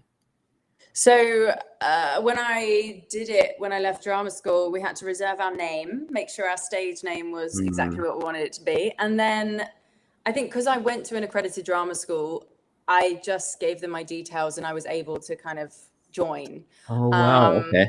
Yeah. So I think, and to be honest, I'm not sure if it is a case that because Equity, I think, helps everyone in our industry. It's not just actors. So I think it's a case of just showing that you're a working professional, really. And if you've had training, I think that helps. Okay. So yeah, and I'm thinking there's also a way to do it without going to drama school. I believe so. Yeah, I think if you've got some credits or whatnot. I know for things like Spotlight, which is our UK casting platform, you used to have a minimum amount of paid work doing decent gigs, and then you could be allowed onto that. So I think Equity was a similar sort of thing, but I do think it's changing all now just to make it more accessible for everyone. So yeah, it's pretty straightforward though, and they're normally welcoming of people with open arms. I think the more people in the union, the better. So yeah, I think pretty straightforward. It was for me anyway. Luckily. Love it. Let's see. So many comments.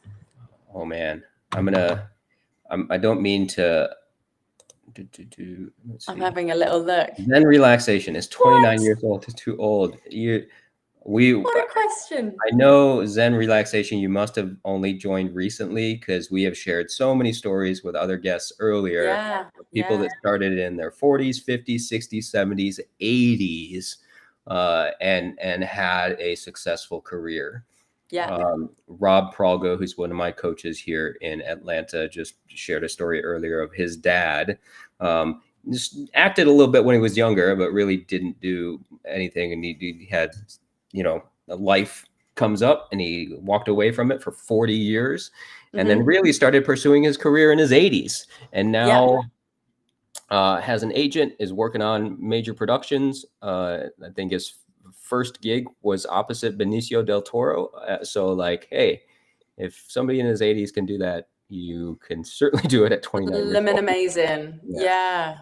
I think as well, we have this idea that we have to, when you're an actor, that's all you are. It's not that, we do other work. I coach alongside my career, and Kurt's got a YouTube channel and does other bits. We're so multifaceted, and I think the older you get, the more life experience you have to draw upon to be a better actor and perform more interesting characters from a place of truth and experience, right? So no, and I coach I'm seeing a lot more people approach me at 27, 29. I'm about to start coaching a 37-year-old woman with twins, you know, like how to get into drama school, how to get into the industry.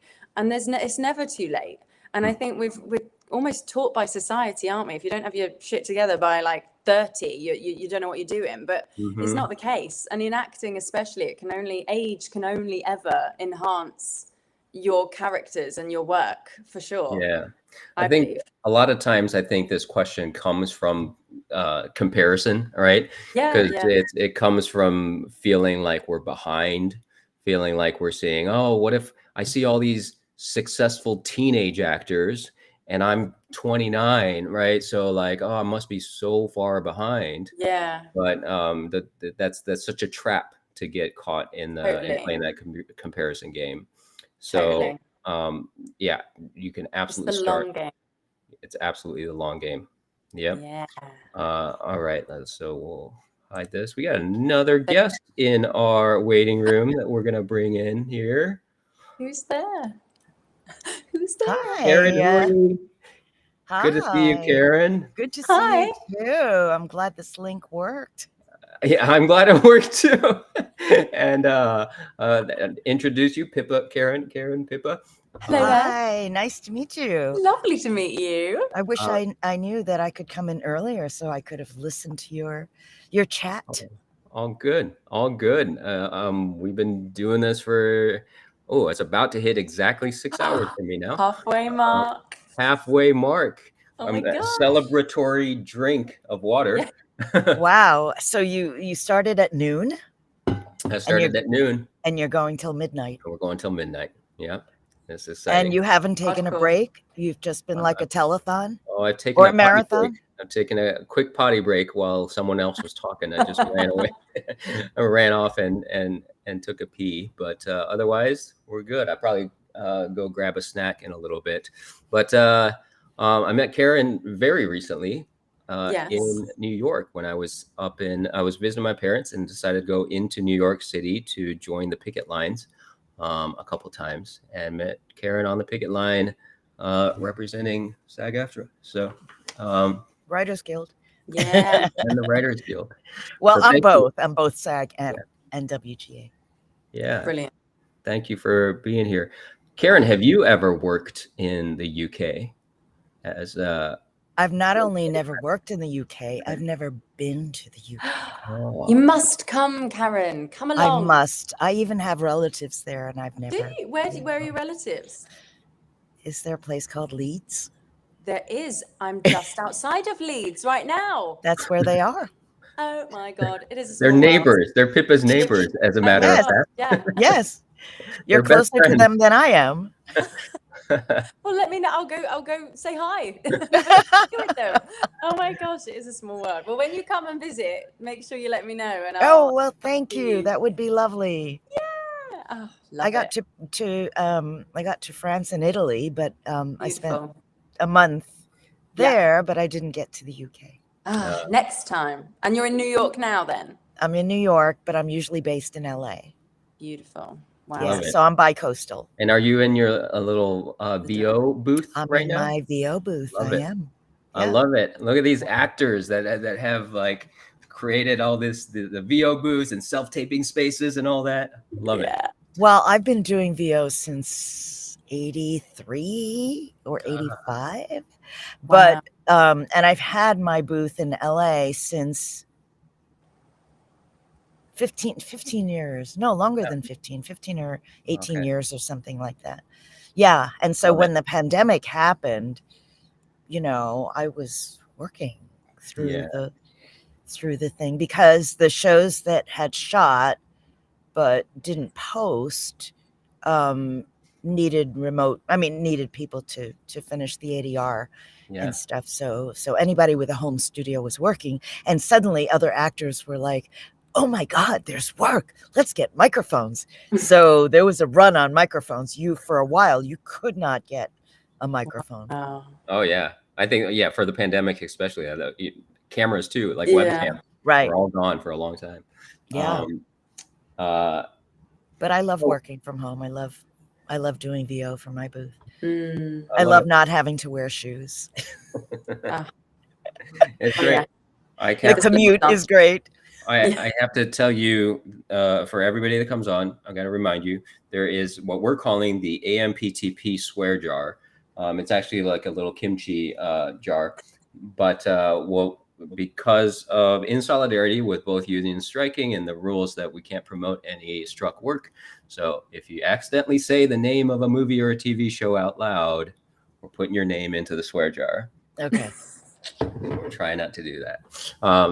All right, cool. So we're just on here. There's 161 people watching live right now. There's people talking in the chat. So say hello to everybody. And we're answering some questions that are being posted. So I'm just going through the questions here to see if there is anything that that people want answered. There was a question earlier that we would love to hear your input on, actually, Karen, is because you've worked in both East Coast and West Coast. Are there to you, like if I were a new actor, now starting out, and let's say I was in Cleveland, which I was, and I was asking you, where should I go? I'm thinking about moving to New York. I'm thinking about moving to LA. Do you have any advice to someone like that? Well, first and foremost, it depends on what kind of acting you want to do. If it's theater, if it's musical theater, definitely New York. Not that there isn't work for musical theater actors in LA. There is, but generally the migration is to New York. And then also you can job out to do tours and stuff, especially earlier in your career. So I would say head to New York. And there's also film and television in New York. There's also VO in New York. There are certain types of VO that are more New York than LA, for instance, commercials, and I'm talking voiceovers.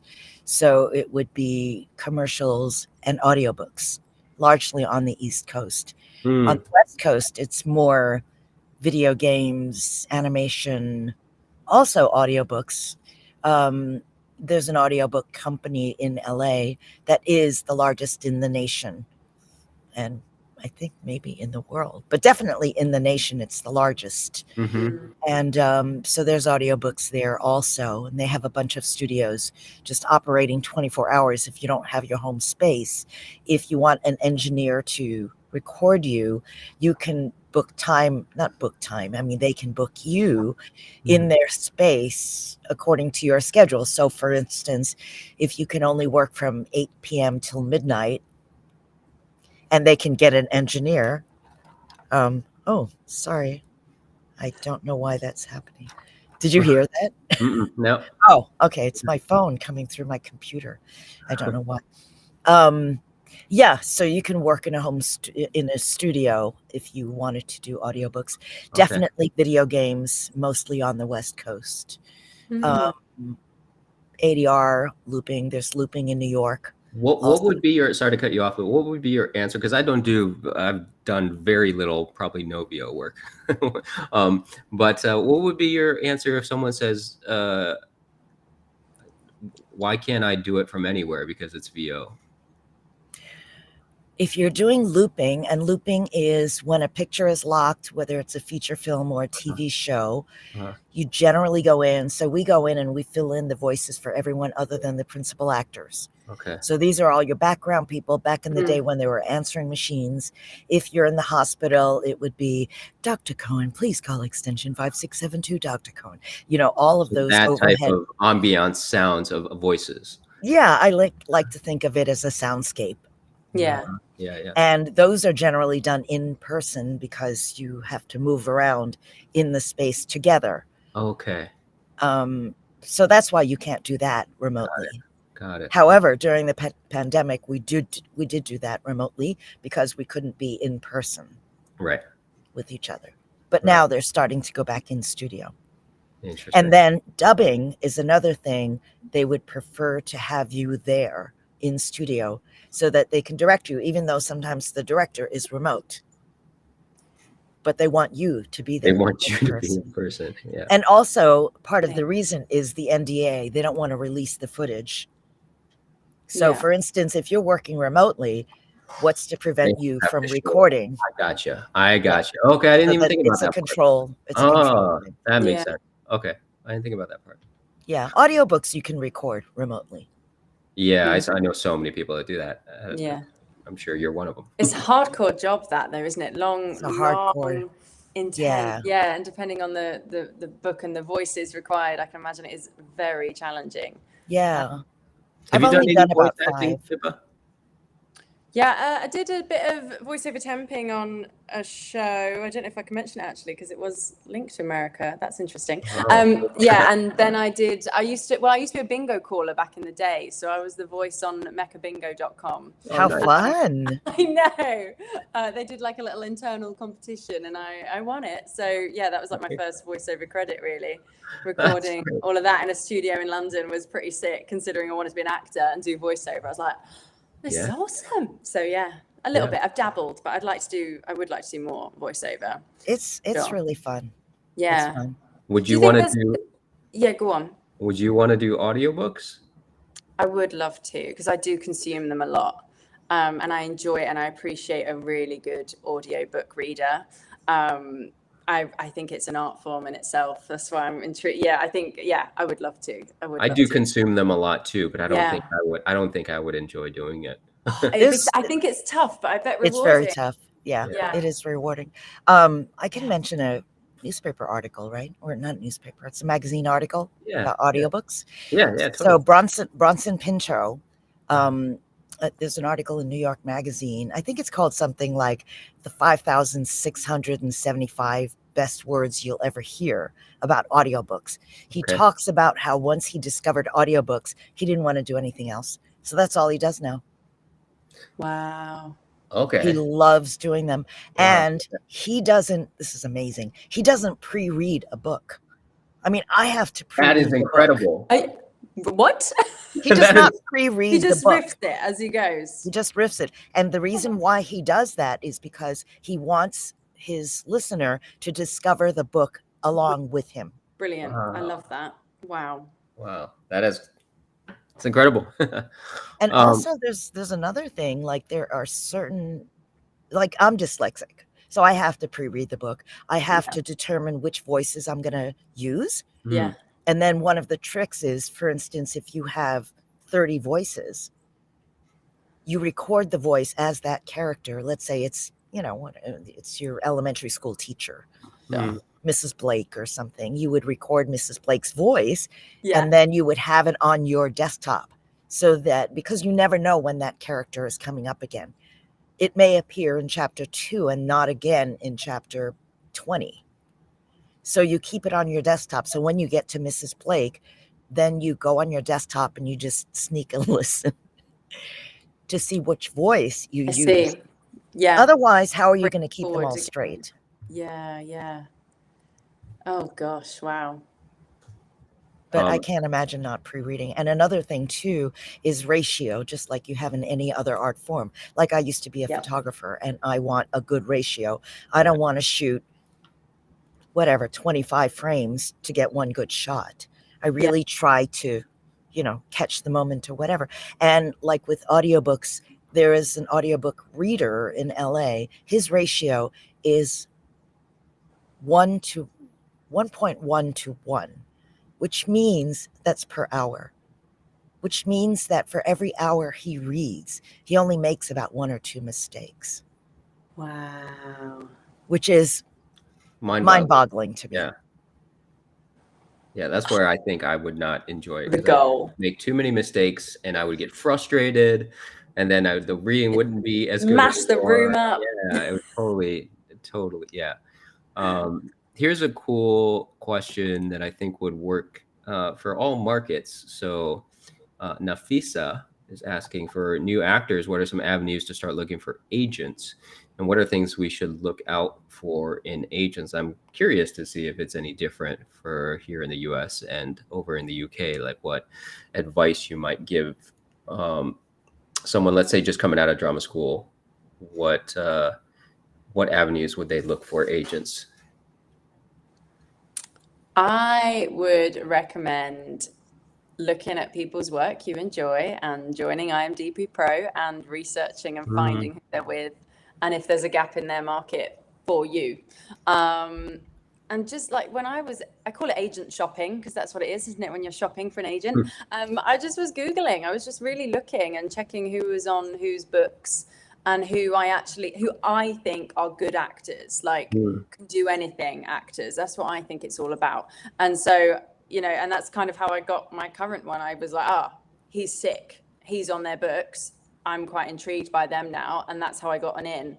And it wasn't, he didn't even recommend me or anything, but I just contacted them and said, I love this actor. I think they're brilliant. This is what I want for my career. Are you up for a partnership? So yeah, and actually there was something, Kurt, that you mentioned in one of your videos, which helped me secure my agent, which was I had already secured work. So I went to an agent once I had a job booked and I said, hey, I've actually got 2 jobs booked and I need help negotiating what I'm going to pick and all of that jazz. So can you help me? So actually that helped as well. I love it. Yeah. I love it. Yeah. So I think also don't be afraid of self-representing as well. I think that's, and you're not looking for an agent. You are self-represented until you find an agent. And even when you have an agent, you're still representing yourself, right?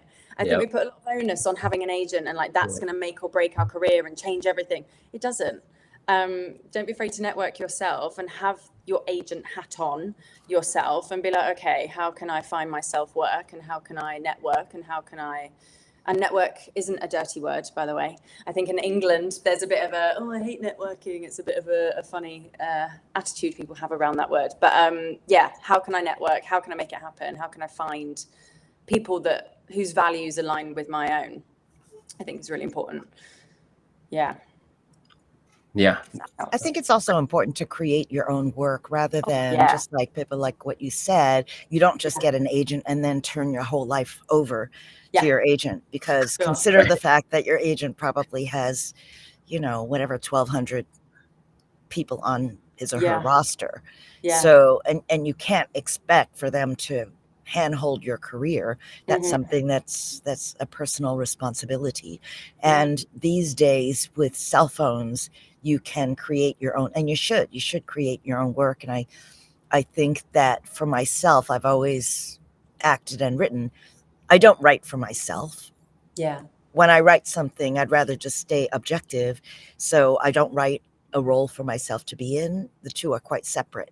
The things that I write and the things that I'm in, I just, you know, don't like to be self-promoting in that way, because I think for me it hurts the work. However, you can create work that is for that purpose, and then it doesn't seem like there's an imbalance. But these days with cell phones, nothing's to prevent you from shooting your own short, shooting your own 1-minute TikTok or whatever it is, with something that you do well or something that you want to promote, rather than waiting for somebody else to create something. I mean, so many actors say, well, you know, there are no roles for me or whatever. You have to be willing to create your own opportunities. And if people don't know you, how are they going to know where to place you or where they can make money from you, which is what this business is about. Yeah, 100%. I think the second part of it that they're saying, what are things you should look out for in agents? I think Pippa already mentioned part of it is, you know, you look for people that you find, you know, that are doing the things that you want to do. And you can absolutely look up IMDb Pro. That's one of the benefits of that platform, is you could see who represents everyone.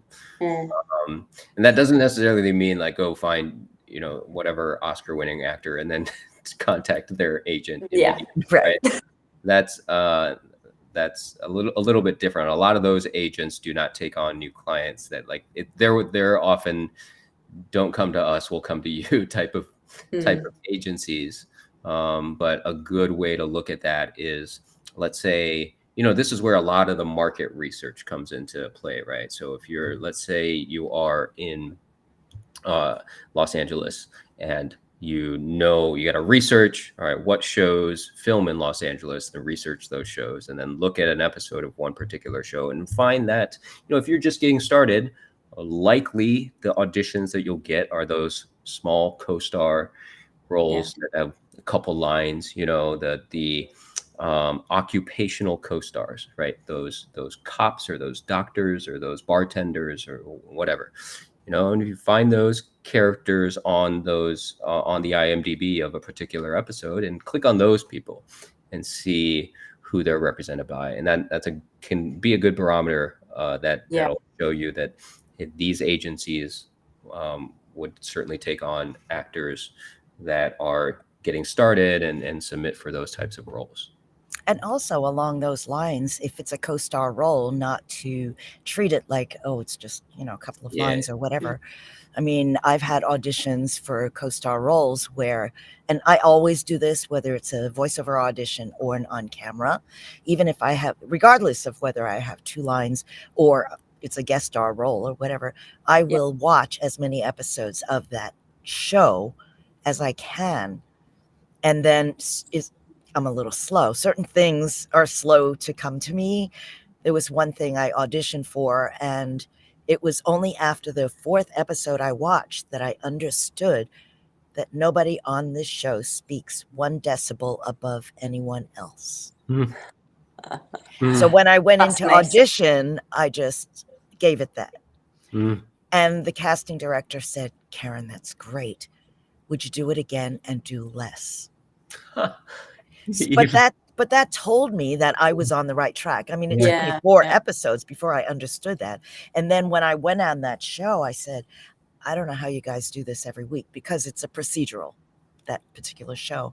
And they have a lot of exposition to get through. And they said, one regular said, it's a nightmare every week, which is why they try to give some of the exposition to the guest stars.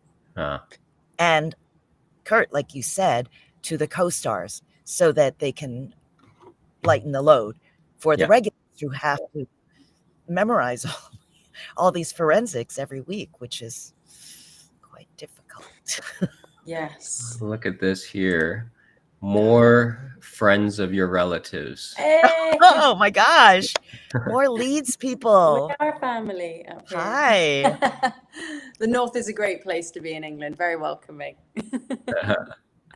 My cousin who lives there has the best of both worlds because she works for an airline in Asia. Fab. So she goes back and forth to Asia all the time. Beautiful. Here's a good question. And people are asking me if I've eaten anything. I ate a lot right before we started, so I'm actually not too hungry right now. But that was 6 hours. Yeah, I probably should go grab. I got a little muffin over in the kitchen that I'm gonna go grab. But let me share this question. I'll let you guys start answering while I run to the kitchen. So Felix is asking, do you think masterclass acting courses are worth it? And for those that don't know, I think what they're talking about is there is a company called Masterclass, and then there are, you know, things that are just called, that people call masterclasses. But I'm gonna, I think, just to make sure we're all on the same page, I think we'll talk about the types of courses that company puts out, right? Which is all pre-recorded courses. Like I know Natalie Portman has done one. I think Samuel L. Jackson, right? Helen Mirren. Helen Mirren did one,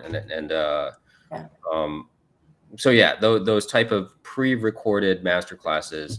What are your thoughts on those? And then I'm gonna run while you guys answer. Yes, get a snack. Grab a snack. I had it for 1 year and I loved it. And not every masterclass is going to speak to you. So it's important to just jump around and check them all out. Samuel L. Jackson's class really spoke to me. I thought it was very enlightening. And I've been an actor for, probably 40 years. But there's always stuff to learn. And he gave a wonderful, wonderful masterclass. So amazing. Over to you. Yeah, I've never signed up to it, but of course I'm probably, prime target market for masterclass, posting about and looking up your acting all the time. But no, I was intrigued by it. And I think, obviously I'm speaking as someone who hasn't done it, but I can see the value in it. Like if you, for example, love Natalie Portman's work, why wouldn't you sign up to that and, subscribe for a month or year, whatever, and just delve into how she talks about it and her demeanor as she talks about her craft. I think would be just a really interesting study. And I feel like I try and do that a lot. Like if there's an actor I find really spoke to me in a play I watched them in, or in a film I saw them in, or an audiobook. Like I go and find these people and try and learn about how they're doing what they're doing that affected me so much, because I want to be able to do that to other people, right, when I'm performing in whatever medium I am working in. So yeah, I think like just do, and often just generally like just do it, just try it. If you don't like it, you've learned something about that, and also about yourself that you don't like it. So again, more ammo and tools to add in your toolkit as an actor and as a performer to figure out what you want to do more of and what you do enjoy. So yeah, hope that answers your question. And along those lines also, I think it's really important. And this, as I said, I've been an actor for a long time. And most recently, I've started to feel like my viewing habits have become very insular. This kind of happens to me every bunch of years or so. I mean, when I come back to New York, I'll watch 5 Broadway shows in a weekend or whatever.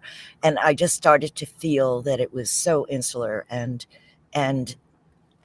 just within that form. And so I started to watch, I mean, I do occasionally, but I went to the Chinese opera, and I took my mom to the Chinese opera, and it was an amateur opera company, but they're very good. I mean, they're not amateur like it's the first time they've ever done it. Yeah, no, you mean. And then also this past weekend was a 5-day international puppet fringe festival in New York. And one of my friends invited me, and what I realized, and you know, I was on the picket line this morning, what I realized was, when I was thinking about AI, because that's one of the threats, is that when I watched these different puppet shows, they were not all great. Not all the puppets were interesting to me, but these puppet shows came from Brazil, Nigeria, Hong Kong, Puerto Rico, Colombia, all the different, I mean, it was an international festival. Yeah. And you got the benefit of seeing storytelling from all over the world in puppet form, and all the different types of puppets and how they use puppetry. So getting back to the point about masterclasses, I think it's important when you're watching the masterclass, don't just watch the acting masterclasses. There was a masterclass, and I can't remember her name. She was a set designer. And her class was so fascinating. She said, you should never think without a pencil in your hand. Ugh.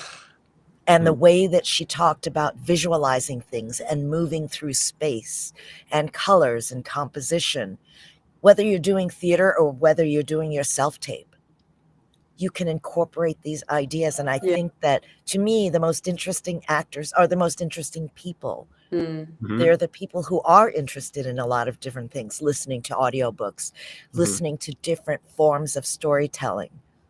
And whatever you do, you know, there are people who are carpenters, and then they incorporate that understanding, working with wood and how you put things together into their scheme of acting. And that's where I think acting really becomes personalized and interesting. I had that same experience with my masterclass subscription. I also had it for, I think, a year, maybe 2 years. And I got it to watch the acting ones, right? To watch Natalie Portman and Samuel. I don't think I watched either of them.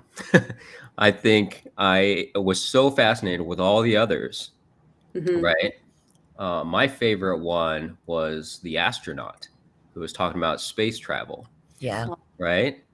And it was just, this is a world that, you know, less than 1% of the population, less than 0.1% of the population would ever experience, and to be able to explain that and articulate it into a way that we can experience it in a tiny way with him, right? I loved that one. Yeah. There's another one. There was a political one, just talked about how political campaigns work. And I forget, it was like, it was a Republican and a Democrat talking about it together, right? And explaining how those campaigns work. And that was fascinating as well. So I watched so many of those and didn't get into any of the other ones. I watched the Thomas Keller one also. He's a chef. Yeah. You know, and the way he talks about how he visualizes food, and, you know, it was just fascinating. Love it. Yeah, it sounds like that's kind of the purpose of the masterclasses then, I guess. As someone who hasn't done it, like, it's to delve into how these people have mastered their craft in their way. You know, it sounds, yeah, it's really interesting that Kurt didn't even watch the acting ones in the end. No, I never got around to them. So funny. Yeah, but yeah, it's just to explore more about other people's lives, isn't it, in more detail and real depth. Yeah, I think Stephen Sondheim said he could be interested in anything if the person who writes about it can make it interesting to him. Yeah. Yeah. And it's so true. Ugh. I'm just very curious in that way. I can, you know, I can people watch forever, or I can listen to people talk about their lives, regardless of what they do or what they don't do. People are endlessly fascinating. Definitely. I want to quickly shout out a few more donations that have come in. A couple more anonymous ones. And then Christopher Wu, thank you for your donation. And then another anonymous.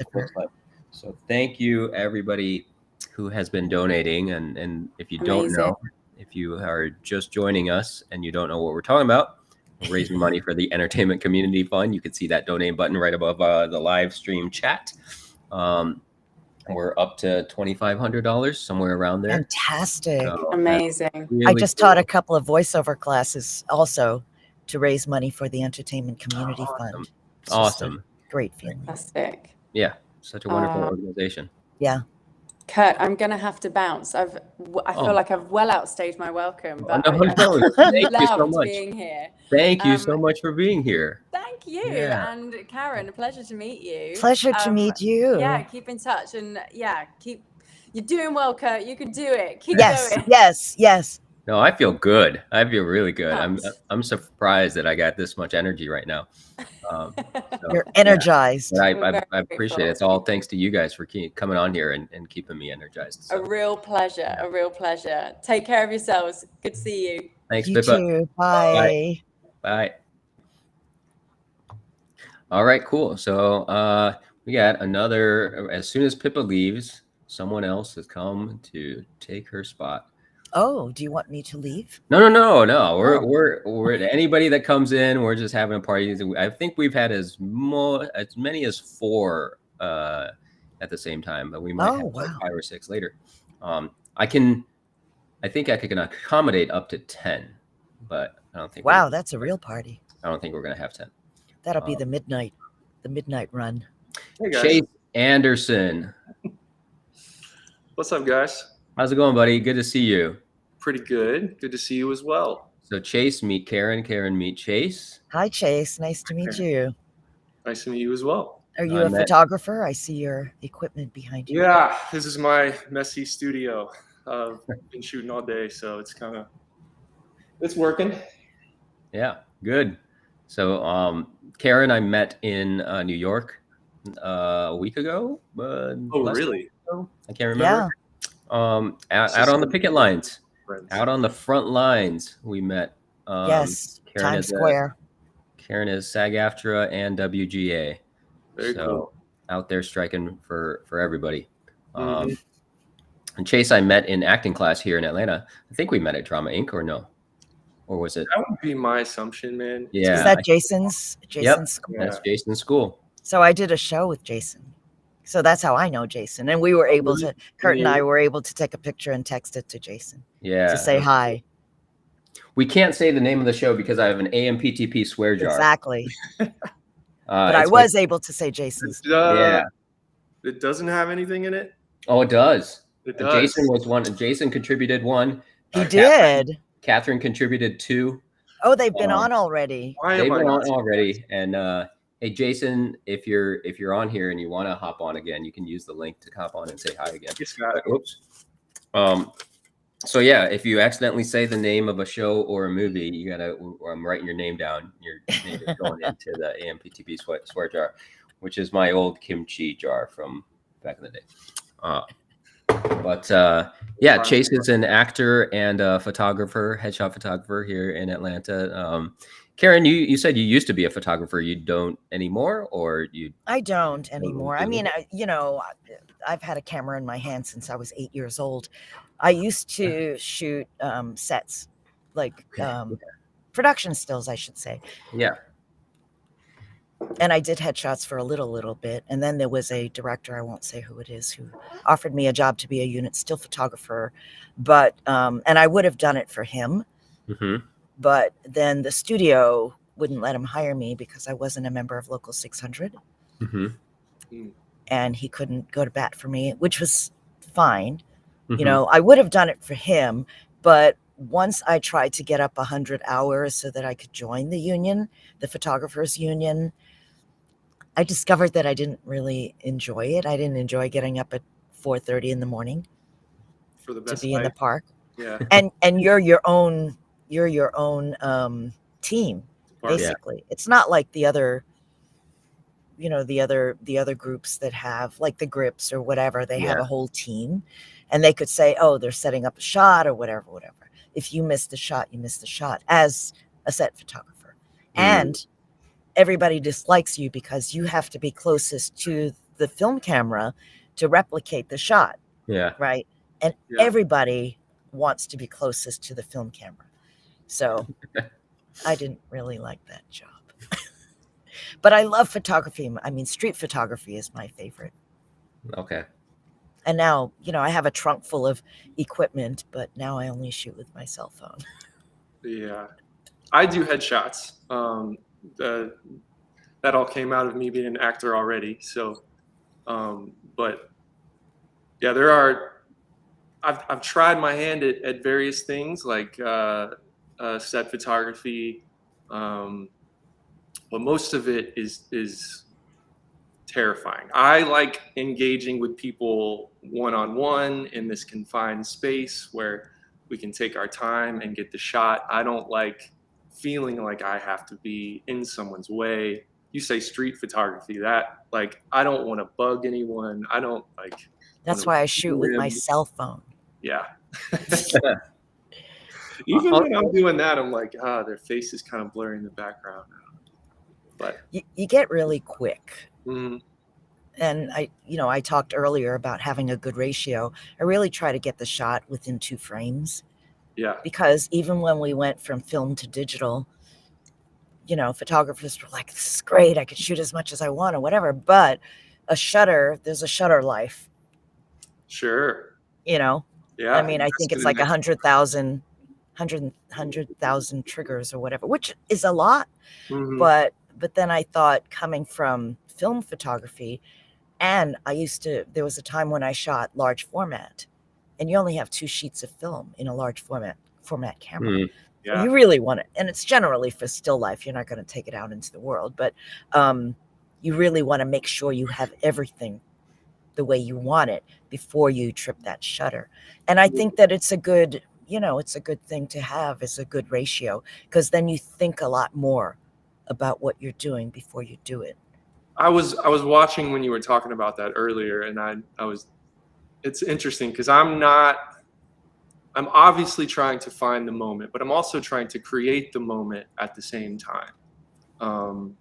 And because I'm digital, I'm firing that thing off, not thinking about my camera or my shutter. But what's funny is, you know, we're striking now, and a big reason for that is AI, and you have these websites that are generating AI headshots at a pretty poor rate, but I think enough to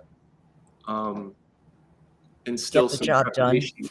And it's made me consider learning more about film inside here as a way of making the product and the experience as authentic as possible. Just seeing wherever that side of thing goes. So, like film meaning film headshots. Yeah, film photography headshots. Yeah. Still studio, still inside, but it's different. Yeah. It's awesome. I mean, when they first went to digital, there were initial films that they shot in digital. I mean, TV is one thing, but like on a big screen, you could see the difference between film and digital. Like the blacks were not as black. There was not as much depth. You know, you just couldn't. It was just different. It's so much more interesting to look at. Those colors are more vibrant. They're more alive in there. So yeah, that's just something I'm playing around with, and it you know, it's definitely more involved in the ratio of things. I would have to really slow down and take my time in here if I were to start doing that. There was a photographer I read about, and he was a National Geographic photographer. And he asked himself when he went digital, he said, if I shoot 50 frames to get, or 500 frames to get one extraordinary shot, am I a good photographer or did I just get lucky? Yeah. And the question bugged him so much. He took himself on a camping trip for 30 days with one roll of film. And he only allowed himself one frame per day. And every time he was about to trip the shutter, he was like, is this the best shot I can take today? And it's that moment of, you know, just like moving away, like, I hope I'm going to find a better shot. And of course, after 30 days, they printed all of his 30 photographs in the National Geographic. Of course, he's a Nat Geo photographer, so they're all extraordinary. Yeah, but it was an experiment that he had to do because he had to know for himself if he was a good photographer. Yeah. That's a really cool idea. I'm going to go set up a headshot session with Chase and say he can only take one frame. Yes, right. And it better be the best headshot I've ever had taken of me. We do a lot of talking before I start snapping it. But Chase is right. Like when you do headshots, sometimes it just takes actors a while to settle into that unspoken thing between them and you, the photographer. A lot of times on the back end, you know, I don't like to share everything that we just captured at the end of the session, and especially not like during the session. But something super interesting is always to pull up the first shot and the last shot and put it on the computer. And it's even, you know, even the first 5 versus the last 5. It's everyone takes time to settle into a space that they're comfortable with, and they have to be comfortable before they can, you know, actually have those stories in their head or whatever strategy they're using to get the shot. And there's that unspoken communication that's going on, that other level communication that's going on between the photographer and the subject. And nobody needs to know what that conversation is, but it's happening, whether it's an attraction or some alchemy or, you know, whatever your inner thoughts are that are happening in those molecules. And, you know, it's a conversation. It's an unspoken conversation that happens. Absolutely. Karen, you see Jason's message? Hey, hey, Jason. Is he coming on? Jason, you're welcome to come on if you want to, but he already spent plenty of time with us. So if I totally get it if he wants to just hang out. And, he's probably eating a fancy dinner somewhere with his pinky up. Chase, I got a question for you. So we talk about from a headshot standpoint, you know, I know a lot of actors, and I'm sure you deal with the question a lot too, is in terms of like hairstyles, facial hair, like look. Do you give any advice to people in terms of, well, actually, even you as an actor too, man, in the time I've known you, your hair and beard and facial hair has changed so many times. Yes. In terms of, it feels like your avatar. We've just moved different hairstyles and beard styles and facial hairstyles. It's fun, yeah. Into your avatar. Yeah, my hair used to be like down here at its peak. Wow. It was like, I don't know, that was like 2 years ago. So I wonder for you as Chase the actor, how you think of it for your, when you decide to change your hair or your facial hair. Does it even factor into it? Do you even think about acting or how much of it comes into play? And if anybody asks you from a headshot standpoint, like, oh, how should I wear my hair for my headshots? What are your answers to them? I think for me, I remember it was strategic to grow my hair out. Okay. So I just had like a very normal haircut, similar to this, but a little longer, no beard, for the first, I want to say 5 years maybe of my career.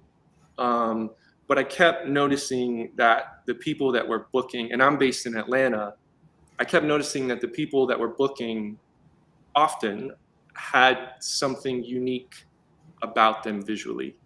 Yeah. Okay. And I think I saw people in my category, men my age, who were Jason wanted to say hi to you. Didn't want to make you feel left out. So there we go. I appreciate it, Jason. There we go. Yeah, it was a strategic play to look more interesting. And also I'm based in Atlanta, Georgia. So I think a lot of the shows here have like this Southern vibe to it that played into. I think I was aiming for Walking Dead specifically when I started growing that out, but there's a ton of shows, Ozark, whatever. Oh shoot, dude. Oh, you can't do this. You gotta cut me off. I was just counting until you saw it. That's so funny. I was certain I wasn't gonna slip up. I was certain. And then you get me talking. Okay. Look, people are on it. People are on it. Scott. Jar. Well, it's contributing to the fun, isn't it? There are certain shows based on here that I felt that look would work well with. Yeah, and and I think through all of that experience of being a headshot photographer and having that look and feeling like that look was effective, I thought that I was simply, I think I was giving good auditions, but I also thought that I was auditioning against fewer people in my category. And I thought that was helpful and beneficial to it. Looking at me now, I don't look like that anymore. And that's not necessarily because I'm playing the same game. I just got really tired of having long hair, and I felt like it had gotten me to a place that maybe I can now audition a little more as myself. And also I've become a totally different person in this time that I had long hair, which was, I don't know, must have been 4 years, but I didn't feel like that person anymore. Okay. So yeah. And I guess, sometimes I'll give that advice to people when they're here in my studio getting headshots and maybe they just started or they don't have traction. But also, like, the most important thing is that it's just true to you. And I know that's cliche, but it's like, it really is the magic stuff. Like, if everything is in line, like, people see that and they sense that. And that's also like mentally, like it reads through the photo, it reads through you being in the room, on set, and the character. Yeah, a lot of it has to do with, if it makes you a happier person, yes, right, then that's more important than anything. If you're miserable about how your hair looks all day just for your acting career, it's not going to be very healthy. So I also would say, I don't mean to cut you off, but I also would say that there is an element of like freedom and ability to discover these other layers in yourself by trying something new. A lot of times we are scared to get that haircut or scared to get the tattoo or do whatever. And I don't know, instead of feeling like acting makes me be in this box, like, I think it's really fun to allow it let it allow you into other parts of you. Yeah. When I first got to Hollywood, it's hard to imagine now, but I mean, young, beautiful Asian. I had long hair, right? I looked like every other. So, I mean, I was auditioning for leads, and I wasn't booking. I was getting the auditions, I was going to the callbacks, but I wasn't booking. And I was getting pretty tired of that. And I looked around the room and I said, I am not the most beautiful woman in this room. I'm not even the second most beautiful woman in this room, but I need to pay my rent next month. So I went home and I watched television, and I really took a hard look.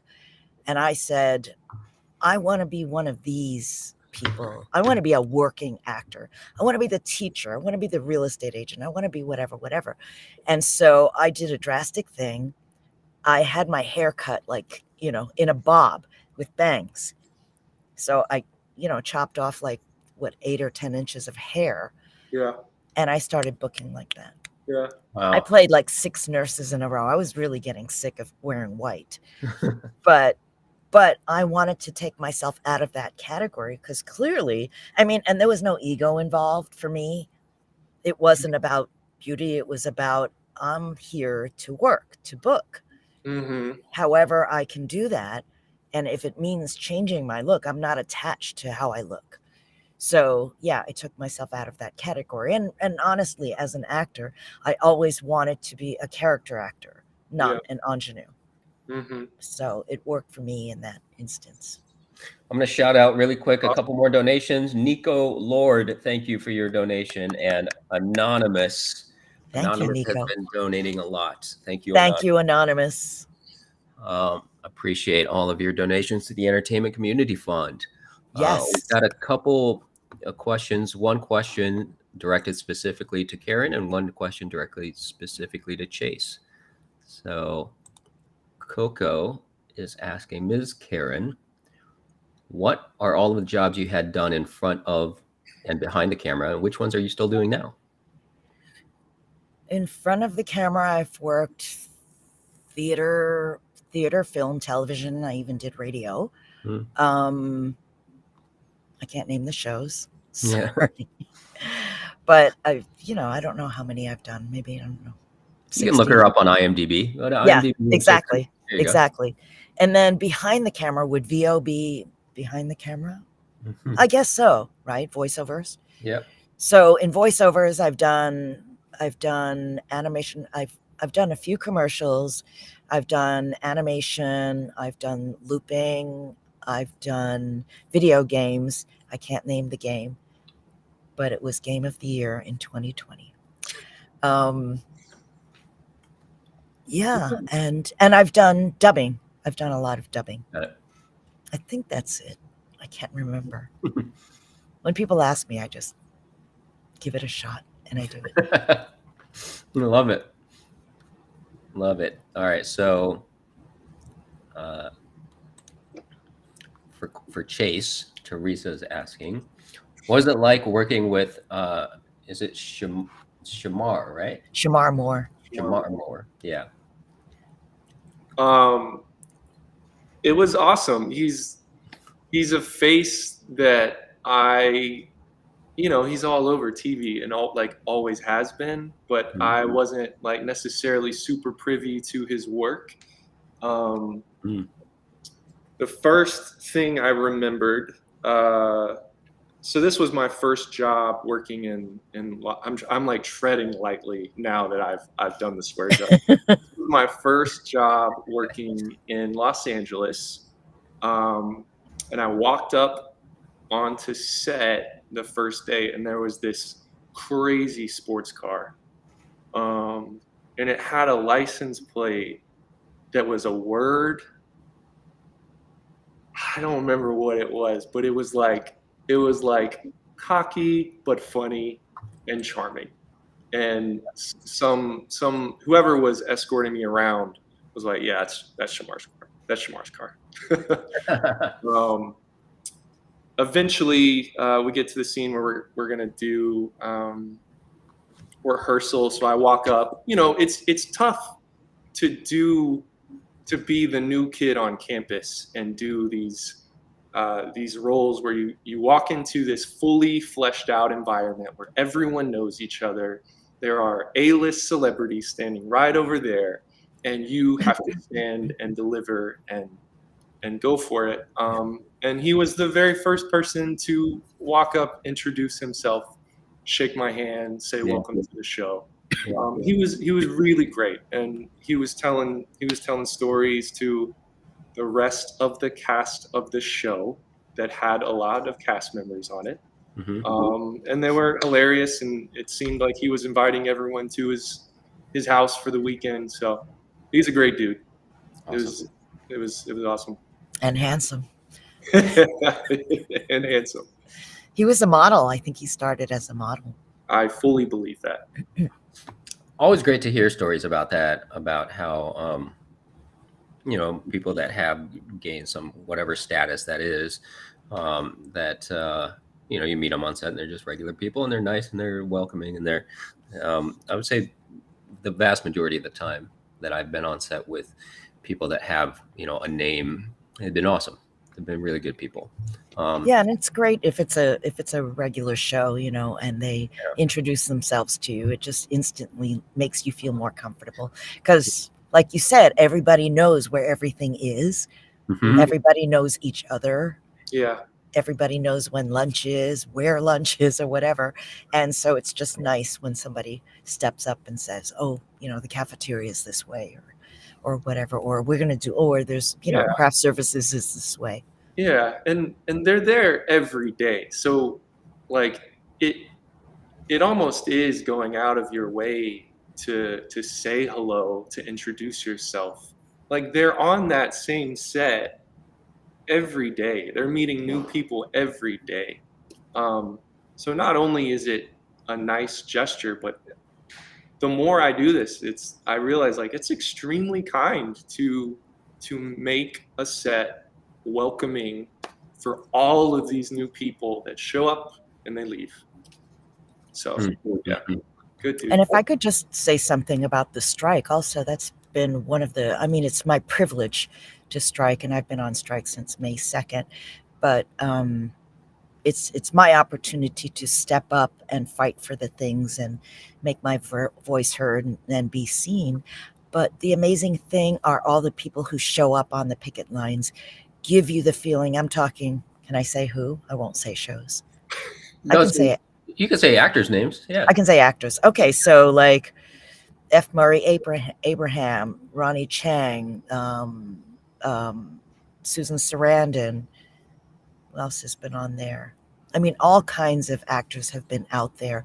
And the thing is, if you can imagine, when we're picketing, we may be picketing a gate, right? In LA, we're picketing a gate, so we're walking back and forth. In some instances, we're walking way down the block and back. So if you can imagine a loop, you're just walking around. You may pass that celebrity.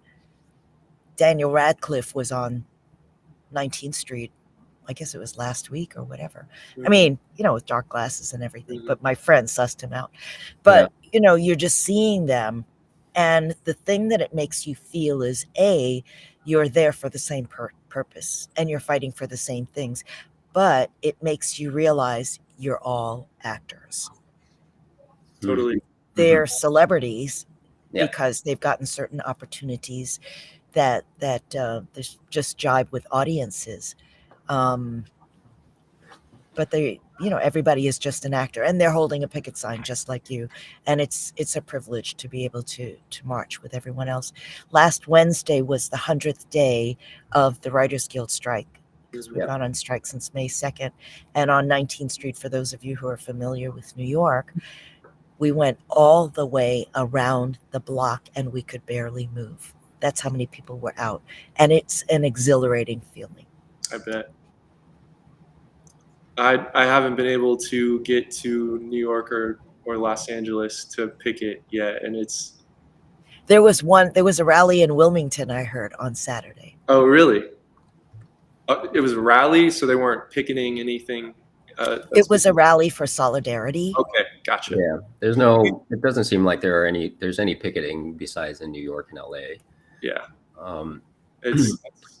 we're all, I think everyone here in Atlanta, Kurt, I never know where you are. Are you in Atlanta right now? I am in Atlanta. I'm in Atlanta for like 4 days this month. So this is one of the 4 days. I think everyone was just so revved up, right? We want to get out there and we want to do our part and show. You can start your own. Yeah, totally. There's just nothing to pick it here. So it's. Oh, I see. No studios, you mean? Yeah, and we've had solidarity rallies and. Oh, great. They've been awesome. But there's another one coming up next week, which is, totally. We're expecting that to be really good. That's There was a little bit of picketing when the WGA first went on strike and some shows were still filming. So I think there was a little bit of picketing in Atlanta in front of the stages where those were filming. But once the show stopped filming, there's nothing, because there's no studio headquarters here. Yeah. There's a writer-producer on the show that we can't talk about that Jason knows, who's in Nantucket. Mm-hmm. And amazingly, there are also like 5 or 7 other writer-producers up there. And they the 7 of them just pick it. Wow. And then I just sent 2 T-shirts up to a friend of mine in Idaho. Great. So she has a summer home in Idaho, and she said, amazingly, there are a number of A-list actors up there that live there. And they were picketing, and she said, I don't have shirts. Wow. So I got her a couple of shirts, and I just sent them up to her in Idaho so that she'll have shirts. I got another headshot question for you, Chase, and I'm sure you get this a lot. Of if someone maybe is shooting headshots for the first time, or even just wants to know, like, what are some things that an actor can do to be, well prepared, to come into a headshot session well prepared. So now they're not just winging it, right? What are some things that you suggest for them to do? I think whatever you can do to minimize your stress level is positive.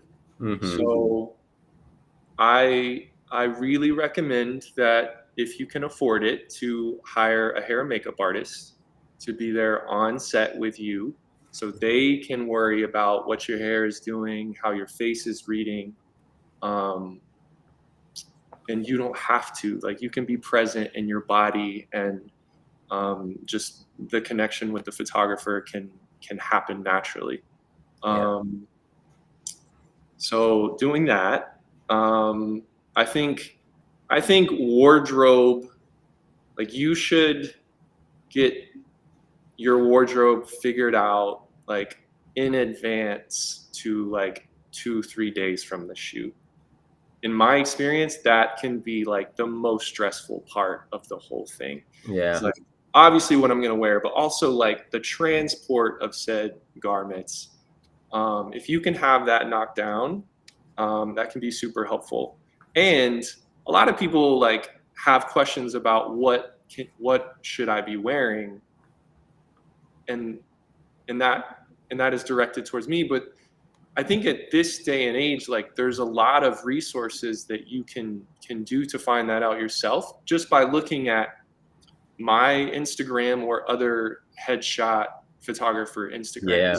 See what works. See patterns of, oh, I'm seeing that this combo of shirt and jacket is like being replicated quite often, and it looks pretty awesome. Like, there are certain recipes that work and are replicated for a reason. You don't have to reinvent the wheel. I think that's like the heart of that stress. There is like, oh, I'm gonna have to like squeeze something out of this that I don't know if it exists or not. Just make it as simple as you can. And that being said, also there's room for like more dynamic and unique outfits. Increasingly, headshots are about you. So I think like the more unique things can fill that spot of like a general theatric. But I'm going off on a tangent on wardrobe now. But no, I mean, it's all about it's important. Yeah, it just is just offsetting any stress that you can have that would break the connection between you and I or you and your photographer is probably the best you could do. I think 100%. also you don't want, when you get in front of the headshot photographer's camera, to be the first time you wear that shirt. Yeah, that would be helpful. You know, I mean, you want it to be something that you're comfortable wearing, whether it means wearing it a bunch of times or whatever, so that you can see yourself in it and move in it.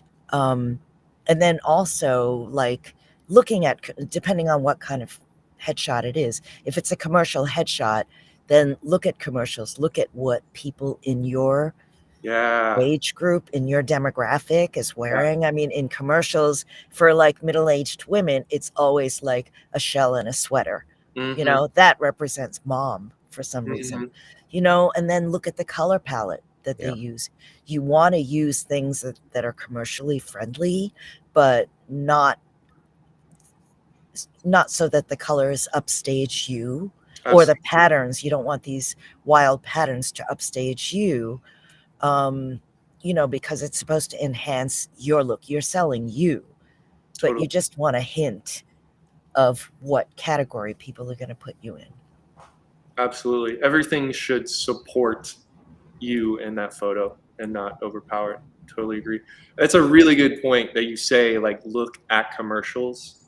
There is a stylist, and I'm so sorry that I can't remember his or her name right now, but a number of my clients hire this stylist to style them for the headshots.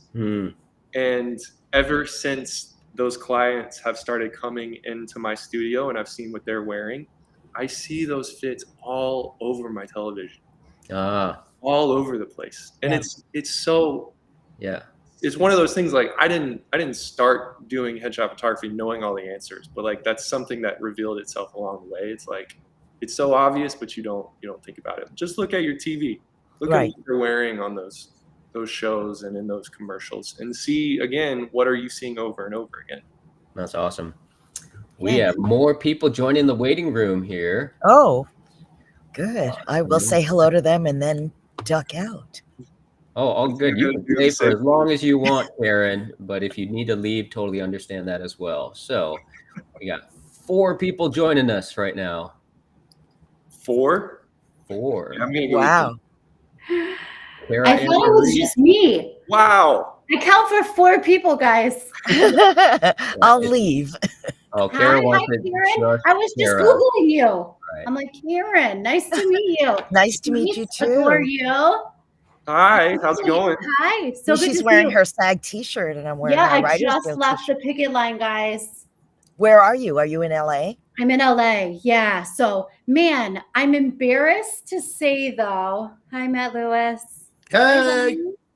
I'm embarrassed to say how badly my legs hurt. Yes. Like, that's embarrassing. I have a remedy. What is it? So do you know what gua sha is? No, I've never heard of that. So gua sha it's a Chinese technique where you take you can use like a plastic crystal kind of thing. You don't need that. You can use a plastic takeout spoon.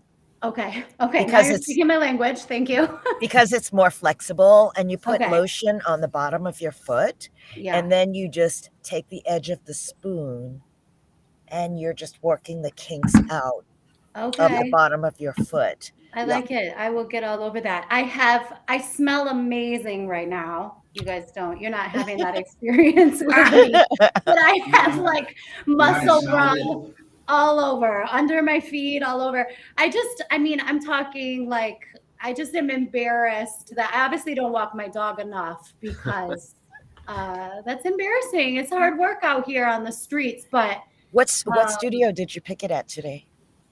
one that the 5 of us, Kurt, are very familiar with. I think I'll get fined, right? Kurt's fining me if I say who it actually is. Yeah. So our square jar is only for names of shows and movies, but I think it should include studio names too, I guess.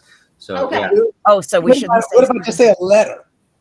What if you say the Yeah. street name? I'll know where it is. All I want to say is the guys that I'm speaking with were all very familiar with this. Got it. No. So I felt that was my personal wanted to make a statement personally, and I'm just kicking myself. I mean, there's so much, we all know there's so much going on, but I was really like, I met some wonderful writers out there, because I went by myself today, and some friends were meeting me up later on. And I mean, we're in such a unique situation where we're all fighting for things that we deserve and fighting for our own characters and images and voice and words and all of that stuff to not get taken from us. So while I'm out there, the camaraderie is just incredible. Yeah. And I'm picketing past, we're in front of where their cars are coming in and out of the studio, and out comes this Maserati. And I'm like, I don't know why. I was so like, my head almost exploded. A Hyundai Elantra came out next. I feel comfortable with that. And like, listen, I don't know. I want you to have a Maserati. You know what I mean? I just don't want you to have it at the exploitation of other humans and other artists. Right. And, that's where I have a problem. If you're out saving lives and you can afford that car, bravo, drive it all around everywhere. But, anyway, it was a really good day and experience, though. It was very positive, and a production company sat over, like, there were food trucks there, and it was really great. That's the difference between LA, because I started picketing because I'm a member of the WGA as well as SAG-AFTRA. So I started picketing May 2nd for 2 months. Wow. And then July 3rd was when I came to New York. And the difference is no food trucks in New York. And rarely, I mean, in LA, their pizza boxes are like, 10 deep. Yeah. And the donuts and the the snacks everywhere. And the drinks and the coolers and the food trucks. But here, when I first got here, I was like, where's the food? Yeah. Karen, we did have ice cream that day, Karen. We did. Yeah. We did. And SAG sent that truck out. Oh, that's nice. Did you guys feel, because one of the things that I was so moved by was just the honking. Yes. Like everyone driving by was laying on their horns. And I thought that's going to be annoying after a while. Yeah. When you're trying to get something done. And it also made me, I mean, school buses, garbage trucks, all these semis coming through. And I thought we are all on the same side of this. That felt so good to me. There's a certain studio that has a sign outside of it saying that there's a fine for honking excessively. And they still do it, right? They still do it. Yeah. People still do it. Yes. I mean, how are you going to? Chase them down? Yeah, exactly. One of the best ones was that day that I met you, Karen. I think it was, I can't remember. It must have been a truck or something, but they were stopped there at the stoplight and just laid on the horn the entire time. Yeah. They were at the stoplight. It was awesome. And then we all just went crazy. Yeah, it was wonderful. Yeah. Well, thank you, Kara, Matt, Brian, and Keith for joining. Appreciate you all being here. I'm announcing to everyone, in case you don't know, that there is an AMPTP swear jar, which is a little kimchi bottle here. But there's plenty of slips of paper in here already. Chase donated a couple of them. I think I'm responsible for about 30% of that. Yeah, so folks will have to guess why the four of us are on here. Yeah. So what's the cost of the swear jar? The cause of the swear jar is you cannot say. Oh, the cost. Oh, the cost. That's up to you. That's up to you. If you have a slip of paper in here, it means you got to donate whatever amount that you want to donate. Depends on how guilty you feel. Netflix, Disney, Netflix, Disney. Yeah. There we go. Well, I'm gonna let you guys chat. Yeah, nice chatting with you, Karen. You too. Nice meeting you all. Yeah. Bye, Karen. Thank you so much for joining. Karen joined us last minute. I sent her a message this morning. She's like, yeah, totally. So thank you. Thank you so much. Thank you. Great to meet you all. Thanks so much, Kurt. Bye, Chase. Bye. You guys. Bye. Oh, see you. Kurt, are you walking around? Are you exercising? No, I need to because my watch keeps telling me to. So now that I have a bigger group here, I think I'll let you guys kind of carry the workload a little bit as I walk around in circles. I've been watching on and off all day, Kurt. You've got a much easier time of it than I would have thought going into it. You haven't really talked all that much for being live for 7 straight hours. Oh, it's been great. Exactly. It has been great because I would not have been able to talk for 7 straight hours by myself. I make sure that I brought on people that talk a lot. Man, you found the right group. You hit it. I can think of at least 4 of us in this group before. Yeah. What's up, y'all? What's going on? What's happening? I only see you guys when we're shooting. Great. You know what I mean? Like this is special. This is nice. Good to see you all. I know you guys too. Missing those faces. Yeah. So, Kara, did you get a new RV? Yeah, we did. Yeah. What? Sell the That old one thing's yet? friggin' nuts. Matt, Is that the RV you're in right now? No. Oh, that would be. Soon though, I'm gonna be in it soon. I was just in it. What is it? Are you saying hi? Oh, hi. Did you probably get the Carrie Underwood RV? Well, I'd like it to be referred to as my tour bus, if you guys don't mind. That's how I ask people to talk about it. It's pretty nuts. You know, guys, I spend a lot of time in it. So it was the other one, which we still have another one. If any of you want the small one, spread the word. We're the owners of 2 RVs right now, which is a little extreme. Why don't you race them? Raise them. Well, I had talked about just Dave could be towed in the one behind me, my husband. So that could be his. And then the baby and dog and I could just have the front one. I mean, it sounds cool to me. Yeah. It's a good, solid plan. He wasn't as on board with it. I haven't been let drive the bigger one yet. It's like a full semi. It's 40 feet. So it's pretty nuts, but it has washer, dryer, dishwasher, bunk beds for our little guy. That's I mean, great. it's pretty nuts. So I want to mention real quick I'll have because you we all haven't.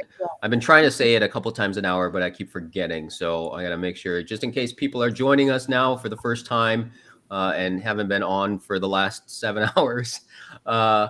We're doing this to answer actor questions and share stories about the craft, about the career, and whatever we can do to help actors that are on here. We got about 119 people watching live right now.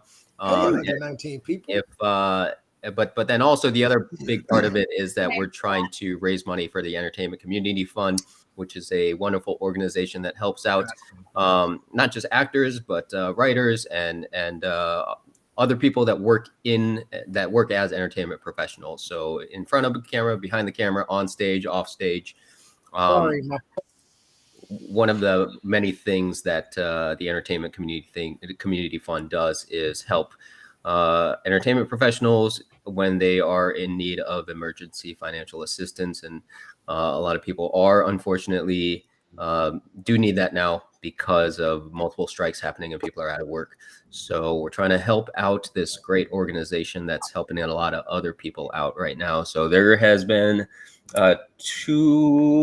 another donation just came in. Thank you, Sean. Nice. Thank you, Sean McLean, who I just recently met for donating, and we're up to $2,600 raised. So thank you, everybody. Appreciate all of your efforts. And if you can donate, please do. If you don't have the means to donate, just come stay on here and be live with us. And $2,600.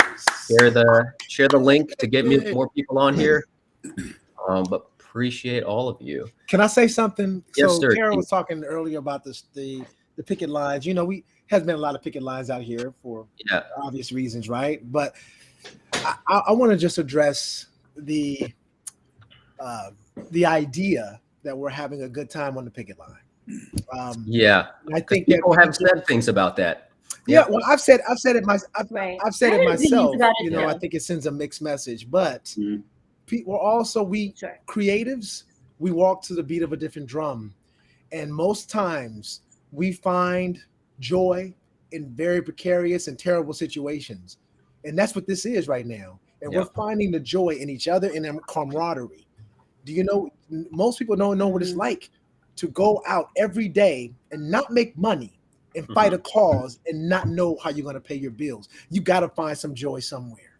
So for the people that are listening who have that critical eye about, oh, they're having a good time, they don't need money, just know that those people are out there risking everything for everything. Yeah, I had this exact same opinion when this all started. I had thought like, wait a minute, this is a fight. We need to put on our fighting faces. And then being in, dropped into it, I think it's more about like we are so resilient and together we can accomplish great change. And it's very important what we're doing. Not only, it's also important to show that it's okay to strike and that what we're doing is okay. And you don't need to be, it's not even just about the entertainment industry, it's about exploitation. Fran said that. She said this is a labor issue. And you look at the Teamsters now with Yellow Truck, you look at the schools walking out. This is a labor issue across the nation where people don't feel seen, heard, or appreciated. And that's what we need. Yeah. And we should be pissed off about it. We got another person in the waiting room ready to join us. Uh-oh, they better be Carrie good. Underwood, ladies and gentlemen. Carrie Underwood. They better be good. Tammy Overton. Hey, there he is. What's up? Jose Miguel Vasquez. Welcome to the Jose. Facelift, guys. I'm better than Carrie Underwood. So we got 6 members of that one karate show that are on the live stream with us right now. We're not going to say the name of it because Jose, to let you know, there is an AMPTP swear jar. I did. You saw that? Good. Okay. Notes on that, so I'm gonna have fun with this game. Okay. Yeah. Well, awesome. Let's before we dive into anything else, there's some questions on here that I think we can address. Alexa Paul is asking, can I apply to an agency or look for an agent if I don't have a demo reel? I'm going to jump in real quick and just say that, first of all, you could do whatever you want because there's no necessarily rules to this game. But a recommendation would be that I try to like use the analogy of if you were let's say a graphic designer, right? So even if you don't have a demo reel in terms of booked work of things that someone else has hired you to do, you just still have a portfolio that you've created on your own. So I think as an actor, some people have got to be able to see your acting ability. And that doesn't come across with just a headshot. So having some sort of video of you acting, it could be as simple as just you performing a monologue, right? It could be as simple as that. I would recommend doing a scene with another actor. They don't even have to be on camera. It could be like a self-tape style scene. But something like that where they could see you acting and you could do that yourself. You don't have to rely on anybody else. You could record it yourself with your phone. As long as they can see you clearly and hear you clearly, that can be your first quote unquote demo reel, so that the agent or whoever can see what your ability is. Anybody have anything to add to that? I have Well, I was going to say, don't you think, I mean, and you guys, Matt and Kurt, you guys or Keith, you guys are both teaching students, but like, I know when I got started, it was through the route of theater. So when I did sign with a commercial theatrical agent for on-camera work, I really just had been in all these theater shows and then was only putting a demo reel together once, then I was getting auditions just off of my theater work too and showing. I don't know. Do you think people still look at theatrical credits and would consider you for commercials? That's how it was when I got started. Now, do you feel like it's more just put a monologue on? I think it depends on what you have. To like Matt. I mean, it's, it really like, it is your demo reel, your resume, your training, your list of experiences. Those are things that just accrue over time. And there's no point where really any of us have, just keep this in mind, there's no point that any of us have hit where we're like, well, I made it, I did it, everything's good now.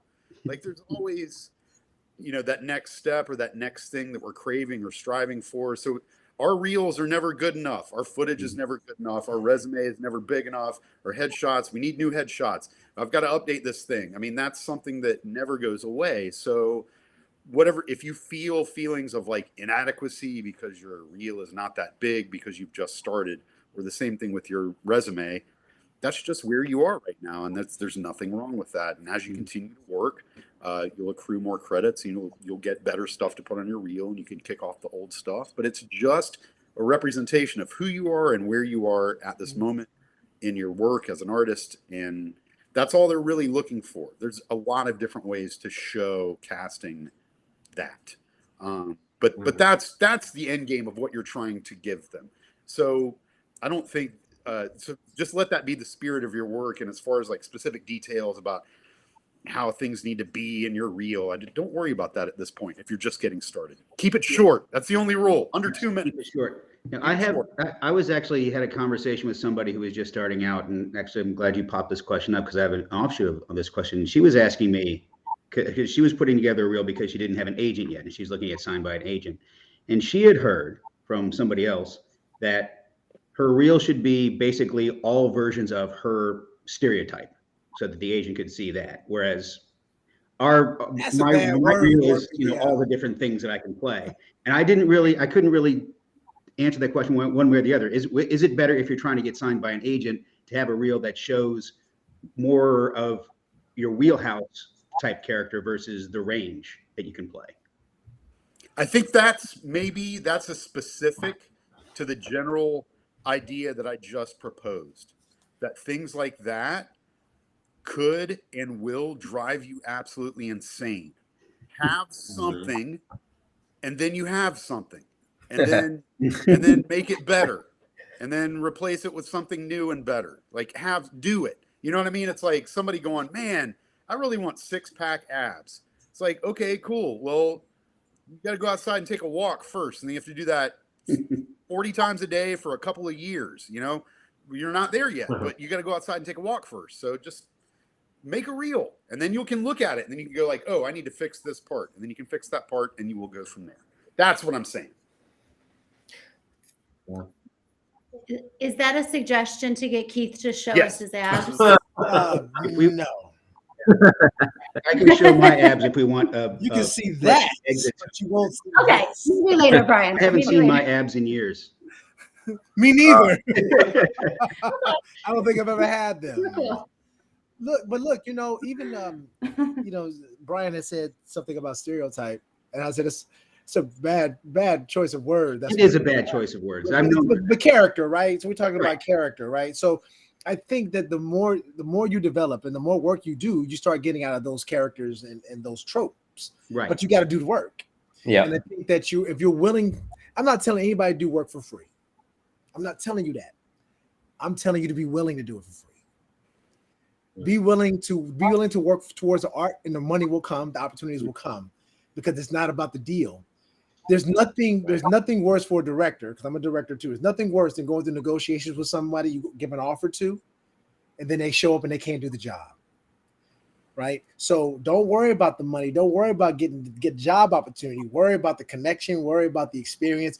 I've been friends with these people for 5 years from a show that we've done. We see each other once a year, but we still tight.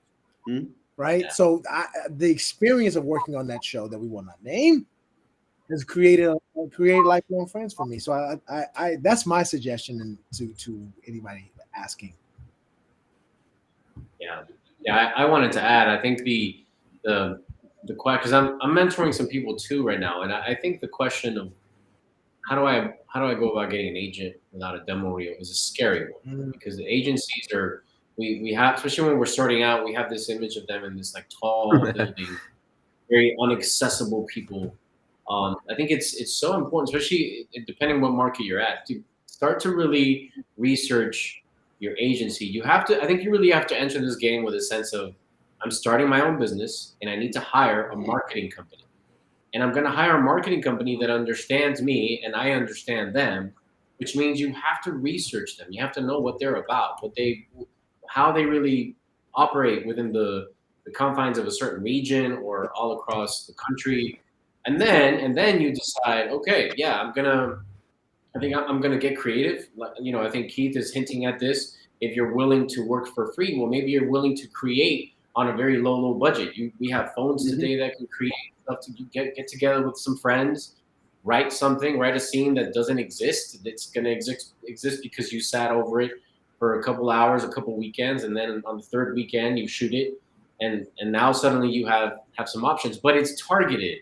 I think what is being hinted at is make it intentional, make it specific, so that when you have your less than 2 minute reel, great advice, it's definitely focused, so that when you submit it to your agent list of people you're trying to get connected with, they're going to sense that you are a professional, that you've done some of the homework, you show a skill set, and now even though your demo reels, you're not sitting across Tom Cruise or Gal Gadot or whatever, you're still showing that you can connect. You're generous and you're a present artist, and you're willing to collaborate. You understand editing, you understand lighting.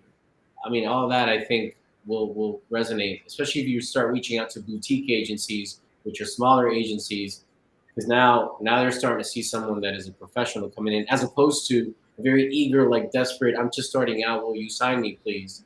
I think there needs to be a mental shift there going into this application for an agent, because you're coming into a relationship that hopefully will take you to the next level. Yeah. I also think bringing up the conversation of a boutique agency as opposed to a larger one might be good for, newer actors as well, because it might be a little bit more approachable than something that's kind of a bigger machine and wants you to already roll in polished. A smaller agency might see you as a unique individual that they know your looks gonna easily translate into commercials, which is gonna start getting you a little footage, and then you can start doing independent and building all that stuff up.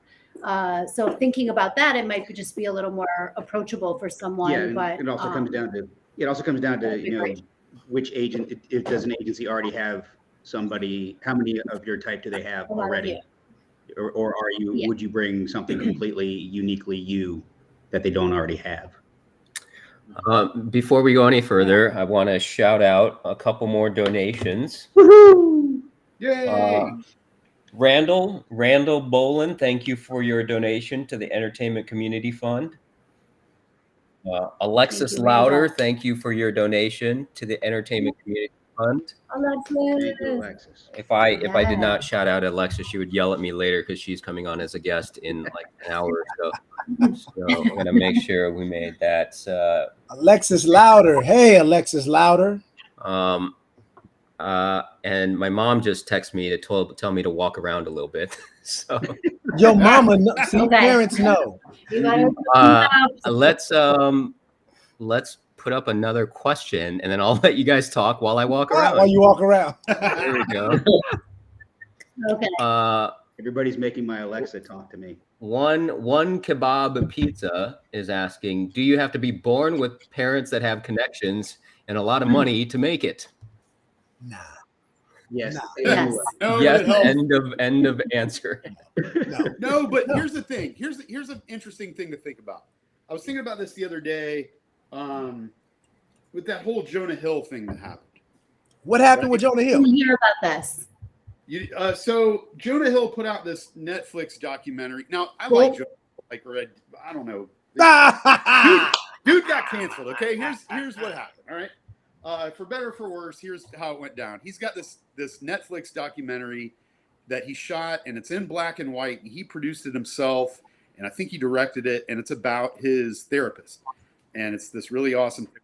I love that. He loves. I love and that. his therapist taught him all of these ways to cope and manage himself. And it's this exciting document. It's he healed, and it's in black and white, and it seems really interesting. I don't know. I watched it. It was fun. I don't think I finished it. I mean, who can watch an hour-and-a-half documentary about somebody else's therapist? But I digress.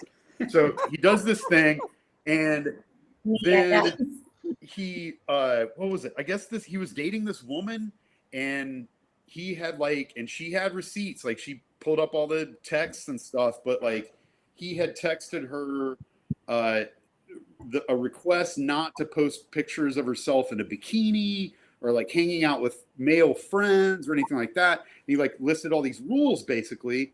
And he said, like, these are my boundaries. And if you can't respect my boundaries, then we can't date.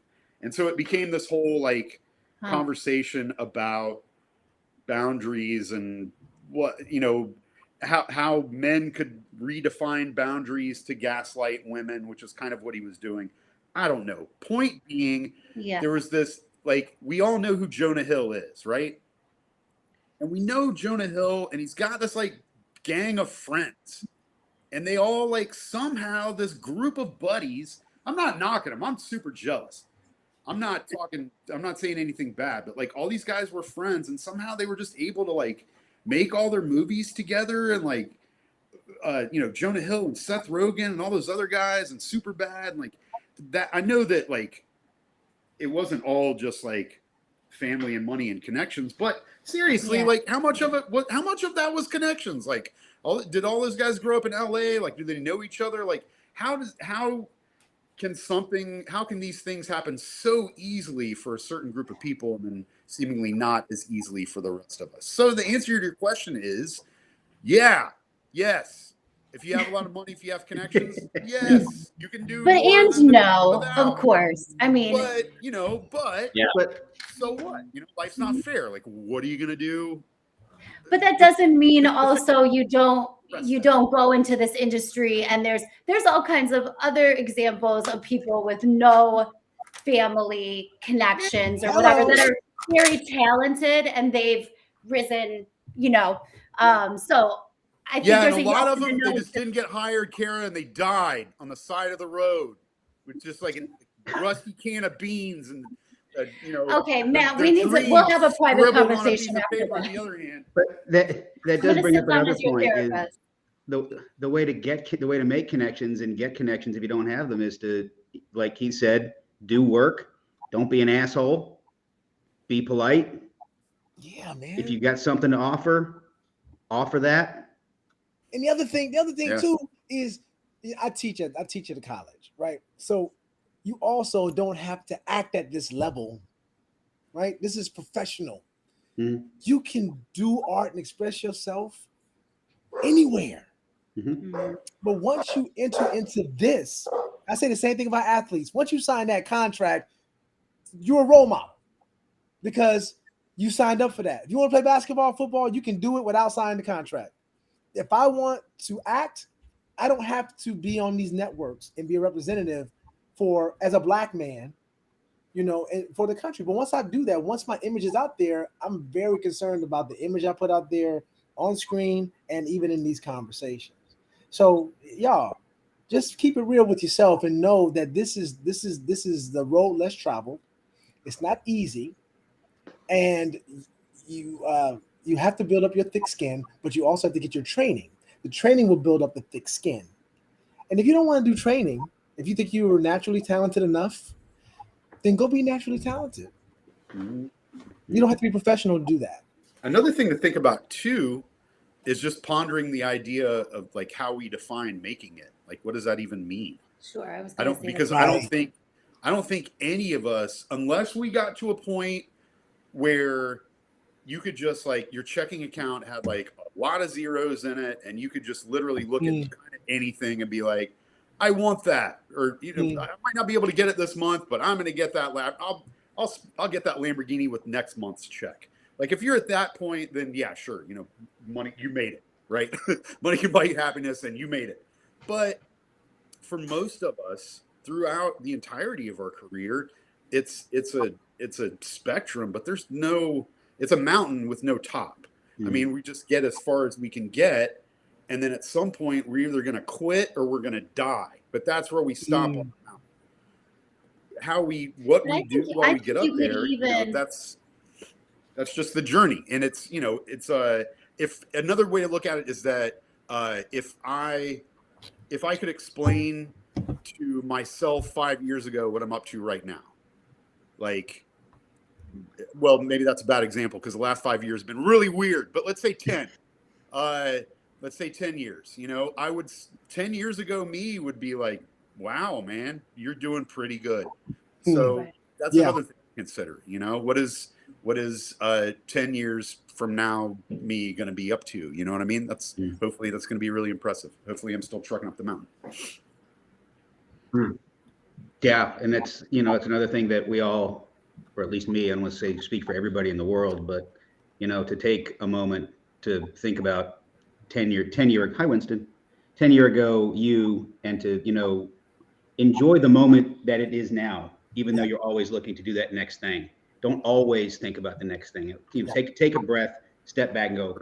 All right, things now versus 5 years ago. Pretty good. I'm happy.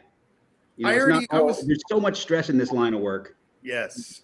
I was talking to someone the other day, and I don't remember what we were talking about exactly, but I ended up sort of articulating the point that if I never worked again, like, I did some cool stuff, and I could be like, you know what? It sucked that I didn't work for the last 37 years of my life for some reason, but those are the breaks. But but I got to do some cool things. Like I think I've already kind of made it. If that's the definition, you know what I mean? I think we all have. Like, yeah. I do want to be rich, though. I do want to be rich. I want to shout out a couple more donations. All right. Another anonymous donation. So thank you, anonymous. And a donation from David Wesh. Thank you, David. Oh, thank you, David. He's a huge fan of mine. Well, I think he might be a bigger fan of the rest of us. Yeah. I have to say, he likes you guys. It was almost like it was just. Hey, here's a peg. Gonna knock you down. Consider it done. Hey, who's this other Keith in the chat? I don't understand. I'm thinking it's people talking to me. It's talking to this other Keith. Who's? I thought it was you. I was going to ask. Not allowed to be. Look, do you want me to? Do I need to Keith him? Do I need to Keith him out? Do I need to, No, there can be only one. That's exactly why we need TV writers right there. Yeah, I need writers so that I can speak properly. Yes. Yeah, thank you, anonymous. On a scale of 1 to 10, would you be inspired by actresses who have seizures? That's an interesting question. I don't understand the inspired. I think I'm inspired by people who have adversity and work through the adversity. Yeah, no matter what the adversity is. Yeah, whether seen or unseen. I'm always inspired by the human condition and tenacity. Yeah. Yeah. Beautiful. Yeah. Awesome. All right. Let me go. Let me scroll through some more of this chat. An acting person. Oh, you. I'm sorry. I took over. I'm sorry, Kurt. Welcome to the Keith Arthur Bolden live stream. I was trying to figure out. I'm too afraid to do this. I don't think anybody will show up. So I hats off to you, Kurt. For real. My ego is too shallow. So happy. Awesome. I am so happy people showed up because I was afraid that I had committed to 12 hours and 3 guests agreed, and then I would have had to talk for 8 hours, which would have been devastating. Delightful. It would have been amazing. But this is amazing. This is amazing. All the guests have been great, even you guys. Even us. Hey, raise your peg. Finally. Well, we made it. We finally made it. And we've had over 100 people viewing live the entire 7+ hours now. I have a question. For my crew. Type it in the chat, Keith. Do we have? Type it in the chat. No, I don't know how to type it. It says private chat. It won't let me. I don't know. Listen. Yeah, I don't know how we can do the chat either. Oh, you would have to go. You have to go to the actual YouTube I'm not stream doing to it's already too much work. It's already too much work. I'm tired. So listen, who has a hidden talent? How's that? Hidden talent? If it's fundraising. This is like Jerry Lewis telethon. Okay. I mean, I sing. It's not hidden. I'm not hidden. I have not. I don't hide it from anybody. Anybody who listens, I'm never gonna hide it. I'll sing in front of anybody. Yeah. So don't have it's not hiding. Although it's interesting, I just did this. I am putting something together. I have felt like I'm not utilizing this enough. I've tried to, I always suggest turning like the show that we're on together. If we could turn it into a musical, there's a musical number, or we all meet up at a karaoke. Writers, if you're listening to me, I think there'd be a cool way to do that. But I did have someone picture of say what something Matt's about doing. Yeah, Matt's taking a selfie with the screen in the back. That's I'm it's like so little on my screen, but I want to be doing something where I'm singing more and more. So Keith, you need me for something, or you were just asking? I'm just trying to raise some money, you know. Yeah, if you want to sing, Okay, let's let's see go if into we the can- private chat. Please. Hey, listen, what are we at? We're at $2,800, guys. Wow. If we get it to 3,000, Kara will sing. So Yes. All right. Donate now. Ooh. If you get it to $3,001, I'll sing. I have a really great idea. After $3,002 this, I'm an hour. hopping in the shower. What's Wait, hold that? on. I'm hopping in the shower after this. So I'll do a live stream singing from the shower. Feel like that'll Whoa be there. all right. Different kind of stream. Hold on there. Here, Hold what on. do I donate? Do I know how to fundraise, or do I know how to fundraise? Come on. Keith's like, I can get into that YouTube chat pretty easily now. Yeah. Yeah. He's known all along. Oh no, Coco! I was just asking the guests in the panel, guys. But I mean, I don't know if maybe there's a way to raise more money. We have a guest come on. You know, I don't know. Sean McLean, thank you, Sean McLean, has donated $201 to make it $3,001. Hey, Sean! All right, take it away, Kara. All right. What happens now? So what we're getting now is Kara and Keith singing. So are you going to sing a duet? Oh, how do we know a song? Yeah, a duet with no accompaniment on Zoom. Good luck. It's gonna be good. I think we're just doing a solo. You go ahead and do your 16. No, you first. You Me first? my man. Oh shoot. Okay. A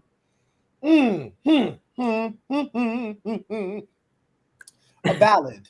A ballad? Okay. Me.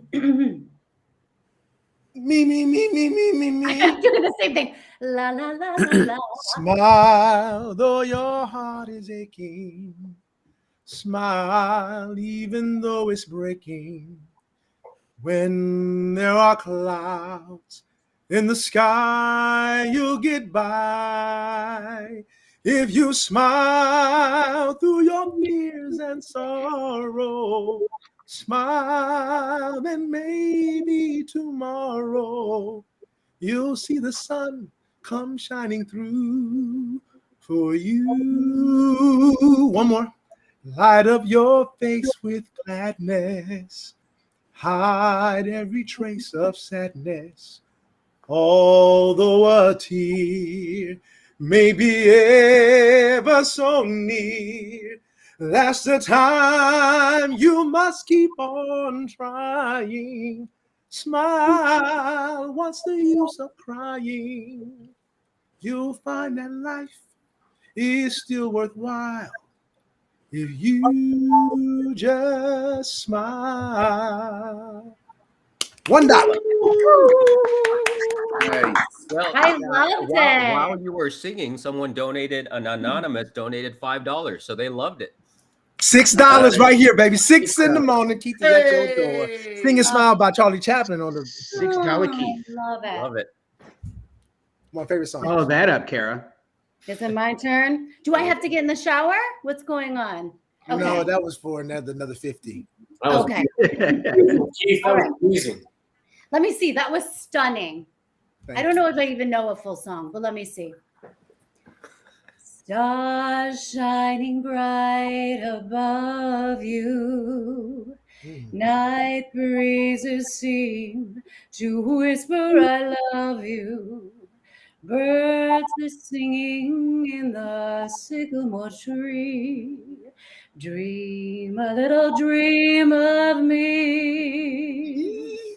Say nighty night and kiss me.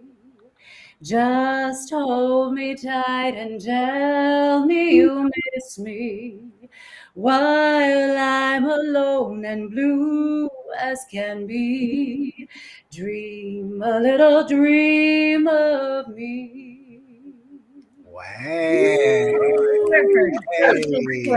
Nice. Absolutely beautiful. Woo. I had no idea. Look at that. But you guys, don't you feel like there should be something for us that we all Yes. have something? Me too. So maybe in the spinoff. Okay. Yeah. I will Kara, push hard for that. Spinoff. Kara, now you were trained in opera, right? Yeah. Yes. Is there any way that you could even just like a phrase? I know you're not warmed up, but just like, could you let it rip? Could you give us something? Let me see. This might be bad though. We might lose. They might deduct money. Is there a way for them to take money out that they've already donated? There is a way. Don't fuck this up. There are no Okay. Hold on. I might need to be standing for this. All right. Let me see. Ave Maria,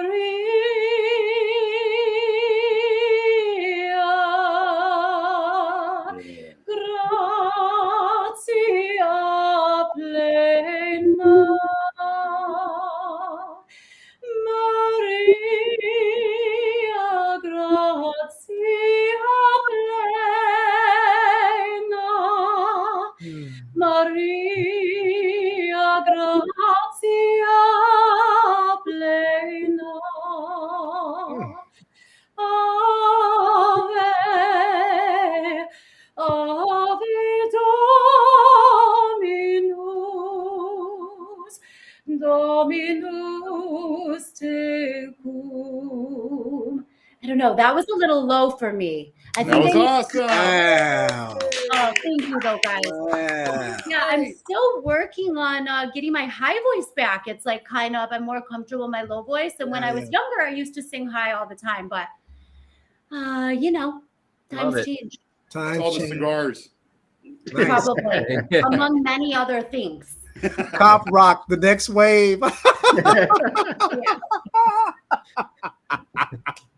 Love You it. guys are silly. I like that this became a legit telethon.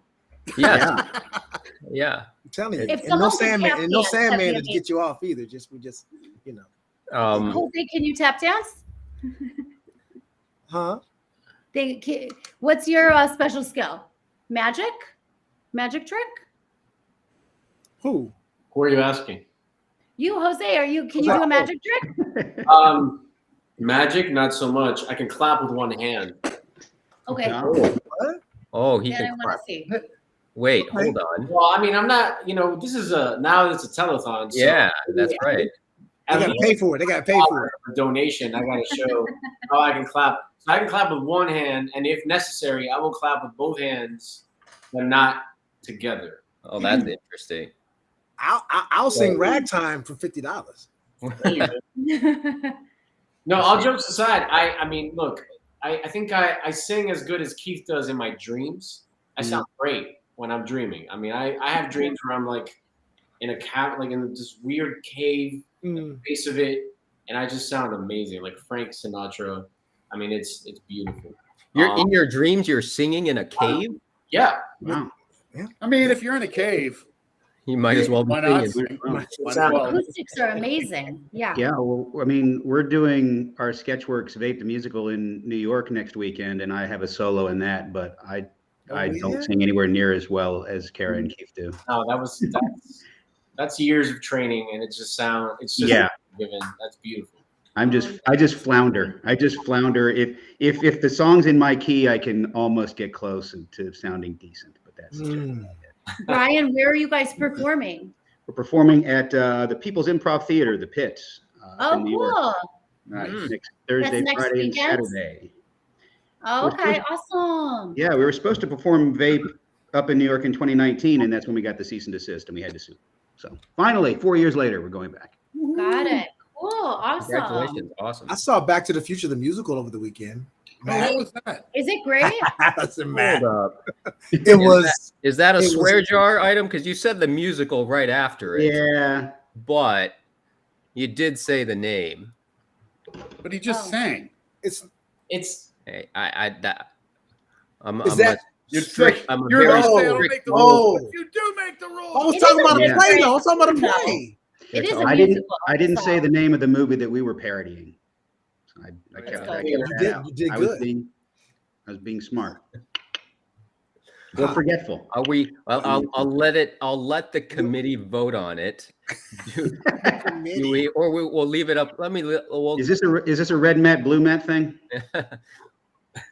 Are we letting it slide? Did he just say the name of the play? I mean, I'm letting the name it of the slide. play. Yeah. It's not his fault that no one can write original musicals and get them produced. It's not. If I would have said BTTF, you wouldn't have got it. What are people saying in the chat? It's good though.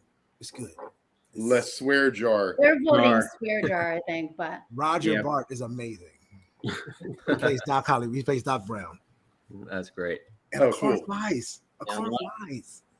The car flies. Oh, Is really? that the big in the There's theater? always like one big spectacle thing. Is that the thing? There's a lot of spectacle things in this. Yeah, I mean, yeah. oh, I want to see it. Man, I do too. And like I read like I've kind of become a nerd about this over the years, although I never saw it. I read this great book on Spider-Man Turn Off the Dark. Not this summer, but not this summer that we just had, or we're still in, but last summer. But it was about like the making of it and how like, because it just the bones of it, speaking of, you know, remaking movies and putting them on Broadway, like the bones of it just seemed like such a great idea.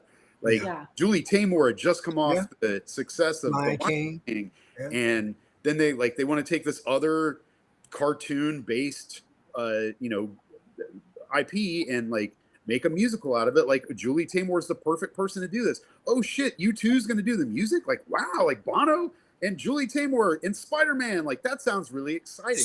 Sounds no-brainer, right? And then it just like snowballs into this like mess of a mess. It's insane how far off the rails all of that went. But it was just like, I don't know. It's like, it's almost like, what if it was hadn't been the Spider-Man, like how long, if it hadn't been Spider-Man, how long would that have really lasted, you know, in terms of like us wanting to see these other characters, like, or, you know, animated characters come to life in 3 dimensions or whatever. Two things. Thank you, Rob, for that. And Andrew Garfield was not the best Spider-Man. Somebody said that about 30 minutes ago. I saw it too. Kara, what were you trying to say? I was yelling over you because I'm a jerk. Well, what ultimately was the like? What was the issue with that? Because I remember pretty much historically, it was like a huge failure. Yeah, I like.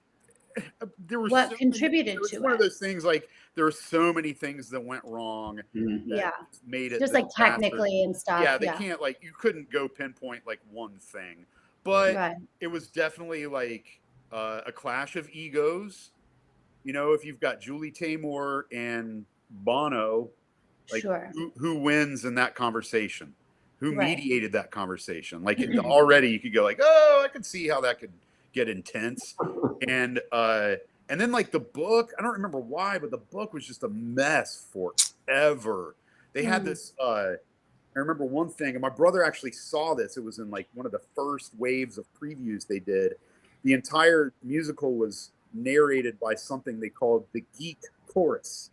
So like in ancient Greek theater, there's the Greek chorus. And in the structure of a Greek tragedy, like the Greek chorus will come out every so often, and together they will, you know, say it in unison, and there's kind of singing and stuff.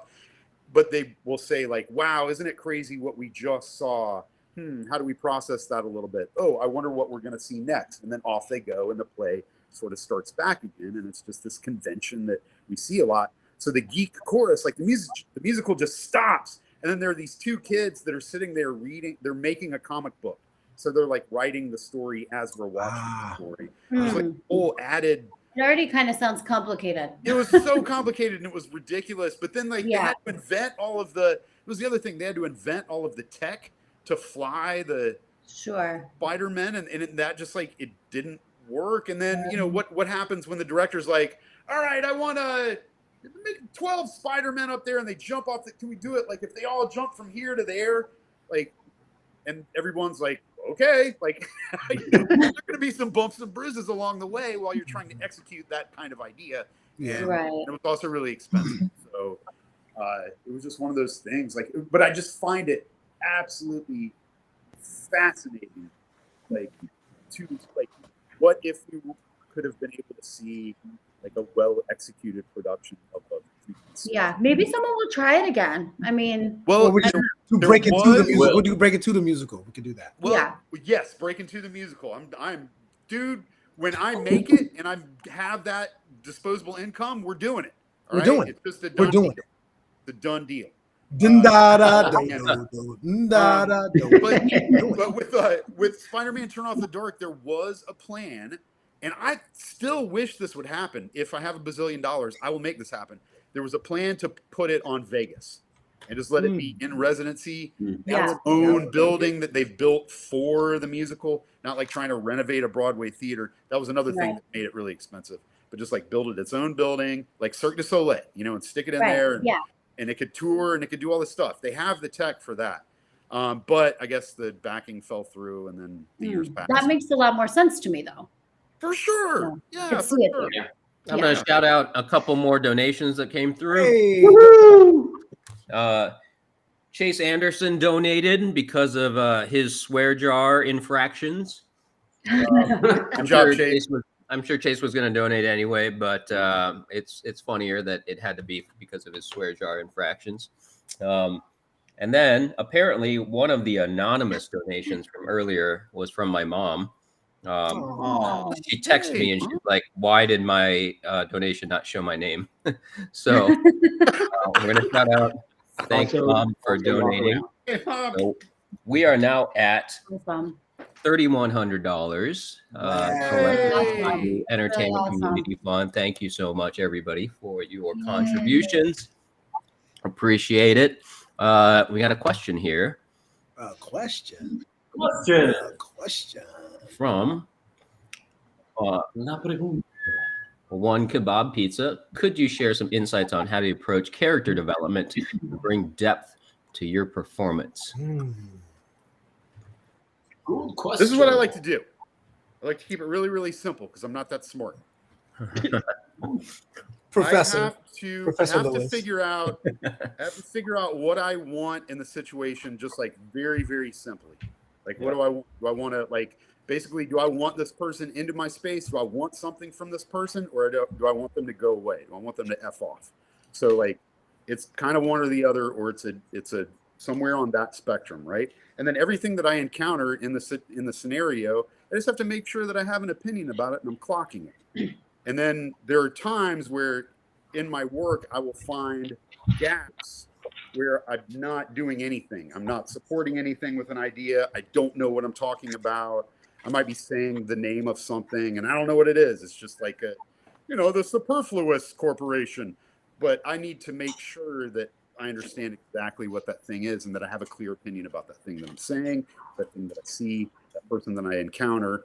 And then I just navigate that scenario. And if there are qualities of that person that I can take on as well, like if I'm told by the script or by the director or something that person is kind or that person's like a nice dad or a nice guy or the nice neighbor or something, that's, something in my wheelhouse, and I can take on that quality a little bit and that attitude and greet those things in the scenario with my various opinions and just sort of navigate my way through the situation. Hear what people say to you.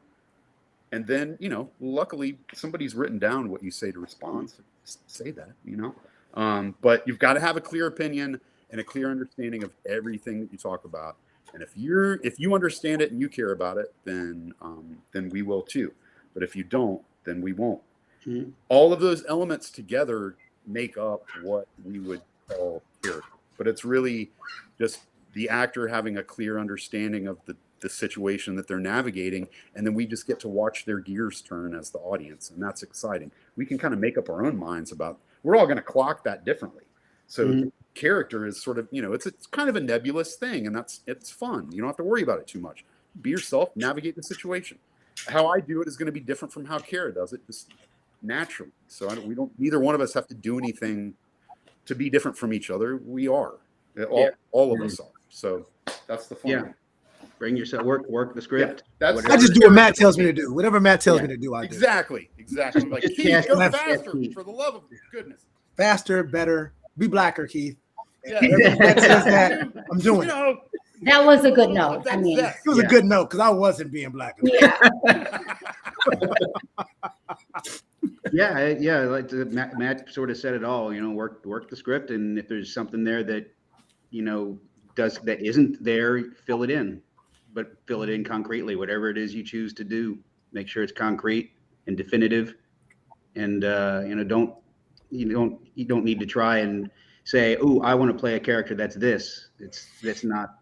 It's mostly what you bring to the table and how your reactions are. And in audiobooks, it's great because I get to play characters I can't physically play.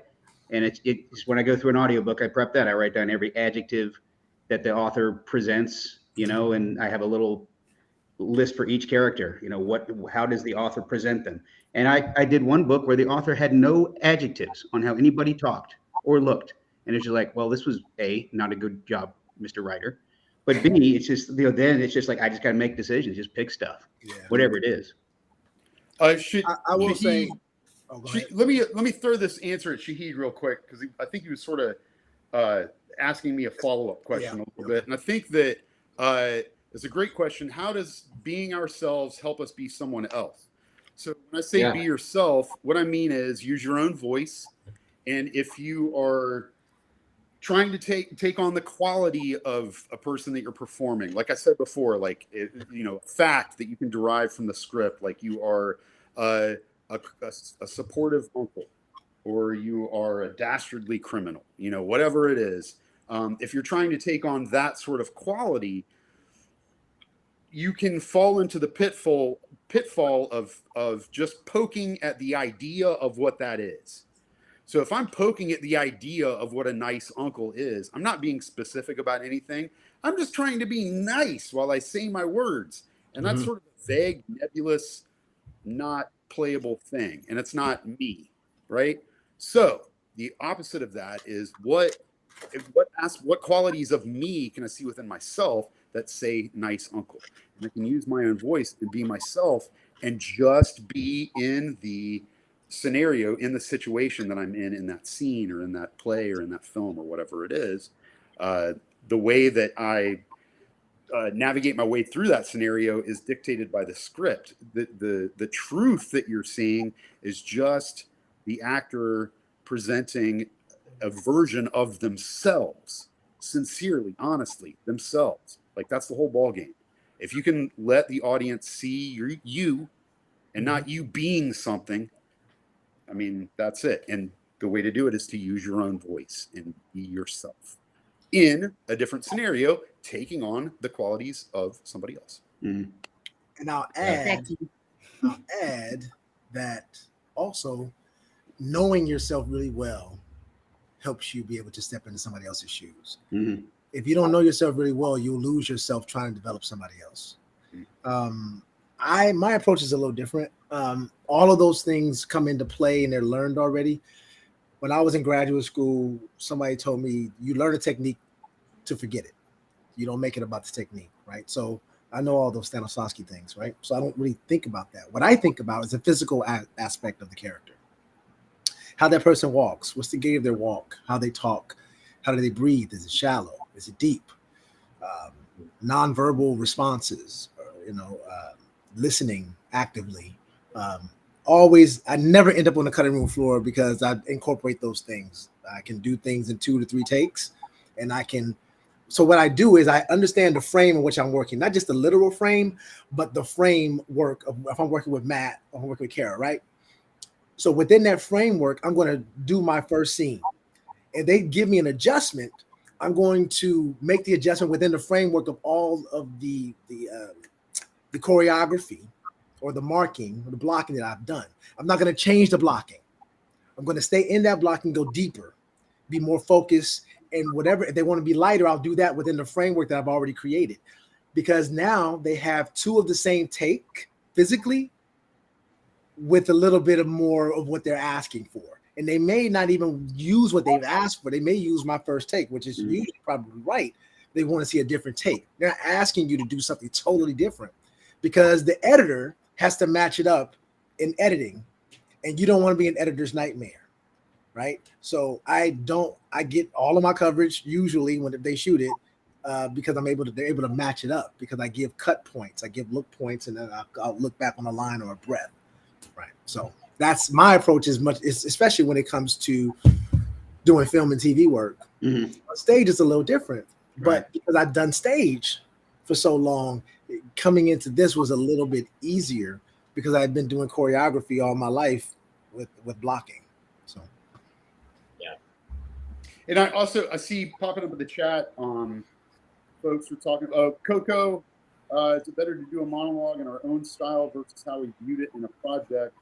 If that means that you're asking, like, should you mimic another actor's performance in a film, I would say feel absolutely free to stray as far away from that as you possibly can. And I want to say something to that, Matt. I recently did an experiment. I was challenged to mimic Robin Williams in a monologue that he did. I thought, there's no way. I mean, I'll try. You could approach a monologue with a person like a Robin Williams. I think you said it earlier, Matt. It's literally impossible. We're all just so different. Even if you try, there's just physicalities about us, and this is what I love what Keith was saying, because it's who we are, and even if we understand the context of the character and their circumstances and why they're saying what they're saying, we're still going to come through. Who we are still comes through, and that's why it's fascinating when you have a question like, well, like you look at someone like Heath Ledger, may he rest in peace. He goes from movies where he's the heartthrob to then the Joker, and the leap to make that is one that you kind of have to put yourself through. If you were in a hellish situation, then who would I become? So your imagination has to be so powerful, so specific, that it takes you to that place where suddenly you can just be brave and bold because you've thought about the details, the physicality and such. But Matt Cornwell knows Matt Cornwell. There you go. So there's something about the process for me that and we were joking earlier about what's a hidden talent. I've discovered I really love and enjoy interviewing people. Something I tried, leading up to the strike is I would get characters and I would sit with these great questions and just ask them. I would treat it as if I was sitting in a coffee shop with them or on the side of a lake at a park, and we're just talking. And I'm asking them questions. Dude, why do this? Why do you feel that way? And it becomes this, now I'm building a friendship, I'm building and then suddenly at the end of this conversation, I'm being tasked with, all right, now, give me life, bring me to a sense of existence. And what that is for me is just, well, I'm just going to bring who I am, and I'm going to honor everything about your story. And everything is everything. Like you notate, you literally write down. This reminds me of Chadwick Boseman. Again, rest in peace. You write everything down, everything that you learn about this guy or this character you're dealing with. And all of it, some of that only is seen through the movements and why you sit a certain way or why you say certain things or why in the presence of a woman you're a certain way, in the presence of a father figure you're another way. It's all layered in there if you spend the time really getting to know who you're going to be playing, really get to know them, like your life depends on it. I need to know who you are. If I was tasked, let's say I learned how to sing and I got tasked to play opposite of Keith, I'm gonna, and I love what he said, you build a framework with people you're going to work with. You build a relationship with with the people that surround your character, because then together you tell this greater story. So anyway, I just love that question about mimicking people, because it's not, I don't think it's possible. Even if you try.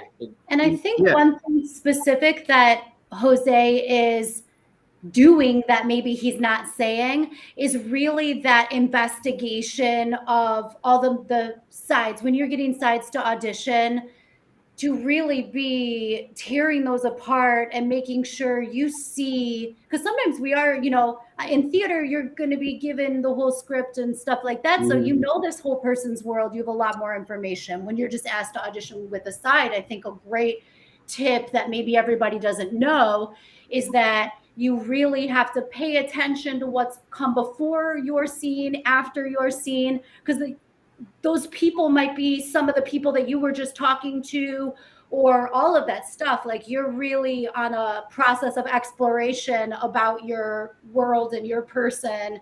And of course, it's going to be you that's navigating through it in those circumstances.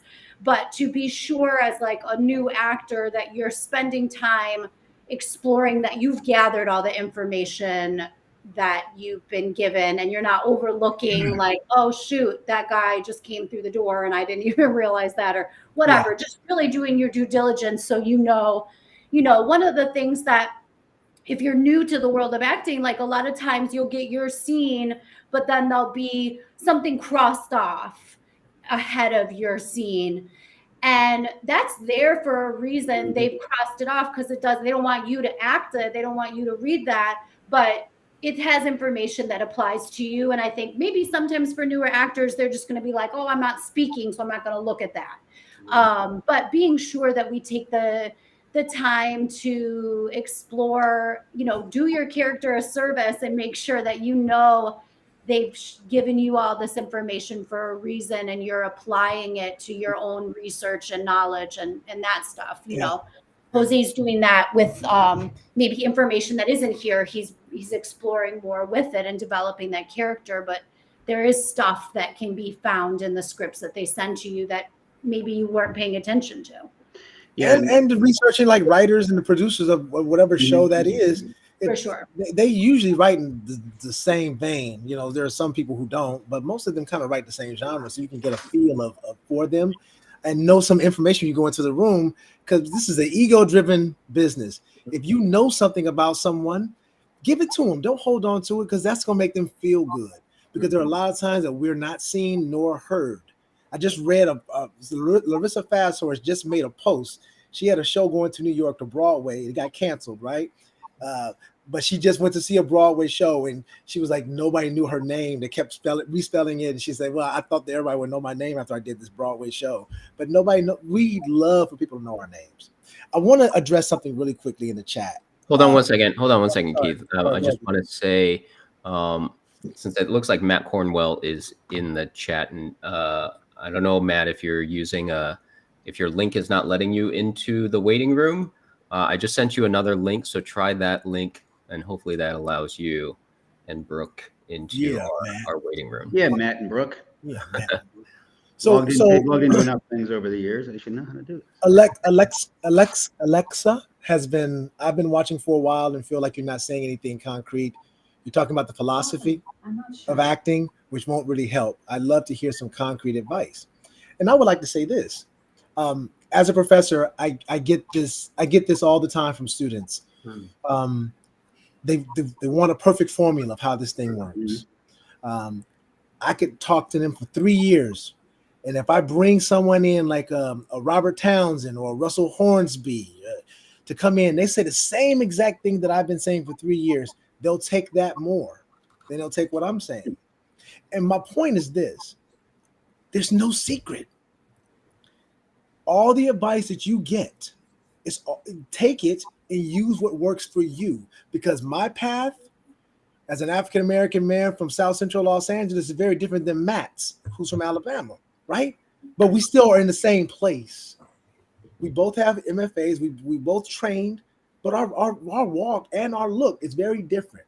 But I respect this brother as an artist and as a man, and as a husband, as a father. So when we're doing the work, when you're looking for work, Your classroom is the world. It really is. The advice that you get, the interactions that you have, the character that you want to develop is out there walking around somewhere. Observe people, observe human behavior, become a student of it. And eventually you become an empath or you become empathetic. And that is really where you kind of want to be when you're creating character, because you want to be able to feel for your character and the other characters around you. So I hear that I hear what you're saying when you say it sounds like we're talking about a lot of philosophy, but what we're really talking about is our own journey, and it's unique for each of us. So I hope that's helpful to you. Keith, can I add something really quick? Right before that, and we'll let you get right to it in a second, Jose. We got a couple more people joining us in the waiting room, so we'll let them in and we'll continue on this conversation. So we have Brooke and Matt. Yeah. Yay. Wow, where are their feet? What a warm welcome. Hello. Brooke and Matt, welcome, guys. Like you become one. Literally, you become one circle. They're one circle. B&M. Yeah. B&M Corporation. B&M. Can we hear you guys? Oh, we can't hear you. Yeah. See, I don't know what's going on because hey, Alexis. There's no way to, like, that's off and that's on. The wonders of if you click on the settings gear, you can choose your input device. While they're having tech issues, I had another thought on our earlier point. What we were just talking about. I just saw Seth Rogen on Instagram yesterday, and I love that guy.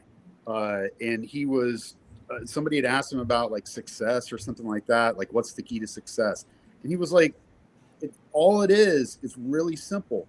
Just don't quit. Just don't quit. Everybody that didn't succeed quit. Right. At some point in time, like, it's because you didn't quit, something is going to happen. I mean, like, you know, and then that thing is going to build up. That was the point that he made. The point that I'm making is then, you know, that thing will add the next thing to the next thing, you know? So don't quit. All right. I have a real quick, less deep point to piggyback on what Jose said earlier about if you try to do a monologue in the style of somebody who did it in the film, you do run the risk of coming off just as an impression. And you know, I have a sketch comedy background. I've done a lot of impressions, but an impression is not the same thing as you doing the scene in your own way. You can do a perfect Robin Williams impression, but all it is a Robin Williams impression. It's not anything that you're really bringing to the table at that point. You can count on Brooke and Matt to get it to make it so weird. Is this not the Doomsday Cult? Are we in the right place? Oh no, it is. Okay. Oh, okay. Woo. You're in the right meeting room. Welcome. Love it. Thank you. It was worth the wait. Was worth the camera difficulties to get. So I'm gonna say hi to Matt and Brooke, and also to Tempo.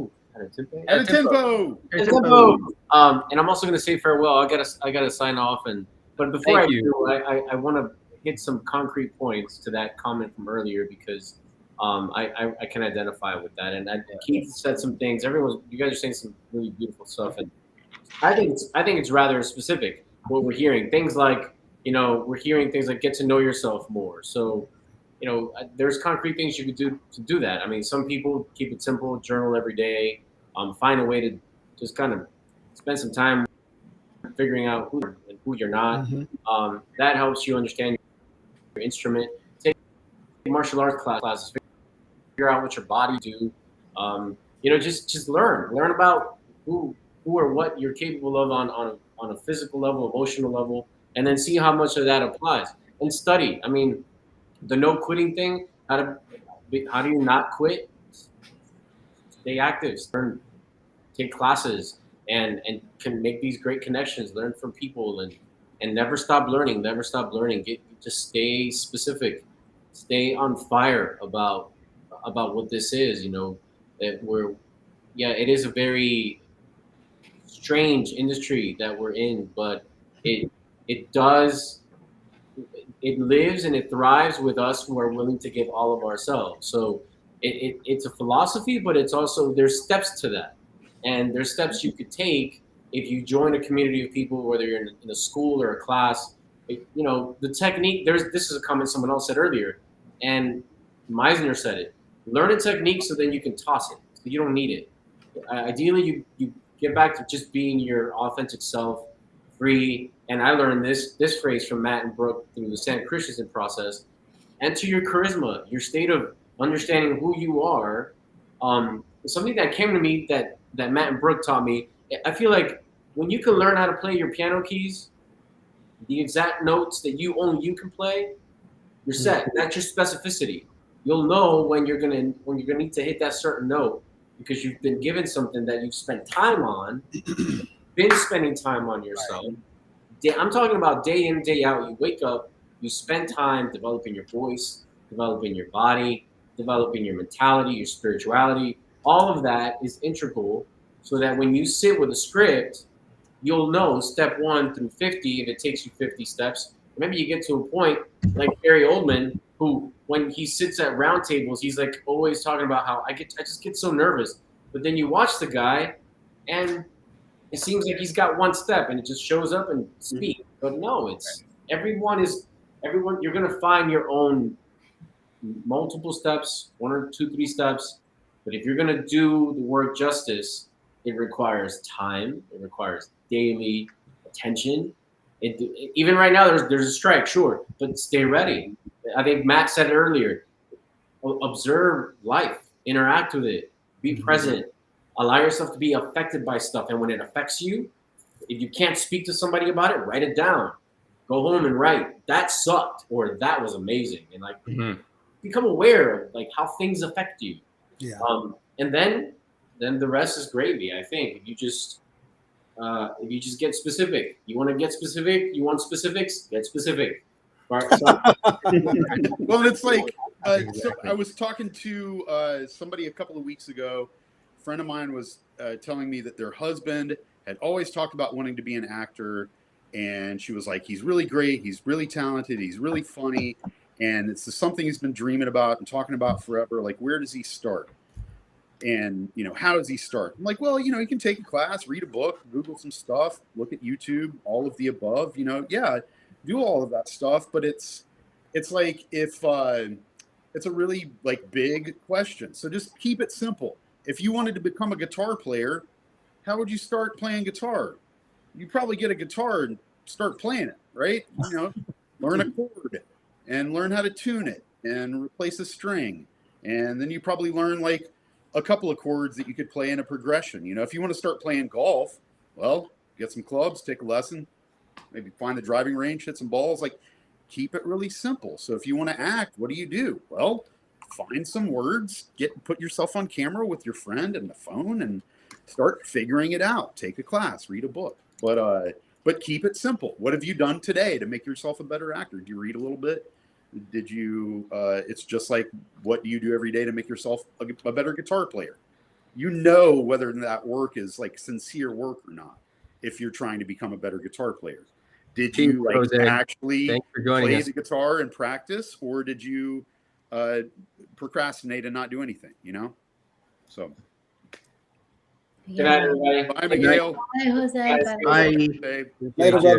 What you doing, brother? I'll talk to you soon, guys. Talk to you soon. Peace. Bye.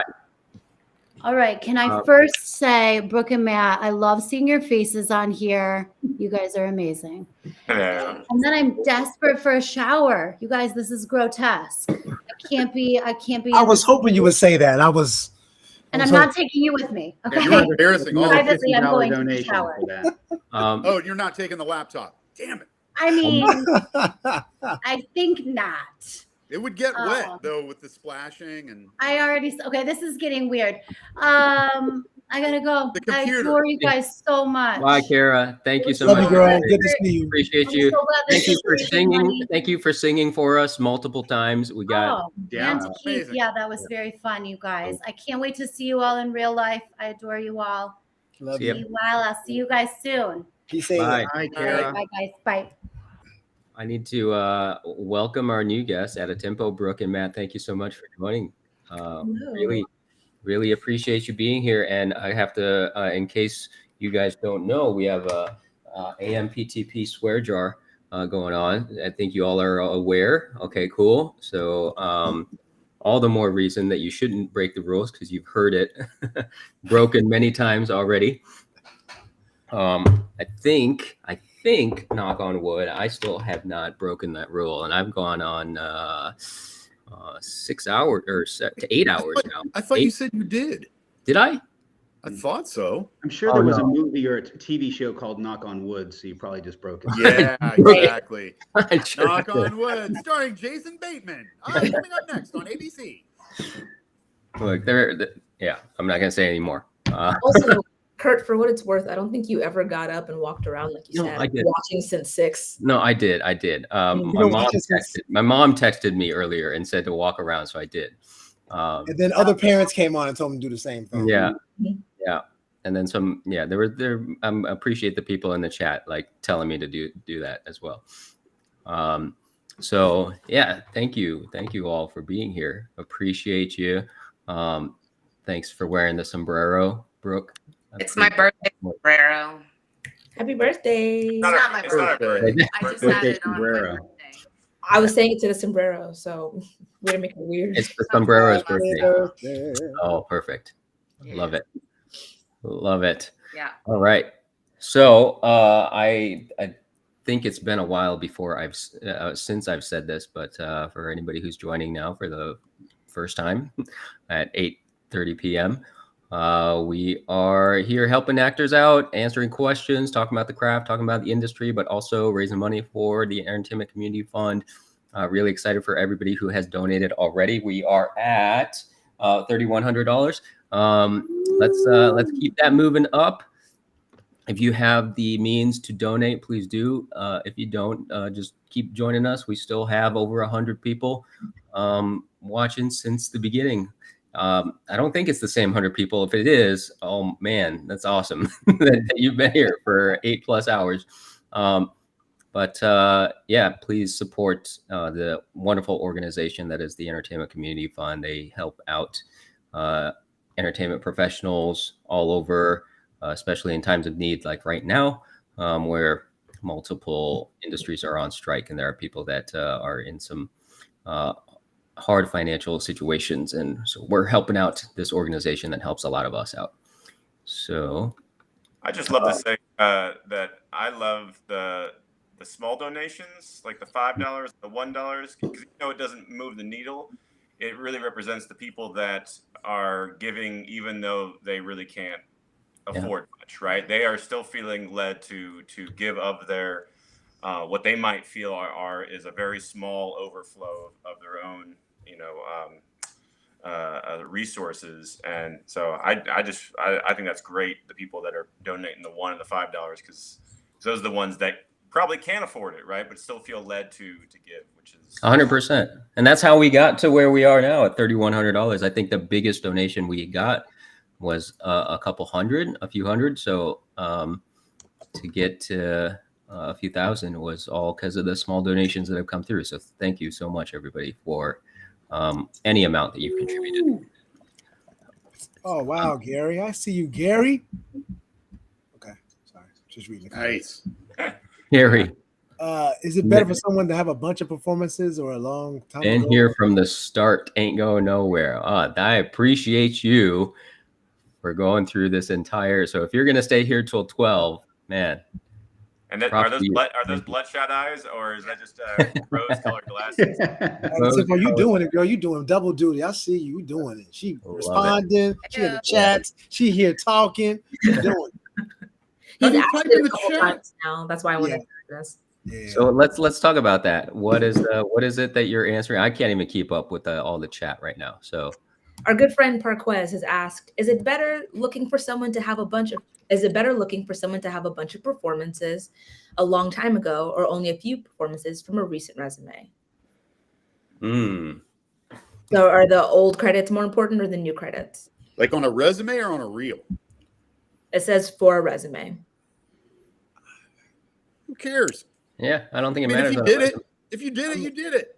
Yeah. Look, resume, that's the thing. Like, this, That's coming with the hot fire.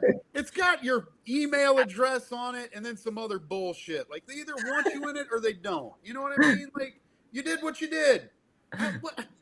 What else can you do? Like, But you know I would what? like to put another thing on my resume. Why don't you hire me? And then I'll put that on my resume too. Like, Right. So hold space for it drives people, me though. crazy. There's silly rituals. Don't drive yourself nuts. Have fun making art.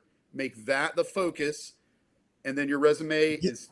Put your email address on your resume. That's important. Make sure that that's on there. I think ultimately it's. Sorry, can I just say cuss words? I'm sorry. Like, do I put money in the actual swear jar now? Is that like? No, if you want your own, I don't have an actual swear jar, so you can say as many cuss words as you want, but I only have an AMPTP one, so you can create your own swear jar if you need to. Tempo is about to say something much smarter than me. Yeah. I was just gonna say I want to hold space for people not knowing. You don't know what you don't know. Yeah, for sure. I think there are definitely moments where the minutia feels incredibly relevant, but rest assured that there are a few things that actually matter, and they're ranked in a very obscure, constantly changing order. Yes. So ultimately, they just want to know that you've done something before once. Yeah. And unless they know the person who did it with you, it doesn't really matter what it was. And if you have proof of it on video, it's even better, because then you can show them that you can do a thing. But ultimately, you're just trying to build reputation. And that's what Resume and Reel is showing, is that you are capable and have references. Yes, that is a yes. I think that was smarter than what you were going to say. In all fairness, I was piggybacking on something that I said like an hour ago that nobody heard, so it doesn't matter. I heard. I was here. I don't think you can piggyback off yourself. You can't piggyback off your own statements. Not unless you stretch out. I was just to make sure that I wasn't just being nasty. That's all. Got it. Oh yeah. Or dismissive. Oh wait, hold on. I didn't even notice we have more people in the waiting room. So we're gonna. All right, well, I'm gonna go ahead and scamper and let the new folks talk for a bit. I'll keep watching. This has been a blast, Kurt. Sounds good. Thanks for having me. Thank you. Good to see you. Rest of the All Valley crew. Good to see you. At a Tempo. It's been a while, Good to see you, brother. It's been a while. It's good to see you, man. Wonderful to see you. Thanks for joining, Brian. Appreciate you. Good to see your cat too. Yeah. Winston will be watching as well. Winston, thank you so much for joining us. And I know you're ignoring me right now, but just like any other cat, really.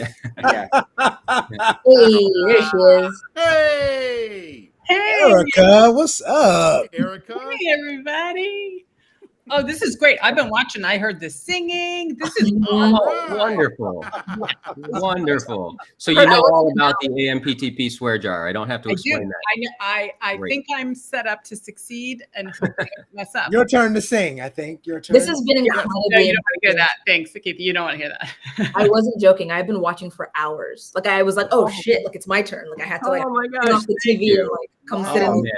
That makes me feel so good. Thank you so much. It's a wealth of knowledge. Yeah, it's fantastic. And it's so great to have more people on here. I didn't know what to expect. It's so nice to have a room full of folks, and Brooke and Matt and the other Matt. Erica was like, I was afraid it was just going to be me and Kurt. No. Well, last time we did that, Kurt, you really drug me through the mud. Oh, that was fun. That was fun. Dragged, drug, whatever the word is. Whatever it is. Popular. Whatever it is. Oh. Let's throw out some questions here. Let's see. Here's one that we see quite a bit. I have a question. Is watching a bunch of any kind of movies helpful to acting? Yes. Yeah. Absolutely. Yes. Always. And to be specific. Let's name them all. It's just a matter of putting on different hats. So sometimes you can wear your audience hat and really enjoy the movie, and we all artists. Yeah. I do that all the time. I don't want to think about this. I don't want to think about. I'm not work. Of course I do. I mean, a chef is going to eat something and always be thinking about that, just because that chef knows a lot more than the average person about how that piece of food was created. But sometimes you can just watch something just to watch it and not think about it. There are other times where I am absolutely watching it as an artist, as a scientist, to dissect scientifically, chemically, spiritually what I see and what I can learn from it. And often I'm doing both of those at the same time. But yeah, I mean, watch things with intention. That's great. That's really important. That can be really helpful. I think that's so cool. And Matt, when you say intention, I think that there is even a specificity where it's like, I'm watching an action film.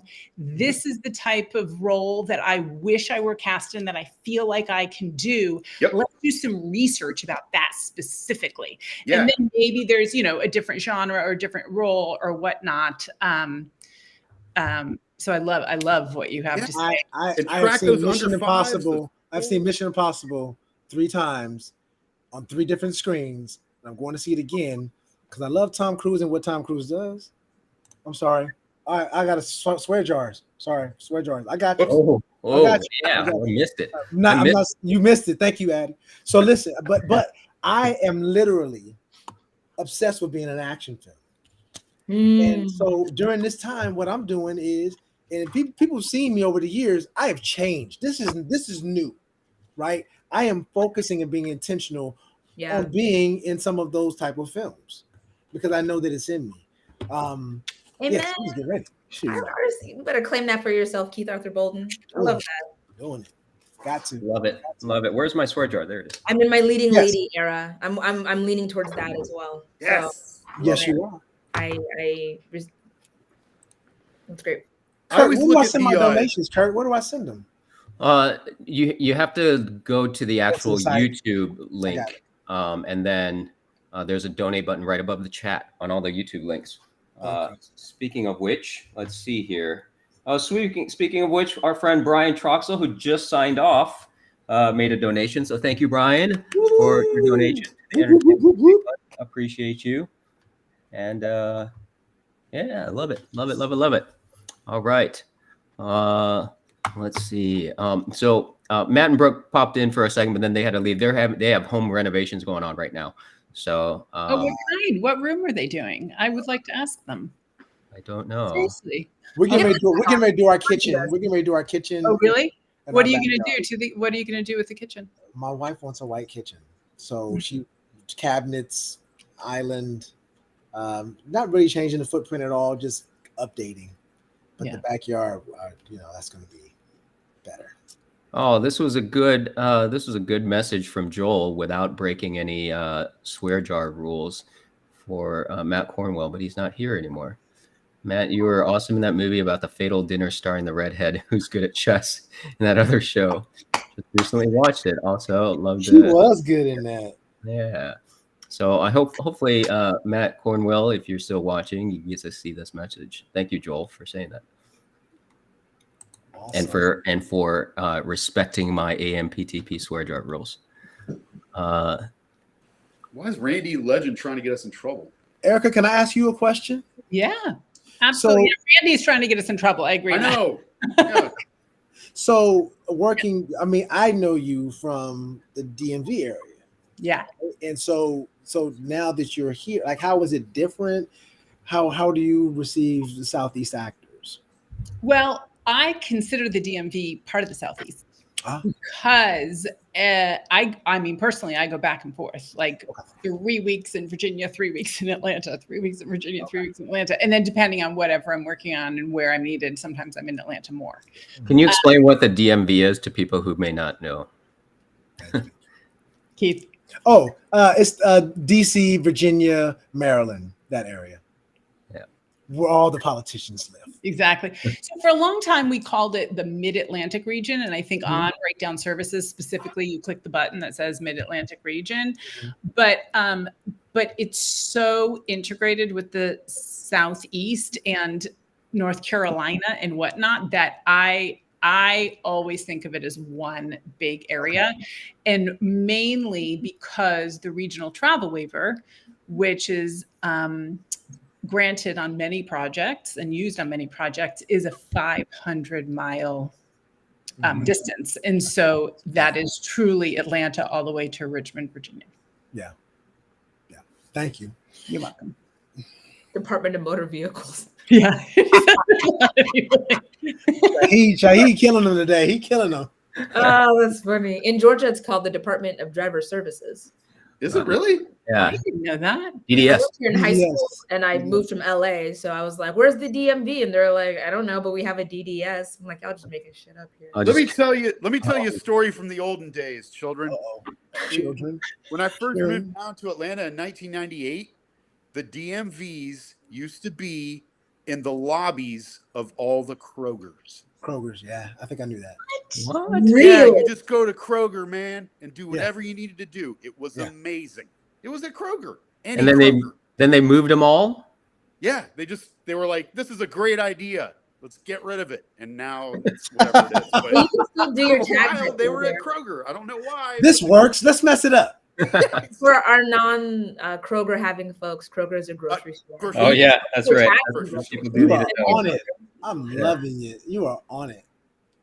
Who, me? You, yes. I love that you are like, hey. Audition Co is on point always. Always. I have never that woman to not be on point. I have a question for Adetempo. So those of you, if you follow Adetempo on Instagram, she's been posting some pretty cool commentary on the strike, but also what's happening in our industry and what it means to be an actor. And she does it while driving, which is a really cool.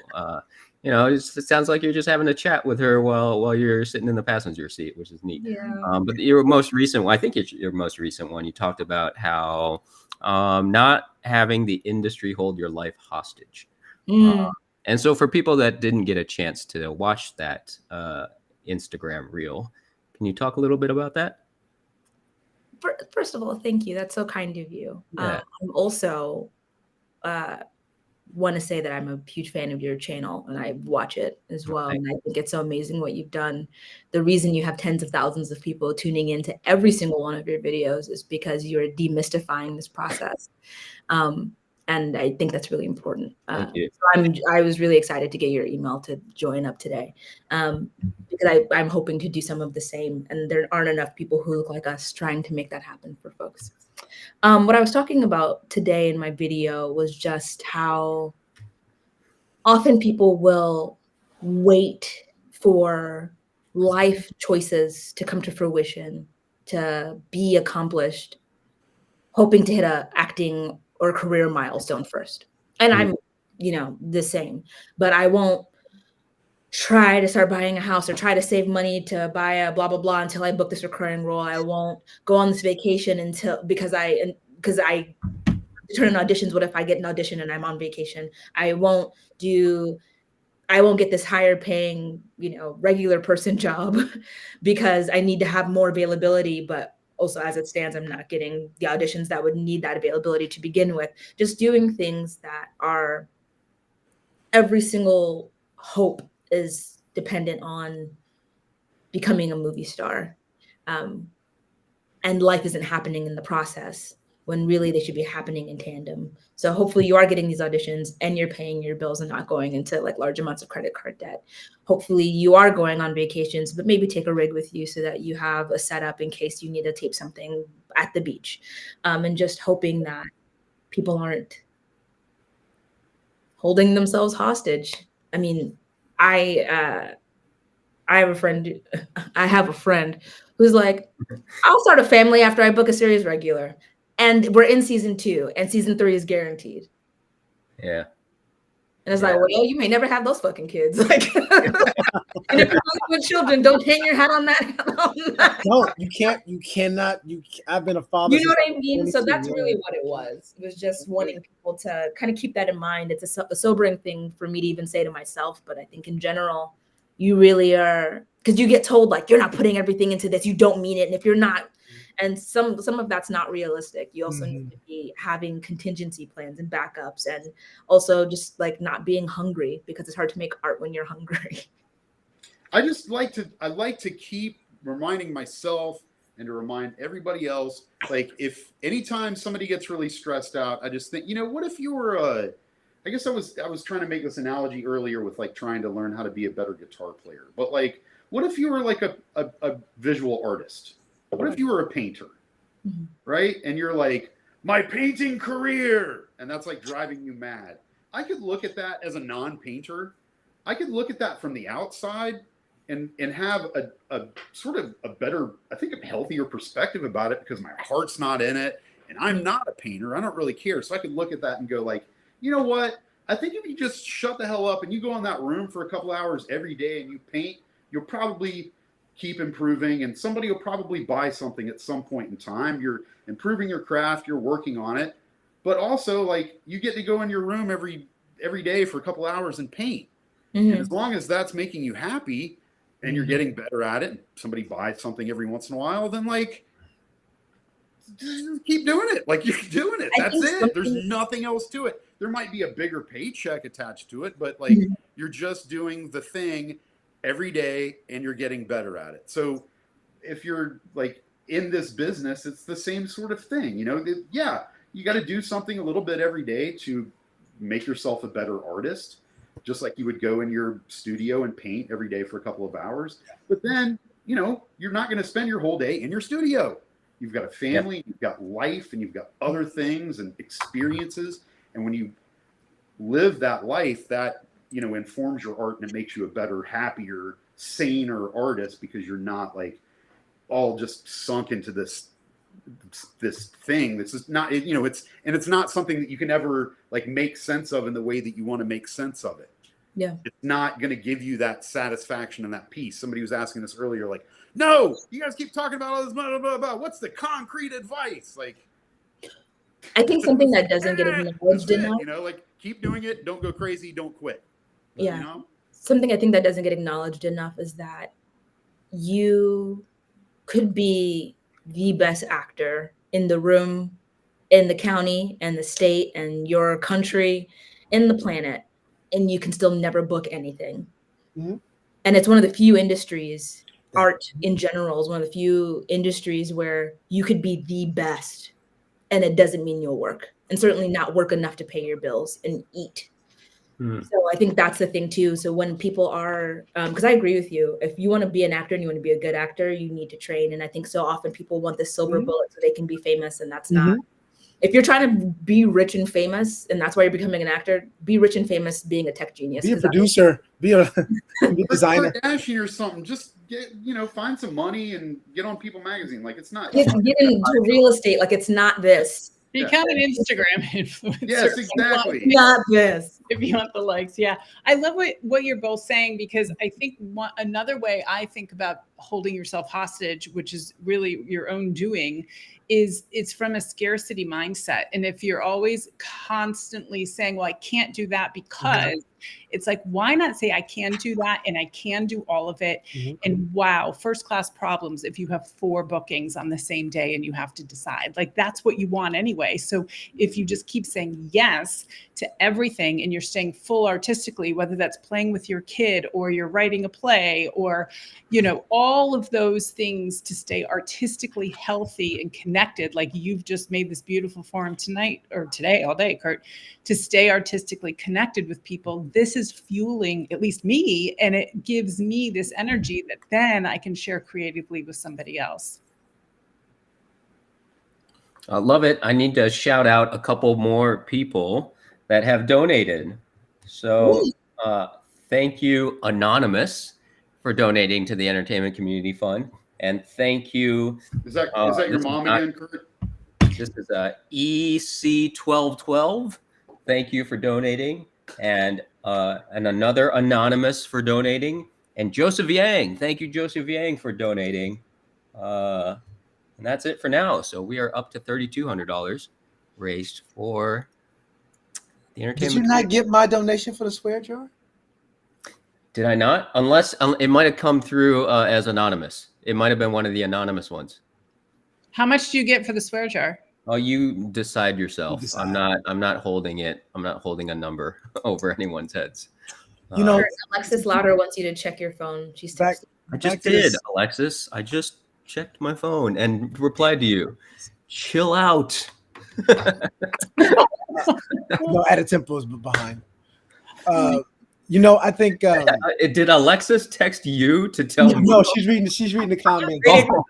That's why I said she just I want to know what. Oh, she's laughing. She's on. Dude, what are you all doing? Like, we're talking about this staying artistically healthy, and we're talking about having an abundant mindset. What are you doing right now, besides this actual live, that is fueling you? That's filling you up in life.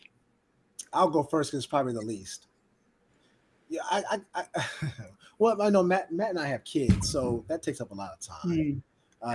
My wife just became the artistic director, one of the artistic directors of the Alliance. So I'm I'm actually not teaching this semester. I'm taking the semester off to work on the things I mentioned before. My plan, I didn't know there was going to be a strike, but there's a strike now. So now I'm working on self, and actually it's quite serendipitous because she needs me here more to be more available so that she can make this transition, so I'm just focusing on my boys, really, just kind of reinvesting in my middle kid turned 11. My youngest is 6. My oldest is about to be 28, and my granddaughter is about to be 3. So I have a whole little village going on. I have to, but it's been good. That's what I'm doing. Thanks for asking. Love it. Yeah, I mean, same. I try and keep it really, really, really simple. Simpler that I can keep. Come closer again, Matt. We can't hear you now. I try and keep things really, really simple. The simpler I keep it, the less likely I am to forget. But I just try, and I know this might sound funny, I don't know, but I really mean it. And this is something that, like, I think for me, like COVID, just that period of time, like that was just, it wasn't just the pandemic, but like it was just a tough period of time for me for a lot of reasons. And so for the last couple of years, like I'm just trying to be the best dad that I can be and the best husband that I can be. I work out really, really hard for like an hour or two, pretty much every day. And then I just try and work hard at my job and clean up around my house and go to bed early and get up early and drink water. Like that, but just drink water. I'm just keeping it simple. I keep my nose clean. I'm up early. I'm in bed early. I'm doing what I'm supposed to be doing. I'm trying to raise good humans in a crazy world. And I'm trying to be the best husband I can be because, being a mom's hard too. And we're all in it together. And hopefully everything else will fall into place. I feel like that and keeping that perspective will allow me to be probably some version of the best actor that I could be and keep me growing, but also just keep me safe so that I can keep like this part of my life in perspective. I've been an actor since I was 11. There's no question. I tried to quit in my 20s. I did quit in my 20s. And then I came back. I couldn't escape. So like, it's not a question for me. I'm almost 50, like whether or not I'm going to do this. For better, I'm stuck doing this.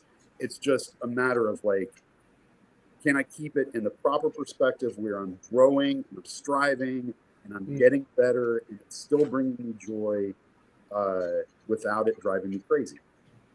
Stress-wise, I hear you saying that there are roots that you're like your family right now are your roots, right? So you can then be the tree. It's so obvious, but that can blow in the wind, right? So, but your roots are always growing, and roots might go somewhere else to ground you elsewhere. And it's always, I love that image. And that's the great thing about yes, there are techniques that you need to learn about the craft of acting, but really it's just about gathering as many life experiences as you possibly can, as long as you're not hurting yourself or anybody else. Do the thing, eat the food, go to the place, listen to the song, see the band, whatever it is, read the book, do the stuff, and accrue as many experiences as you can from as many humans as you can. All of that fuels your imagination. Think about the amount of things that you can imagine because your frame of reference in general is so big. Because you've experienced so many things. Like, you're not just imagining like, wow, it would be cool if a car flew. Like, your imagination is big. Your experiences and what you've developed, like, how big can it be? Right. So just any experience that you have, if you look at it through that lens, that is training, as long as you're also learning, like, you know, techniques and stuff like that. It is. And what you just said is something I say all the time in our classes, because it's like what actors get paid for, the big bucks, we know is like 1%, right? But the big bucks, actors get paid for their creative instinct. That's it. Actors do not get paid to do what the page says. Actors get paid to apply their own imagination, as you said, Matt, their own personal slant or their own personal, you know, vibe about what's going on, and in following through with those instincts and being true to them. And that's what makes people so unique. Tony Award winning director Dan Sullivan said to Tom Hanks at the Great Lakes Festival when he first started, he said, Tom Hanks asked him, what do I need to do? He said, you need to, an actor's job is 3 things: show up on time, know your lines, and have an idea. Yes. Yes. Come with those 3 things, and that's your job. Yes, that's why I think actors that get in, it's easy. And I do it as a casting director. I do it as a director and a producer too, is of course we're all empathetic human beings and we want to please, right? Because we're in a collaborative art form. So of course we want to grow together. And so sometimes the first question is, well, what would they like? What will help this situation? But instead asking, ooh, how does it resonate with me? How do I get lit up by this subject or this character or this project? How can I then collaborate? Because as someone just said, I'm bringing something to the table. You actually have an entire dish to bring then to this potluck where everybody is, and then you're contributing even from the audition stage, you're contributing something rather than quote unquote trying to get it right, which I think is just so empowering, you know? Yeah. I tell my students all the time, some of the greatest discoveries come from the biggest mistakes. You know, so don't be afraid to fail. Yeah. Fail forward, right? Fail forward. We got all these little tidbits. I know. Soak them up. I'm about to jump off though. I got another meeting to go to, if you can believe that, brother. I believe it, man. At the Temple, it's always good to see you, Matt. We got to watch Breaking 2 together at some point. I know, but know. you said your kids. We have Keith and I have children. The play date like, happening right now, being arranged. A play date. Where is it? At Piedmont Park? Well, he was like, we've talked about it already. They don't want to see it. They don't care. They don't want to see Breaking 2. They did watch E.T. though. I didn't. I'm saying movies again. I'm gonna get some. Swear jar. Hold on, you're racking it up. Oh, whoa, swear jar again. No, does it count if it's? Well, if I say it, I have to put in the swear jar. It proves my point. Does it count if it's Golden Globus? Like, that's not even. Oh, that's not a producer. Yeah, that doesn't count. More? No. Just like, if they're in jail, or they're dead. That's Ninja 3 domination. That's Golden Globus, y'all. Come on. That's Jim Carter. That's Jim Golden, Carter. you know. Jim Carter, the music. We're showing our age, brother. Thank you, Keith. I'm gonna let both of you guys from the All Valley Committee go, because you guys been on here for 2 hours with me. Yeah. I love you. Appreciate you. I only asked for 20 minutes from everyone, and everybody has been staying longer and helping out, and has been saving my voice so that I don't have to talk for 12 hours. Your mom paid us to do it. Appreciate you guys, because we have more people in the waiting room now. So later, brother. All right, thanks. great to see you Thanks, all. Matt. So Take good to see care. both of you. We'll see you very soon in person, hopefully. Absolutely. Where'd she go? None. We just had. Well, she just popped up. Our next guest just popped up in the waiting room, and then we lost her. So when if you can get back on, we'll let you in. And I at a tempo, I want to know what you're doing, because I didn't ever hear your answer, and I'm really curious. What is filling your cup, or whatever you want, whatever kind of phrase you want to use right now? I don't know. Quiet. That's a good one. I think we get really wrapped up in like podcast and always watching something, always listening to something. Lately, I've been like really forcing myself to sit and listen to my own thoughts and to really get to the crux of what it is I want from this life and what I want to contribute to it and what I want to be a part of and have to show for my efforts. Oh, I love that.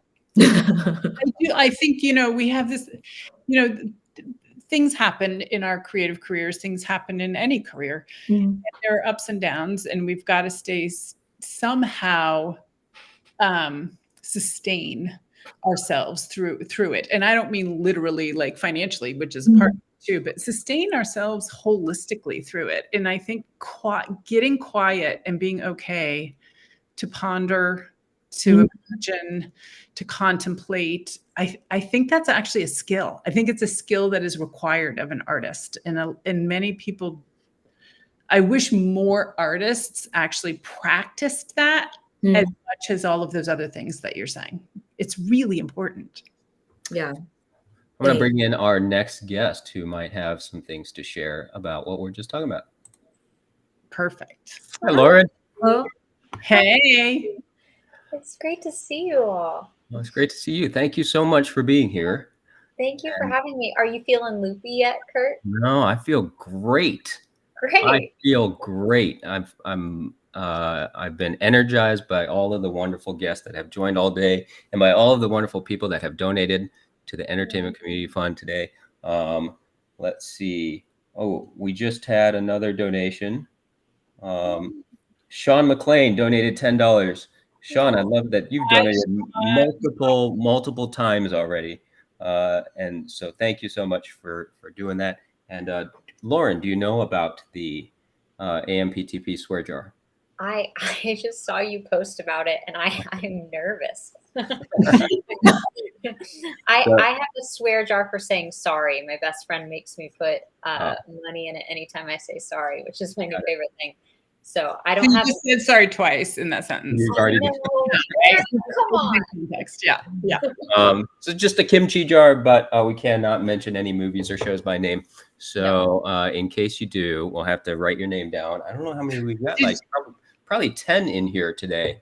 And none of them are mine. Rules. I will say nothing about any. Love it. So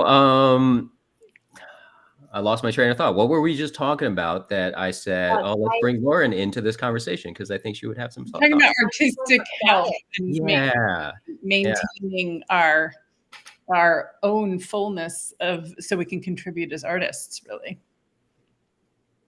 Yeah. So before you dive in, Jack Minton says you missed a few. You might want to scroll back through and make sure you caught all of the donations. Okay. We're scrolling back. Thank you, Jack. Doing the Lord's work, because I don't see any A-listers holding telephones for 12 hours. Yeah, right. Yeah, you're so right. I see. Vaughn John Pinkston donated. Thank you, Vaughn John. And I think another anonymous, right? Or I don't think I missed anybody else. If I did, feel free to shout them out in the chat yourself if I did miss someone. I thought he was going to say feel free to donate again. Yeah, do that too. If I missed you, donate again. He's skipping people on purpose. Yeah. Exactly.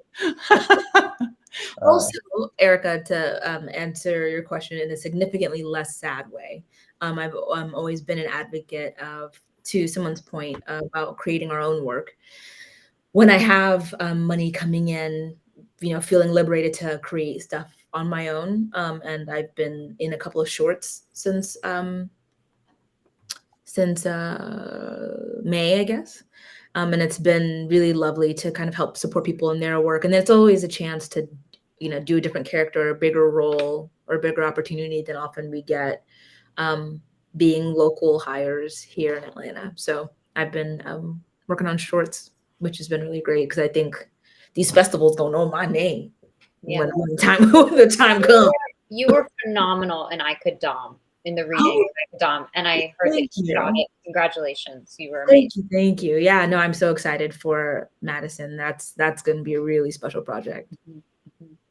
so exciting. That's so cool. That's my own cup gets full bringing people together. I mean, that's pretty much what it is. So even at Arvold Warner Studio, it's like, what else can we do to get people in a room? Kind of like Kurt, what you do here, you know, and how can we support and how can we not even be about the gig necessarily, but how do we gather to support one another to lift each other up. And I think that's the biggest thing. I think in times of scarcity, which the strike, of course, that's part of the emotional challenge of a strike or COVID, which was, you know, pre-strike, very different. We know it's going to be over at some point. We know it can't last forever. So I think it's very different, but I think we all have a little bit of PTSD seriously from the pandemic. And so sometimes the strike feels even more out of control, put it that way, than it is, because it truly will end at some point. That is not to make light of the people who are struggling enormously right now at all. But I think that lifting each other up and supporting everyone's endeavors, whether someone is starting a new business, whether it's somebody who is interested in coming together in community or somebody who wants to get quiet with their thoughts and is writing poetry and not even putting it anywhere. I think that is how we get through these times as artists, because we are collaborative and our art form is collaborative. And I think that's very different than being a painter or, you know, a solo artist. We do need each other. We have a sense of community that is so important. And I guess if I can contribute to help gather people like that, that's what fills my own cup, is watching people come together. And it's so worthwhile and it's so appreciated to be able to do that. And also I should shout out Shahid, who has been shouting out every hour how much more time is left. So thank you, Shahid, for telling me. And we are 75% of the way there. Wow. So 2 more hours to go. And shout out to everybody tuned in from all these different time zones. I don't even know what's happening in your part of the world up at 4 a.m. watching this, but thanks for being here.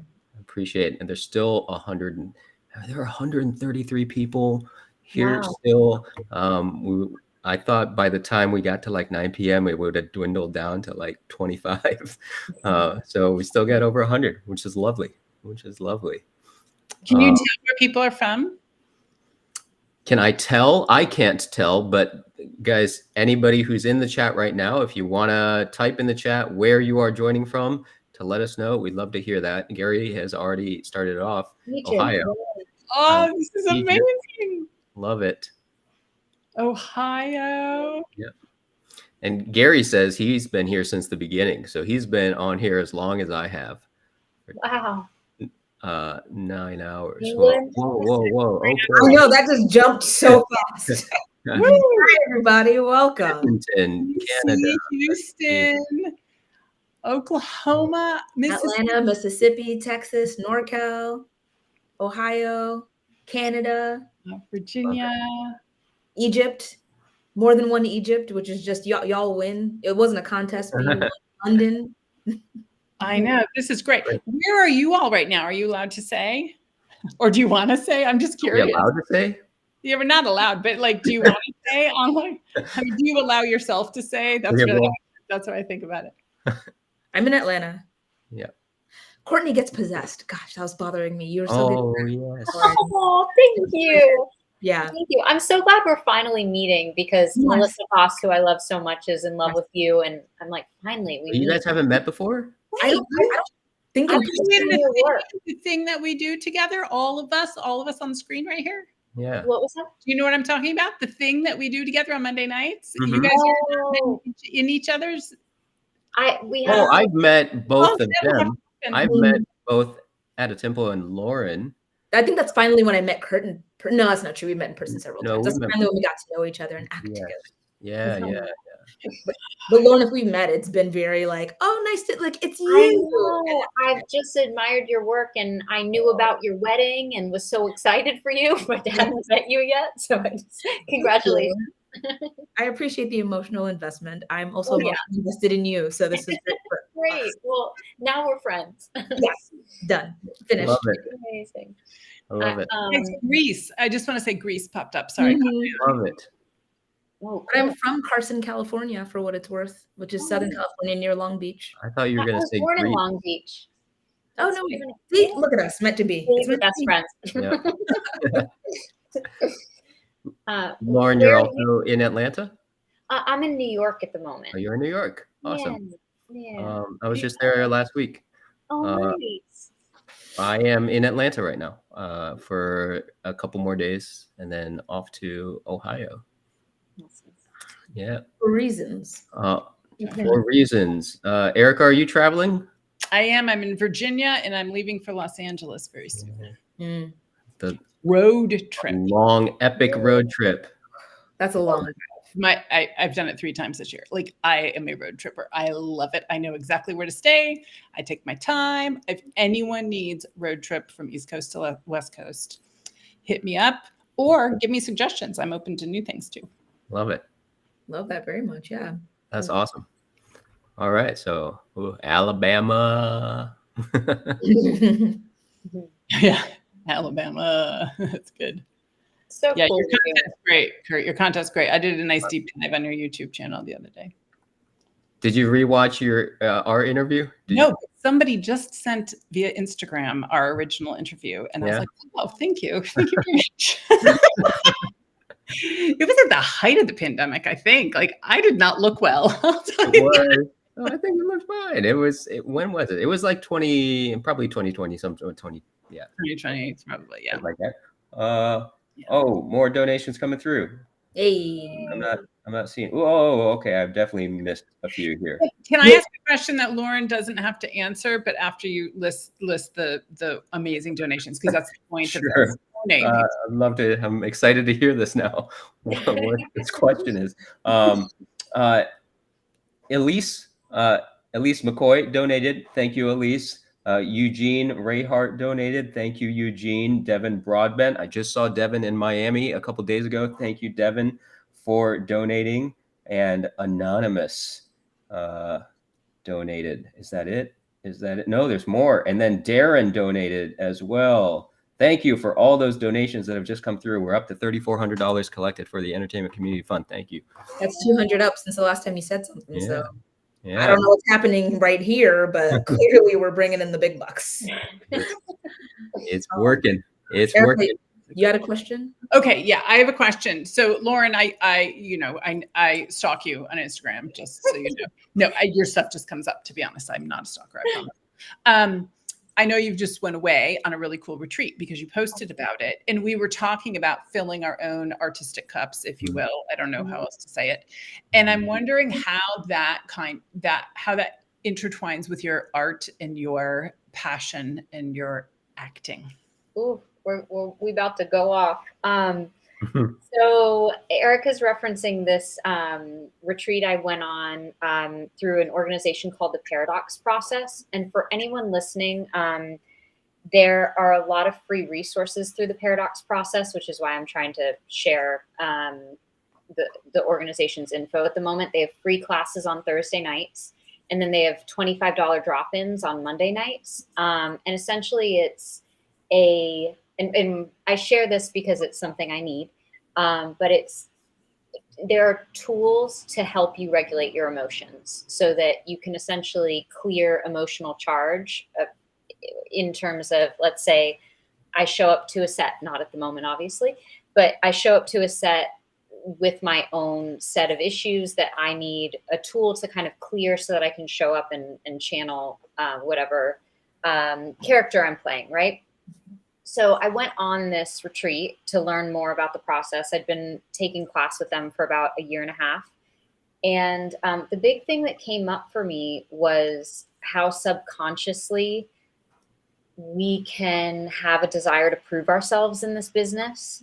And ultimately, it just doesn't serve us. So there were a series of exercises and a lot of reflection around where self-worth can get intertwined in this business. So I'm filling my cup by continuing to separate who I am from this business. And that might be spending time with my dogs. I'm in New York to visit friends and meet new babies that belong to my friends, not just random babies. And see some theater and enjoy the city, and then go back home to my dogs. But I just think the more I create distance from my identity as an actor, the more fulfilled I am. So I just throw that out there. That was one of the really big takeaways. And anyone who knows me knows I work on mindset. So this is something I felt like I got a handle on, separating my self-worth from this industry, but it's pretty insidious. And just recognizing things that happened in my past where, there was a kind of subconscious desire to prove. And once you face that and continue to work on it, I just think life and art gets more meaningful. So I don't know if you wanted that deep of an answer. Good evening, 916. Hello. I mean, Lauren, I could talk about this stuff all night long, or all week long, or all year long, frankly, because I just think that what we all do as collective storytellers, filmmakers, directors, producers, actors, we all have to have such a mature sense of self or evolved way of being that we can access very personal things that can be used as craft. And while there are 100% methodologies that talk about this, and you don't want to use, terrible happenings that are, recent, et cetera, there's all sorts of very safe things that you can be able to use. But I don't know, other than artists, who puts their heart out there more than actors. I don't know who opens up their heart and soul to source themselves to create a character more than actors. I think is one of the most noble things to do on the planet, and people learn from actors. And so in order to do that,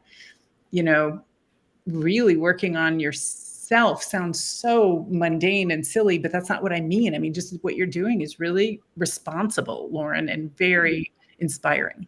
Thank you. And, it was really exciting. Yesterday we had, every month I'll do a online meetup that's focused on mindset, and it's donation based. It supports Heart Gallery Tampa, and yesterday, which places children in foster care and forever homes. And yesterday we did a meetup, and there were about 15 people that came, and my friend Ashley at Paradox Process introduced some of these tools. And my whole thing is I want to, learn as much as I can, because I'm a huge nerd about this stuff, and then share it with people. And it resonated with a lot of people. And you just see like how we are so hard on ourselves, and we are our own worst critics often. And I can look at anyone and completely pour into them and tell them how incredible they are. But when it comes to looking at ourselves, sometimes we can be quite nasty. So yeah, it was a really big takeaway last night. People that were sharing, I was like, I just think the world of you, and to hear you beating yourself up breaks my heart. But I just say that because none of us are alone in that, and it's something that we can always work on. And then, someone said, "Sorry, Jar Lauren." Oh, did you just? I didn't even catch it.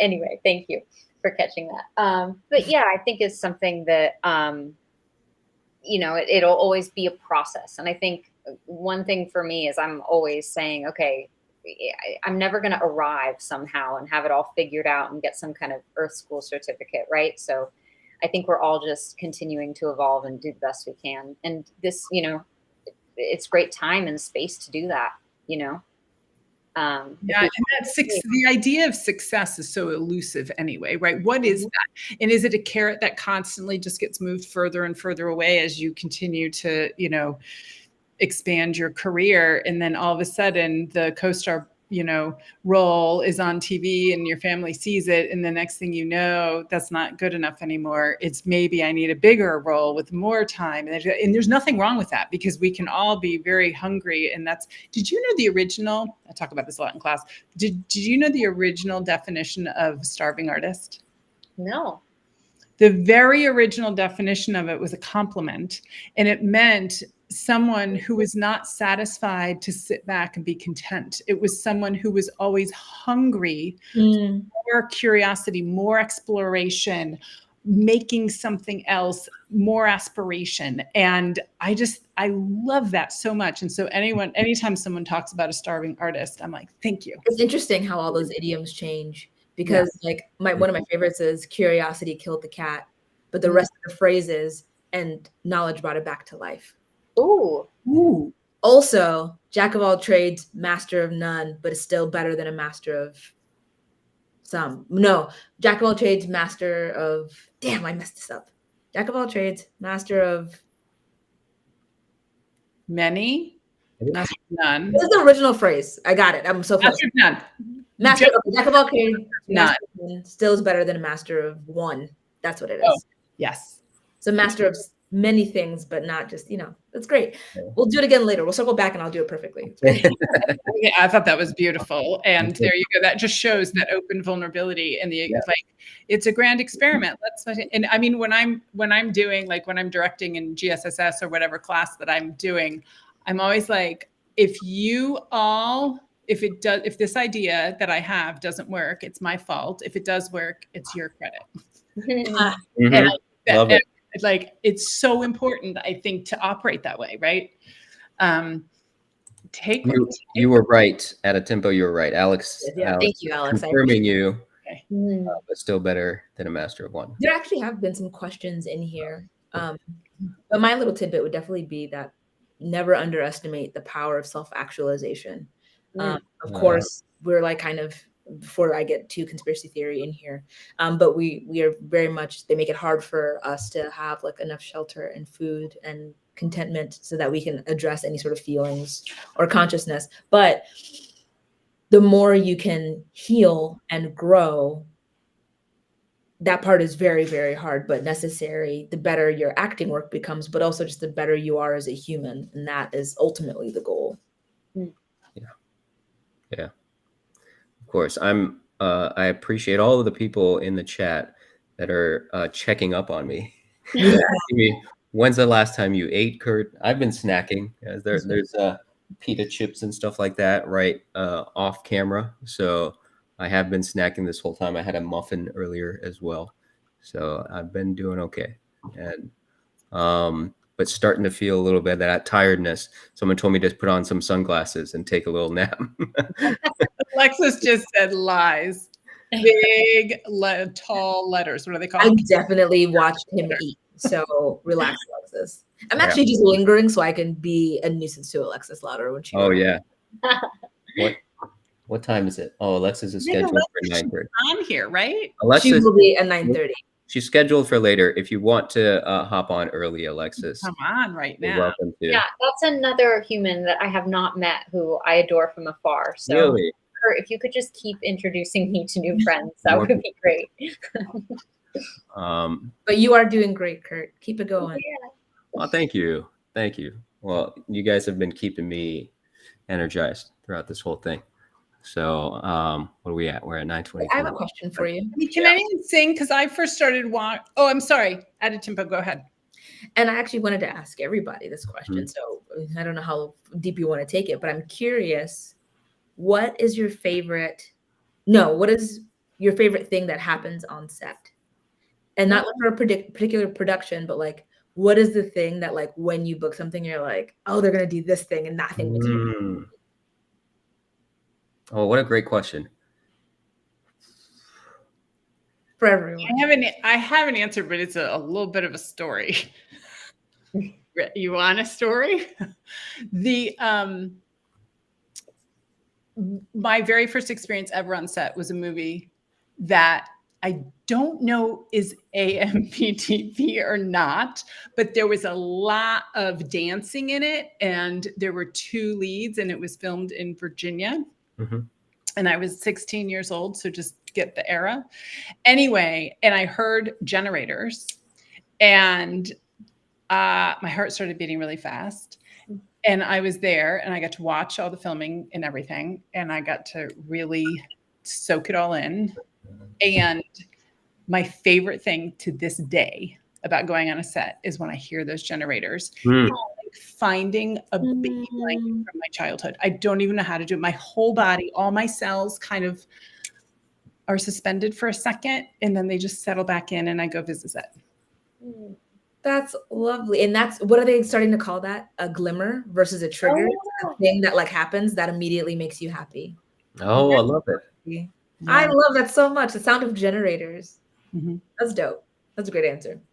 Instead of one of those noise, what are the like noise cancellation things that you go to sleep to? We need to get you the sound of a generator. Yeah. We need that. Your white noise.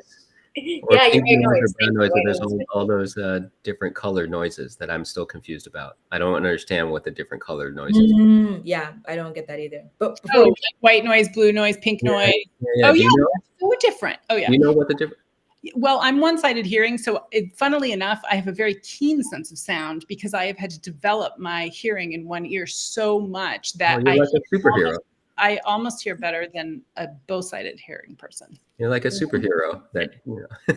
Supersonic ear. So what is the difference? What's the difference between? Let's just It's different. It's like different brain waves that it goes. So there's some that put you in like the theta state, some put you in the delta state, and it's all different types of almost meditation states, if you will. And some is better for sleep, and then some is better for meditation, and some is better for like, stream of consciousness writing or creativity or solving problems. And it all has, that's literally the extent of my knowledge. So I would definitely not rely on all of those things, but it really is a science.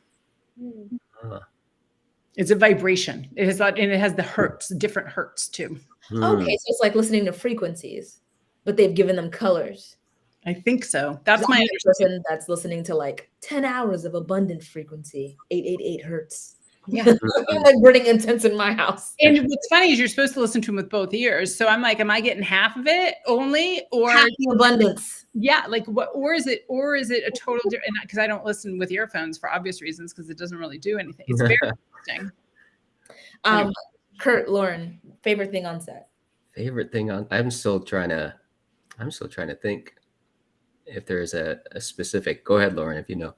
I really love becoming friends and seeing people on set, like whether it's hair and makeup, first AD, like really building a connection and getting to know them in a way that, you see each other 2 years later and it's like, you are my person, I just think you create these bonds that you don't find elsewhere, because when you're on an overnight with someone and you're loopy, you make memories that are different than any kind of other memory.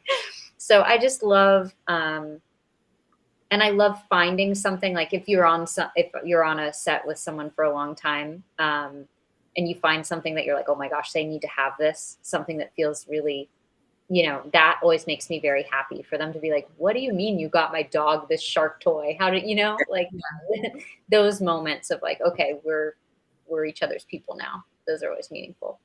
Yeah. I love that. I love that answer, Lauren. And that just reminded me of, I got a message in the chat in all caps from Alexis saying, let me in. Outrageous human being. What? It's 9:29. I'm going to make you wait your minute. So that you come in at exactly 9:30. And also so that I can give my answer. Because Lauren, you remind me of something too, that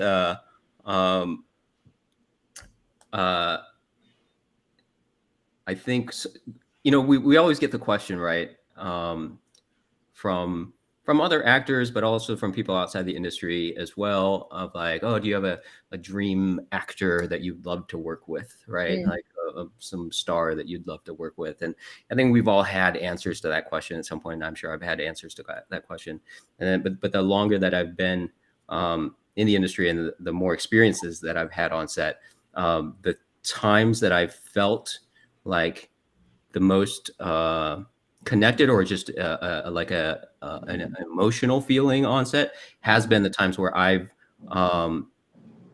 been on set, sometimes unexpectedly, with people that I know, like people like you guys, right? People that I've seen, that I know, that are my friends. And it's just such a better feeling then meeting some celebrity that I've never, I've admired from afar, but I don't know them personally. And it's kind of a cool moment. But it's in terms of like the first time that ever happened was I was on set for a show that I can't say the name of, but with a classmate, a fellow classmate that we'd been in classes for years together at Drama Inc. And then we appear we were on set at the same time. And just seeing the call sheet with both our names at the same time was very moving, Yeah. And certainly was not the same feeling. The first time seeing a call sheet with my name next to some celebrity was like, oh, this is cool, but not the same moving feeling that I've had. So that's certainly my favorite part of being on set. It doesn't happen every time, but when it does, it's wonderful. My little one that I always think about, and follow me to the end of this, is that I'm not great at celebrating myself in real time. I'm always moving the mile marker. So as I work on that, one of my favorite things is when I'm like finished and they like wrap me out by applauding. I mean, Yeah. like, that's a wrap on Out of Tempo. I'm always like, I did it. And you're asking me to acknowledge that. I'm so uncomfortable. Thank you. But like walking away from that is like even if it's one word, one line, you're like, I did it. Okay. Yeah. So that's always a really good feeling. And I hope other people have things like that. I've loved your answers. Thank you. All right. I've made Alexis wait longer than the minute that I promised. I was gonna say it's 2 minutes over. Uh-oh. Watch out. Watch out. She's gonna be mad. Let's see what this entrance. Go ahead, Alexis. The stage. You're in, Alexis. Oh my gosh. There you go. That's the entrance. Yeah. Hello. Hello, Alexis. I know I do not have to explain the AMPTP swear jar to you. No, you don't. All right. Alexis, it's so nice to meet you. Hi, how are you, Lauren? It's great to meet you. I feel like I know you, but great to meet you virtually. First, I would like to plug my dog's Instagram page, The Great Hamilton on Instagram. Please go follow. Thank y'all. Okay, I'm gonna leave now. The Great Hamilton does have a pretty solid Instagram. Thank you. Yeah, better than Alexis Louder's Instagram. What'd you say? Is that I got a lot of time on my hands. Oh, the Great Hamilton's not running his own Instagram. Yes, actually, he does. Yeah. Hamilton has gotten into arguments with Kurt on Instagram. I've argued with Hamilton on Yes. Instagram before. Yeah. He'll literally just wait, Erica, don't go anywhere. Wait. I was just waiting until you were on, and then I was like gonna duck out. So I didn't even get to say hi. I don't think people know that Erica has booked like more than half of my early credits. Like that started. You're so sweet. We rode in the van together on set. Yes. We had a lightning strike on set. Wait, is that your guys' favorite thing on set? Is to ride in vans together? And I think my favorite thing on set would be I pretend like I don't like this part when I'm on set, but I actually like when you have like the PAs, like Alexis is going to crafting or Alexis is returning to set. Like you feel like a secret agent or something. Oh, that's the opposite of the feeling I get. That's funny. What is the feeling that you get? I just feel, well, and this is, I don't know if this is just inside baseball, but I don't like how infantilized we are as actors on set. There's often like so much we're not being told that could just like easily be communicated to us. Yeah. So like, I know you want to keep tabs on where I am in case something changes suddenly and you need to like shuttle me back, but like, you don't need to walk me to the bathroom. Like, I don't know. I've also been a PA and I've been a stand-in and I've been an extra. So I also know like what comes with that is really just you're like unreliable as a person. So we need to keep tabs on you while you walk around. So actually, I am very, I like to disappear. I will play hide and seek. So you're the reason that I have to deal with that. Got it. Thanks. Yeah. I definitely created problems, and so I just did an interim project, and I said to one of the producers that was like kind of following me around but wouldn't admit it, and I was like, if this were a bigger budget project, I'd be hiding from you. And he was like, what?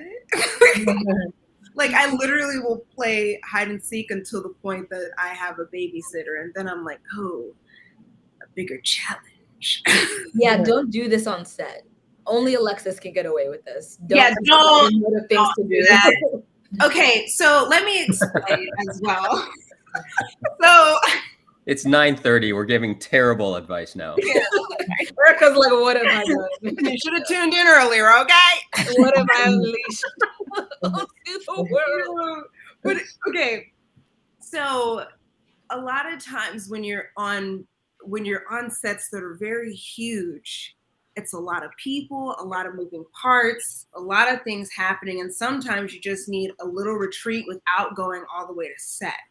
And so sometimes I'll be right behind the tent where we're supposed to be sitting inside. I'm not far, and I can hear if they need me or not. Like I have very good hearing, not Erica's level of hearing, but I have very good hearing.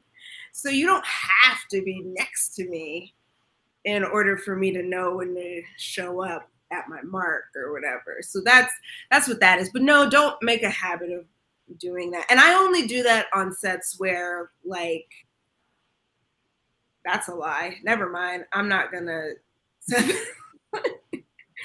If I can hear what's going on, I can hear what's going on. Okay. But I have an Erica story that I wanted to share. I remember you wanted me to be a part of a project, and you literally came straight from the airport, or you had driven into town. I can't remember what it was, but we met at your Atlanta office to read a scene together. And this was like self-taping was a thing, guys. I could have done it all by my lonesome, but she really felt strongly about me being in this part. And she felt that like if she was there and gave me the notes and stuff necessary in person, that, it would, fuel the part properly. And I believe I booked that, right? Yeah. So Erica's one of the best. That's my roll dog right there. Oh, you're so nice. I can't wait to be back in person. I know we've got our big old bricks and mortar place in Atlanta, and I'm nice. Like, there is something that is an interim agreement, and I'm like, here we go. We like go on. So excited. So, yeah. Right. We'll be there, Erica. And like it's the Arvold Warner studio at night, and we're going to be doing our job in the day, and I'm so excited. Nice. That sounds really exciting. Love it. I got to shout out Sean McLean again. Sean just keeps donating all day. Appreciate you, Sean. I think you're going to end up contributing like half of our funds. So thank you so much for being here this whole time, and for also donating while you're here. And everybody else, still over 100 people on the live stream. So thank you, everybody else. Can I say something? I'm sorry to interrupt you, but about what Alexis just said, because I want to make sure to clarify that Alexis had the interpretation of the character, was bringing something to the table, exactly like what we talked about earlier and whatnot. And when I'm in the role of a casting director, I was casting that project, but I knew what lane and specifics and tone and interpretation of nuances that would help Alexis. So it's not that she came in and then I was coaching her. That's a totally separate, different thing. It was a here's an information and here's just a little tweak and a little tweak so it can translate better via a self-tape to help an actor. And I think sometimes there is especially with all this self-tape talk, which is a very real, important talk to have, but sometimes there's a glamorization of in-person, thinking that if there's a casting session live, that someone is going to get coaching and all of the right answers to do something. And I guess I'd love to discuss from your point of view, because from my point of view, it's a very simple dividing line, which is you make all your own decisions, you bring it in, you maybe do it once or twice, and you don't get a lot of answers, even in a live casting room, compared to a self-tape. And I guess maybe that's a can of worms, but I'm curious to know what your thoughts are about that. Did I articulate my question? Yeah, what is the difference to you between a self-tape and doing that same exact audition in a live audition session? Is there a difference? Do you feel like there are answers in person that you don't get in a self-tape? Personally, yes. And what are those? Yeah. I feel like I can make a strong choice for myself and just like hope for the best and shoot it into the ether. I think I would have a higher maybe opportunity rate, maybe this isn't true, but a higher chance if I had a better understanding of all the things I'm not told, right? Because we might get 10, 15 pages of something, but if I don't happen to see the sides for the person I'm talking to, which have different scenes, I might not understand that character as well as I could have to make better choices. What I really loved to do before the pandemic was that I would actually bite the bullet and go in and tape. And when I would go in and tape at a service, a lot of those guys would end up seeing all the other sides that are auditioning for that episode and would be able to give you some sort of feedback. So often I feel like as an actor, as an individual, I can make really strong choices, but it's that little bit of directing that comes from being in the room that really can push it in the right direction. Because if it's just like, oh, the tone's a little off, on to the next person who's closer to the tone, whether it was intentional or not. Not everybody has the time or takes the time to then sit and go, actually, she's so close. Let's how do we tape it? Because there's no time for that anymore. We're already doing less than 24-hour turnarounds that are like 5 pages long. So when are you going to have the time to tell somebody to fix this one thing or their take on this argument? So yeah, I totally agree with you. I think that's really, really important.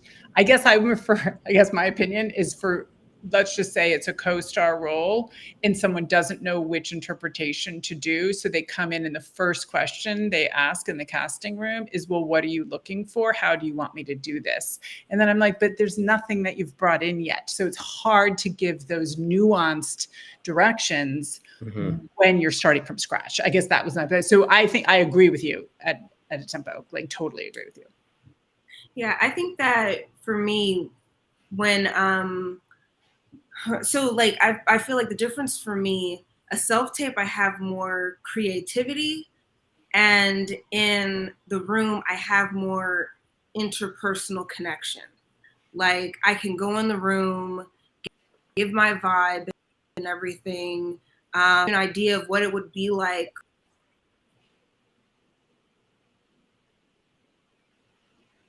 Great still. Yeah, it's very very dramatic to pause. work with me and spend 16 hours with me. And then, but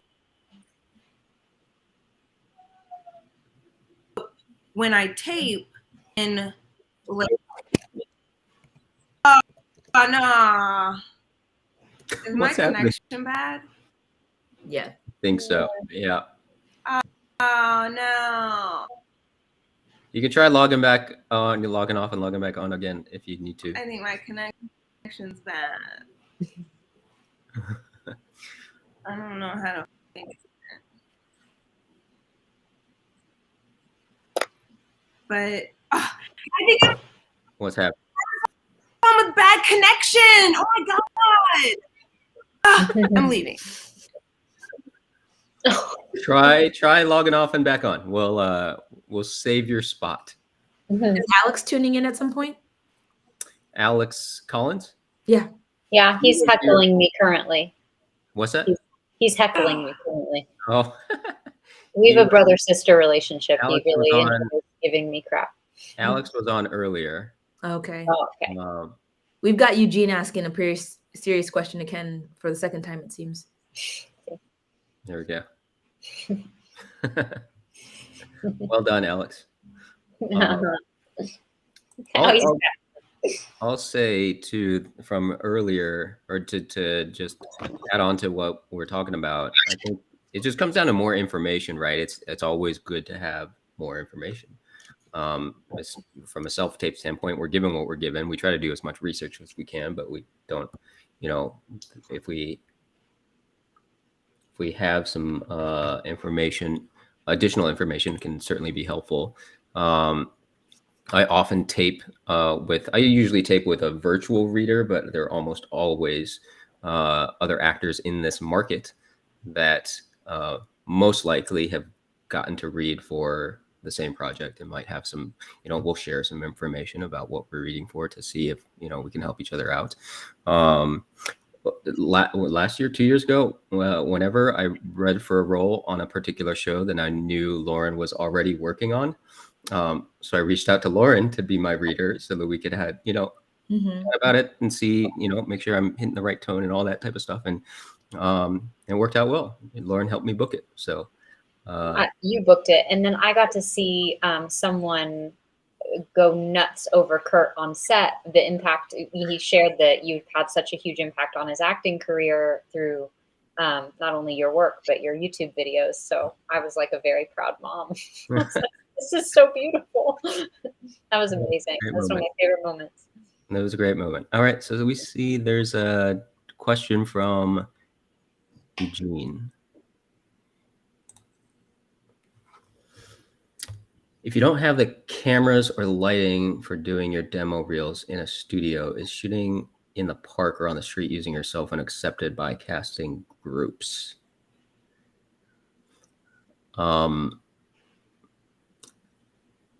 So I don't think you necessarily need the quote unquote cameras or the lights. Your camera can simply be your phone. Almost all modern phones have shoot at least 1080p, which is all you need. You don't have to shoot 4K or anything higher than that.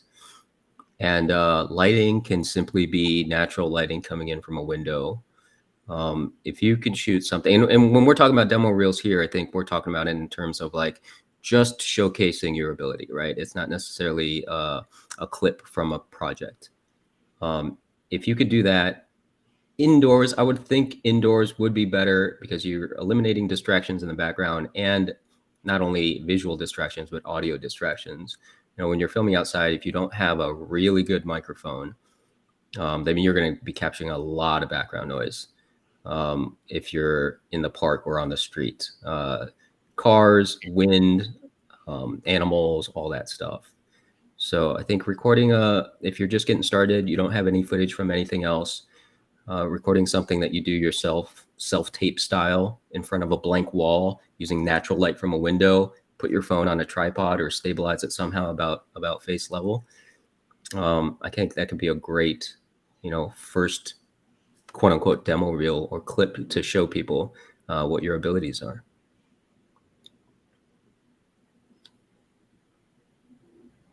You guys have anything to add? I mean, just be seen and be heard. Yeah. And I'll just say, it's incredible what you can find on Amazon. I have right now I have a little light attached to my computer that costs me $20, and you can clip it on. Sorry, I have a backup because I'm a nerd. You can clip it on your I have that light. or your computer, and I've got it for $20. So for what it's worth, for self tapes, I know you said specifically demo reel. But for self tapes, you'd be shocked what you can find on Amazon that, whether you're traveling or at home. So for what it's worth. Yeah, I think there's the two main uses of a demo reel is one, to showcase your ability, right? And then the second is to showcase almost like a video resume, that the projects that you've worked on. And if you're just getting started and you haven't worked on projects that you've been hired for, then really the only use of your demo reel is to showcase your ability. And in that sense, I think it doesn't have to be, if you were a musician, we don't have to see a video of you playing in Carnegie Hall. It's just a video of you playing. You could be in your living room. We just need to see a video of you playing your music and showcasing what you can do to give people an idea of whether or not they want to extend you an audition, right? So from an acting standpoint, just film it with your phone in a quiet space without distractions in the background or audio distractions. And start from there. And that's not going to be the demo reel for the rest of your life, but it's going to be the one that takes you that next step forward. Great answer. So Coco has a question. I see it. What is the best way to approach the audition room? Do you have any advice for how to conduct yourself in the room? Would you like to tackle this, Erica? Sure, but I also really want to hear what everyone else has to say. I wanted to hear what you had to say, so I have no notes. Okay.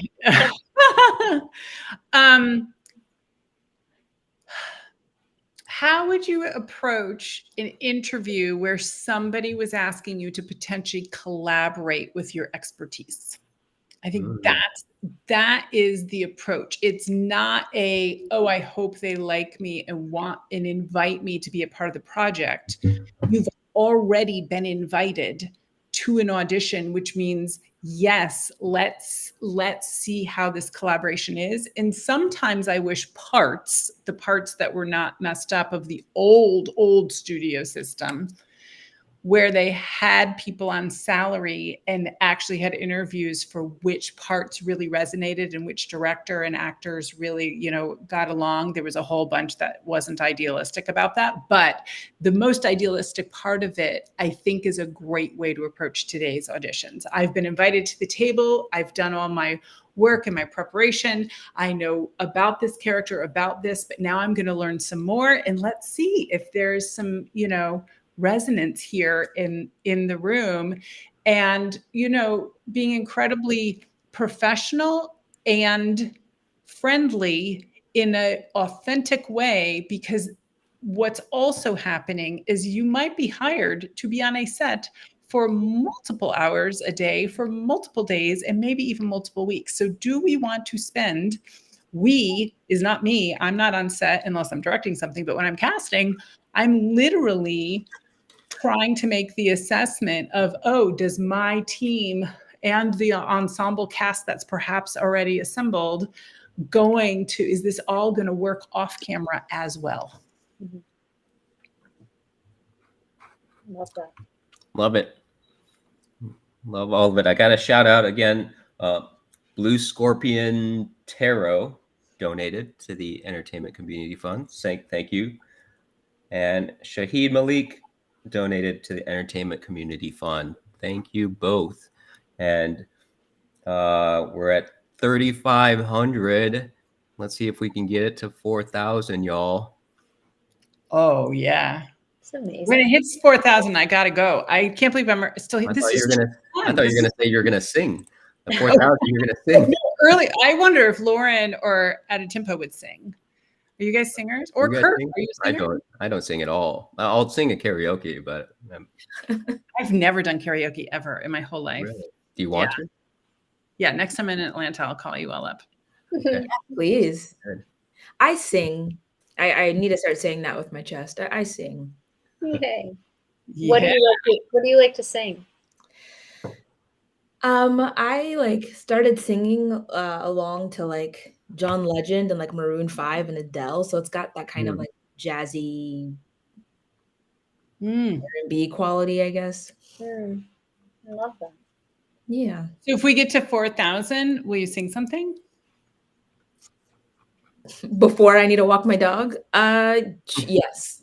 Like eight bars or less. It doesn't have to be long. That'll give me time to think of something to sing. Yeah. I don't know that we'll get there.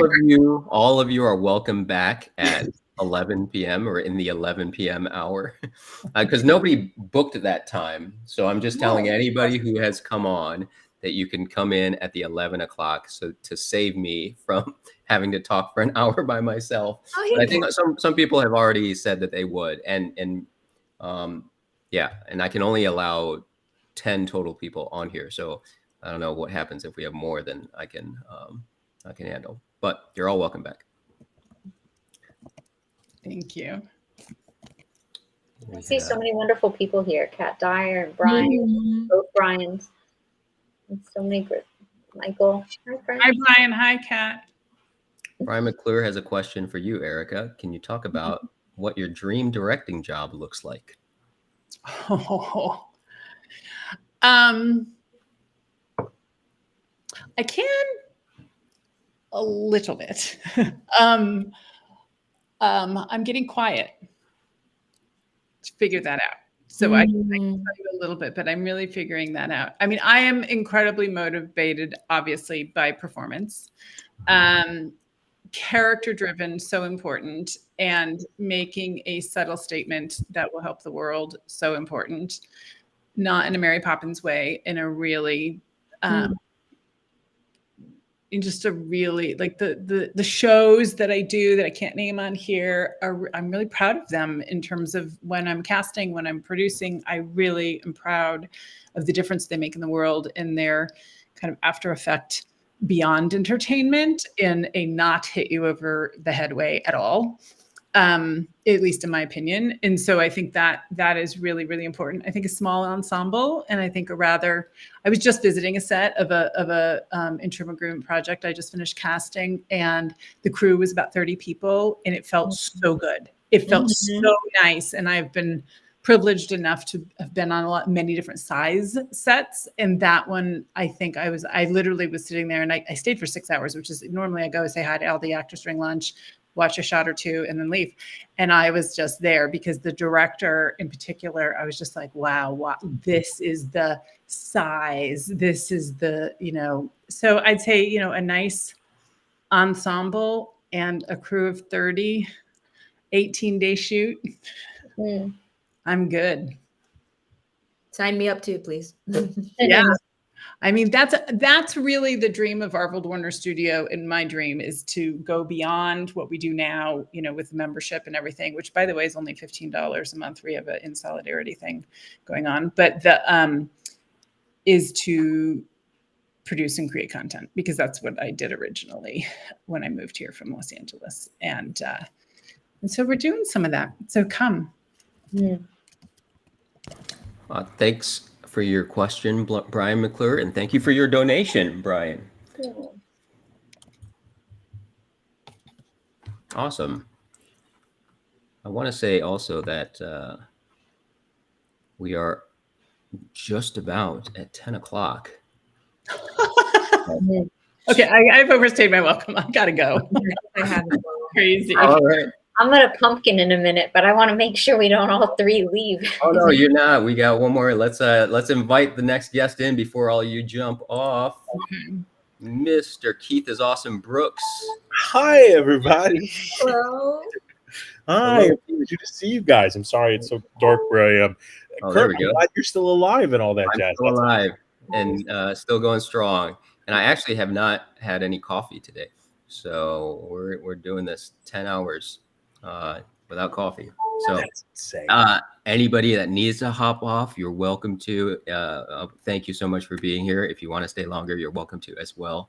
If you want to hang out with us, but thank you again so much for doing this with me, and for staying on, and thank you everybody that's been here. Goodbye, all. Thank you. Yeah, truly a pleasure. I think people also need to understand that the money that they're donating is going to like genuinely help people feed their kids and like pay their power bill. So it's not just like the coastal elites don't have enough money. Pay us more money from your pockets. It's like people don't have health insurance and haven't worked since last year in the summertime and could really use like gas money. like food banks are opening up to like actors to like hand them what they need. So like know that it really is going far, and you guys are wonderful for contributing to the emergency fund. It really Absolutely. But I also think all actors do use that transcontinental voice all the time, just not when we're speaking in front of you guys. But also it's like to the point of like insurance, you know, the vast majority of SAG actors are going to lose their insurance this year. You know what I mean? Because our insurance is dependent upon our work and how much income we have per quarter. And that being said, we're all going to lose that because there's no work. So and so this money not only goes to making sure, you know, people can pay rent, can buy food, can take care of their children, because just because we're actors and degenerates doesn't mean we don't have families. And degenerates. Yeah. But also like medicine, you know what I mean? Like I'm diabetic, but I'm also a cancer survivor, and I can't, you know, thank enough what my insurance has done for me to be able to survive and live, and how important medication is to keep me going. That's like, anyway. So yeah, sorry. Brian Ashton Smith says, the man with the golden voice who knows how to play every instrument that was ever created. What number of instrument are you on now? I'm done. So I did 100 days of musical instruments. Hi, thank you. Thank you guys. You're awesome. Yeah, so I did 100 days of musical instruments. Got 1 through 100, and that was daunting. And I'm sorry I scared off all the guests. All that. Keith Brooks joins, and all the ladies leave instantly. They couldn't handle all the swagger I was bringing. That's exactly right. That's exactly right. Appreciate you for being here, Keith. I'm sure you already know about the AMPTP swear jar. I do, yeah. There have been, I believe, somewhere around 10 to 12 infractions. So let's see if we can keep it at that. Yeah, I'll try not to mention all the amazing things that Kurt Yu is on. What awesome people have you had on tonight or today? Oh, let's start at the top. We've had started with, I'll just run down the names: Lisa Wilson, Alex Collins, Kat Dyer, Eric Owens, Nelson Bonilla. Well, actually, Nelson is going to be joining us later, I think. He's coming at the 11 o'clock hour. That's exciting. Olubajo, Shinobi, Jason McDonald, Sam Valentine, Rob Prongo, Jessica Hood Morris, Wendy Elaine Wright, Pippa Moss, Karen Hui, Chase Anderson. We had the entire, I wonder if I can say this. I can say this, not the name of the show. The entire All Valley Tournament Committee from that karate show. Oh, yeah. That could be any karate show. There's so many karate shows. Any karate show has tournament committees. Yeah, it could. Yeah. So we had Kara, Matt, Keith, and Brian, as well as Jose, Miguel Vasquez, who was also part of the karate show, and Matt and Brooke Cornwell, and then the 3 ladies that you just saw right before, right when you joined. So Erica, Lauren, and at a tempo, and then Alexis Louder as well. And Alexis was having connectivity issues, so if she is still watching, you can try to join back in if you're absolutely working. Because Alexis is amazing. Also, you had some big guns with Erica and stuff like that. That's big guns rolling in. I like all those guests except for one, and his name rhymes with Balgo. I don't know.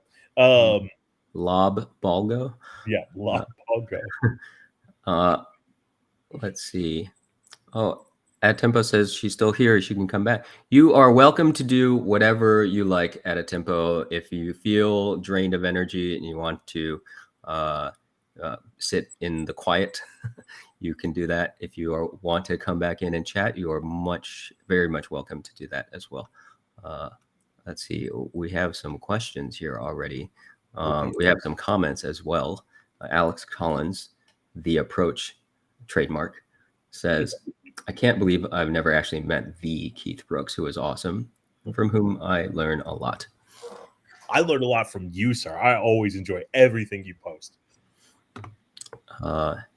We have a 2-hour warning from Shahid. Thank you for the announcement. We are 10 hours in to a 12-hour live stream. I hope Brad said Rob Praga might come back later tonight. What a threat that. And I have to announce a couple more donations that came in. David M. donated to the Entertainment Community Fund. Jared B. Taylor donated to the Entertainment Community Fund. Thank you so much, all of you. How much are you at now for your donations? We are at $3,500. Jesus. So wonderful, and thank you all for donating. Appreciate all of you for doing that. If you have the means, please continue to donate. If you can't, just stay on with us and keep us company for the next couple hours. And share the live stream so more people. It would be cool if people joined us closer to midnight. It'll be like a New Year's Eve celebration. Let's see. Is your connectivity working now? I don't know. I hope so. I think so. Okay, I just restarted the Wi-Fi. I was gonna try to connect it directly, and I couldn't find one in the place I'm staying. This is not my home, so I was just rummaging through someone's things. Sounds about right. Yeah. The things that you'll do to join us on a Zoom call, or it's not Zoom. Yes, it on a means live stream. to me. It means quite a lot. Well, your hair looks amazing. I haven't seen you since a movie that we did about a day after today battle that we did with. Yeah. Yeah. Good times. Good times. It was really good times. That would have been a good title. What have you been up to?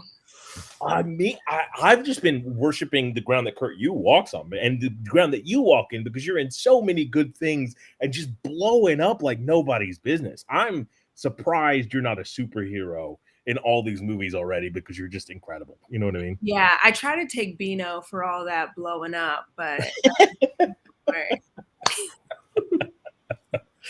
I just hang out with dogs and cats. Product placement. That's good. Man, if Bino wanted to pay me a bunch of money to like shuck their stuff, I sure would. It works well. Here's my question for both of you, real quick, before we get into serious conversation. Yep. What's one product that you would not endorse, other than anything AMPTP? But if they approached you and they're like, "Hey, we want you to be the celebrity sponsor for this item," what's the item that you'd be like, "Nope, let's not. We're not doing that"?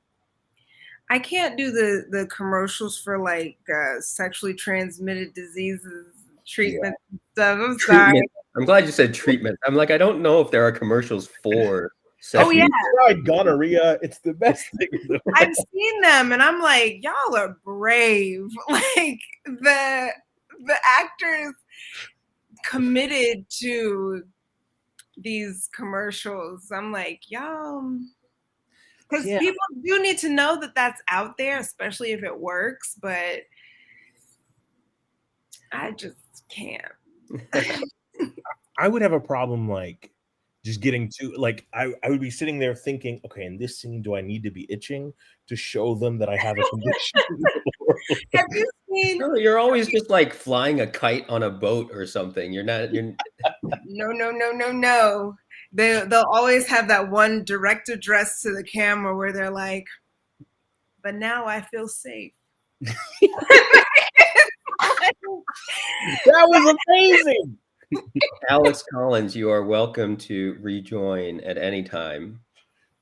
Absolutely. Have you? I don't know if you guys see. There's this really funny. There's this really funny TV show from back in the day, like in the 90s. I don't know if I can say it, so I won't. I've already done my donating, so I probably have paid for my swear jar, honestly. But you gotta say it like that. But you got some attitude towards my swear jar. I just got some attitude towards Kurt for making me wait in the waiting room after he asked me to log on early. I asked you to log on early so that I could make you wait in the waiting room. Ghetto.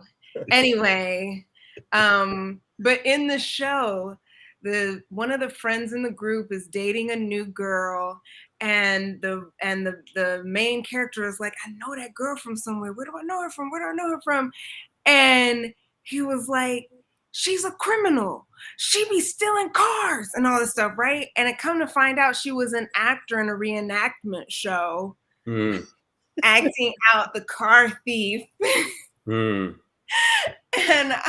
so some people's imaginations aren't as imaginified as we think, you know? Yeah.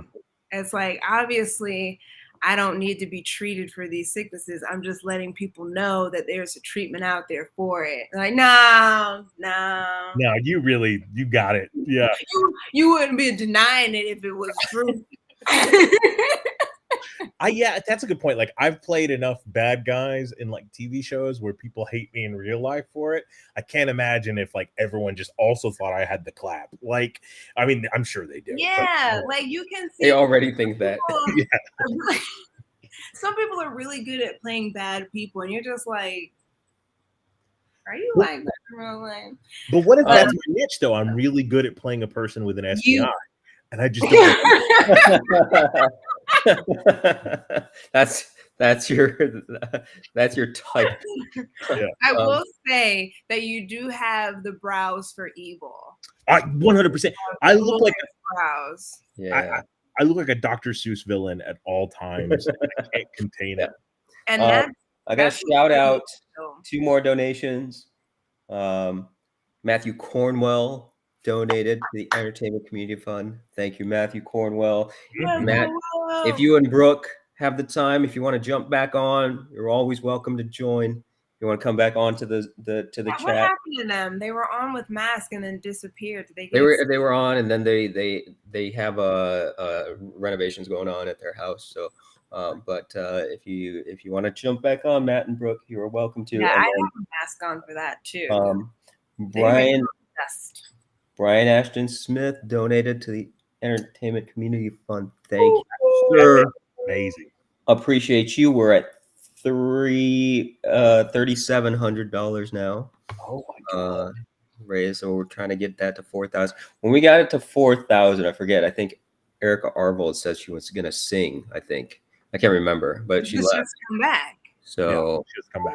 She'll have to come back and do it, or if she doesn't, then it'll have to be one of you, or you two can swing a duet together. I guess.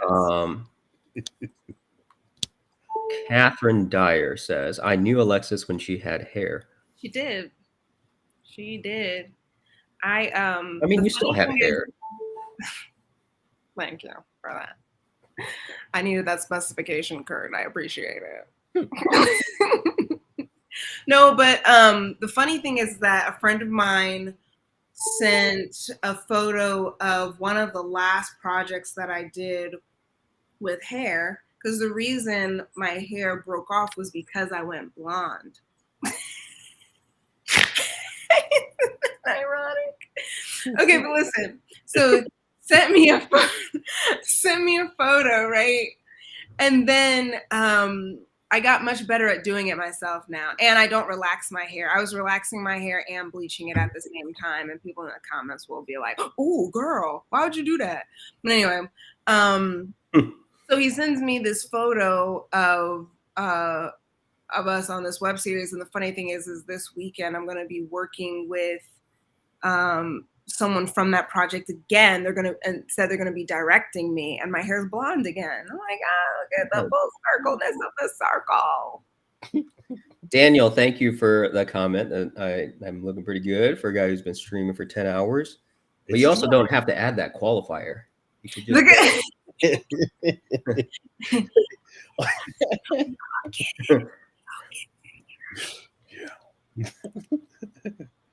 Oh my God. Here. Speaking of knowing someone when they had hair. Look at that. He's actually shorter than me. That's funny. What's insane is Kurt has the longest hair right now in the group. Yeah, that is insane. Yeah, that's true. Look at you. Showing us all up. I don't know. Is it a competition? Can we hear you, Alex? No, we can't for some reason. Weird. And that's because the AMPTP is trying to take our voices, and we don't want them to. He's going to come back in with an AI voice. Really good pivot. That was great. I wasn't that quick. Oh, he left. He didn't like my pivot. I love you, Alex.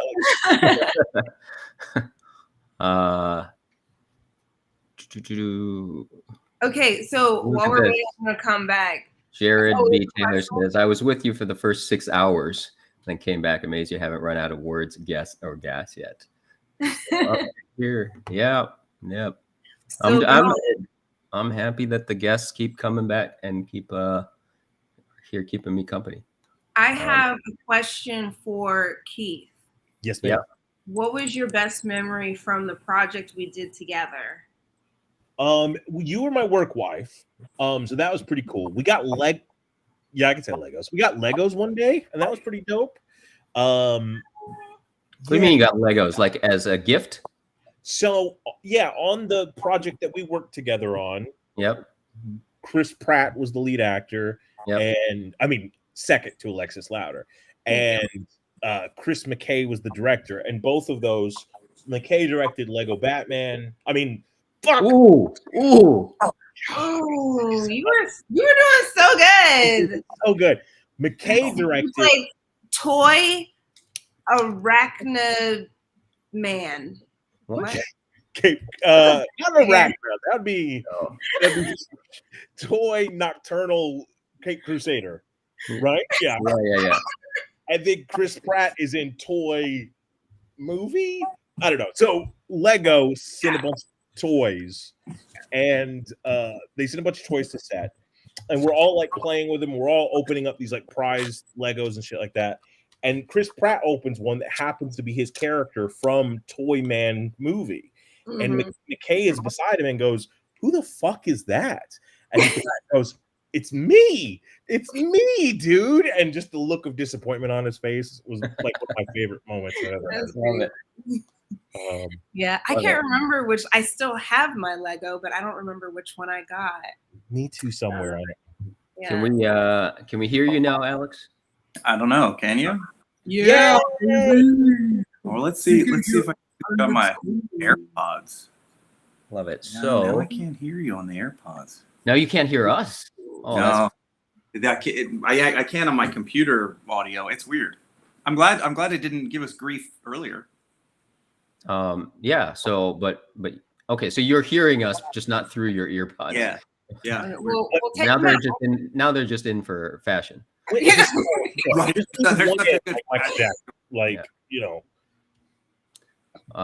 So Alex and Keith have not met before? No, we haven't.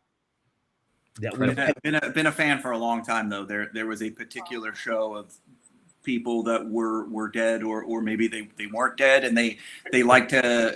There was they had an ambulatory habit of some kind. So, the strolling. These exactly. That one. And I'm a huge fan of yours from a show about a gaseous light in the sky female. A big fan of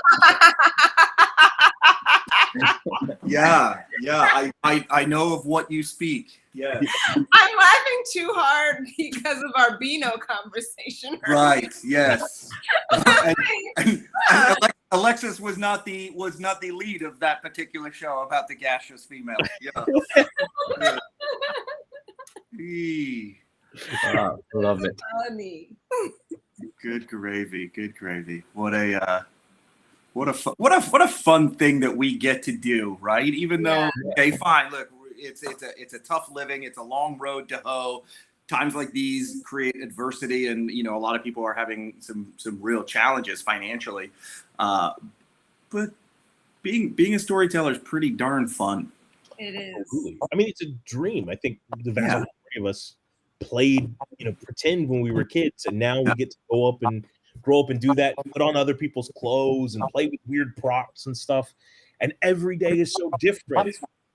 But at the same time, like, we deserve to be treated with the same respect that any other employee in any other occupation would have. Like, I think the idea of paying someone on time so they can sort their bills, so they can live a life that has some stability, that's a bar that's on the ground. That's the lowest bar possible. You know what I mean?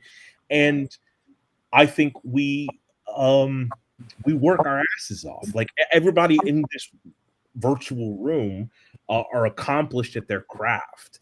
And all, I think the vast majority of people, when they think of actors, they think of that high elite. But to be honest, the high elites in this room with me, but not me, right? And the vast majority of actors are just hardworking schlubs that you might recognize us from a couple of things, but more importantly, we have mortgages, we have bills, we have power, electricity, just like everybody else. We're not living Scrooge McDuck style. I think I can get away with that one, can I? It's a character. Yeah. So yeah, that's my spiel. Yeah. I also think it's the only industry on the planet where somebody who's a day one graduate is auditioning against someone who might be a 20-year veteran, and they're expected to accept the same pay for that job, right? That doesn't happen in any other field whatsoever, and nor should it. Yeah. Agreed. That's the funny thing. People hear things about actors that are not as well known jumping into roles that are amazingly huge things, and they're usually comic book related, and people are like, that movie made $1 billion and that actor only made this much money. And it's like, well, you also have to think that like before the movie became a thing, that person wasn't a thing, and like their connection to it wasn't innately going to be successful, and they're and like, you hope that they negotiated to up their pay for the next one, like, because obviously if it does well and you get to do more of it, then yeah, I should get paid more because I proved myself, type of thing. But a lot of people bring a lot of opinions into our industry and have no idea what they're talking about when they're just looking from the outside. They see a headline, don't even read the whole article. They'll see a headline and be like, oh man, I know everything there is to know about acting, and it ain't for me. It may not be for you, but that does not mean that you know everything about it as well. Absolutely. And it's like, I read this post on Facebook today about Margot Robbie making $50 million off of a movie about a feminine doll that is divisive amongst culture, right? That's it. Yeah. And so someone was posting, and I thought the actors were hurting or something. They were anti-strike in their comments. And it's like, well, you're not reading the article because she's a producer of the film, and that's why she's getting that paycheck, right?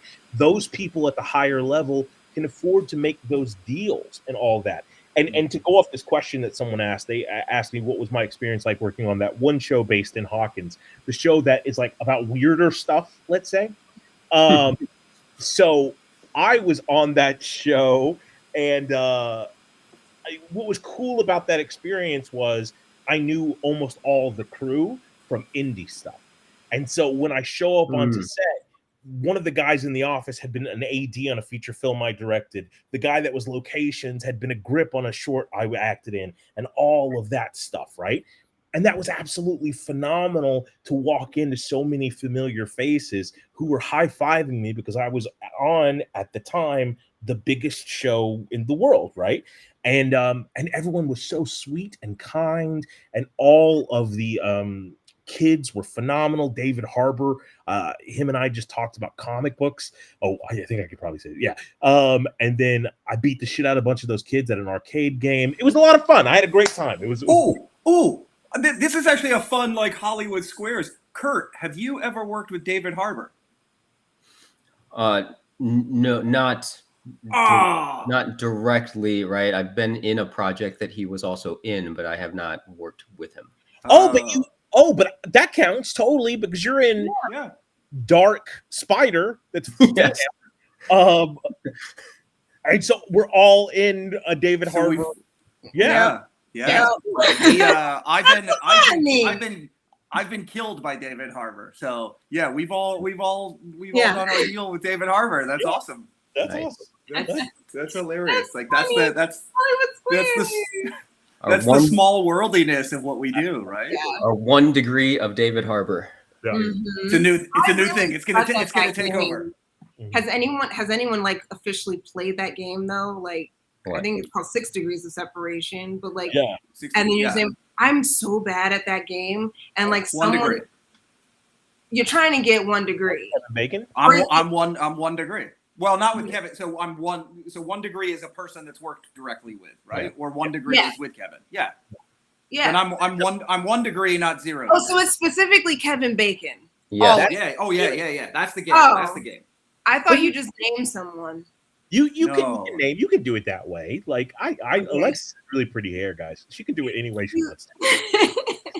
Either way, I'm definitely bad at it because someone will come with an answer. I'm, dang, I knew that one. I knew that connection. I just watched that last night or something. But yeah, That's funny. back to what we were discussing. Did you put those ticks in your wall yourself, Alex? What did I put these? Yeah. No, it's wallpaper. Oh, okay. Yeah. No, I've seen a home video thing on YouTube. I think it's David Diggs and his girlfriend. She did all of her tick marks in their bathroom. Oh wow, yeah. I am. My partner is an artist, but I'm not an I would have said long strike, huh? real long strike. It's gonna get weird in a couple more months. Oh boy. Oh man. Yeah. Yeah. Come back next time you come back. There's gonna be Alexis in both of these in different ways. Like, but it's gonna be me. It's gonna be me taking like it's a photo I took at Starbucks. It's and gonna then be another Alexis one at, like, made out at of the little tick airport. marks. Little tick That's marks. it. That's it. Oh man. Pictures of Kurt and I, but our eyes are cut out. It's gonna be great. That's it. That's all. Things get weird. Things get weird at 10:30, and Kurt is the sanest one here after 10 and a half. Oh no, I'm just like really quiet now. I've just completely shut up and let all you guys carry this home. Kurt, if you see Randall's comment, that's a really cool comment. Because when I travel, I like to listen to podcasts and things, but this is a really cool thing. What? I can't see thingies. I started listening about 400 miles ago in Kentucky. I listened to most of Illinois and most of my drive through Missouri. So thanks. Made the trip great listening. That's awesome. That's absolutely. Oh my gosh. I just did a similar drive. I went from Atlanta to Wyoming. Oh my God. I went to Kentucky and then Missouri. What's crazy is in the same length of time it would take you to get from Atlanta to Wyoming, it would take you to get from one side of Atlanta to the other. Like, it's sort of insane. That's funny. That's because it's true. Yeah. It's true. I was doing an interim project, so I actually can say the name. It was called Until He's Destroyed. Worked with our Drama Inc. Familia, Scott, Scotty Poitras. Yeah. It was awesome to like kind of like boss him around. Like he's this big huge guy, and I'm just looking at him like, you disappoint me. The whole movie. But I think it's going to be really good. The group of people they got together were really tenacious, and it was a huge undertaking because I think they're shooting 12 days and it's 170 pages. Goodness. Yeah. So, and they only had me for 5 days, and I have like the bulk of the dialogue. Wow. That's up to you for getting all that in 5 days. Yeah. I did my other project that's online. Gosh, I don't have a way of renaming this one. But I did that in 5 days. The one about the pregnancy that didn't go as about the pregnancy. Yeah. Yeah. That one was 5 days of work. So, yeah. And you got to go to Wyoming, which is great. Yeah. Yes, that was like that was a really good thing because I've never seen any of those states in between, and it was really beautiful. Like my dog was happy the first few hours, and then he was like, "Get me out of this car." But he was glad he was with mom. Like he had to keep telling himself, "She could have left me at home. She could have left me at home. She could." At least I'm getting new smells. Okay, this is fine. This is fine. Yeah, this is fun. This is fun. His mantras were very like I could hear them myself. Yeah, understood completely. Guys, did I plug Hamilton's Instagram page? You did it earlier. I don't. If you want to do it again, you can do it again. But you did The do Great that. Hamilton on Instagram. You won't be disappointed. It's like Hamilton the musical. That's what we're talking about. He is named after the musical. Yes, he does not have a last name, much like Prince. Okay. But you know, when you go to the vet, they give him the last name, Hamilton Louder, and I'm like, he's Prince. It's amazing. Yeah, but the thing is that I really want Hamilton to get more followers so he can start making money on Instagram. Oh, well, I'll follow Hamilton right now. Yeah, I need a dog influencer. Yes, I need a dog influencer. You know, there's a movie coming with dogs in it, and there's a Great Dane in it, and I want everyone on the internet to know that Hamilton did not get an audition for it. I want you to know I'm in that movie that you're talking about. And you know Hamilton would have killed The dog him. movie. The dog movie that's coming out. The dog movie that's coming out. Yeah. That's okay. So cool gig. So I get a phone call from my agent, and they're like, "Hey, can you go in for a chemistry test today?" I'd already booked this movie, knowing that there were no people in the movie in the scene I was in. And I'm like, "Chemistry test? I'm sorry." And they're like, "They just want you to play with dogs." And I'm like, "Let me put my pants on. I'll be right there." And so I get there, and I hit it off with the dogs like really well. And they're like, "Can you keep coming back for a little while just so the dogs get used to working with actors?" And I'm like, "This is the greatest gig I've ever had in my life. Ever. So I do 2 weeks of that. Then we get to the day where we're actually shooting my actual scene, and I have a heat stroke in the middle of the day. While cameras are rolling and everything like that, which was terrible. But then I get back up and we finish the scene and all that stuff. But the puppies were absolutely amazing. They were all super cool. Keith, that's an incredible story to have to do a chemistry test with a dog, but also if that had gone sour, it would have been the most devastating no of your career. Right. If the dogs rejected you and then you lost the job. Yeah, I'm sorry. You can't work with him. He smells too much like cats. So It's that one moment like when you see a dog and you go to pet it and the dog doesn't let you pet it. You're like, yeah. That's a that's devastating. never happened to me, but I can empathize. I wouldn't be able to come home to Gatsby. I wouldn't be able to come home to my dog. He'd be like, "What did you do? Right? They fired you? They fired you? Go no because of dogs. Stay outside." Hamilton would have been like, "Good, you belong home with me." I don't know who them other ruggamuffins are, but you hang on some bitches, but they say the right. I have 2 dogs, 4 cats, a rabbit, and a fish. So every day when I would come home, they would just be like, "Where have you been?" You been where? With who? What? What is Hamilton's name on Instagram? Just Hamilton?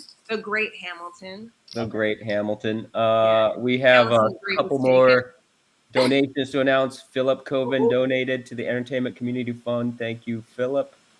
And appreciate you. And Sean McLean donated yet again. Sean McLean has been donating. Come on, that's awesome. Day, so appreciate you. Sean McLean has a trust fund, and I like it. We are at $3,800.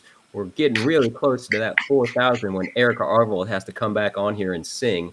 If you want Erica Arvold to come back on here and sing, get it to 4,000.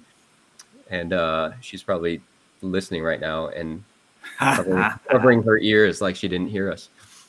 I'm just strolling through Hamilton's Instagram, and it's wonderful. See, guys, I had to delete Gatsby's. It just took too much time. Ooh, yeah, he did his Instagram. I did. Bit of time consuming. It was. But the funny thing is I realized that I like editing for Hamilton far more than I like editing for myself. Yeah. Do you, this is unrelated to acting, and it's a little bit sad, but I got text messages a couple of hours ago. Mm-hmm. Kurt, you're a football fan. Alexis and Keith, I don't know if you are, but I got a couple of texts like, "What's up, man? Are you okay?" And then I got a couple tweets. I was like, what's going on? Oh, because of Alex Collins. Yeah, my name is trending. Alex Collins. He was a big time SEC running back at Arkansas. He played for the Seattle Seahawks for a number of years. He played for the Baltimore Ravens, and he actually passed away today at 28 years old. Oh, and so like literally thousands of tweets. You know, the ESPN is talking about it, and he posted on his Instagram yesterday. But I do have a point, not just to like tie it into my name. But it's kind of humorous that a few years ago we actually connected online. A, because we have the same name. B, because some stuff from some fans of mine and fans of his, got sent to our respective agencies asking for autographs. So I hit him up and like, hey man, we should exchange these. Some kid in Arkansas wants your autograph, and like somebody wants a headshot or whatever. And then the third thing, several years ago when he was still in the NFL, he had an unfortunate run-in with the law. And when they did when TMZ did the byline for his arrest, they used my headshot. So like, you know, a tragic. Great for him. Great for him. Not obviously a sad day with his passing, but we try and turn that into a positive and remember that like he's such a good dude, and like I always had a great experience chatting with him, and apparently everybody else really liked him. So, you know, kind of a humorous little name anecdote there. Well, rest in peace. That was a great way to turn it around. Yeah. Christian is asking, when should I take my first headshot? Wednesday. Yeah. Immediately. Yeah. You don't have to pay a fortune for it though. Like, don't let people like understand that you're constantly going to be getting new headshots, right? So if you don't have the bank to go for somebody like Kurt level headshot, like that's fine. That's millions of dollars just for that. So get somebody a little bit cheaper, or if you have a friend that's interested in photography, get that first one just so you have something to put out there and know you can revisit it when you get more cash. You know what I mean? Yeah. Make sure that you have an accurate portrayal of what you look like. Yeah. And you know what you look like when you're going on a date, I think is a good way to think about it, because you want to have on enough makeup where it's like polished, but you don't want to look like you're going to the red carpet like makeup. And you want to look like a human being, like a person that you can relate to and stuff like that. And you don't want to look completely different. Like my hair's blonde. I came out to LA to do some auditions for commercials. So I updated my headshot just to show the blonde hair so that they know what happens, like what I'll show up with. So yeah. I think people, especially earlier in their journey, is they make the mistake of trying to capture themselves on their best day ever. And that's not what a headshot is, because you don't walk into that audition room your best self ever physically every single time, but it needs to look like how you look 90% of the time. Yeah. Yep. It's Great. funny. I see the like self tapes or the casting tapes from even way back when people would go in the room. They still were recording those sessions, and you see people coming in no makeup, mainly Caucasian people barely doing their hair, but it's still like looks like something, and then a shirt, and it's like I'm here to practice my art, not necessarily book a role, but like I'm going to build a relationship with the people in this room, and I'm going to do great work because I also have to get across town to the next one. So you also don't want to have on a full face makeup and then you have to go to an audition for a crackhead and be like, my lashes are they're just naturally this long. I lived in LA for many years, and I lived on La Brea Avenue opposite the largest commercial casting office, 200 South La Brea. It's pretty well known. And I always knew what was casting because I could see 12 Vikings running down the street, and I knew Capital One, what's in your wallet, was casting. Or like around September, they start casting the the Christmas commercials, right? So you see full on Santas while it's 94 degrees outside, and they're just sweating their butts off, trucking it down La Brea to get back to their car before it gets towed. Yep. Good times. That's I have an interesting anecdote. So this was 2000, maybe 13, I guess. And I was at Little 5 Points. I was going to be directing a fan film for a superhero. Let's call him Deceased Swimming Area. Yeah. And so I was meeting with the director of photography, doing like a little lunch thing. We're going over storyboards. And at the time in Little 5, there was an office there that a commercial casting office was out of. And they were doing something zombie related. And the only reason I know that was what was happening was because I was sitting there and I was writing and I looked up and just all of these dead people, quote unquote, were walking by. And my director of photography stood up and goes, "This is the day I've been waiting for all my life," and just storms out to be a part of them. And it was the weirdest thing in the world. But just, don't do that always, unless they specifically ask in a commercial cattle call or something like that for you to come dressed up. Unless you, as an actor, when you're auditioning, putting on a certain wardrobe makes you feel more in tune with the character or something like that. It's just, remember, the audition is about your work and not necessarily about you coming dolled up for the look specifically. That makes sense. We got another guest about to join our live stream. I want to give, while you bring them in, I want to give tips on poses for headshots. I haven't heard anyone go over that. Ooh, I think a good tip, and this is something that I do. Have you ever walked in a place and like you're minding your business, and then you look up and see someone and you're like, hi, like you give them the hi, like, oh, I know you, you're familiar, but I'm not gonna come over there just yet.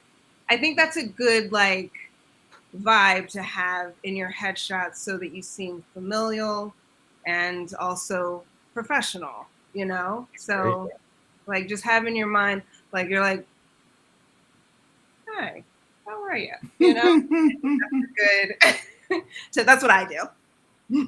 I like it. Hello, Beth Becca. Hey. Welcome, and thank you for joining us. I'm happy to be here. It looks like you're having a party, Kurt. We're having a party, and I appreciate you because I know you just got out of teaching class. I did. I flew home, and I was thinking, it's late enough. I should have poured myself a drink before we started this. How are you holding up, Mr. You are welcome to pour yourself a drink. We're about to celebrate 1 hour left. How are you holding up, my friend? I'm holding up great, actually. I think I should fix you a cup of coffee or something. I actually have had no coffee today. Of all the days that I drink coffee maybe a couple times a month, maybe more than that, maybe once a week. But today would have been the day to drink some coffee. But I've been good. I've been good with my water. All meth and cocaine all day.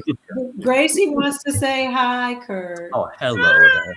Say hello. Say hello. All right, now you said hello. You can go away. We can feel free to bring as many animals into the screen as possible. You mentioned that in the email, and I felt so sad when I read that part because I don't have Hamilton here with me. Mine are all asleep. So. You can wake them up. Wake up from hearing Alexis yelling that. My cat will be here in a minute. Kurt, I can't see the running tally on this screen. How are we doing? We are at, let me see if there's more donations that have come through since I last checked. No, I don't think so. So we are sitting at $3,800. I think we should be, hopefully we'll get up to 4,000 before we are all done for the night. Oh, I think we should go for more, don't you? Let's go for more. Let's go for 50 grand. Yeah, just keep adding hours until you get that. Let's do it. Yeah. Or you said you're doing fine. You can make it to 3 a.m. How many people are watching right now, Kurt? We are at 89. Oh, I didn't even realize when we dropped under 100. But we were at over 100. It's Monday night, I get it. People, but if all 89 of those people pitched in a little bit, That would help a whole lot. So, that was smooth. That was like a PBS style, like I used to work for public radio. Yeah. I was like, Kurt, what's the goal? Yeah, I love it. I love it. Okay, what can we do to entice some people? Should we do a little improv or something? Oh wow. I just want to point out that Jedediah Dyer said, Alex and Keith, who are your barbers? I want to stay away from them. I can't see them comment. It's me. I'm their barber. She did a wonderful job. And that's cold, Jedediah. That's cold. If you know Jedi, he's got beautiful long hair, so I think that would be be a drastic change for him to go to an Alex Collins or a Keith Brooks haircut. I used to be there with you. Mine wasn't beautiful, but it was long. I had long hair. It was beautiful. Don't let anyone tell you different, Keith. Thank you, Alexis. They cut it for a part, and ever since I've just been very aerodynamic. So it was also long for a part too. Yeah. So you've just been making money off of your scalp, bro. The entire time. Exactly. Skating by on follicles. Beth, Becca, do you know about the AMPTP swear jar? I do. Okay. And I will do my best to be a good girl. What happened earlier? Somebody said swear jar. Did I miss one? I did one 5 minutes ago or something like that. No, mine was way back before that. Oh, so somebody earlier 5 minutes ago said swear jar.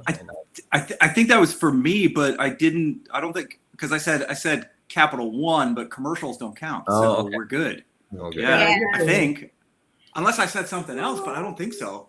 Shahid will keep me honest if I did. I'm gonna Google or I'm gonna look up Capital One on IMDb and see if somebody did a movie with that title. That'd be funny. If they did, then I just had an infraction as well. Yeah, we double did it. Yeah. What are here's some. I feel like all the questions were asked and answered. Yeah, now we're just getting to the fun questions of but this is crafty and stuff. What's your favorite meal on set? Boy, I will tell you guys. I don't know if you were there for it, Keith, but remember the steak and lobster days? Oh my god! The day after today's battle. Yes. Days?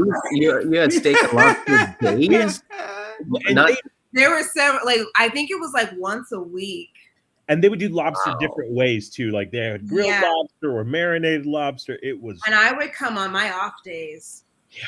And I would, And you realize the reason they're asking this is to get us to slip and say which production we like. Yeah, totally get it. So wow, you're being very sneaky. And you know that with our money doesn't last very long, so they let me take some like home with me. Wow. So I did that director's next film, which they shot in New Orleans, right? And oh my God, just talk about so they would do, we always had a catering team, but we had some kind of long days. So they would bring in local caterers and just the most amazing, soul food. Oh my God. Point is, I'm fat, and that's what you need to know. So this question's right up my alley. Alex, you were gonna say something? Yeah. What was your reference for the show that I did? Just light in the sky female. Right. On that show, on the second season of that show, we had a young man who was 10 years old who played the season-long villain. Okay, yeah. 10 years old, and he was awesome and terrifying. His Instagram says not really evil. That's how good he was. But on his last day of work, he bought in an ice cream truck for the crew. And I'm like, that is the most baller move ever. This 10-year-old was 10-year-old, yeah. So it was just like, all right, well done, sir. I can't do that as a 37-year-old. Yeah, he pulled it off so smooth, and yeah, it was awesome. It was awesome. I did a scrapped pilot for preposition, nighttime, not quite till right before daylight. I did vampires. I did the original pilot for that, and Rodriguez was the producer on it. And so one day he treated us to a barbecue, but Texas style. So everybody got steak and like beef ribs, and oh my god, this is why I'm an actor. It's just because the food is so good. It's so much better than what I have at home. Yes. My mom still talks about the food we had at my very first guest star booking. The not copies. The very first. Yeah. Yes. Yeah. Oh my God, the not copies. And not So copies. There you go. Yeah, their food was so good. But I tell you what, I did a project that was like in the middle of COVID. And in that time, you could only have prepared meals. They would bring them to you. And that was terrible. I'm going to tell you right now, that was not good. Like, they tried their best. But I'm so glad that we've gone back to the regular food situation, because that just not. The beauty of that is every day is like being at a Vegas buffet. Absolutely. I'm not gonna eat 8 pieces of steak. But but maybe I am. So I better take some. Who knows? But that's the thing. Like, I don't know how long I'm going to be hanging out until we get to the 7th scene of the day. Yeah, I might need it. I might need that steak. Put some sushi on there too. Like, yeah, and I was so scared that the COVID protocol of just go to your trailer, we're going to bring you a box and you can't go anywhere. Like, I was so scared that was going to linger on a little bit. But oh my, I'm so happy it did. But I do love that for breakfast sometimes when it's the 14 ingredient custom omelet that gets brought over. I always hot tip potatoes always right in the middle of there. Those Always. breakfast burritos they make are bigger than Chipotle burritos. They're so good. Breakfast burritos are the bomb. The first gig I was ever on that I got to ask for a breakfast order, right, was the letter after F, the letter after H, and the abbreviation for Joseph, right? So, I just remember the wonderment of me, like, they hey, what do you want for breakfast? I'm like, what do you have for breakfast? And they're like, anything you want. And I was like, what? Like, bro, I had a situation like that on Dark Cat, and I was. I feel like our new titles are just gonna be. Yeah, we're just gonna start using them. That's just it. When I worked on that, I only had one scene, and they were doing that scene all day, and we didn't leave set ever, so we missed lunch. So they came to us and was like, lunch is now closed down. What would you like me to get you for lunch? And I was like, what? What? She was like, I'm going to send someone out to get you lunch. What would you like? It could be anything. And I was like, I'm on a cleanse. I was literally on a cleanse.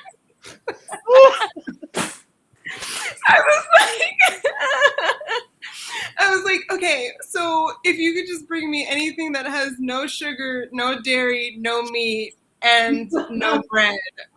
And she was like, I got it. And her confidence, actually, I was off put by how confident she was she could get that. And she actually did. Like, she got me the most bomb tofu salad. I've never had tofu that I liked, and it was delicious. I have no idea where she got that from. That's amazing. The original title. Beth, do you have a favorite meal you've had on set? Look at your dog just going nuts. Yeah, back there. they think it's the children's hour. As soon as the camera goes on, they think it's time to perform. Yeah. And I've been gone, so they're pretty wired to have me home. I'm a fan of the surf and turf when it happens, the lobster and steak. Yeah. And I can't help it. I'm a carnivore. What can I say? No cleanses for me, Alexis. and we joke about the beautiful treatment that we get, and then they're like, well, no, we can't go $200 higher on your quote for the day.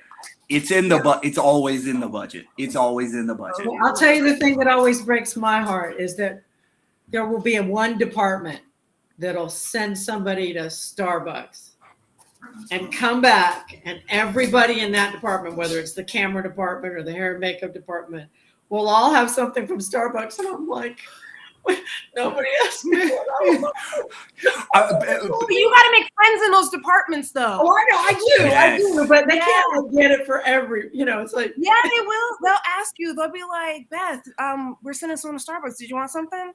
Yeah. They do. Like, I learned that the hard way. I was like, yeah.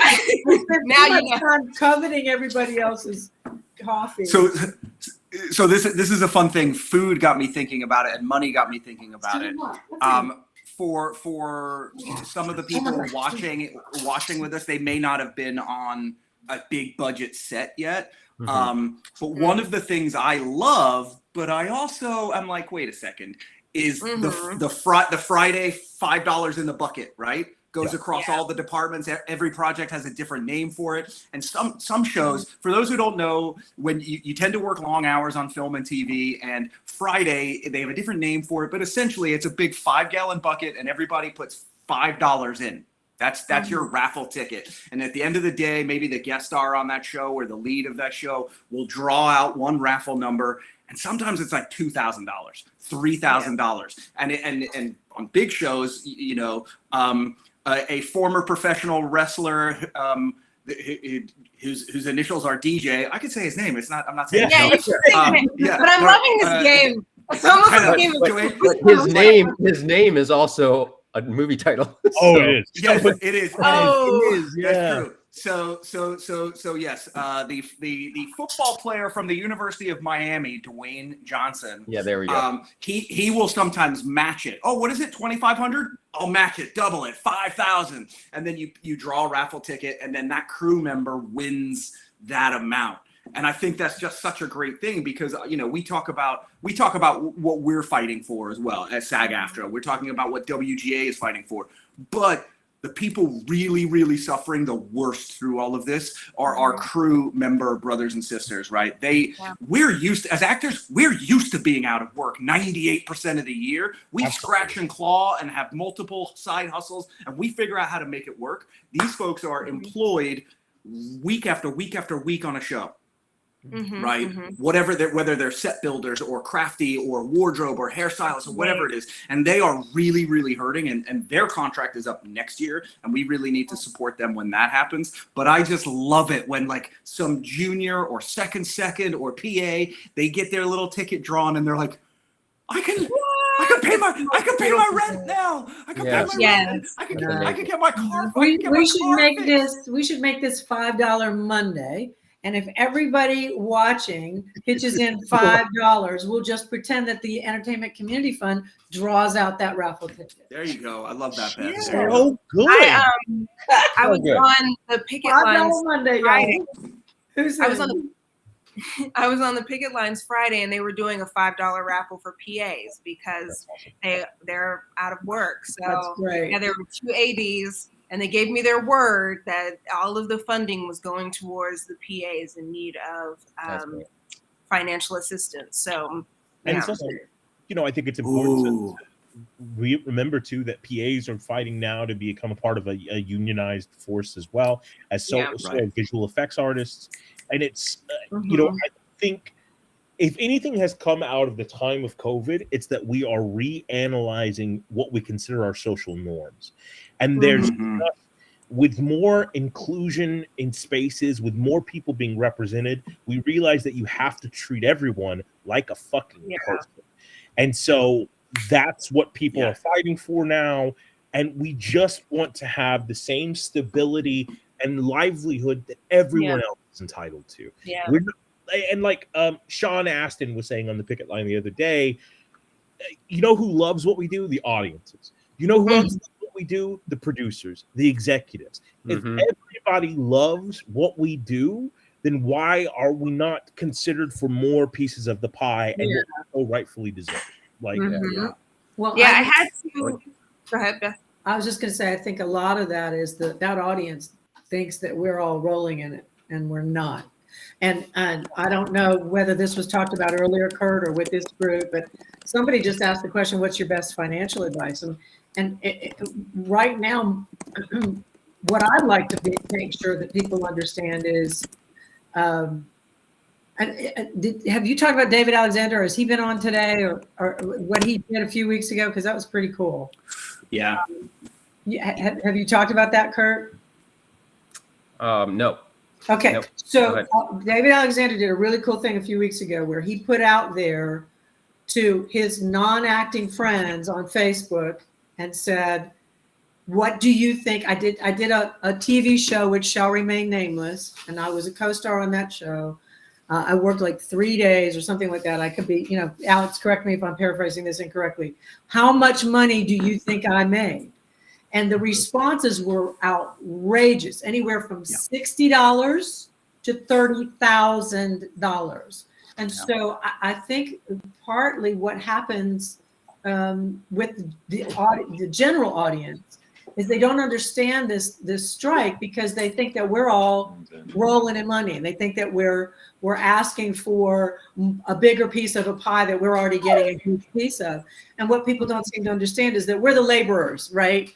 We're as Alex was saying earlier, we're used to being out of work sometimes 98% of the year, right? The crew members are not used to that, but we are.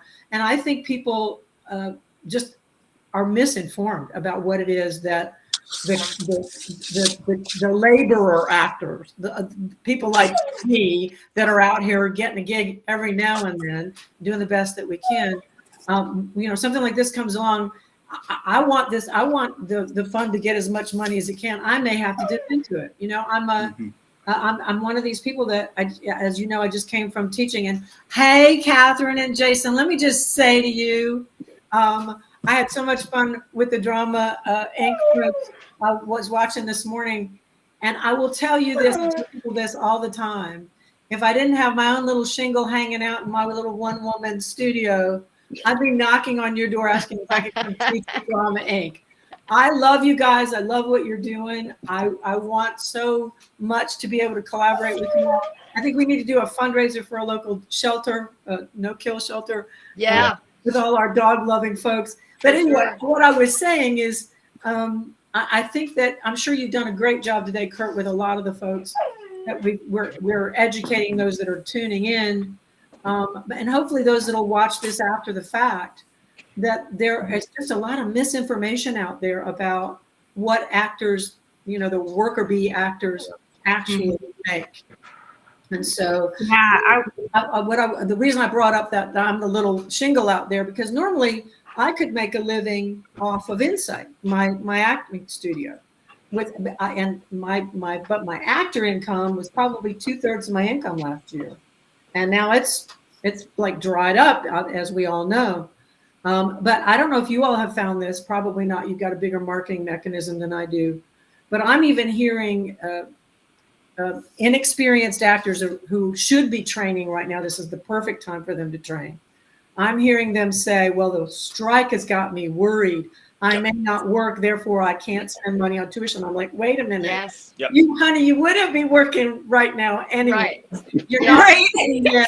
This is the time that you should be training. I think all of our enrollments should be skyrocketing right now. And I've talked to other acting coaches that are saying, that's not the case because of this misinformation that's floating around out there. So that's my big thing about, you ask about financial advice. I think every actor needs to walk into this with a realistic point of view of A, you're not going to be discovered overnight.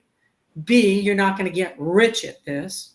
I mean, some people do well and manage their income well and do great, and that's wonderful.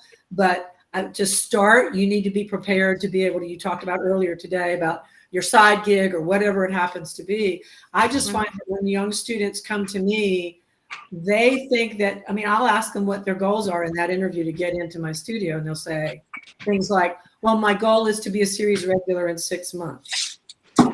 And they don't have an agent yet. They've just come out of a 4-year theater program where their acting training was a little bit of this and a little bit of this and a little bit of this, and they don't know enough about anything to really, so they've got to sort of learn the market and all this sort of stuff. And it's like, I think the biggest thing to help actors understand in terms of finances is understand what your income is going to be, how you need to manage that, and finding that other job that you love, because you're going to be probably doing that for the first couple of years a lot more than you're going to be doing this. Listen, if I made the money that people think I made on that show that I won't mention because I've already paid enough in the damn jar. Keith already named it weirder stuff. Okay. Yeah. Okay. But you might as well Okay. stay consistent, Catherine. Weirder stuff. I like it. Listen, I'd live in a house with more than one bathroom. If I had the money, listen, if you Google Catherine Dyer net worth, it says $16.9 million. So that's what people think because you're That's on what weirder people stuff. think. That's what they think. Those It's websites insane. are- My sister looked it up. She said, "Oh my God, I didn't know you were making that kind of money." I'm like, I have one small bathroom in this house. Well, I think it's like I'm sorry, Alex. Go ahead. Sorry, Keith. I'll say the things I said about 10 hours ago now or 11 hours ago now that and this is regardless of whatever industry you're getting into, the two most important things that you can do for your financial future are, number one, pay yourself first. No matter if you're in debt, okay, that's one thing, but pay yourself first. Even if it's $10 out of a paycheck, make sure you're doing that because debt will always make your money flow out, right? But if you don't take just a little bit of that to start building savings, you can find strategies to consolidate your debt and pay down your debt. But paying yourself first is a way that you can create savings and then ultimately create investments. And the second part of that, so number one, pay yourself first. Number two, compound interest. Everybody just needs to Google what compound interest means. So the most important time to start that saving and investing is yesterday. The next most important time is today. If you start at 25 years old, investing $100 a month every month, you will retire a millionaire. That's a fact. That's just math. It's simple. Okay. So no matter what else is going on in your life, those two things alone will give you financial security by the time you turn 65 years old. And I think, like, if I could feed off of that and why that's important, but also tying into what Catherine was saying about, like, people think acting in films, for so long we've been convinced that it is a faraway dream that only few people reach. And while there is some truth in that only a certain percentage get there, it still has to have the practicality of a business and an occupation and a fucking job. You know what I mean? And so you still have to be able to handle your finances. You have to understand that different companies are going to buy out your residuals and they're going to give you one check up front that probably won't actually be equal to what you would have earned in the actual 20-year period that they're buying your residuals off of, and crazy stuff like that. So, but I think because people envision Hollywood as such a fantasy land that they get all these misconceptions in their brain about what it is that we do. Look, I'm a 37-year-old, well-endowed, very attractive man. I should have said that. But I can't tell you. Keep going. I can't tell you how many times I've been on dating apps and someone asks, like, "Oh, what do you do for a living?" And I'm like, "Oh, I'm in such and such show." And they're like, "You're a liar," and then disconnect from me. And I'm like, "I really am. That's my job, right?" Like, hey, Keith, aren't you married? No. Oh, just work-wise, yeah. But that being said, I think one of the things that we're fighting for that gets sort of lost in this is an existential thing where we do the work for a day, multiple days if we're lucky. They have our image forever. They can use it forever. What we are fighting for is some right to our own imagery. You know what I mean? Compensation for that. Absolutely. Exactly. You're leasing my face out, my attractive, well-endowed 37-year-old face.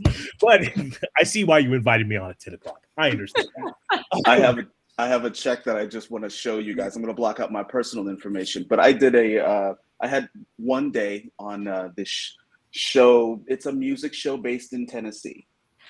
Nicely done, Brian. Nicely done. Yeah. Wonderful. Wonderful. Oh, can you see what that says? 2 cents. 2 cents. Oh, it's not a negative. Great. Oh, Brian's putting in his 2 cents. Putting my 2 cents in, yeah.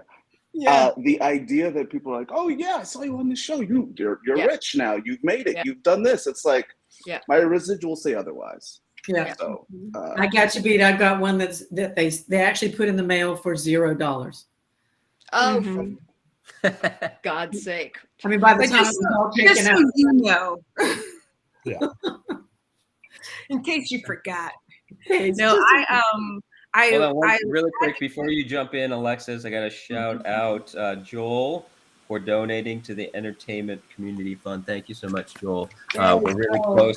We're really close, guys, to $4,000 raised. So before we sign off tonight, Oh, that's so let's great. see if we can go get it over the top before we sign off at midnight tonight. All right, go ahead, an Alexis. hour to go. And I Let's have make it happen. I have to go. It's been lovely seeing everybody. Alex, pleasure. 48 minutes left. I'm so excited for you. You've crushed it today, my friend. Yes, Keith, let's do this in person one day. Everybody else I love on here, and I get to see them. So bye, y'all. Keep it up, Kurt. You can, Kurt. If we make it to 5,000, will you do an extra hour, completely PG naked? I thought you were going to shave your head if you made it to 10,000. So you Alex has an extra $1,000 he's holding on to just in case he can make this happen. I've done dumber things in my life. Like, yeah. I will definitely do an extra hour. I don't know about PG naked, but I will definitely do an extra hour if we get up to 5,000 before midnight. For PG sure. naked isn't that bad. I love it. For It's not that bad. Alexis, keep him honest with weird stuff. I will. See y'all. He knows. Bye, it. Alex. Bye, Alex. But what I was Alright. gonna say was that I had to inform someone. They were trying to compare actors to home designers. They were like, a home designer doesn't get paid every time a house is sold, and I'm like, that's correct. But if that home designer's design is being used to build other homes, they most certainly should be getting a percentage of each home that is being built. Residual work means residual pay. If you do a theater production, you're paid for each performance. So when you do film and TV, each performance is a view, and we should be paid for those views. It's simple math that they're trying to let's say that's not how it works. So it is though. It like is. you have to hold yourself accountable to it. And that's the big aspect of it, right? On a smaller bottom of the barrel thing, we're just asking that if you use our likeness, tell us. You know, like one of the stories that's come out from this is Devin Sawa was in like Final Destination 4, but he's also in Final Destination 5 and 6 and had no idea that they created a digital double of him and put him in those movies. Was that a swear jar thing? That was 3 swear jar God. things in the Sorry, same Keith. sentence. Don't mean to interrupt. Man, you're doing so good. You're doing so good. Oh, Keith, have you surpassed Kat in the highest number of swear jar? All in one I sentence. think you have. I think you just took over the lead. In Hey, Kat, you need to step up your game, girl. I need you to rewind time and say that sentence again, but appropriately. So Devin Sawa was in Last Point of the Journey Part 4, and was also apparently in Last Point of the Journey Part 5 and 6, but had no idea because they created a digital double of him and didn't have Oh to my God. So he never got residuals. He didn't even get credit for these new scenes they constructed with him. Same thing with this newest movie that DC did called The Bulb Going Off Quickly to Illuminate a Light. Really bright light. Really bright light. Or a person in a coat showing you the private. Anyway, they didn't have to inform Christopher Reeves' family that they were using an image of him. So, oh wow. Like that's Kurt, that's your favorite thing to do all day is stare up this little piece. Yeah. Making a show of Our it. interaction. He drops in with such gravitas. Are you putting our The thing names by is, each one of them? I'm Kurt, are you putting our names by them? I'm so high and mighty right now because I have not committed an infraction yet. So wow. I only have 45 minutes to go. And look at maybe judging me as he does Hey, it. Like Keith, piece of shit. I'm gonna count those out too. That'll be the last 5 minutes. So we'll empty out the infraction jar and tally up the number. Keith, were you scanned for day after today's battle? Yes. Okay, ma'am. that worries me. I'm not gonna lie. Like, even if day after today's battle doesn't have it, that third party has it. Yeah. And I was I was scanned also for one of the cartoon people, one of the comics people. I was scanned on the female green person. Ah. So Multiple times. all of that We've all been company's scanned. project. Although I'm a good girl and I tell all my actors to do this. I'm sure y'all do it too. I took a picture of all of the pages of my contract and I went back and looked at it. And the way it reads to me is they own the image for that project, that season only. But even if they do, right? So Even they if it's can't only use for it that later project. on, in other words. Yeah, but even if it's for that project in that season, that still means that if that's what they're saying in the contract, they could use that scan to put you in a scene that you weren't there for, so they don't have to pay you for that. So they don't have to pay you for that day of work. Correct. Right. So that's the crazy thing about it. I was also scanned for the Hourglass Spider movie. So we all have been scanned, and they can make a movie with all of us on this chat room. I'm so naive. This is not what Stanley wanted. This insidious mouse just taking everyone's images. No. Did you see what? Sorry, no, go ahead. I was just gonna say I was so naive about it that I thought it was just the coolest thing ever when it was happening. Yeah, it is cool. I was It is like, really cool. This It is done. pretty This darn is cool. you know what thing. This is that big studio thing. It Wow, is this is cool. so cool. I want to know. And I asked lots of questions about why are you doing it? Because I just wanted to learn. I wasn't like, why are you taking my image? I just sort of was like, so what are you doing? Tell me more. And the answers I got were things like, well, when we CGI, we need to know how your character measures up compared to this other character. And I'm like, I'm standing right there in the scene. I don't know.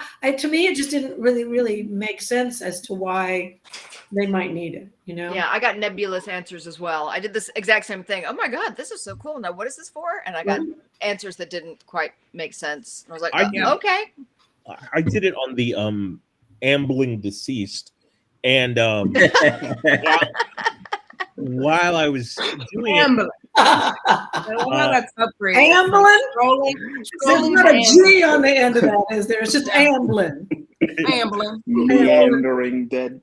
Yeah, but Denai Guerrera, she and I had like the same session where they were doing that, and she was like talking about like, they could use it to put you in the episode in other places or anything like that, but they could also make action figures, and that still falls under the contract of that episode, that season, all of that stuff. And that's still, unless you're a little bit on the bigger side, that's still cash flow you're not going to see, right? That's still something they can use your image for and all of that stuff, which is kind of, again, it's pirating what I look like. You know what I mean? They're really going to make an action figure out of this, right? Did you see Gary Peebles' post relating to, oh God, this one's going to be a hard one. Oh, what is the name of that show? How can I make this a new name of the show? When you take over a planet. That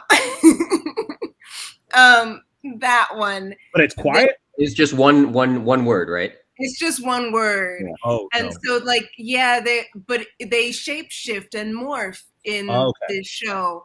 And someone shapeshifted like into his arm. Yeah, yeah. See that? It's quiet taking over a planet, right? Oh, yeah. It's not public. You're not telling people that you're taking this planet over. Yeah. Correct. It's the opposite of a public takeover. But it's like he showed the exact picture of his arm that they took it from. And I know his arm as well. So I know, like, that's because I've seen it. It looked so bad. It looks so bad. Not his arm. His arm is a wonderful arm. The way they've utilized his arm on this person in the weird way, it was weird. It was weird. It was weird. Yes. So it's like, guys. Well, since there's a lull in the conversation, I do want to add a little story. Yeah. You guys were talking earlier today about the big question, and I get this a lot from people. Is it? I'm 35 years old. Is it too late for me to start in this business? Yeah. So, to which I always laugh a lot, because my own story is that I had no intention of being an actor. And we've also talked, you also have talked to folks today about education, whether or not they need to go to college or whether they, I know, Jason, you went straight to New York, and, but I have an MFA in acting and directing, and I had no intentions of getting any kind of degree in acting whatsoever. I wanted to be a director and a teacher. And I had to take an acting class, and that acting teacher went to my thesis committee and said, we can't let her out of here without an acting degree.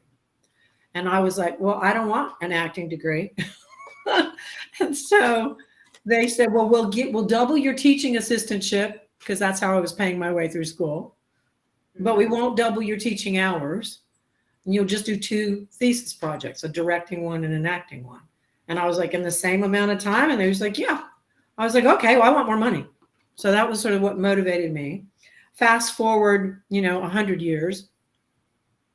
And I started Inside Actor Studio in Wilmington, North Carolina, 11 years ago. And people started checking my IMDb to see if they wanted to take classes with me. Now, at the time, I thought that was silly. I thought I can have no IMDb and be the best teacher on the planet, or I can have an IMDb as long as my arm and be a lousy teacher. That's out there too. And I thought, but what the heck? I had taken 20 years off I had acted a little bit. I'd been in Matlock, one tiny little Matlock 100 years ago, because that's how old I am. And had taken 20 years off from any kind of acting at all to raise my daughter. And now I open this acting studio because I want to teach, and people start checking my IMDb, which I didn't have at the time. And I thought, well, what the heck? I'll just jump in to lend some credibility to my studio, and had no idea what was going to happen after that. So I've been at this now for about 7 years. So in many, many ways, I'm a newbie as an actor, although I was training for many years and teaching for many years, keeping that muscle in shape. And in the last 7 years, I've booked something like 60 some odd roles. And it's partly because I'm in this little sweet spot of my gray hair, where there's not a whole lot of competition, but it's mostly because I just think it's fun. I'm not so desperate to book the role that this is my end all and be all, and my whole identity is in this basket. And so when I audition, I have fun.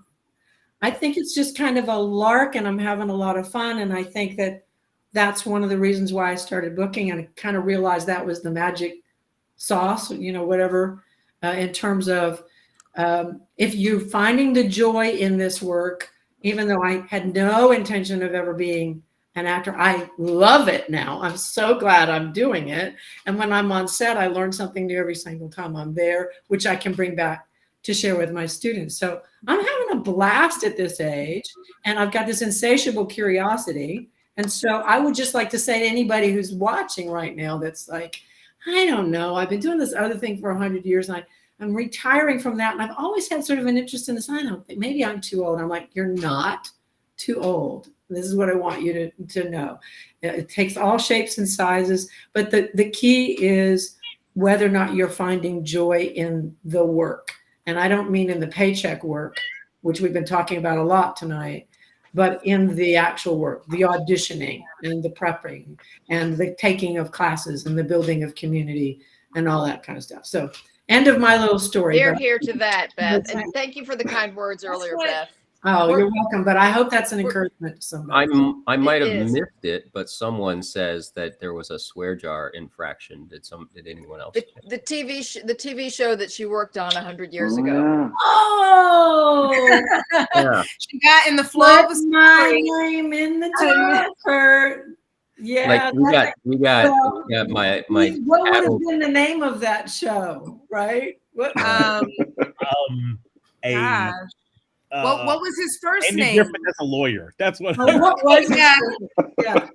The Mayberry lawyer. Maybe. Right. You know, that was what I was going to say earlier before my internet started acting funny the last time I was on, was we were talking about the difference between self-tapes and being in person, and just being able to find that joy in each piece of it. Like self-tapes, I'm like making a whole world for myself. Props if I have them, not going too crazy, but like I really like have a good time putting a tape together. And then when I go in person, it's like, oh, we're gonna get to play together, guys, and we'll see what happens, you know? Yeah. And they actually find it refreshing when you go in the room like that, just like, hey, I'm hoping that I just have a good time, and I hope you have a good time too. Like, I know you've probably watched the same scene 400 times already, so let's I will say also that the other nice thing about self-taping is that's the only time I get to be the director. Yeah. It's really what I want to be when I grow up. And so, you know, I love having that freedom, you know, and that creative control at that moment to make the choices that I want to make. But it's also you know, it's always fun to get to sit and see if they want you to do something different, because that's also the joy in it. It's like, oh, okay, well, I haven't looked at it that way. Let's do that. Mm-hmm. That's such an important distinction between someone who's enjoying the work at the time and someone who's just like kind of doing the work and trying to follow the rules, the quote unquote rules. Right. That's the thing I try to impart to my students at Drama Inc. Like, there's a big difference between the actor who created something and is excited about what they created and giving it to you as a gift, as opposed to the actor who has that gimme energy, that like, ooh, I'm so hungry, please give me this. It's when you're giving something, it's a completely different energy in that room than it is when you're like, please give me something. You know? I like that phrase, gimme energy. The other energy I see a lot, because I tape and coach a lot of auditions, is this just all out panic. And I'm like, honey, if you're not having fun doing this, you know, I have people say to me all the time, I hate the auditioning, just give me the part. And I'm like, you realize you do the auditioning a whole lot more than you do the job. So this is the part you need to learn to love, right? Yeah. But, I want to shout out at one more anonymous donation. Nice. Yay. Honestly, you gotta get to a point where like this, Bryan Cranston even talks about, like, someone asked him about acting advice and how like you really have to enjoy, like, see that as that's my opportunity to work. That's my, like, that is the job. Right. Yeah, like I have so many that's like 90% of the job. Yeah. Like I have all these side jobs that I'm doing. I get to do my thing that I love to do. Let's do it. I had a teacher who is now not as well regarded, Frank Langella, who's an amazing actor, made some terrible decisions, but he was one of my teachers at grad school.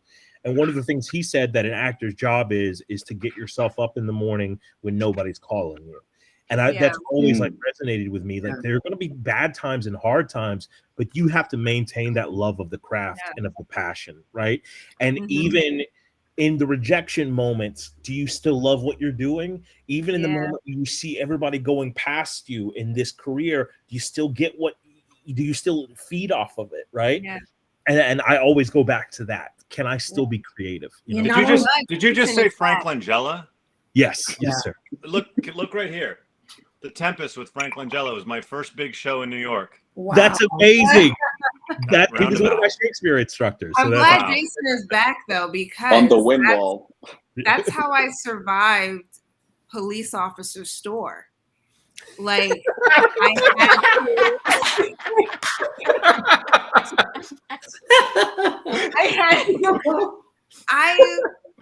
I probably would have like panicked, because here's the thing: when I auditioned, I only had the sides, and I thought that I just had these 3 big scenes. Like, okay, great.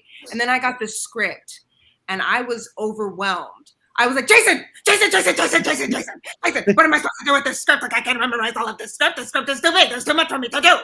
And he's like, well, Alexis, look at the call sheet. Look at the day out of days and the one-liner. Like, when is what shooting when? And just memorize an order of the shoot day. Absolutely. I was like, I was eventually going to think of that myself, Jason. Is either you pay Jason to help you out with stuff, or like you always remember, amidst all this lofty trying to be a mirror to society shit, we still have to have the practicality of the workday, right? Our days can still legally go up to 20 hours a day. So, and we got to be there for it. So, and the crazy work aspect. Go ahead. No, it's all. I just wanted to address Zipporah's question here. She asks, what is your personal definition of making it in this field? Do you feel like you've reached it? And can I interrupt for 2 seconds? Because I'm going to bounce out. No! Because I have an early appointment in the morning. Thank you very much. So I'm going to pop out. Are you staying or going? I'm going to go too. I just talked. I'm exhausted. But I love you guys. Thank you. Well, you're never going to hear what I was going to say about you. Thank you for coming back and joining again. Congratulations on doing this, Kurt. This has just been amazing, bringing all of us together for this cause. It's really remarkable what you've done. If I can just say, as far as Alexis Louder is concerned, I just came from teaching my professional level class, which Alexis is in when she's in town. And I know this embarrasses her, but it shows such a level of dedication. Someone like Alexis, who has, according to a lot of people, made it, right? She started in a film. She's been in a lot of cool stuff, but she still comes into class when she's in town and flexes her muscle and works. And I respect that so much. So, yay, Alexis. We can get off on giving you some shit every class. So yeah, we have a lot of fun too. No, but I enjoy being in class, and it's good to be in class, because a lot of times you can feel stale too. Like, you start doing one thing and you think that that's the only thing you can do, or you're taping for stuff and you're like, I've done like 40 tapes and none of them are booking or doing it, and I also don't even feel it. Like, I'm not feeling it in my body. So you need class. You do. Yeah. Never stop learning. All right. Good night, you guys. Good night. Love you all. Good night. You need to say good night to Bo. Oh, he's already in the bed. He is. This household. Fine. Before we go into the question that's right here, someone asked me a question in the chat, and I do want to answer it. They said I wouldn't do STD commercials, but would I do feminine hygiene products? And yes, I would, because those are real life things that should be normalized and talked about. Like STD, something that should be normalized and talked about. Yes, because a pH balance is very serious, and people make it seem like, oh, you dirty, or da, da, da, da. It's a chemical imbalance that people should. I would do the commercial cocoa and help our fellow women. I just think sexual health needs to be normalized across the board. Hi, Kellen. Hi, Kellen. What's up, now Kellen? answer the question at the bottom. Happy birthday, Kellen. Oh, thank you. Alexis, So I've been writing a pH balance commercial just for you, actually. Thank you. I appreciate that, because the word needs to be put out. Has anyone answered the question yet? No. Okay, I'll go. I'll say that I have two answers to this. One answer is when I got to a point where I was able to pay my bills with acting and not just like, oh, thank God I got an acting job. And so, like, it's a saving grace type of thing versus, but also having the idea of making it like makes it seem like there's a destination, and in there being a destination, once you get to it, then there's nothing else to do. And I mean, in life, you always want there to be something to do, or it gets stale and uninteresting, So it's like, even if like people that, win Oscars or in whatever part of this industry that they're in, whether it be directing, acting, or anything, they're not like, oh, I guess I'm done. Like they have goals of stories that they want to tell, types of stories that they want to tell, people that they want to uplift, and topics that they want to bring to the forefront, like pH balance. And so I think that I think making it is a question that can be answered by the people in your circle that aren't in this industry. Like I don't think that they fully understand the gravity of that. Well, just to piggyback on that, Alexis, it's nice to know that you can pay the bills off of this, but I honestly believe that for me, the definition of making it is the satisfaction that comes from knowing that I find great joy in the work. That's a recurring theme for me. And I think that the minute I rest in that joy is when the other stuff, the paychecks and they invite you back and somebody wants to work with you again and all of that stuff sort of follows naturally. If we rest in a place of joy and gratitude, to me, that's sort of the thing that makes me feel that level of peace. I'm not striving. I'm not stressing.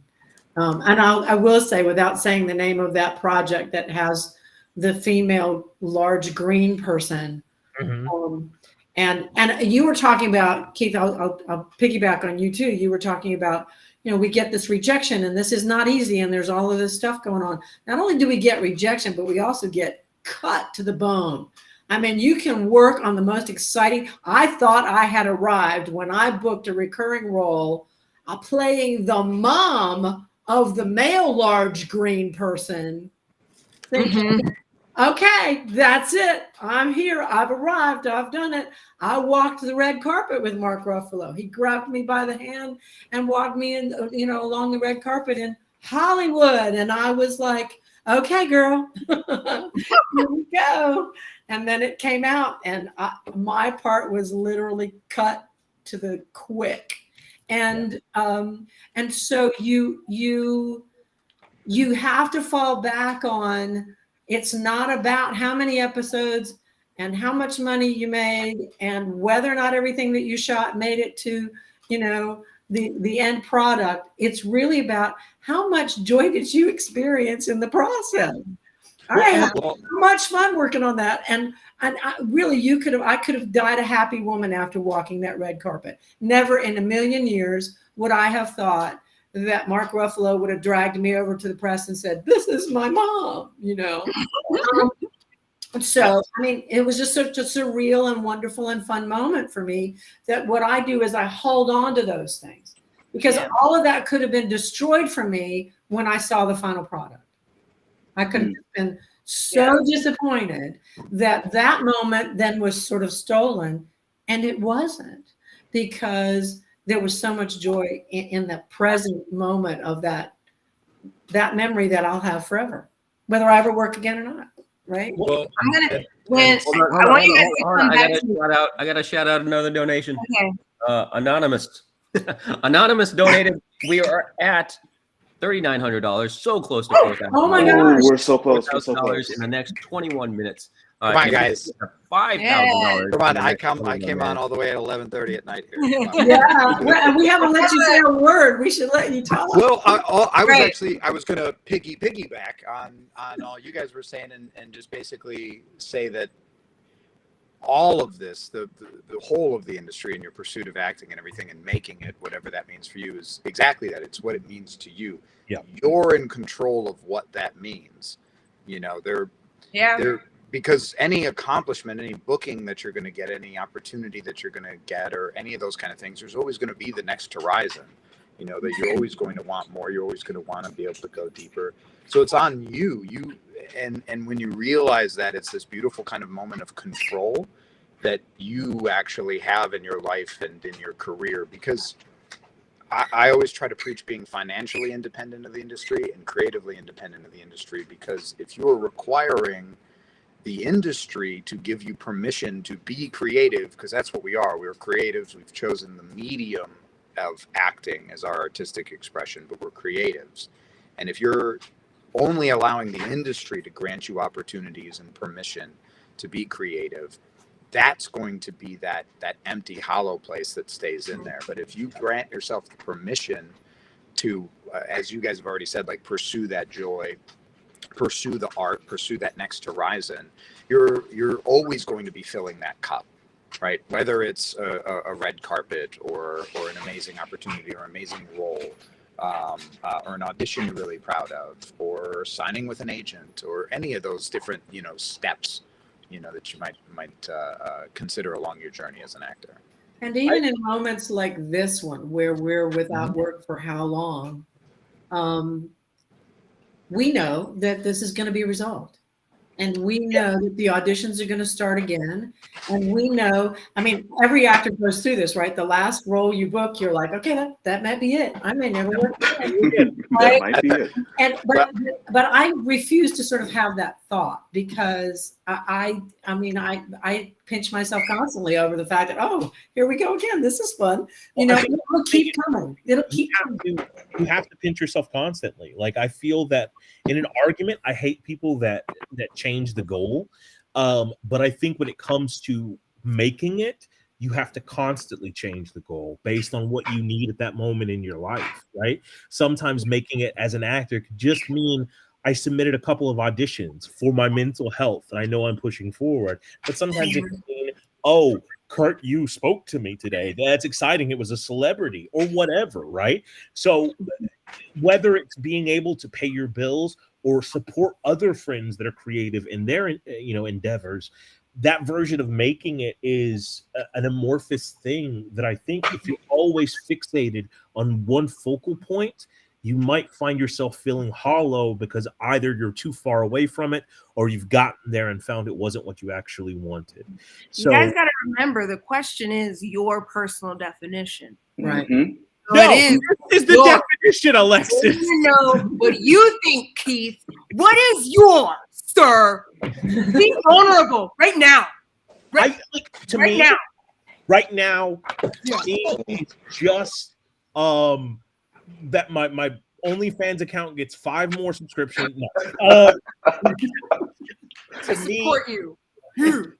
I'm going to challenge this premise a little bit, though. I don't think that the idea of making it, quote unquote, is a thing that we should strive for. I think we should really be focused much more on the journey. When you're like everything in life, it's about the journey. It's not about the destination. So you're climbing a mountain, like you're hiking, like sure, you can get to the top of the mountain and it's a beautiful sight, but most of your time is spent climbing that mountain. If you don't enjoy that climb, you're not going to enjoy the view at the top as much. Like you earn that view at the top, right? And that climb hurts. That's why it hurts. Beautiful, right? Well, and if life is a journey, if you get to the destination, you're done. so let's just enjoy the journey, shall we? Enjoy the journey. I will say that there are things to answer this question. There are things like I may not believe in like the idea of making it as much as constantly striving and yes, you have your personal goals you kind of create and like meet that, then cool, we'll do another one. But For me, what I find like really, really impactful and important, and one of the reasons why I do this, is the ability to really impact and affect other people and give people permission to feel things that they don't necessarily give themselves permission to feel. One of the best reviews that I ever got, I was doing this play where I was in my underwear, bearing my soul, having an emotional breakdown after having just like had this moment with my girlfriend. And this dude comes up to me after the play and he was like, look, man, these is like 6'3", big dude, face tattoos. I was like, look, bro, like I don't cry, man, but like you made my face leak. I was like, that's the best review I've ever gotten.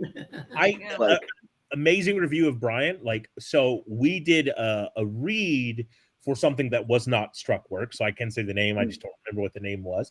But we did this thing where you were playing a super nerdy guy, right? And there was somebody in the audience that was also, and if you're unfamiliar, Brian is built like Mount Rushmore. This motherfucker is jacked.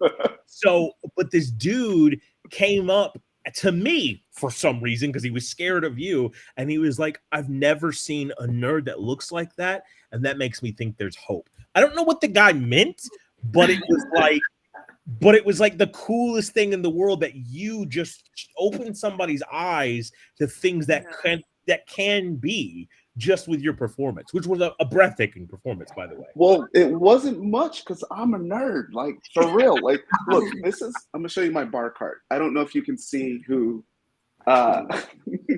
if this resonates with anyone. Oh my God! Have the same bar cart hanging above our bar cart, like just Go closer, Brian. What is this? These two these anime? with these bottles. Oh, that's amazing. Are those anime drawings? This is Legend of Zelda. Okay. And potions, you know. Yeah, it's my wife and I are both huge nerds. So I love it. I love it. I dig Wait, you so can you lift have a weights and girlfriend still be a wife? nerd. Who said girlfriend? You said Did I say girlfriend that? earlier. Oh, yeah. he was in the play that he was in. He was in the same. My character's girlfriend. Yes. Okay. Cool. Well, I mean, I've actually had actors say, "We're checking everybody's relationship status in here." I thought Keith was married, and he was like, "I'm on dating apps." Hey, man. We are 15 minutes away, 14 minutes away now from midnight. I have an Emma Stone story though. We're back up to 101 viewers, and we are still at $3,900. So let's get up to 4,000. Well, I need to figure out how to pay for my tip. My tip. Yeah, how do we do that? My swearing jar. Oh, your swear jar. Keith have to go to the effort YouTube stream. So you actually have to go to the YouTube link because it's in the. I can't do it from ours. Okay, I'm going. Oh. But the Emma Stone story I wanted to tell was that when she had her first leading role at as Flamboyant Bee, she said that she felt so much stress, you know, and responsibility for the cast and the crew and making sure it was good and making sure it was, you know, like people's lives, you know, like, and so she remembers that that way, like as a very stressful time for her. And I took that and was like, I will try my hardest to always have fun in whatever I do, because even if the movie comes out terrible, at least I can say, well, I had a good time on it. So that can never be taken away from me. Right. You know, we have no control over the edit. We have no control over the release, or if people go to the movies, if there's a pandemic or like all the strike. Or strike, you know, like it's crazy things and crazy times happen. We have no like idea like how that will affect the things that we work on. And so that's just something to keep in mind, like basically what Beth was saying, like keeping the joy in what you do. I'm listening. I'm just paying my debt here. Alex said not to pay your debts. Did you hear that, guys? Yeah, that's why I'm consolidating it for later. Yeah, that's what I took away from that. Well, yeah, I just can't. I've got 15 minutes to not screw it up, right? Right. We got another anonymous donation. Maybe that's from Beth. Maybe that's from someone else. No, it's not me. I haven't pushed send yet.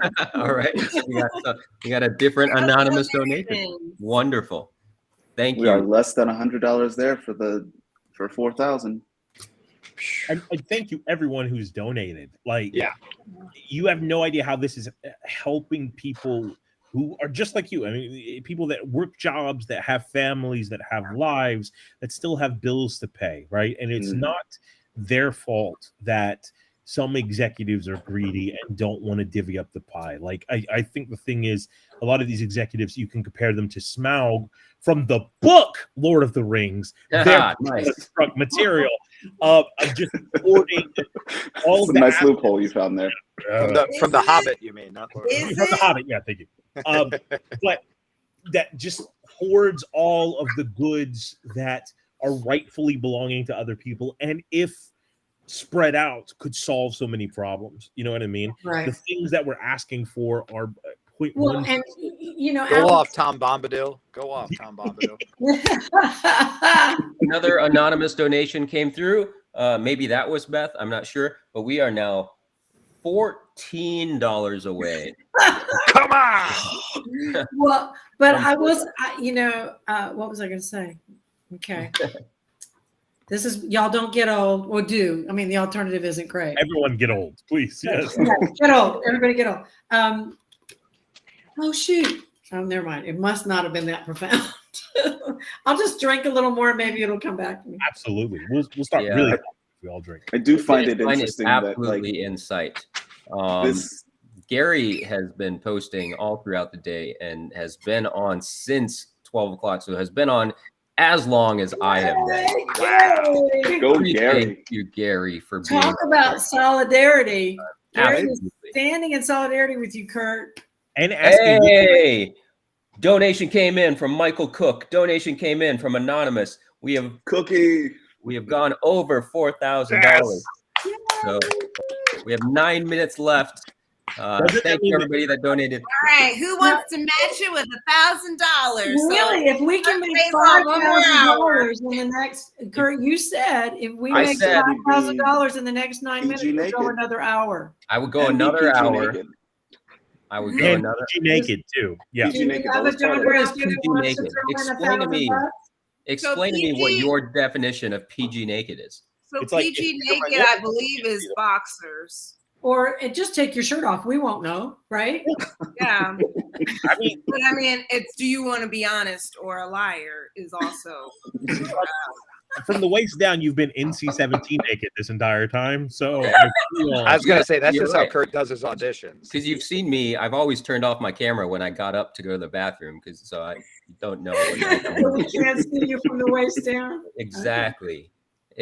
You know what? We are at 11:52. Why? Might as well start counting out these swear jar. I'm paid. My debt is paid. I'll have to pay you. Yeah. I'm going to send out an email to everybody who graciously came today. That's what the subject line. I think a few of them also paid as they went.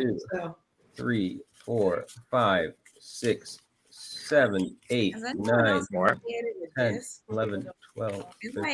We got another donation too, I think. 15 infractions. Another donation from JR. JR Good Kid, and another donation from the Ultimate Rat. JR,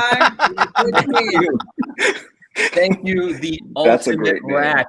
That is and a great JR. Both I'm of just you imagining the Ultimate Warrior, but as a rat. As a rat, like oh yes, cheese. Like if you ever want to go down a dark hole in YouTube, just Ultimate Warrior interviews. From back in the day, that man was out of his mind. As it gets closer to more present day, they get a little bit worse. They get weirder and weirder for sure. All right, so let's tally these up. Total of 15 infractions. 14 are mine. So all from one sentence. So we have multiple Keiths on the call today. So Keith Arthur Bolden, Chase Anderson,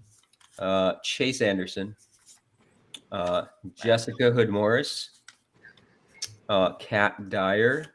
How many did Kat have though? She had a bunch. I believe Jessica Hood Morris had one. She's always missed cheese and rice. And But these are, you know, these are AMPTP infractions. So saying the name of struck work.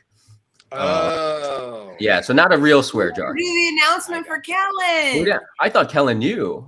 Yeah, Kellen's a terrible friend. He hasn't been watching. Ooh, I'm sorry. I was narrating an audiobook today. Look at you, employed. Alex, employed actor, whatever. Alex Collins, Jason McDonald, Catherine Dyer, number 2, Keith Arthur Bolden, number 3. Ooh. Okay, and Keith Brooks. God damn it. Keith Brooks. God damn it. Okay, now that's 2 swears. We should add that to the swear jar too.